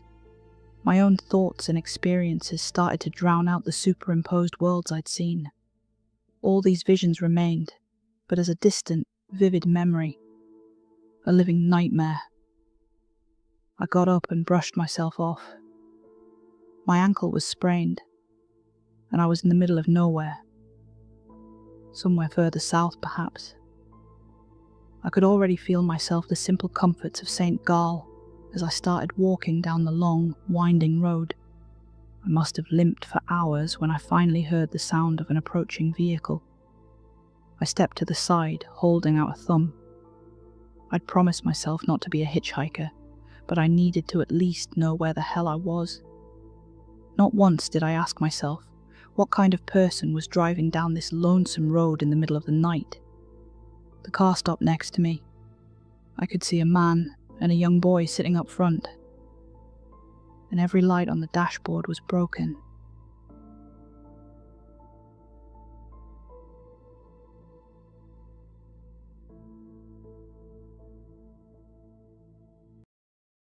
Every now and then you get that snap picture of just how small the world really is. It's one of those times when you're halfway across the world and recognize a guy from the gym, or you spot your childhood crush ahead of you in the line at the DMV. I've moved a lot and lived a lot, and these things happen to me every now and then. So when it does happen, I don't always think much of it. Until not too long ago, I lived in a small townhouse. I worked as a shift manager at a component factory in northern Pennsylvania, not too far from Pittsburgh. It wasn't anything fancy, mostly compartments and storage for snowmobiles and tractors. Honest work, but it took quite the drive to get there, almost 50 minutes by car, one way. But I had a great place. It wasn't big space-wise, but there was a great open floor plan that made the place feel 3 times bigger than it actually was. 2 floors, 2 bathrooms, 2 bedrooms, and a living room with an adjoining kitchenette. Perfect for a bachelor or a small family. The only problem was the bedroom door, which could jam if I closed it too hard. I was coming back from a bad breakup. My ex and I had been talking about moving in together, but we just couldn't make it work. She had these anxieties that kept her from really committing, and she ended up second-guessing herself to the point where I was no longer a part of the conversation. After a while, we simply had to accept that she had no idea what she wanted, but she wasn't in a place to be with me either way. I accepted a transfer up north, along with the promotion, and wished her the best.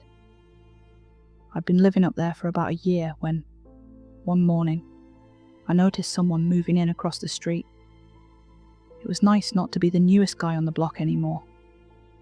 I only saw glimpses of the owner. There was a woman standing outside on the lawn, pointing at 2 movers and trying to direct them, with a voice that could barely be heard outside her own head. It was like watching someone trying to tow a car with a rubber band. By the time I got back home that night, there was still furniture on her lawn. I decided to be the good neighbour and head over, see if she needed any help. She was doing her best to tip and angle a 3-seat couch by the time I got there. She wasn't making it through the door on her own. I waved at her. "Excuse me," I said. "You need any help?" "It's fine," she said. "Thank you, really."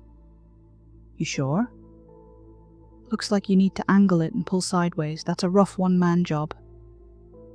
She rolled her eyes and let out a sigh. She nodded in quiet resignation, and less than a minute later, the couch was on its way through the living room. It's always a bit eerie to move into a new place.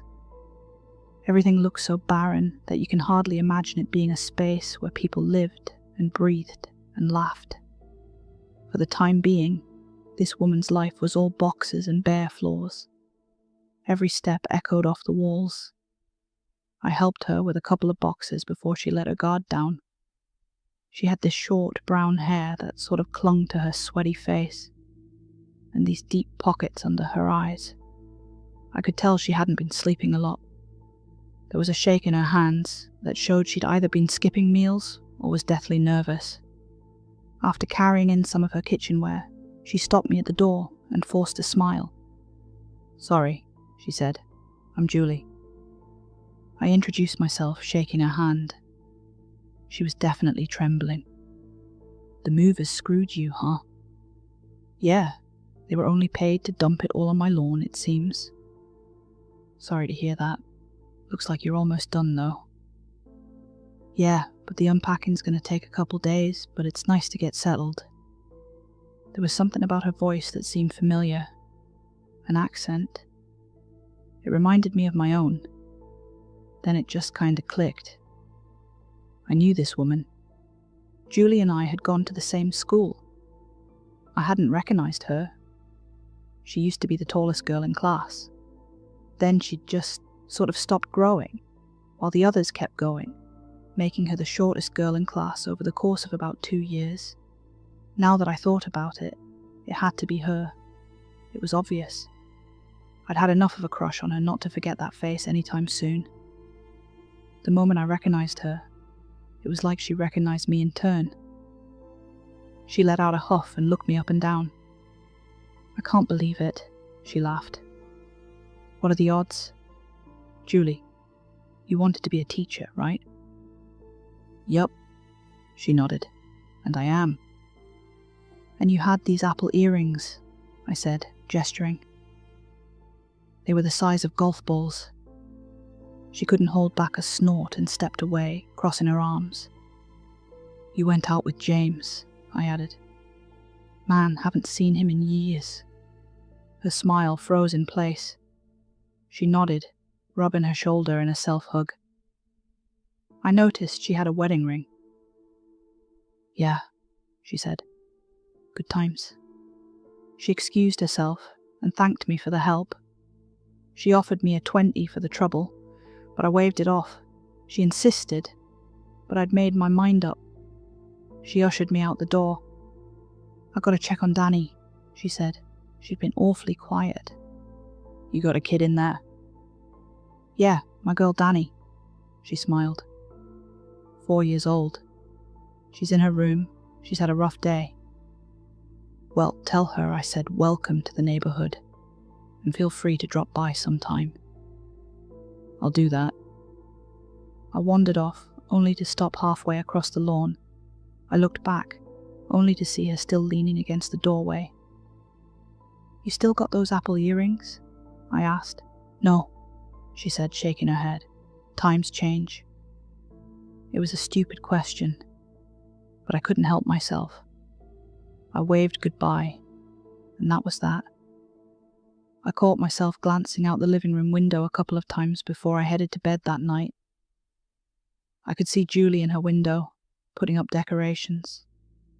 A couple of framed pictures, curtains, a couple of lamps and candles, and finally, a pot housing a tall blue sunflower. Unusual. I'd had a huge crush on Julie in high school.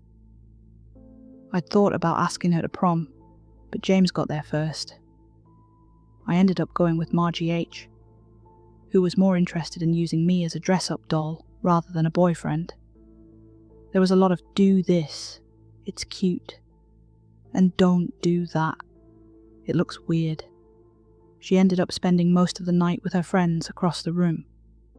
James and Julie, on the other hand, only had eyes for each other, slow dancing under the disco ball to all the greatest hits of the 90s.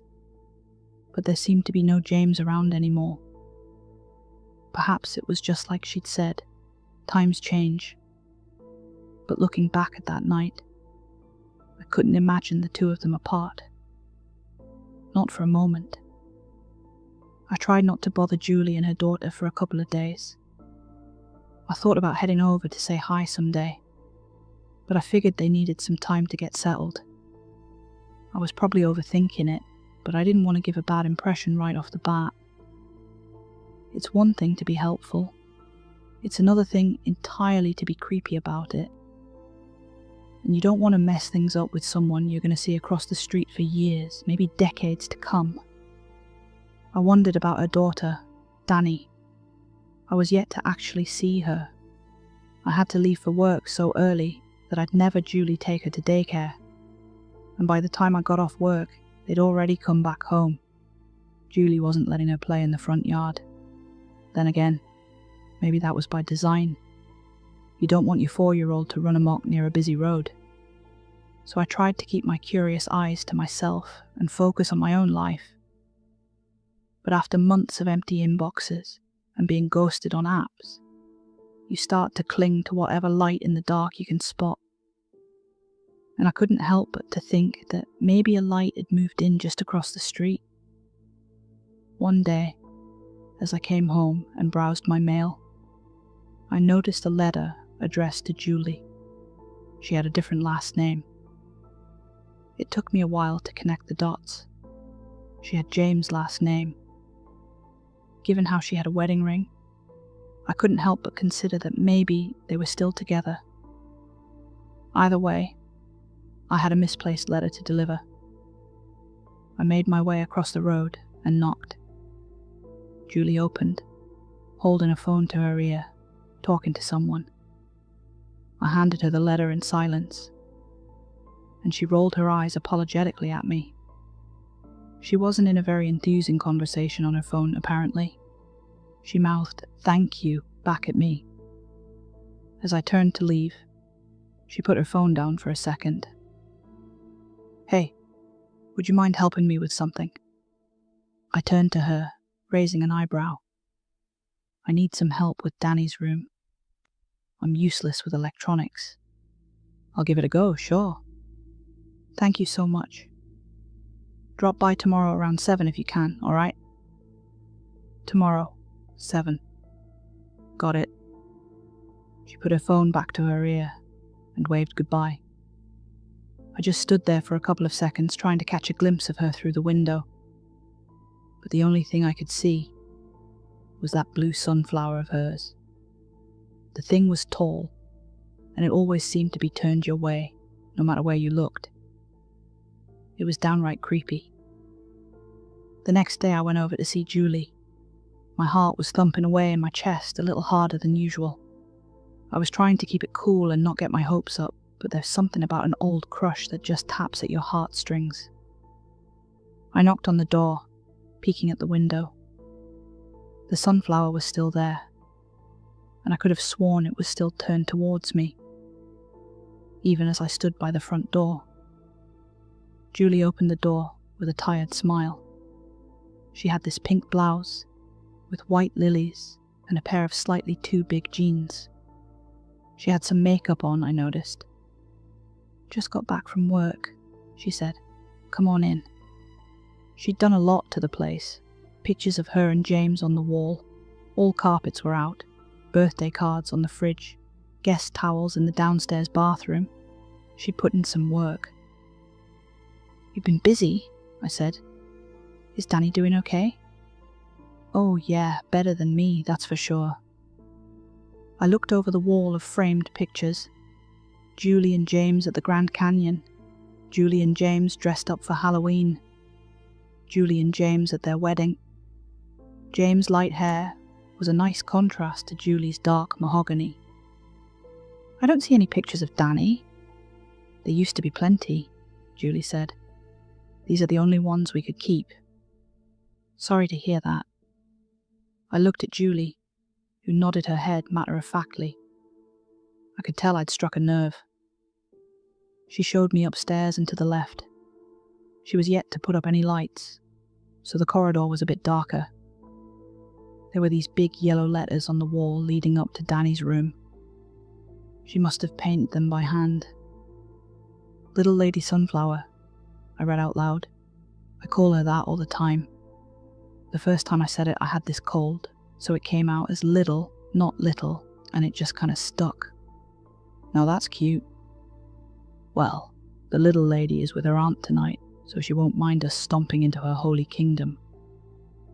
Danny's room was as classically girly as girly things get. A well-made pink bed, pink curtains with white stripes, toys and dolls and stuffed animals, picture books with horses and nature and cute animals. It was all very neat though. Either Danny was the most organised 4-year-old in the world, or Julie had taken some time to clean up before I got there. There were a lot of little things to go through. Julie needed help running an Ethernet cable along the wall. It took some time to set up, but it felt nice doing something with my hands. Then she had me change a couple of lights that she couldn't reach. I didn't ask her about it, but I found it strange that she wanted UV lights in her kid's bedroom. Julie brought out a couple of boxes, the final items on the agenda. Cameras. It's just been me and Danny for a while now, she explained. I get nervous. Hey, you're the parent. Ain't no shame in being careful. I'm glad you understand. She had me set up 2 cameras in the bedroom, one overlooking the hallway and one overlooking the bedroom window. I helped her set up the Wi-Fi and showed her how to access the feed and recordings. It was simple stuff, but not very high quality. Having helped her out, she made me coffee and sat down to have a chat in the kitchen. We talked about old friends and memories, reminiscing about the times we'd talked as kids. But I could tell she was holding something back. Every now and then, she would completely shut the conversation down, instead focusing on the cup she cradled between her hands. Then, after a sip or two, she changed the subject. Finally, I just had to ask. I'm sorry to bring this up, but I gotta ask about James, I said. I see him on the pictures, and you're wearing the ring." "Oh, oh." She snapped to attention, shaking her head. "Right, of course. I'm sorry. I thought everyone heard about the fire." I was halfway through an apology when she shushed me. "No, it's fine, really. It's been months." She told me about the fire. They'd lost their home some time ago. This was the reason she didn't have that many things to put on the walls. Most of it was lost, along with James himself. "I didn't even know he was still in the house," Julie said, trying to keep a brave face. "I thought he was in the backyard, waving in the firefighters. I was out front with Danny." "I'm so sorry, Julie. Feels strange to say it out loud. But that's what happened. It's gotta be tough on Danny. Poor thing." Julie put her hand on mine and took a deep breath. "Thank you," she said. "You've been a great help." "That's what old friends are for." "Right," she smiled. "Friends." We said our goodbyes, and I watched her close the front door. I could hear her wander back upstairs. It was dark outside, only briefly interrupted by the occasional passing car. People coming and going, paying no attention to the love-struck man gawking at the widow's front door. I snapped out of it, giving it one last look before I called it a night. The blue sunflower was still there, in the window. I couldn't help but to wonder. Out of all the things she managed to save from that house, why did she save a houseplant? Her own husband hadn't made it out. How come the flower did? As I walked back across the street, a curious thought struck me. The camera that was angled at the window could probably see across the street. She could see me right now. Why do you need a camera for the second floor window anyway?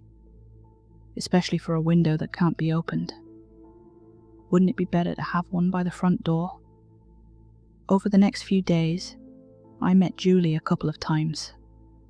I came over with a bottle of red wine as a late housewarming gift, and she came over with some leftovers.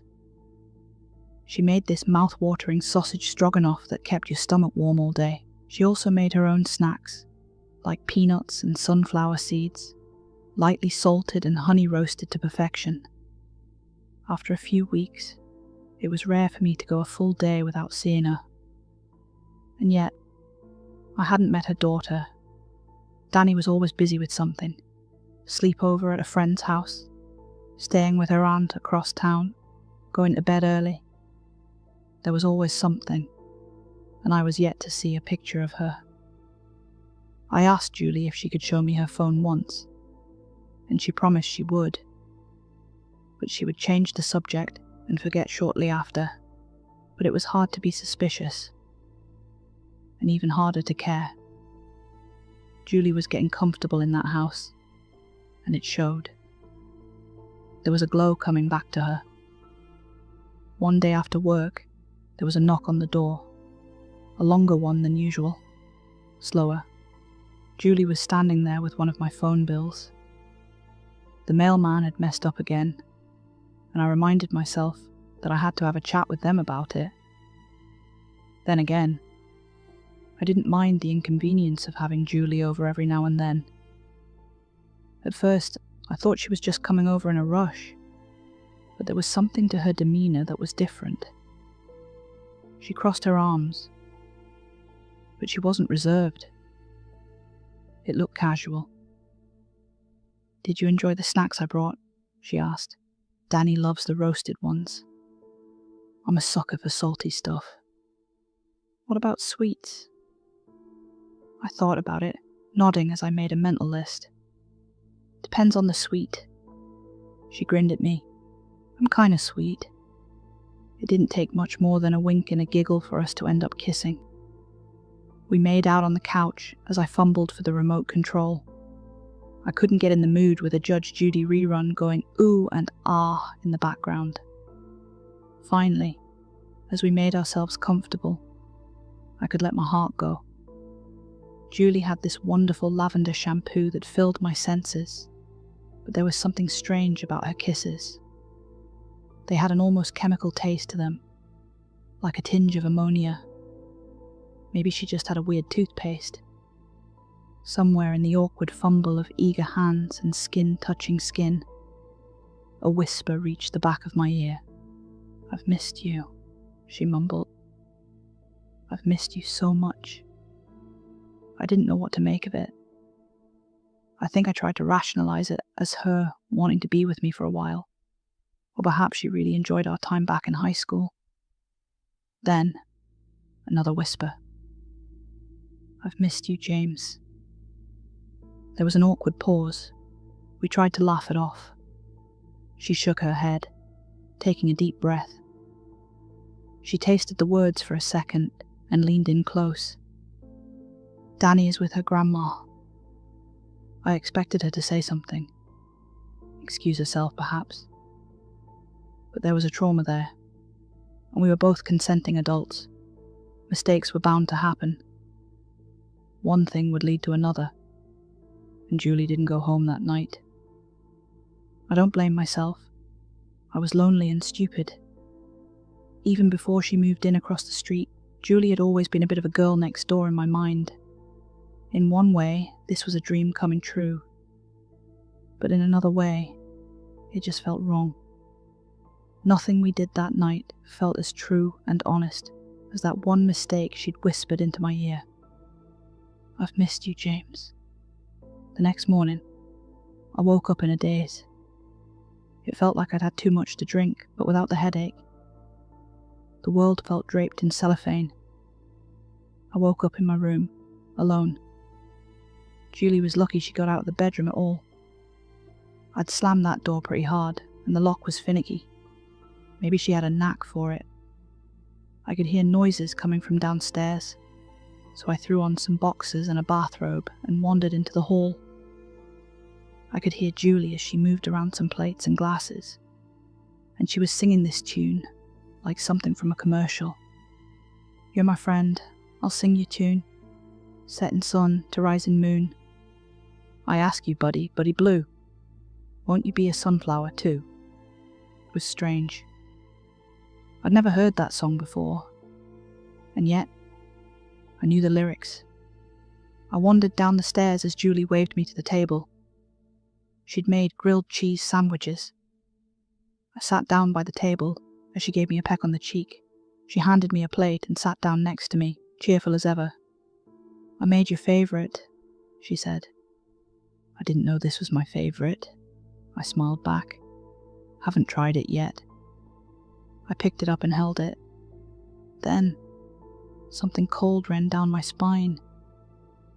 These weren't my plates, and these weren't my glasses. She'd served orange juice, but I didn't have any in my fridge. This wasn't my kitchen. These weren't my windows. Not my chairs, not my tablecloth, not my house. Julie looked different.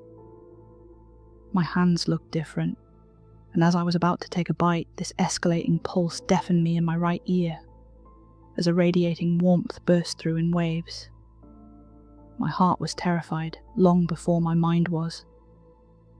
And as my instincts screamed at me to run, I instead turned to my right, to the third chair at the dinner table. A voice spoke to me. It cut through the cellophane of my mind. It wasn't loud, but it enveloped my ears. The vibration didn't come through sound, but through a pulsating warmth rattling my inner ear. A droning creak. More clicking than voice. Like someone smacking their lips and tongue into clicking little words. "It's your favourite, Daddy." I dropped my plate. I was sitting in my kitchen, alone. No Julie, no one to my right. Just my dinner table, across the room from my kitchenette. The clock on my wall showed that I had another 40 minutes before I had to go to work. I couldn't hear anything. It was like my ears had popped from pressure, and no matter how much I squirmed and turned, it didn't pop back. I put my finger in my ear and felt a blockage. I turned my head to the right and scratched, only to sense this mounting pressure on my eardrum. I had to resort to using a toothpick to open my ear up. When I did, dirt poured out of my ear canal and onto the dinner table. It was a lot. I sat there for a moment, catching my breath. Julie had left a sticky note on the front door. Had to get up for Danny, it read. Talk soon. She'd signed it with a little heart. I washed my ears, had a quick shower, and got ready for work. On my way out, I noticed the mailman. I was halfway to my car when I turned to him. Excuse me, I said. Can you make sure you don't mix up our letters again? Mix up who? He called back. Me and the neighbour. I keep getting hers. I've been doing these rounds 12 years. I ain't about to mess them up now. Well, you did. Several times. He laughed, shaking his head. I don't think I did. That whole day passed in slow motion. I had to stop a couple of times just to sit down. I'd get this pressure in my ears, like I was free diving at an uncomfortable depth. Sometimes I'd get these white flashes, like I was standing somewhere too bright. Little stings and burns, giving me the semblance of ticks and twitches. I forgot to bring my lunch, but one of the guys could tell I was having a rough day. He offered me a turkey sandwich. As I went to get it from the fridge, that pressure started to build in my ear again. But this time, as it swallowed my sense, a voice came through. Mom made your favourite. I turned to see the break room table covered in plant dirt with little green sprouts. Something bulbous moved just beneath the surface. Mom made your favourite. I held a fistful of sunflower seeds. The sprouts on the table were growing so fast they resembled spasming tadpoles, reaching for the fluorescent lights. And the bulbous growth kept getting bigger and bigger and bigger. Mom made your favourite. My fingers cramped so bad my nails dug into the meat of my hand. Blood mixed with the mush of a turkey sandwich between my fingers. I fell to my knees trying to force my fingers open, but it didn't work. 2 guys came running, trying to help me straighten my arm hand. They couldn't do it without risk of breaking my wrist, so they had to sit there with me and wait for a paramedic to come. It took a shot of muscle relaxant to get it loose. They had me scheduled for a doctor's appointment. I was sent home early that day. I hadn't taken a sick day since I started, so they could tell this wasn't normal. Things looked different driving home in the middle of the day. You never see the sun like that usually. There are different sounds, different cars on the road. Makes it all feel unreal, like a bad dream. Coming home, I headed straight for the bed. By the time I woke up, it was dark outside. Walking downstairs, I noticed a letter by the door. I must have missed it. There was a post-it attached. You didn't hear me knock, it read. Just wanted to drop this off. I picked up the letter.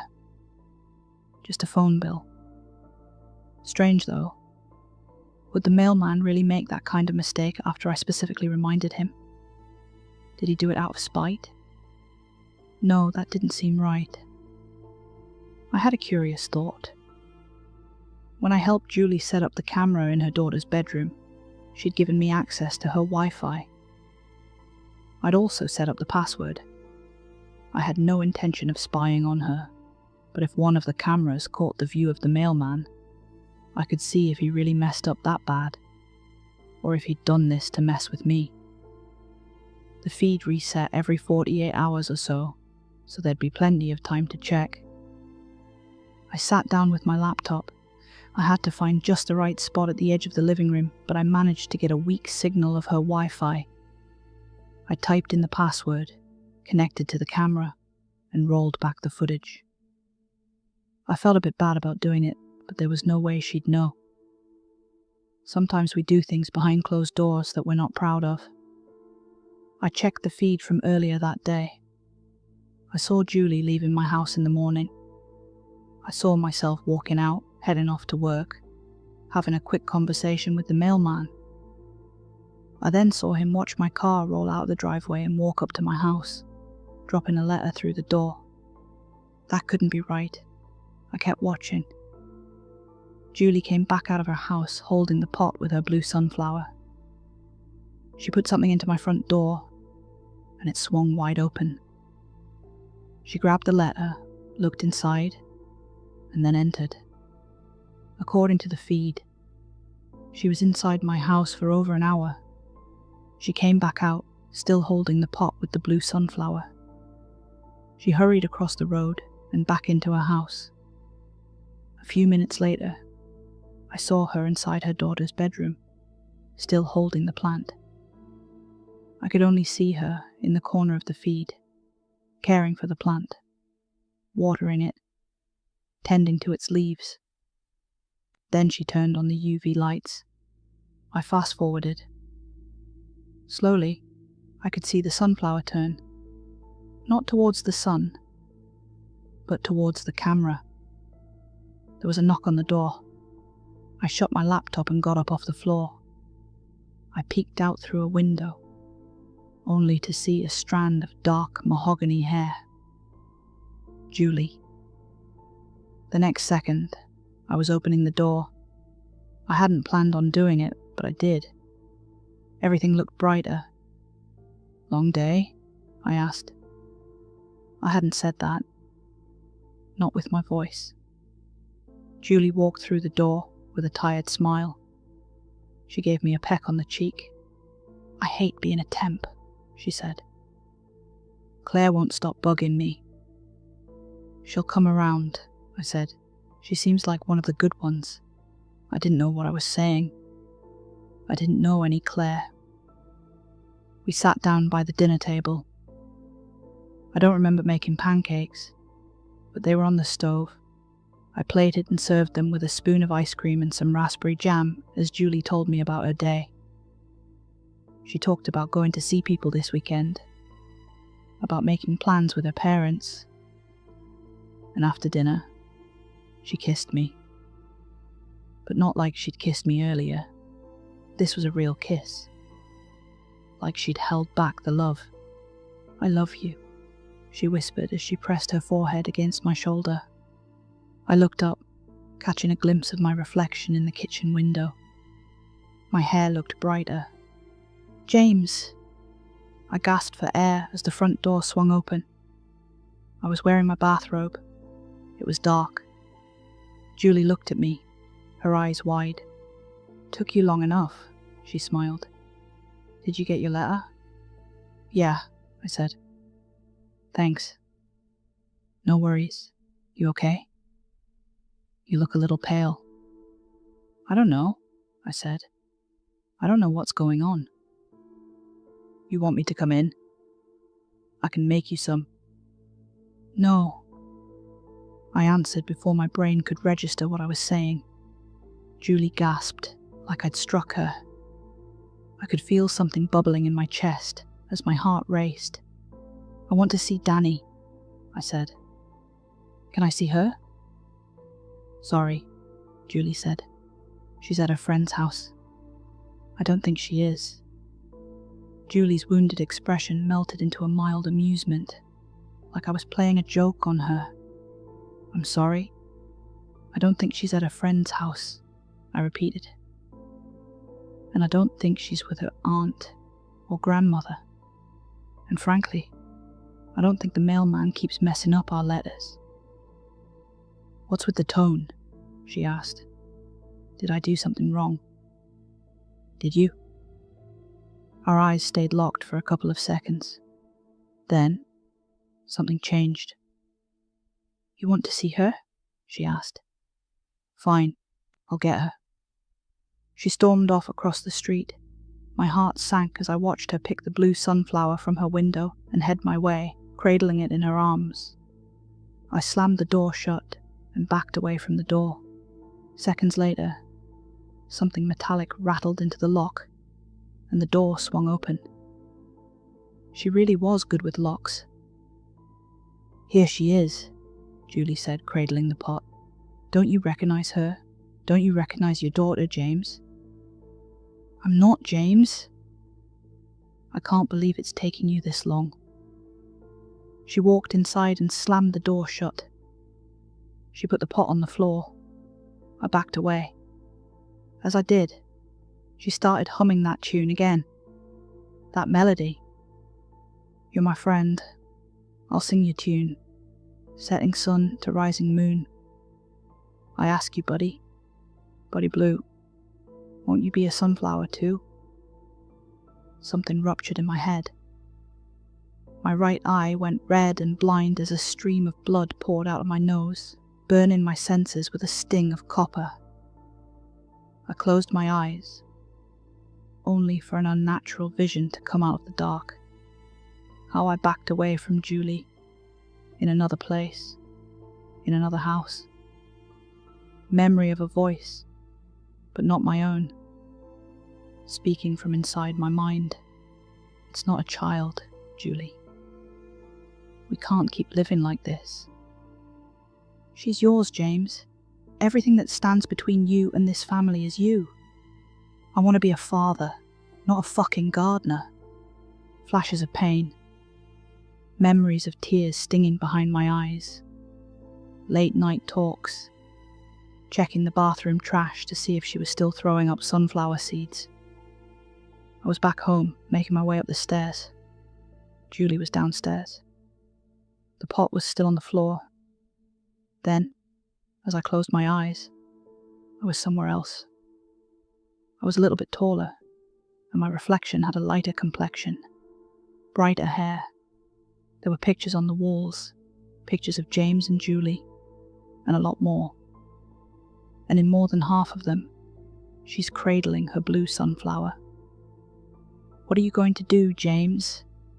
An echo yelled from downstairs. Are we going to keep living like this?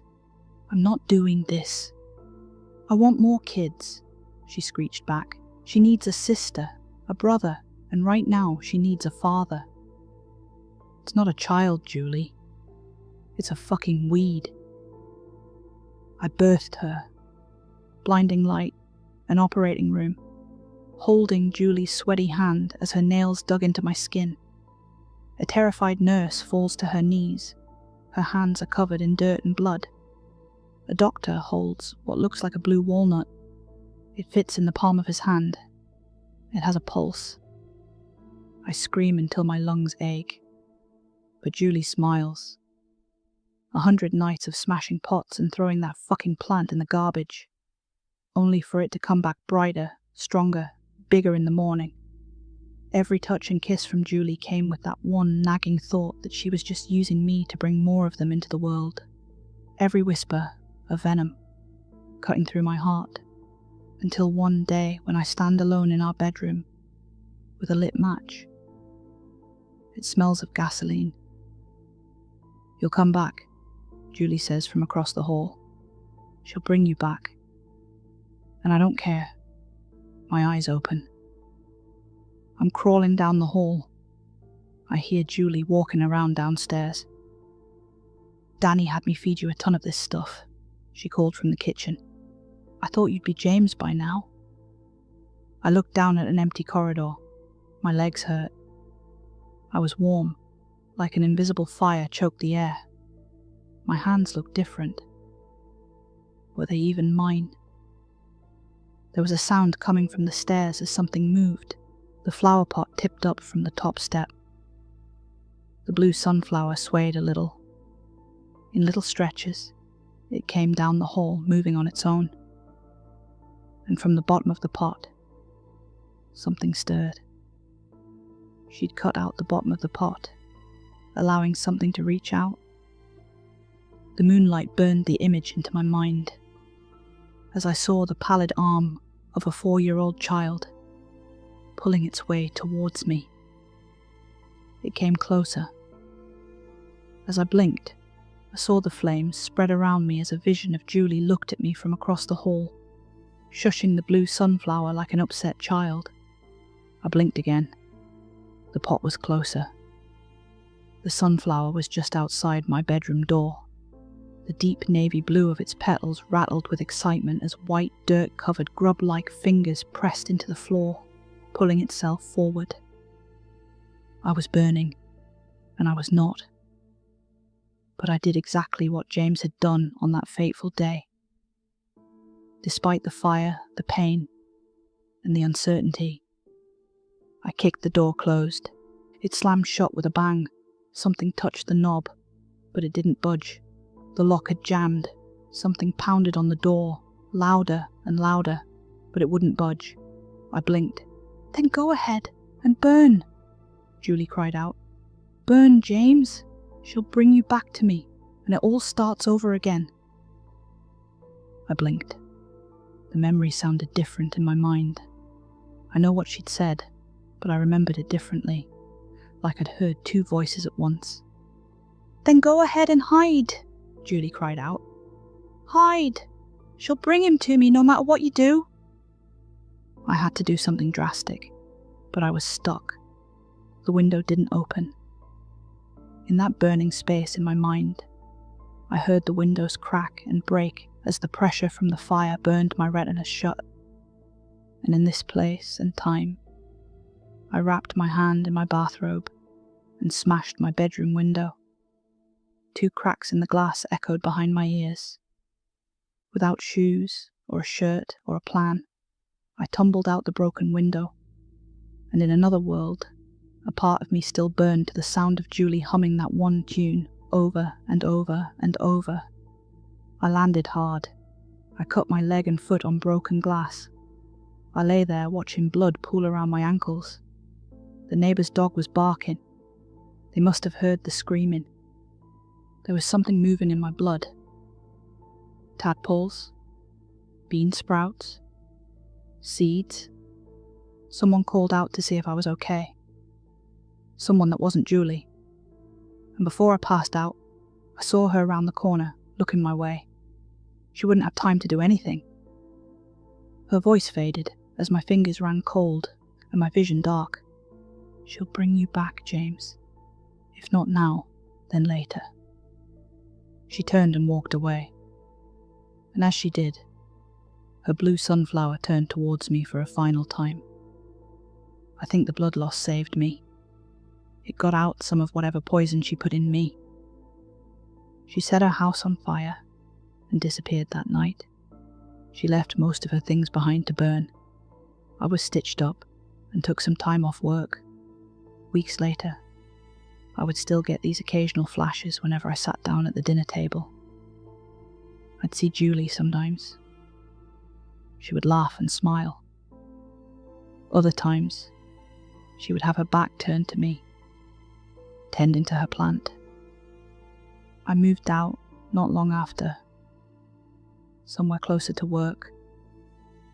It's hard to pretend this didn't happen, but it's even harder to explain it to someone who doesn't believe it. But I know what I saw. I know what I felt. For a moment I was James, and if I'd been just a bit less careful, I would still be James. Maybe that's all I'd be. But a couple of weeks ago, I got something in the mail that proves I'm not out of my mind. It was an unsigned greeting card. Someone must have dropped it off by hand. "Congratulations," the colourful print read. "You're gonna be a dad."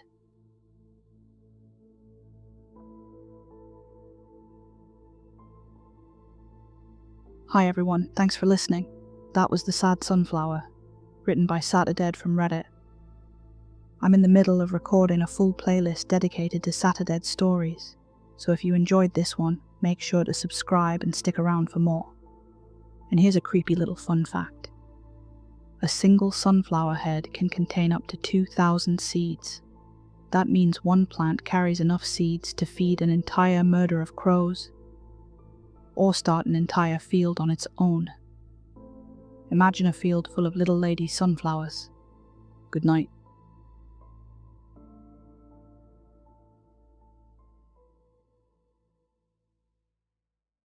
The logging industry might not seem like an action-packed world of politics and schemes, but you'd be surprised. Where I used to work, there were about 4 different companies all trying to put each other out of business. There was also an adjacent area that bordered on a national park. So yeah, if you looked at it from above, it all looks like forest. But there are a lot of invisible lines to look for. I was part of a regulatory watchdog. All the companies in the area called on us as an independent third party to settle land disputes and accusations of overstepping regulatory boundaries. Basically, we were the checks and balances that made sure they all played nice. That this particular case landed on my desk was a matter of contention.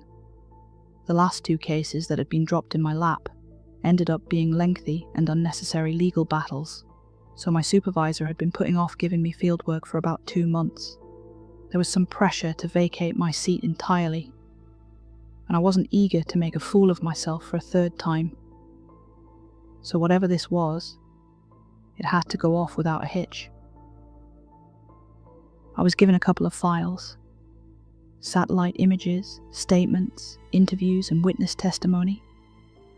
There was this space at the edge of company property that had been cut down and cleared out illegally.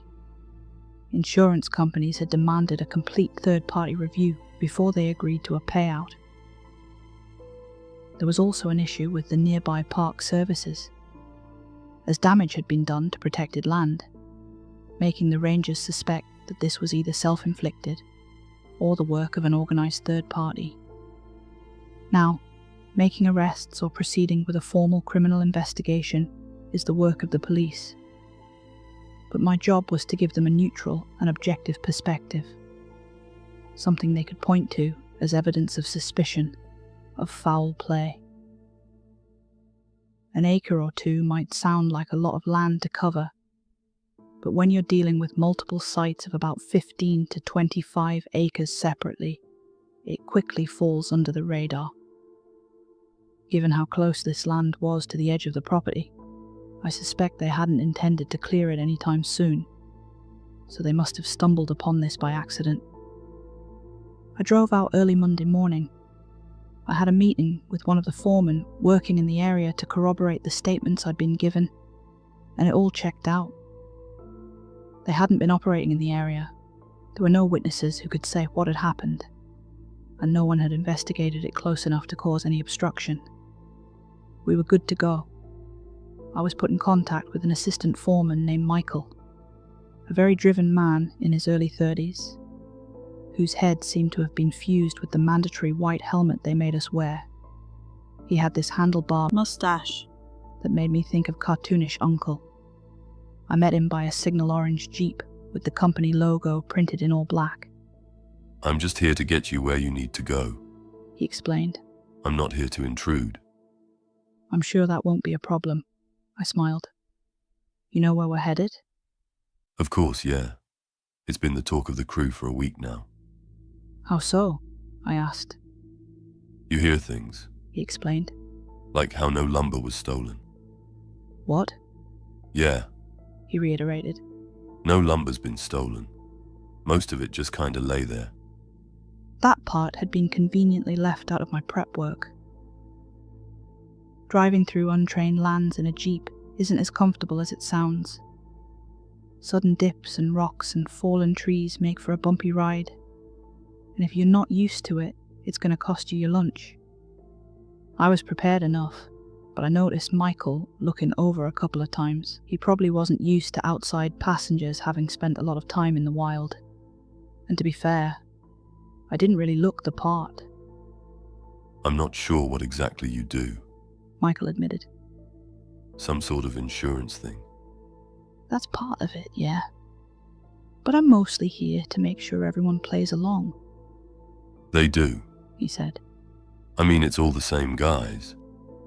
"What do you mean?" I mean, there are only so many loggers in one area, you know. You quit one place, you go to another." "So you all know each other? Even at other logging companies?"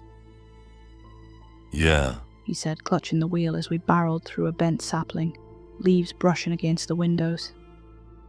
I'm just saying, I don't know any guy who's motivated enough to bring in a crew to cut this stuff." which means it's an outside thing. Or something natural, I added. Wildfire, soil degradation. It's not usually that black and white.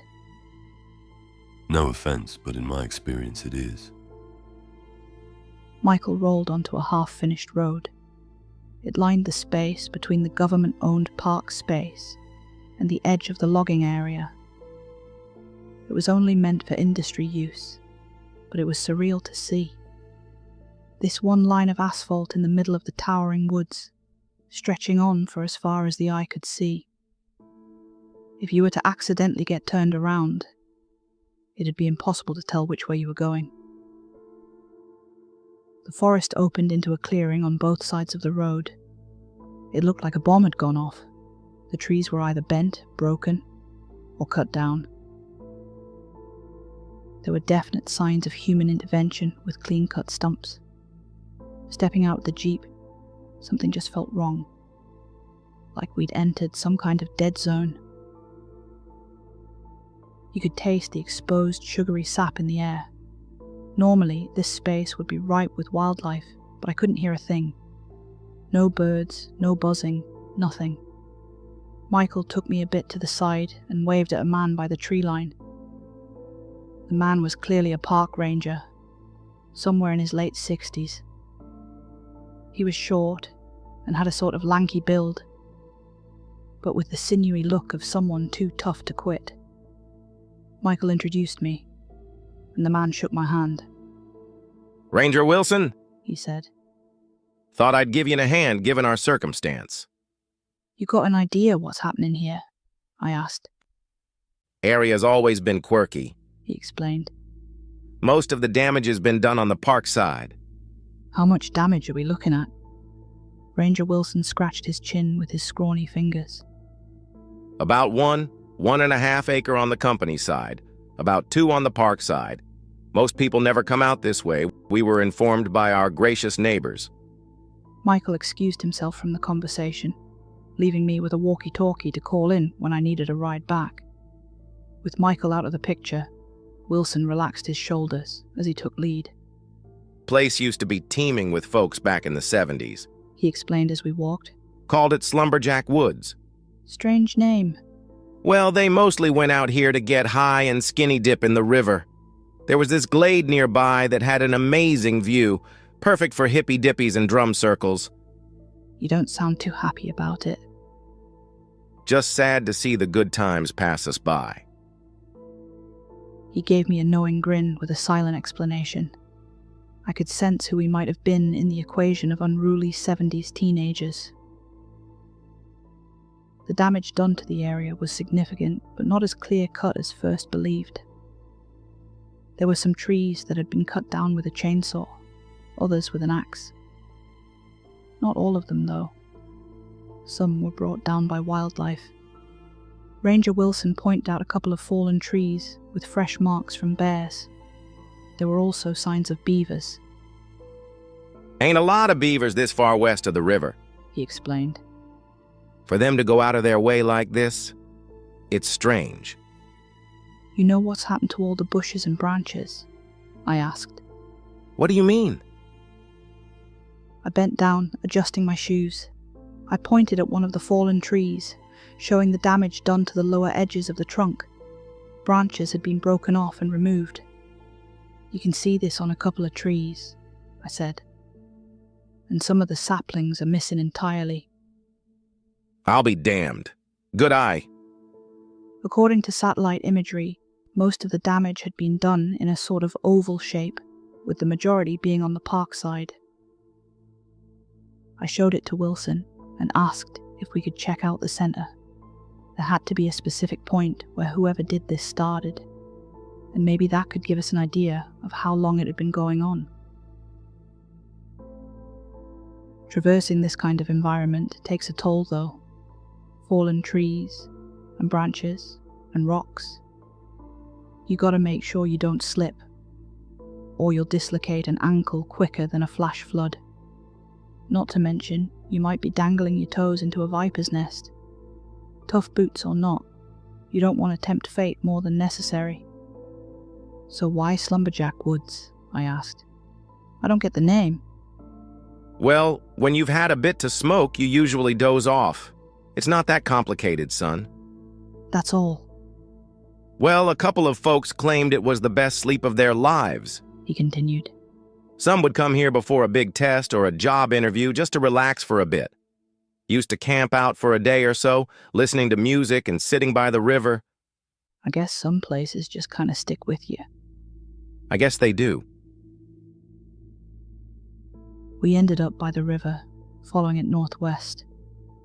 We were somewhere around the center, but with things looking so different from what Wilson was used to, it was difficult to find any meaningful landmarks. We ended up walking straight across the clearing without seeing anything but fallen trees.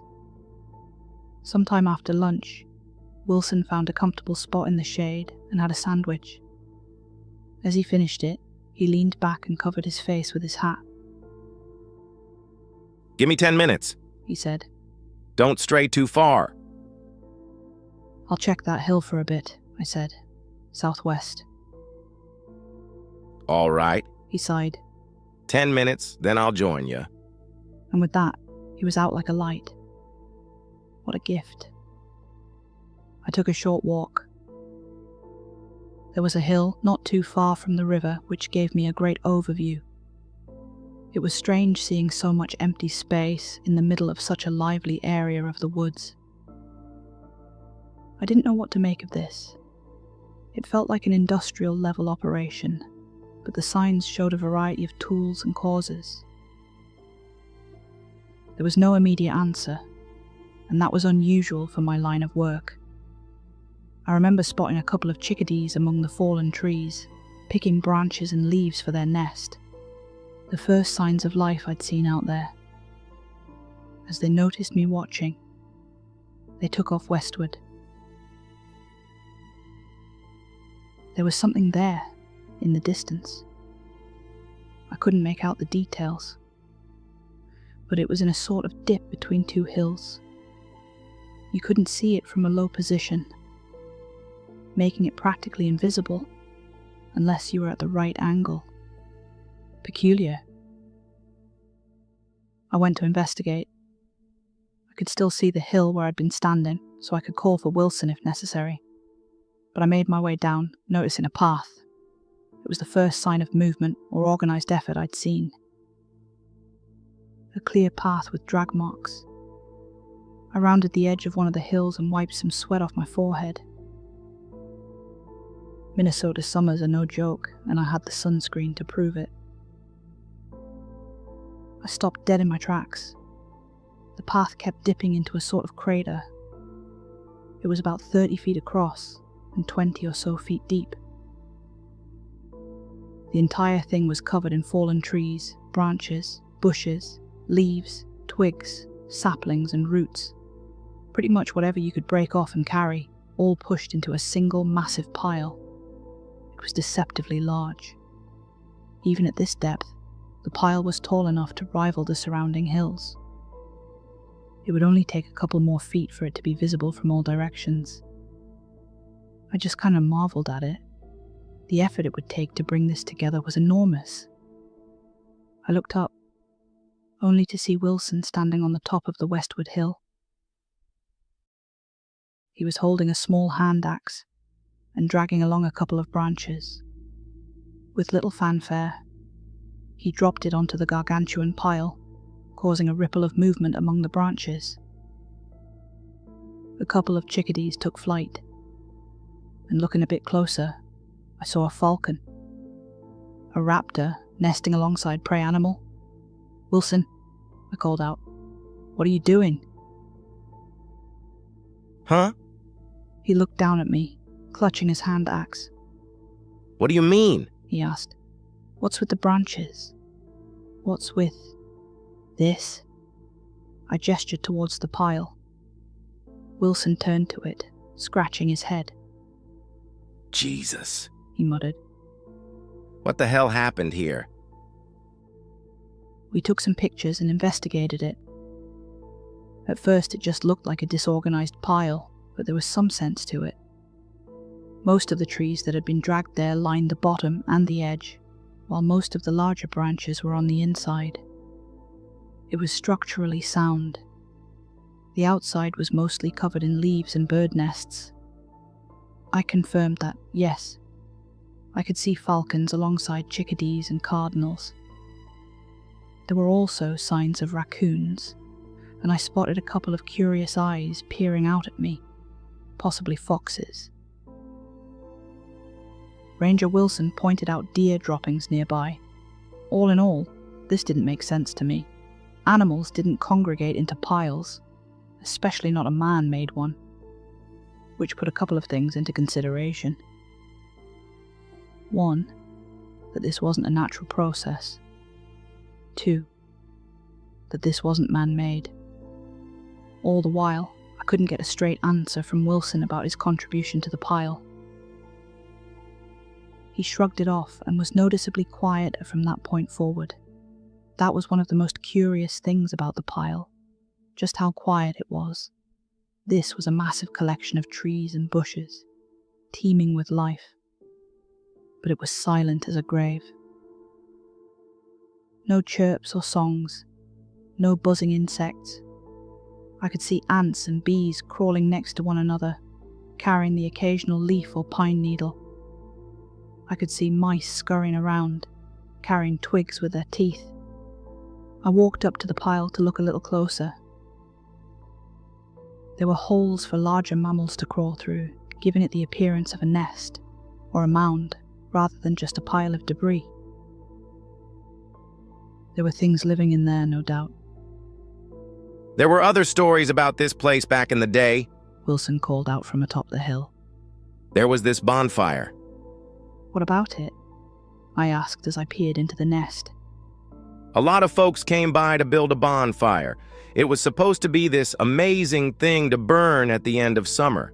A lot of folks came around to pile stuff on. It wouldn't happen to be this pile right here, would it? Not sure, he admitted. Area looks different now that it's all dead. But yeah, they never burned the thing. I guess they were happy enough just building it. I looked a little closer, seeing a couple of eyes reflect at me from the depth of the pile. Doesn't look all that dead to me, I muttered. Doesn't look dead at all, Wilson explained as he escorted me back to the road. The bonfire had been this idea by some of the regulars. They would come back every now and then, have a smoke, and then go chopping up something to add to the pile. Hence the jack part in Slumberjack Woods. It was just something to clear your mind, he said. Like meditation, you know? So you're saying they've been clearing this area since the 70s? Hell no, he laughed. I'm saying that's what they did back then. People have moved on. Haven't seen anyone around these parts for years. So what are you suggesting? I asked. What's happened here? He scratched his head and looked back, shaking his head. I don't have a God's honest clue, truth be told. I called Michael and waved goodbye to Wilson for now. Wilson yawned and lumbered back into the woods, following an old trail. I didn't have to wait long for Michael to pick me up with his jeep, asking me what I'd learned as we drove off. I told him about the pile. We'll get someone to clear that out, he said. Shouldn't be too much trouble. You got any idea what it is? I asked. Looks like a lot of work. I've checked with the guys who found it, he said. A guy who used to go up there to take a nap during lunch hour. He didn't have a very good explanation. What did he say? Not much. Michael sighed. He just sort of found it. Went up there for a nap, got a bit confused and ended up in the clearing. That happen a lot with your crew? I asked. They get confused much? Can't say they do. He pointed in the rearview mirror. The clearing could still be seen in the distance. But around that part of the woods, I guess they do. I spent most of that evening collecting my thoughts and findings. I summarized the various conclusions I could draw, but ended up with an empty line under conclusion. That was the one part I couldn't figure out. I sent what I had to my superior, knowing full and well that I'd get a stern talking to about not having an answer. Inconclusive reports had been my downfall for the Part 2 cases, and this wasn't looking to fare any better. The next day I wasn't just meeting up with Michael. I was meeting up with about 10 of his guys, all in various vehicles. And at the forefront of it all was an excavator, with that same signal orange colour and the company logo. Michael was excited to get this done and over with. I got in his Jeep as the little convoy rolled out. They're probably not going to want to push this issue, He said. They don't really care about that lumber as long as no one else has been making a profit. Well, there is no sign of that, I said. But something's up, that's for sure. It was unreal seeing those machines roll into the clearing, bumping over fallen trees and dry stumps. A couple of people had gotten out of their jeeps to guide it through, waving and directing it with hand signals. Getting closer to the pile, I noticed a silhouette on the hill. I looked up to see Wilson, standing by a fallen tree, chucking branches onto the pile. I excused myself from Michael and got out. It took me a while to navigate the brambles, but I made it all the way atop the hill. As the crew rounded the corner and oohed and ahed about the pile, Wilson was just standing there, casually throwing branches. His eyes were closed. I observed him closely. He moved slowly, but with the same confidence as always. He leaned down, broke off a branch from a tree, and threw it down the hill. I could see a couple chickadees rock back and forth as the branch landed next to their nest, but they didn't take flight. They didn't have a care in the world. I tapped Wilson on the shoulder and watched his eyes open. He groaned a little and looked down at his hands, covered in tree sap and scratches. "You all right?" I asked. Must have nodded off. He said. What day is it? I wanted to tell him that's something he ought to know, but there was a tone to his voice that didn't lend itself to sarcasm. I shook off the thought and gave him a pat on the back. "You need me to call someone? You good?" I'm good. He insisted. I'm good. Then he saw the excavator. He looked up at me, then down at Michael and his crew. Then he was off like someone had fired a racing pistol. Wilson hurried down the hill to meet with Michael and his crew. They almost came to blows immediately. I thought the two of them knew each other pretty well, but that didn't seem to be the case. Michael argued that the pile was on company property, while Wilson argued that it could be the home to endangered species, and that we couldn't do anything to it before we had a clear idea of what it was. But while they argued, the excavator crept closer. There was a sort of electricity in the air, a spark. Something didn't feel right, and I could watch the hair on my arm stand at attention, like I dragged my feet across a rubber carpet. Michael grabbed his walkie-talkie and gave the operator the go-ahead. Wilson knocked the walkie out of his hands, and the two escalated from words to finger-pointing and getting in each other's face. Meanwhile, I listened to the walkie-talkie. "Coming up on the side now," the operator said. "Looks like a beaver dam from hell." I could hear the whine of the machine as it lifted the arm up high, ready to be brought down. "You hear that?" the operator said. "There's something. I don't know." I tried to call Michael over, but he was too busy berating Wilson, who in turn was busy berating him back. The crew was looking worried, and the operator was sounding more worried still. The excavator's arm hung still in the air. "There's something in here," he continued. "Not, like, in there, but..." The operator flung his arm about as if waving away an insect. Then he did it again. And then he moved around the cabin. "Shit," There's something on the floor. There's something on... The other crew members hurried his way as Michael looked up, asking Wilson to shut up. Then, a scream. One we didn't need a walkie-talkie to hear. We all rushed forward. I saw one guy trip over something, clutching his leg. Another waved off a couple of bees. Someone got to the excavator and pulled the door open, only for a handful of snakes to spill out. The operator was unconscious, his face stung red with bees, some of which still crawled over him. His rescuers dropped him, shocked by the hissing vipers in the cabin. Rattlesnakes, it sounded like. I stopped. The guy who'd tripped started screaming about a bite, and another physically had to kick off a rodent trying to crawl up his leg. I could see things moving in the dirt, spiders and ants, side by side, heading the way of the excavator like an insectoid parade. And for the first time since I got there, I could hear life. Birdsong, screeching falcons.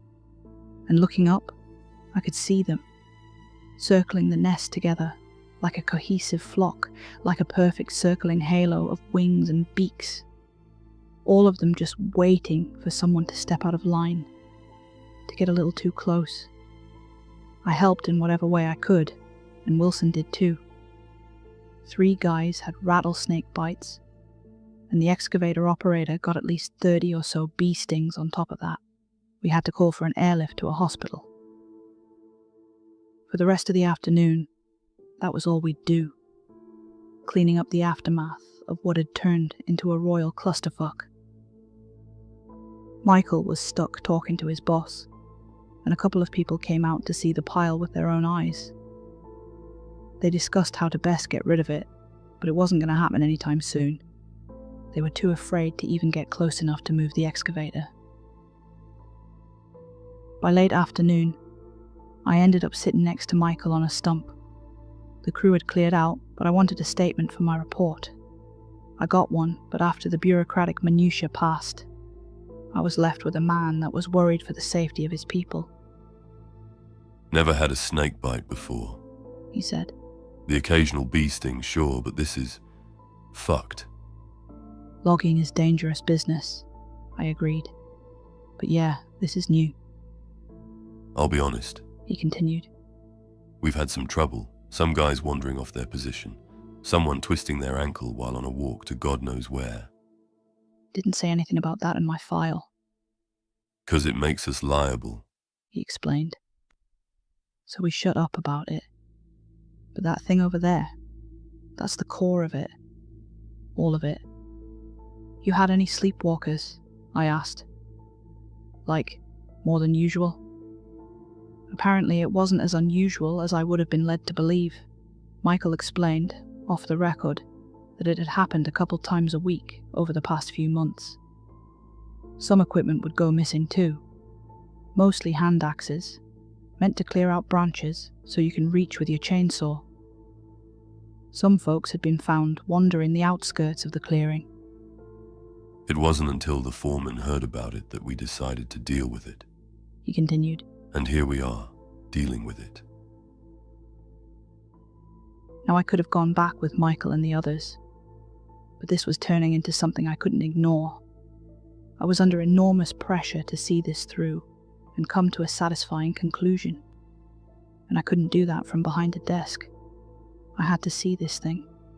I had to observe it with my own eyes and figure it out. I had a field kit with a small tent, a sleeping bag, and some basic necessities. I asked Michael to pick me up in the morning. He wasn't happy about it, but he figured I knew what I was doing. I think he might have had more faith in me than I did. There was no telling what was going to happen once the sun went down, but I intended to find out. So I stuck around, watching from a distance.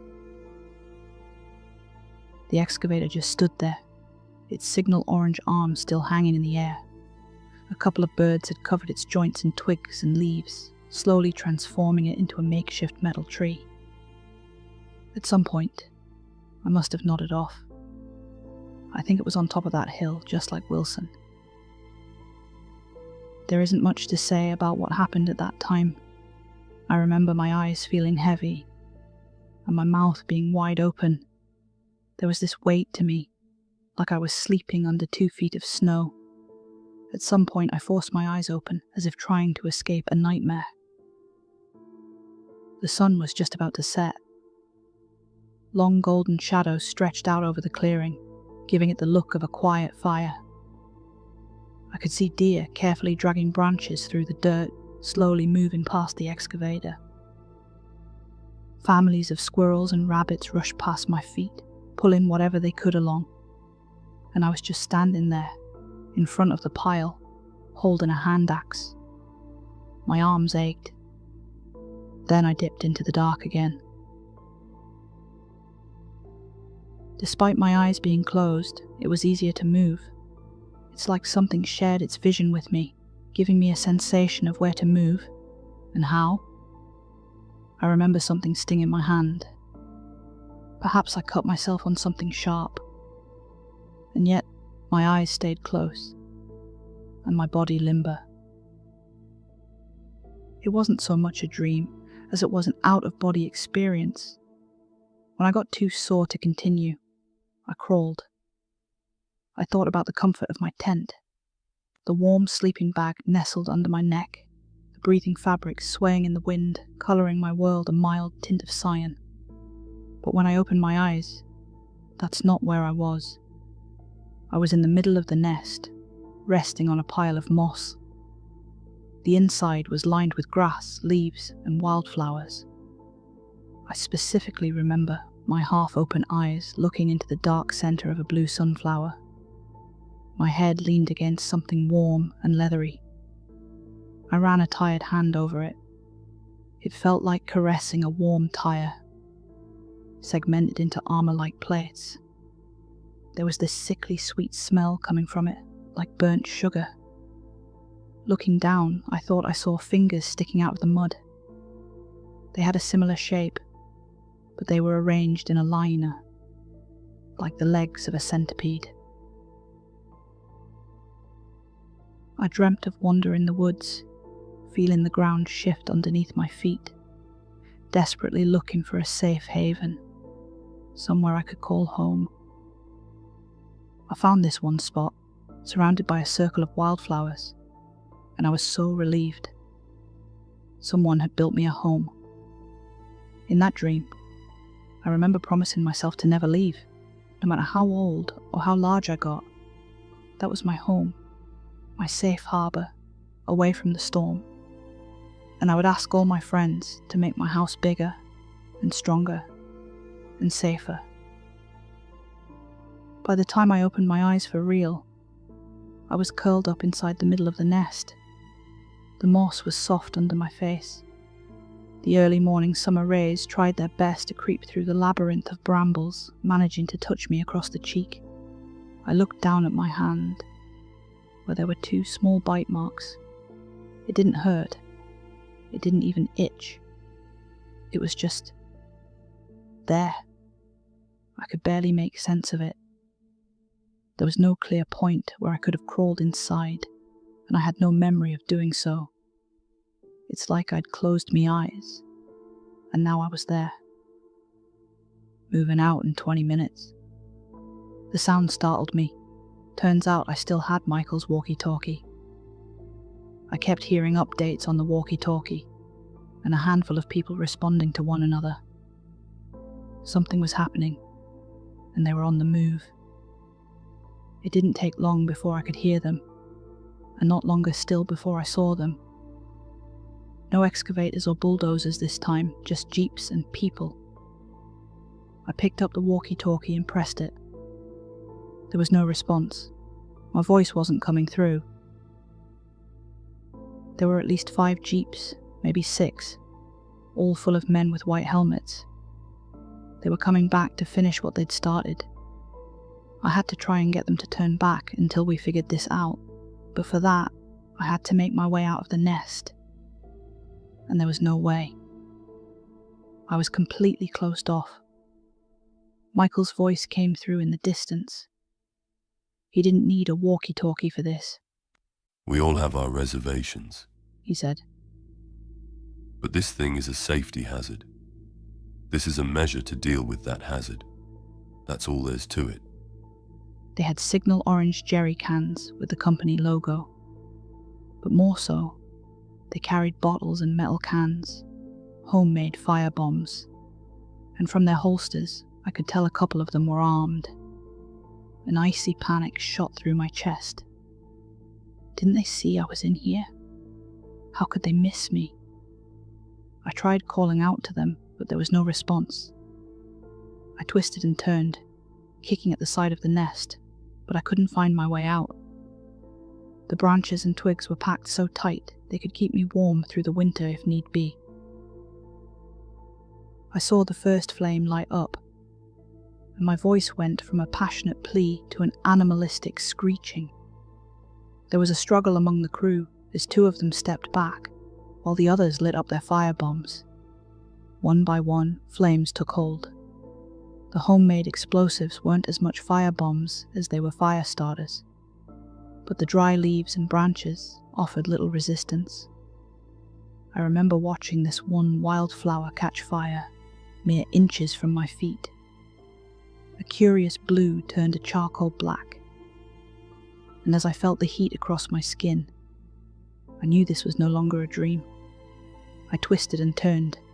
I thrashed, screamed, and cut myself bloody trying to get out. The smoke seeped into the gums of my teeth as I cried for help. In the branches, I could see the many creatures that had made it their home. Unlike me, they didn't protest. Maybe they realized it was already too late. They just sat there, watching the fire spread. They wouldn't scream as the fire reached their fur and feathers, like captains going down with their ship. The smell of burnt fur choked me more than the smoke ever did. More fire, from different directions. The crew was spreading out, making sure to get at every angle. Despite my struggle, I'd only managed to move inches. I couldn't dig, and I couldn't push anything out of the way. I was stuck, and the flames were getting closer. The heat stuck to the smoke, tainting the sweat pouring out of my forehead. I was going to burn alive in that hole, and they were never going to know. And no matter how much I screamed, or cried, or begged, they couldn't, or wouldn't, hear me. Then the fire reached my legs. That first burn seeped through my shoes. At that moment, the sting on my hand shot through my nerves. Something cold. My eyes were wide open, but I had the sensation of opening them again, like there was a second layer to my vision. And all of a sudden, I wasn't inside that nest anymore. I was on the outside, right next to the crew, being held back by two of Michael's guys. "Calm the fuck down!" one of them demanded. "What the fuck's wrong with you?" They held an arm each, having wrestled me to the ground.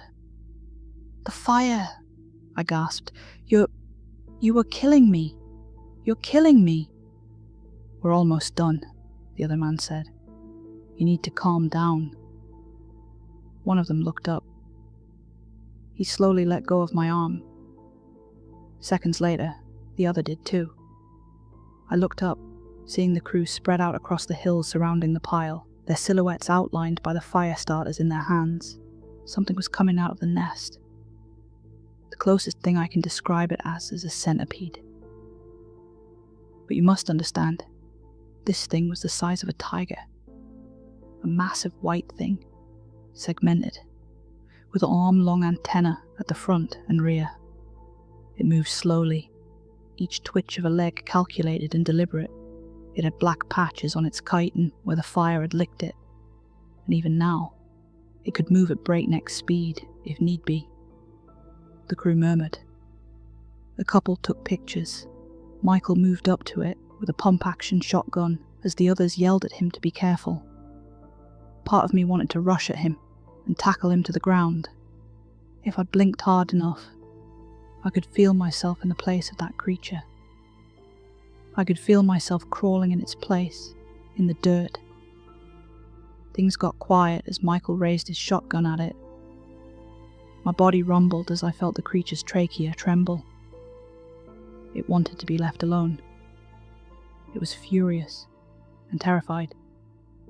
Then, a gunshot, but not from a shotgun. I don't think anyone had noticed Wilson walking up to us, pistol raised. He pointed it at Michael and spoke. As he did, something twitched in my arm. It was as if I knew the words before Wilson said them, like I felt them. I want to go. Wilson said. I just want to go away.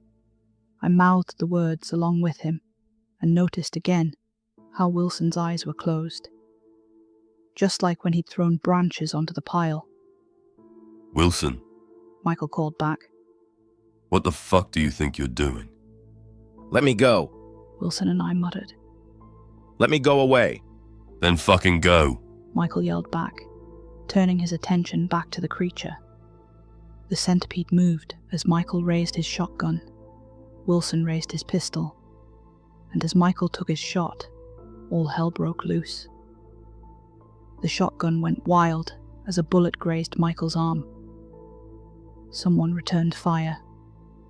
Wilson kept shooting, seemingly at random. I think someone got him in the leg.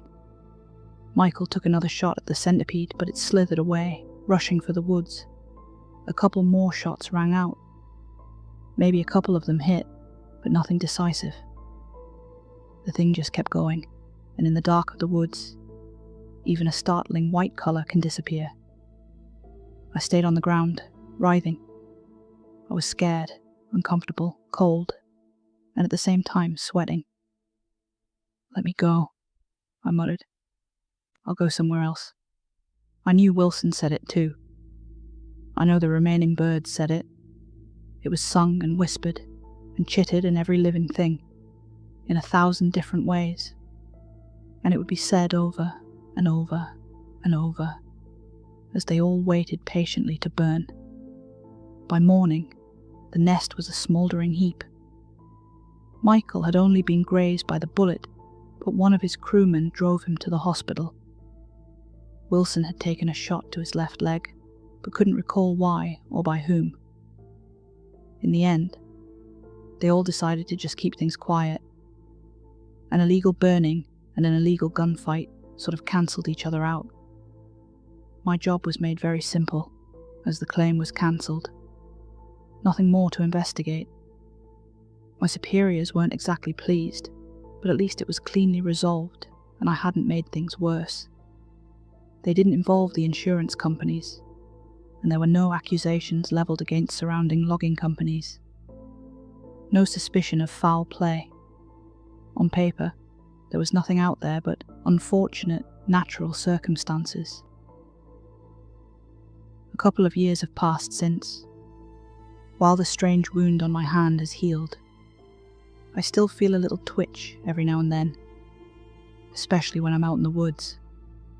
I might pick up the occasional stick without noticing or turning my head, without knowing why. Ranger Wilson has since retired from his position, and I suspect this incident might have been the thing to push him over the edge. Looking back at it all, I know something is still out there. Whenever I close my eyes hard enough, I can still hear it asking all its friends for help. It's building a house, a bigger one, with more friends. Perhaps next time no one will notice it. Until they do. Hi everyone, thanks for watching. That was Slumberjack Woods, by Reddit's own Saturday. Did anyone else feel insanely sorry for the centipede creature at the end? I didn't cry. Okay, maybe a little. Time for tonight's not so fun fact. Chainsaws were originally invented for childbirth. Yep, it's true.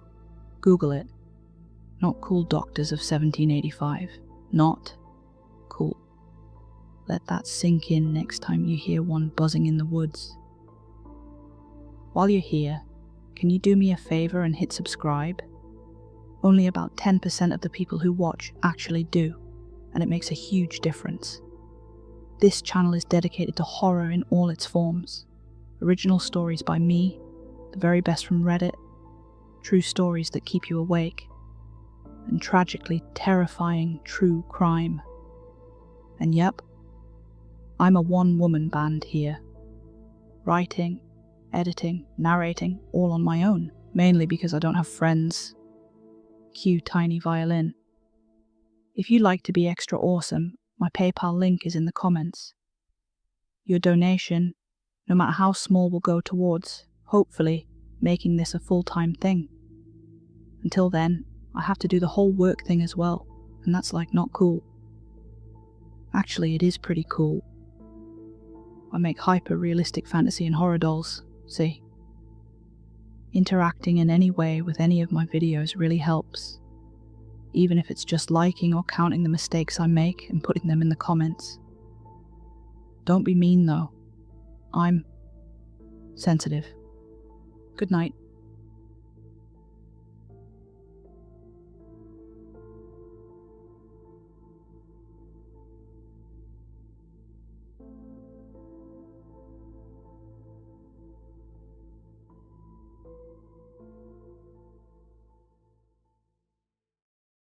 I had never seen these people before, but beggars can't be choosers. I was hitchhiking, and they'd stopped. It was as easy as that. I needed to get somewhere more civilized, and the company of a man and his son was probably better than to stay out in the middle of nowhere. The car itself was an older icy blue Volvo model, one of those cars with a box-like shape. That thing had probably been around longer than I had. The man had this long horse-like face with sunken eyes. A kind of chronically tired-looking man with a hawk-like nose and a tube-shaped torso. The kid sitting next to him, on the other hand, barely looked related. He was maybe 8 years old, with short black hair and deep dark eyes, pale as an egg. "Evening," I said. You're not heading anywhere, Tomskog, are you?" "Tomskog," the man said. "Never heard of it." "I've been there," said the kid. "That's far." "Oh, so this isn't Minnesota." "Son, are you lost?" the man asked. "Definitely," I chuckled. "Absolutely. Sit down for a bit, we'll figure it out." I got in the car as it idled by the roadside. There was this stale smell of pine and cigarettes that puffed up from the cheap nylon seats. The man in the driver's seat turned to me. Without the lights from the dashboard, it was surprisingly dark. I struggled to see the details of his face. "I'm Alan," he said. "This is Fred." The kid turned around and flashed a big grin. He didn't seem to blink much. "Hi," Fred said. "We're on a big trip." "A little father-son bonding time?" I smiled. "He's not my son," said Alan, completely stone-faced. A cold silence sunk over me as I realized this was something else entirely. And whatever it was, I didn't want to be a part of it. I put my hand on the door, ready to get out. "Son, do you know where you are?" Now that I thought about it, I had no idea. I didn't recognize the area, and the air felt a bit different. Then again, it was too dark to see anything properly. Running into the wild here might be a stupid idea, especially in the dark. Then again, I didn't want to take my chances with Alan and Fred. "You're in Arizona," said Alan, "about 6 miles from Phoenix." Phoenix? My mind was spinning. How the hell I ended up in another town, let alone another state, was beyond me. Maybe the woman in the blue caftan had messed me up more than I realized. What date is it?" "It's the 21st, said Alan. "June. Well, 22nd now. It's just past midnight." I hadn't kept a sharp eye on the date while I stayed in St. Gall, but I knew for a fact that it hadn't passed the 15th. I had lost at least 7 days. I sunk my face into my hands, trying to figure out what to do. But first things first, I had to get out of the car. I couldn't stay with these people. There was something fundamentally wrong with them, and I wasn't eager to find out what it was. If this whole ordeal had taught me anything, it was to trust my instincts. "We're heading up to Denver," said Alan. "You're welcome to tag along." "That's all right, I just needed to... I think you should come along," said Fred. "We could play games." "No need to, We'll just drop you off at the next stop then," smiled Alan and started the car. "There's a gas station up ahead. I'm sure you can make your way from there." I quietly tugged on the door handle, only to notice the child locks were engaged. Unless I wanted to ask them to open, I was stuck. "That'll be fine," I said. "I'll get off there." "Sure thing." As we drove north, I got a good look at the two of them. Alan was barely keeping it together. I could see his hands shaking, and he couldn't keep his head straight. He kept moving, like a bobblehead.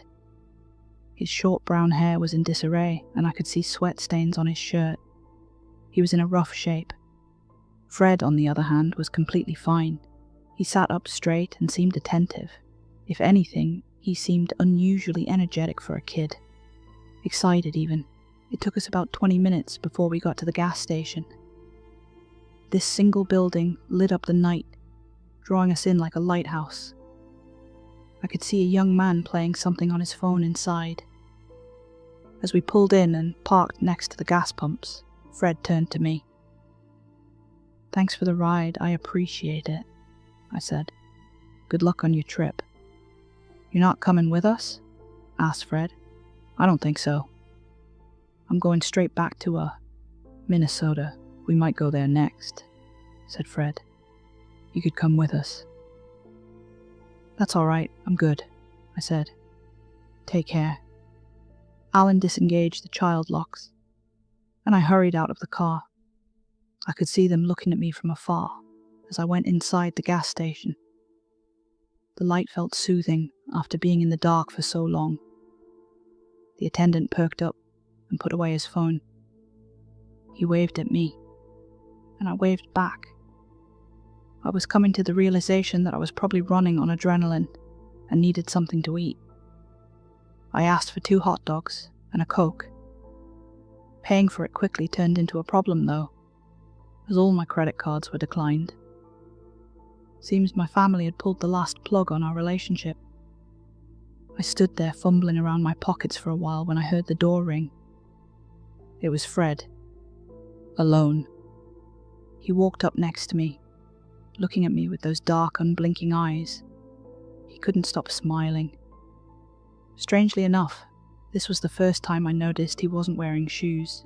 "You want a hot dog?" he asked. "I'm hungry." "Sorry, I can't pay for these." The attendant sighed and put away the tongs, clicking them twice for good measure. Fred didn't stop smiling. "That's okay," Fred said. "I don't really like hot dogs anyway." There was a loud bang, catching me off guard as the building went black. Some kind of circuit had fried, but not even battery-powered devices seemed to function. I could see the attendant's phone go dark. "I just drink the ketchup anyway," laughed Fred, somewhere in the dark. I just saw his outline, but he was quick. There was a little pitter-patter of feet and giggles as he ran off somewhere into the back. The attendant didn't seem to know what to do. He just froze. "Hold on, I think there's a... No, wait." We were both fumbling in the dark. I could hear him move across the counter, knocking over a display. Little plastic toys scattered across the floor. I headed for the door. The power seemed to be out, and I couldn't find the manual lock for the doors. I looked for a latch, but it was impossible in the dark. "Excuse me, how do I..." I heard the attendant fall over with a painful thud. Then, he got eerily quiet. There was just this quiet, gulping sound, like someone sucking liquid off the floor. "Hello?" I asked. "What, are you there?" I moved around the counter and saw something looking back at me. Reflective eyes, like that of a cat. They didn't blink as they slowly bobbed back and forth, drinking something off the floor. The attendant didn't respond. I ran back to the doors and forced my fingers in. I could tell I was weakened, but I was still strong enough to pry myself through the doors. "You can still get a hot dog," laughed Fred. "They're free now." I could hear a little pitter-patter of naked feet getting closer as I forced myself through the doors. They slid shut behind me. Looking back, I could see Fred pressed against the glass, hands covered in blood, with a big grin on his face. His eyes seemed larger and even darker, but in the right light, they reflected at me. "I'll wash my hands," he said. "Wait there, I'll get you one."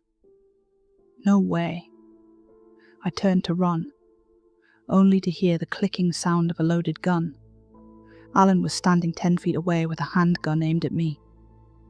He yawned, and I was afraid his shaking hands might accidentally pull the trigger. I noticed how even the streetlights had gone dark outside. I could make a run for it, if only I could work up the courage. "Calm down," Alan said. "We're still heading for Denver, son. You sure you're not coming along?" I'm sure. "I'm sorry," said Alan. "Fred seemed to take a real liking to you, and he'd love the company." "Would you accept no for an answer?" "I wouldn't." I hadn't even noticed Fred getting through the doors. He was standing right behind me, near enough to grab my arm. I considered picking him up and using him as a shield, but I got the sense that it would be the end of me. This was no ordinary kid, and this was no ordinary man. Fred held up a hot dog drenched in ketchup. "I got you this." "Thanks," I said. "I'm not hungry, though." "Maybe just eat the fucking hot dog," said Fred, his smile fading.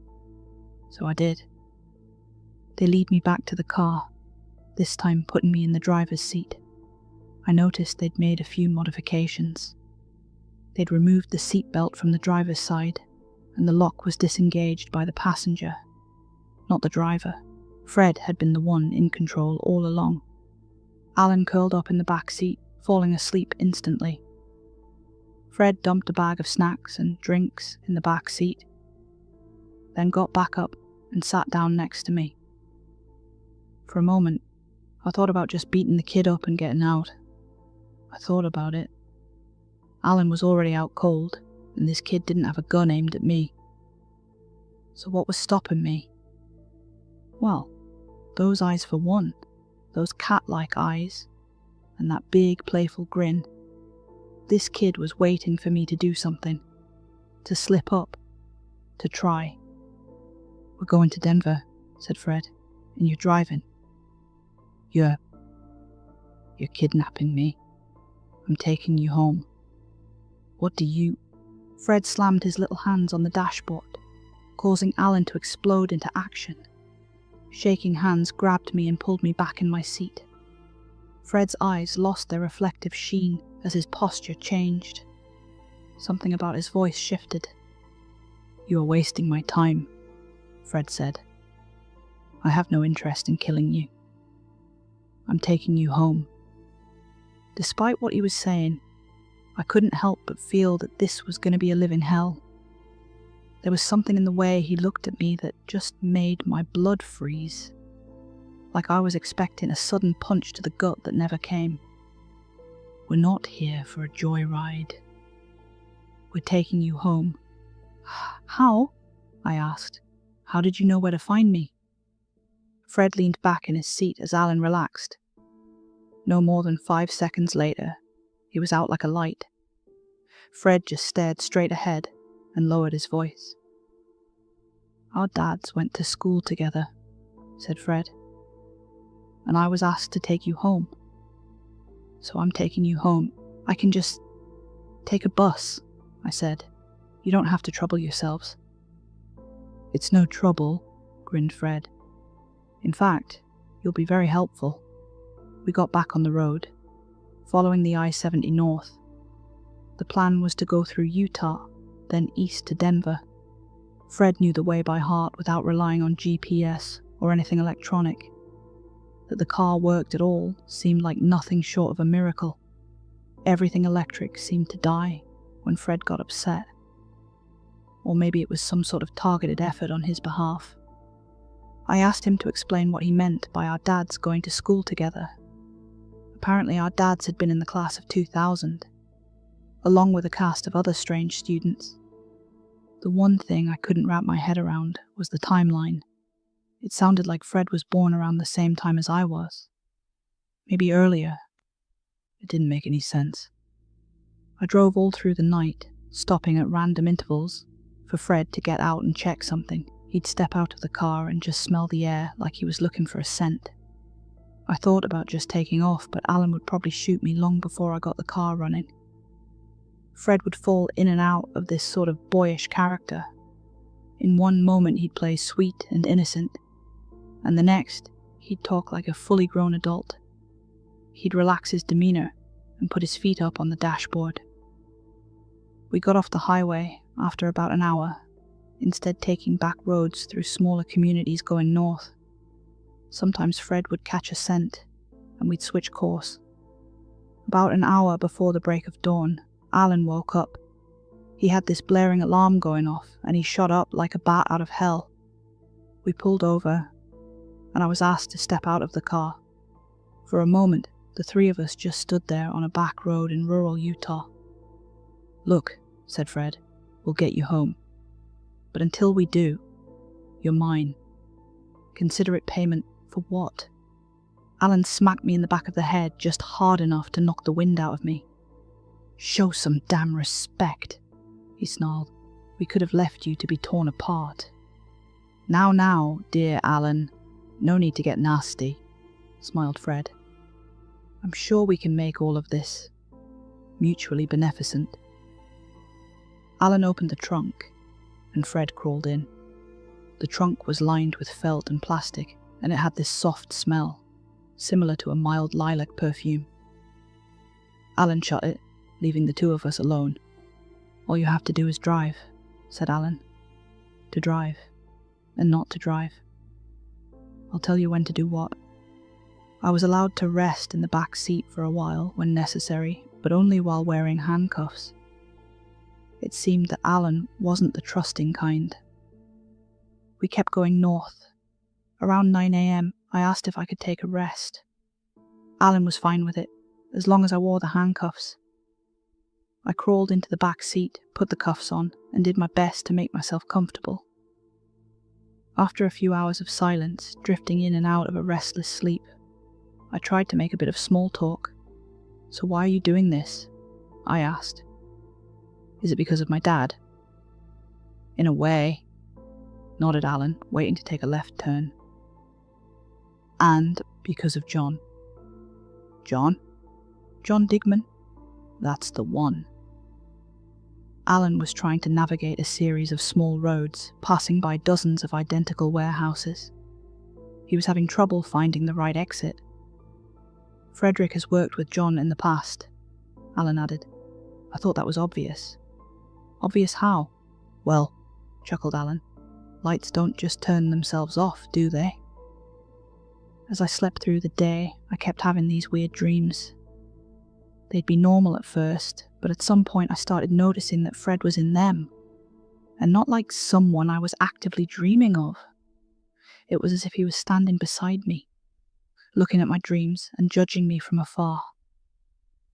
It was so lifelike and distracting that I started to wake up after noticing him. But after a dozen or so times, I just stopped caring. He was simply there, no matter what I did. After a few hours of sleep, I started to expect Fred to be there. It felt stranger not to have him there. I started to look for him, and I felt anxious when I couldn't see him. He was there. He had to be there. When I finally woke up, it was already dark. I must have been out for at least 10 hours. I was having cold sweats. I didn't even think. I just got out of the car. I found myself relieved to see that Fred was up. And that frightened me. I wasn't supposed to feel relieved. There was something fundamentally wrong with this kid. Didn't he kill someone that previous night? Still, I couldn't help it. I felt safe knowing he was awake and watching. So when I was asked to get in the driver's seat, I didn't protest, but seeing my hands shaking as I placed them on the steering wheel sent a cold shiver up my spine. Was this what had happened to Alan? Over the next few days, we drove all around the state, stopping only for a quick bite to eat or a bathroom break. I would mostly stay in the driver's seat, except for the hours where I slept in the back. During those hours, I could feel myself finally relaxing. The deepest, most serene sleep you can imagine. While awake, I'd feel myself stressing out over anything and everything, unless Fred was in the car next to me. I'd see awful things at the side of the road. I imagined vaguely humanoid shapes coming out of the forests, or seeing faces leap out in the dark. Sometimes I'd see something in passing cars, like a driver without a head, or no driver at all. It was only during those first few hours after a long sleep that I functioned as a normal human being. Better, in fact. During the hours where it was just me and Fred, he'd sometimes have me stop at strange places. I'd wait outside apartment complexes, or stop at dark roads in the middle of nowhere.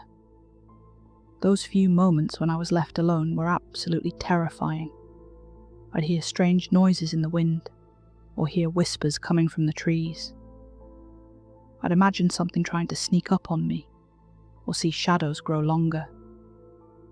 It wasn't until Fred came back that it all disappeared.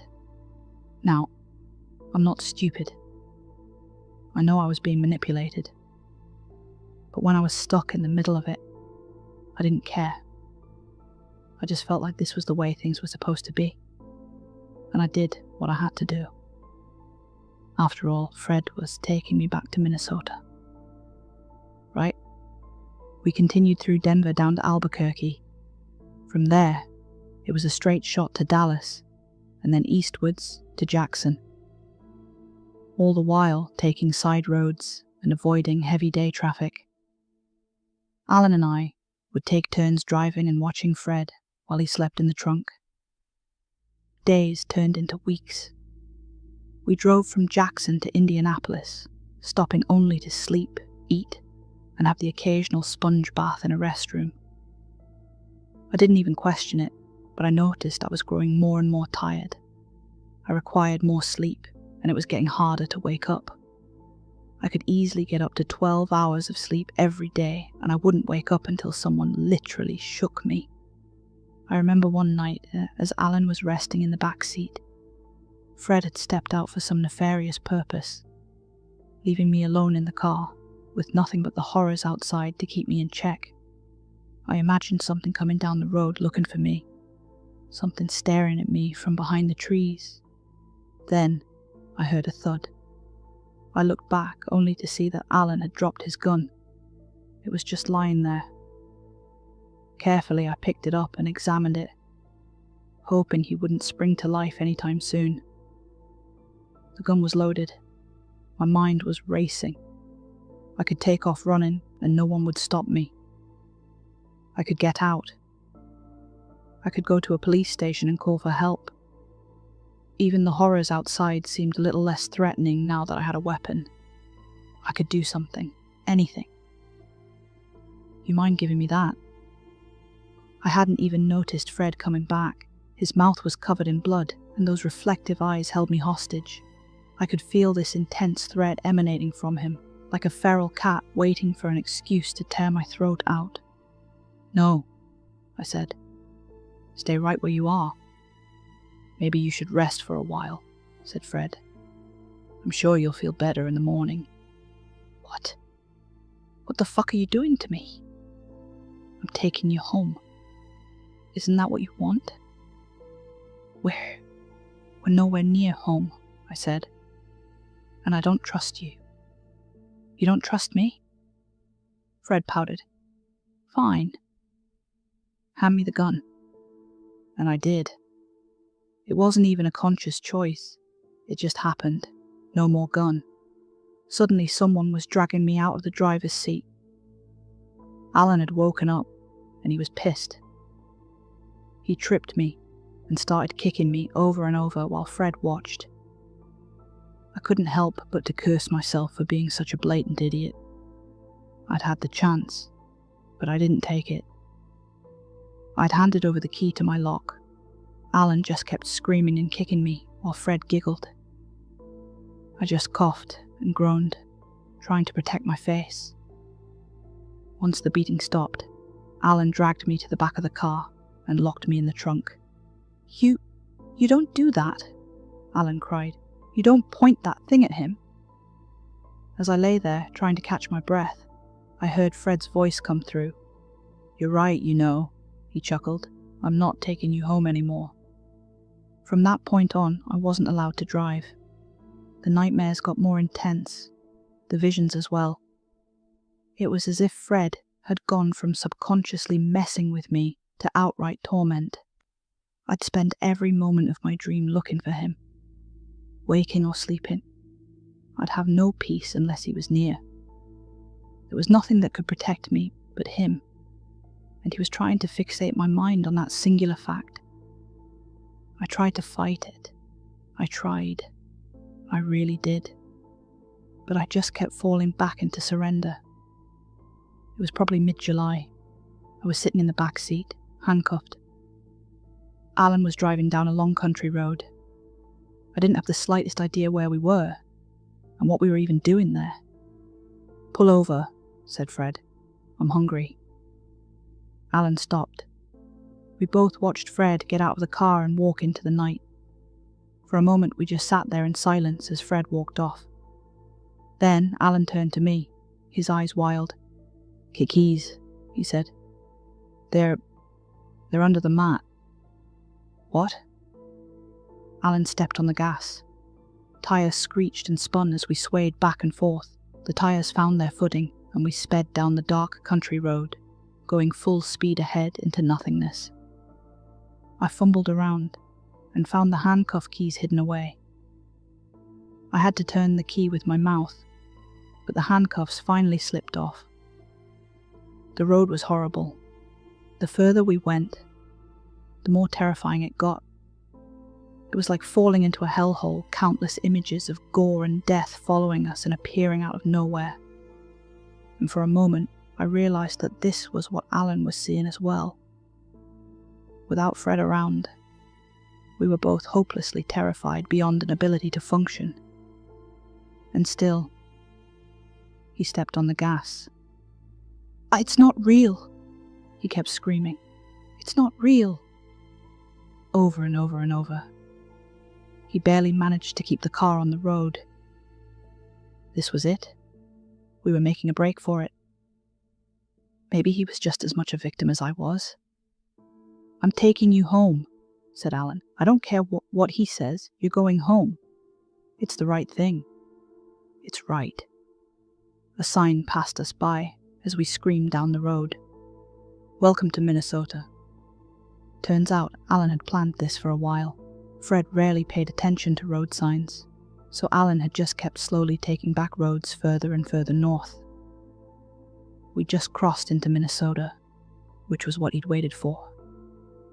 We couldn't escape while Fred slept, it seemed, as that was the one point of the day where his control was the strongest. During those hours, we were both just mindless drones. "When you get out, promise me to just go," Alan screamed. "Promise me." "I promise," I said. Eyes on the road. Eyes on the road. Horrors from all sides.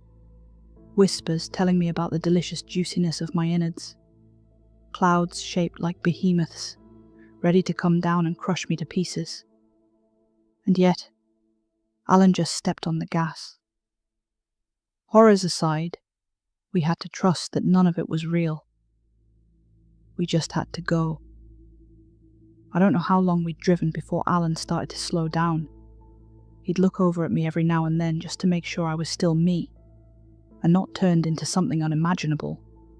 "I thought you'd be like him," Alan cried. "He said your dad's had something in common." "It doesn't make any sense," I said. "He's just a kid." "He's not," Alan sighed. "He's really not. It's just that shit in him." "What are you talking about?" Alan stepped on the brakes. Once the car came to a halt, he looked at me. Fred had a younger sister once, but she died. She was just 4 years old. That's awful. When that happened, the parents, they needed some kind of reassurance that they weren't going to lose another kid. A promise. A wish. I got a sinking feeling in my stomach. A wish, I repeated. You don't mean... The year walk, said Alan. That's what the two of you have in common. Both your dads did it, together, but his dad made it. Yeah, nodded Alan, and whatever he wished for made Fred into... this. That's why he isn't trying to kill me. He already got a wish fulfilled. He's happy just the way he is, sighed Alan. That's why he's always smiling. Alan stepped on the gas as we sped into the night. We kept going for a few hours. We passed Blue Earth and Fairmont, and as we started closing in on Tomskog, the roads seemed to get darker. The visions were still there, but we were seeing past them. Both Alan and I were having cold sweats and shivers, both from stress and fear, but also just being on our own. We were breaking a bad habit. As Alan took a sharp right turn towards Tomskog, the pale headlights of the car suddenly went out. We didn't know what was going on. Alan sped up, even as I screamed at him to stop. We can't stop now, he screamed back. We can't. Crash. I coughed, tasting metal on my breath. The seatbelt had held.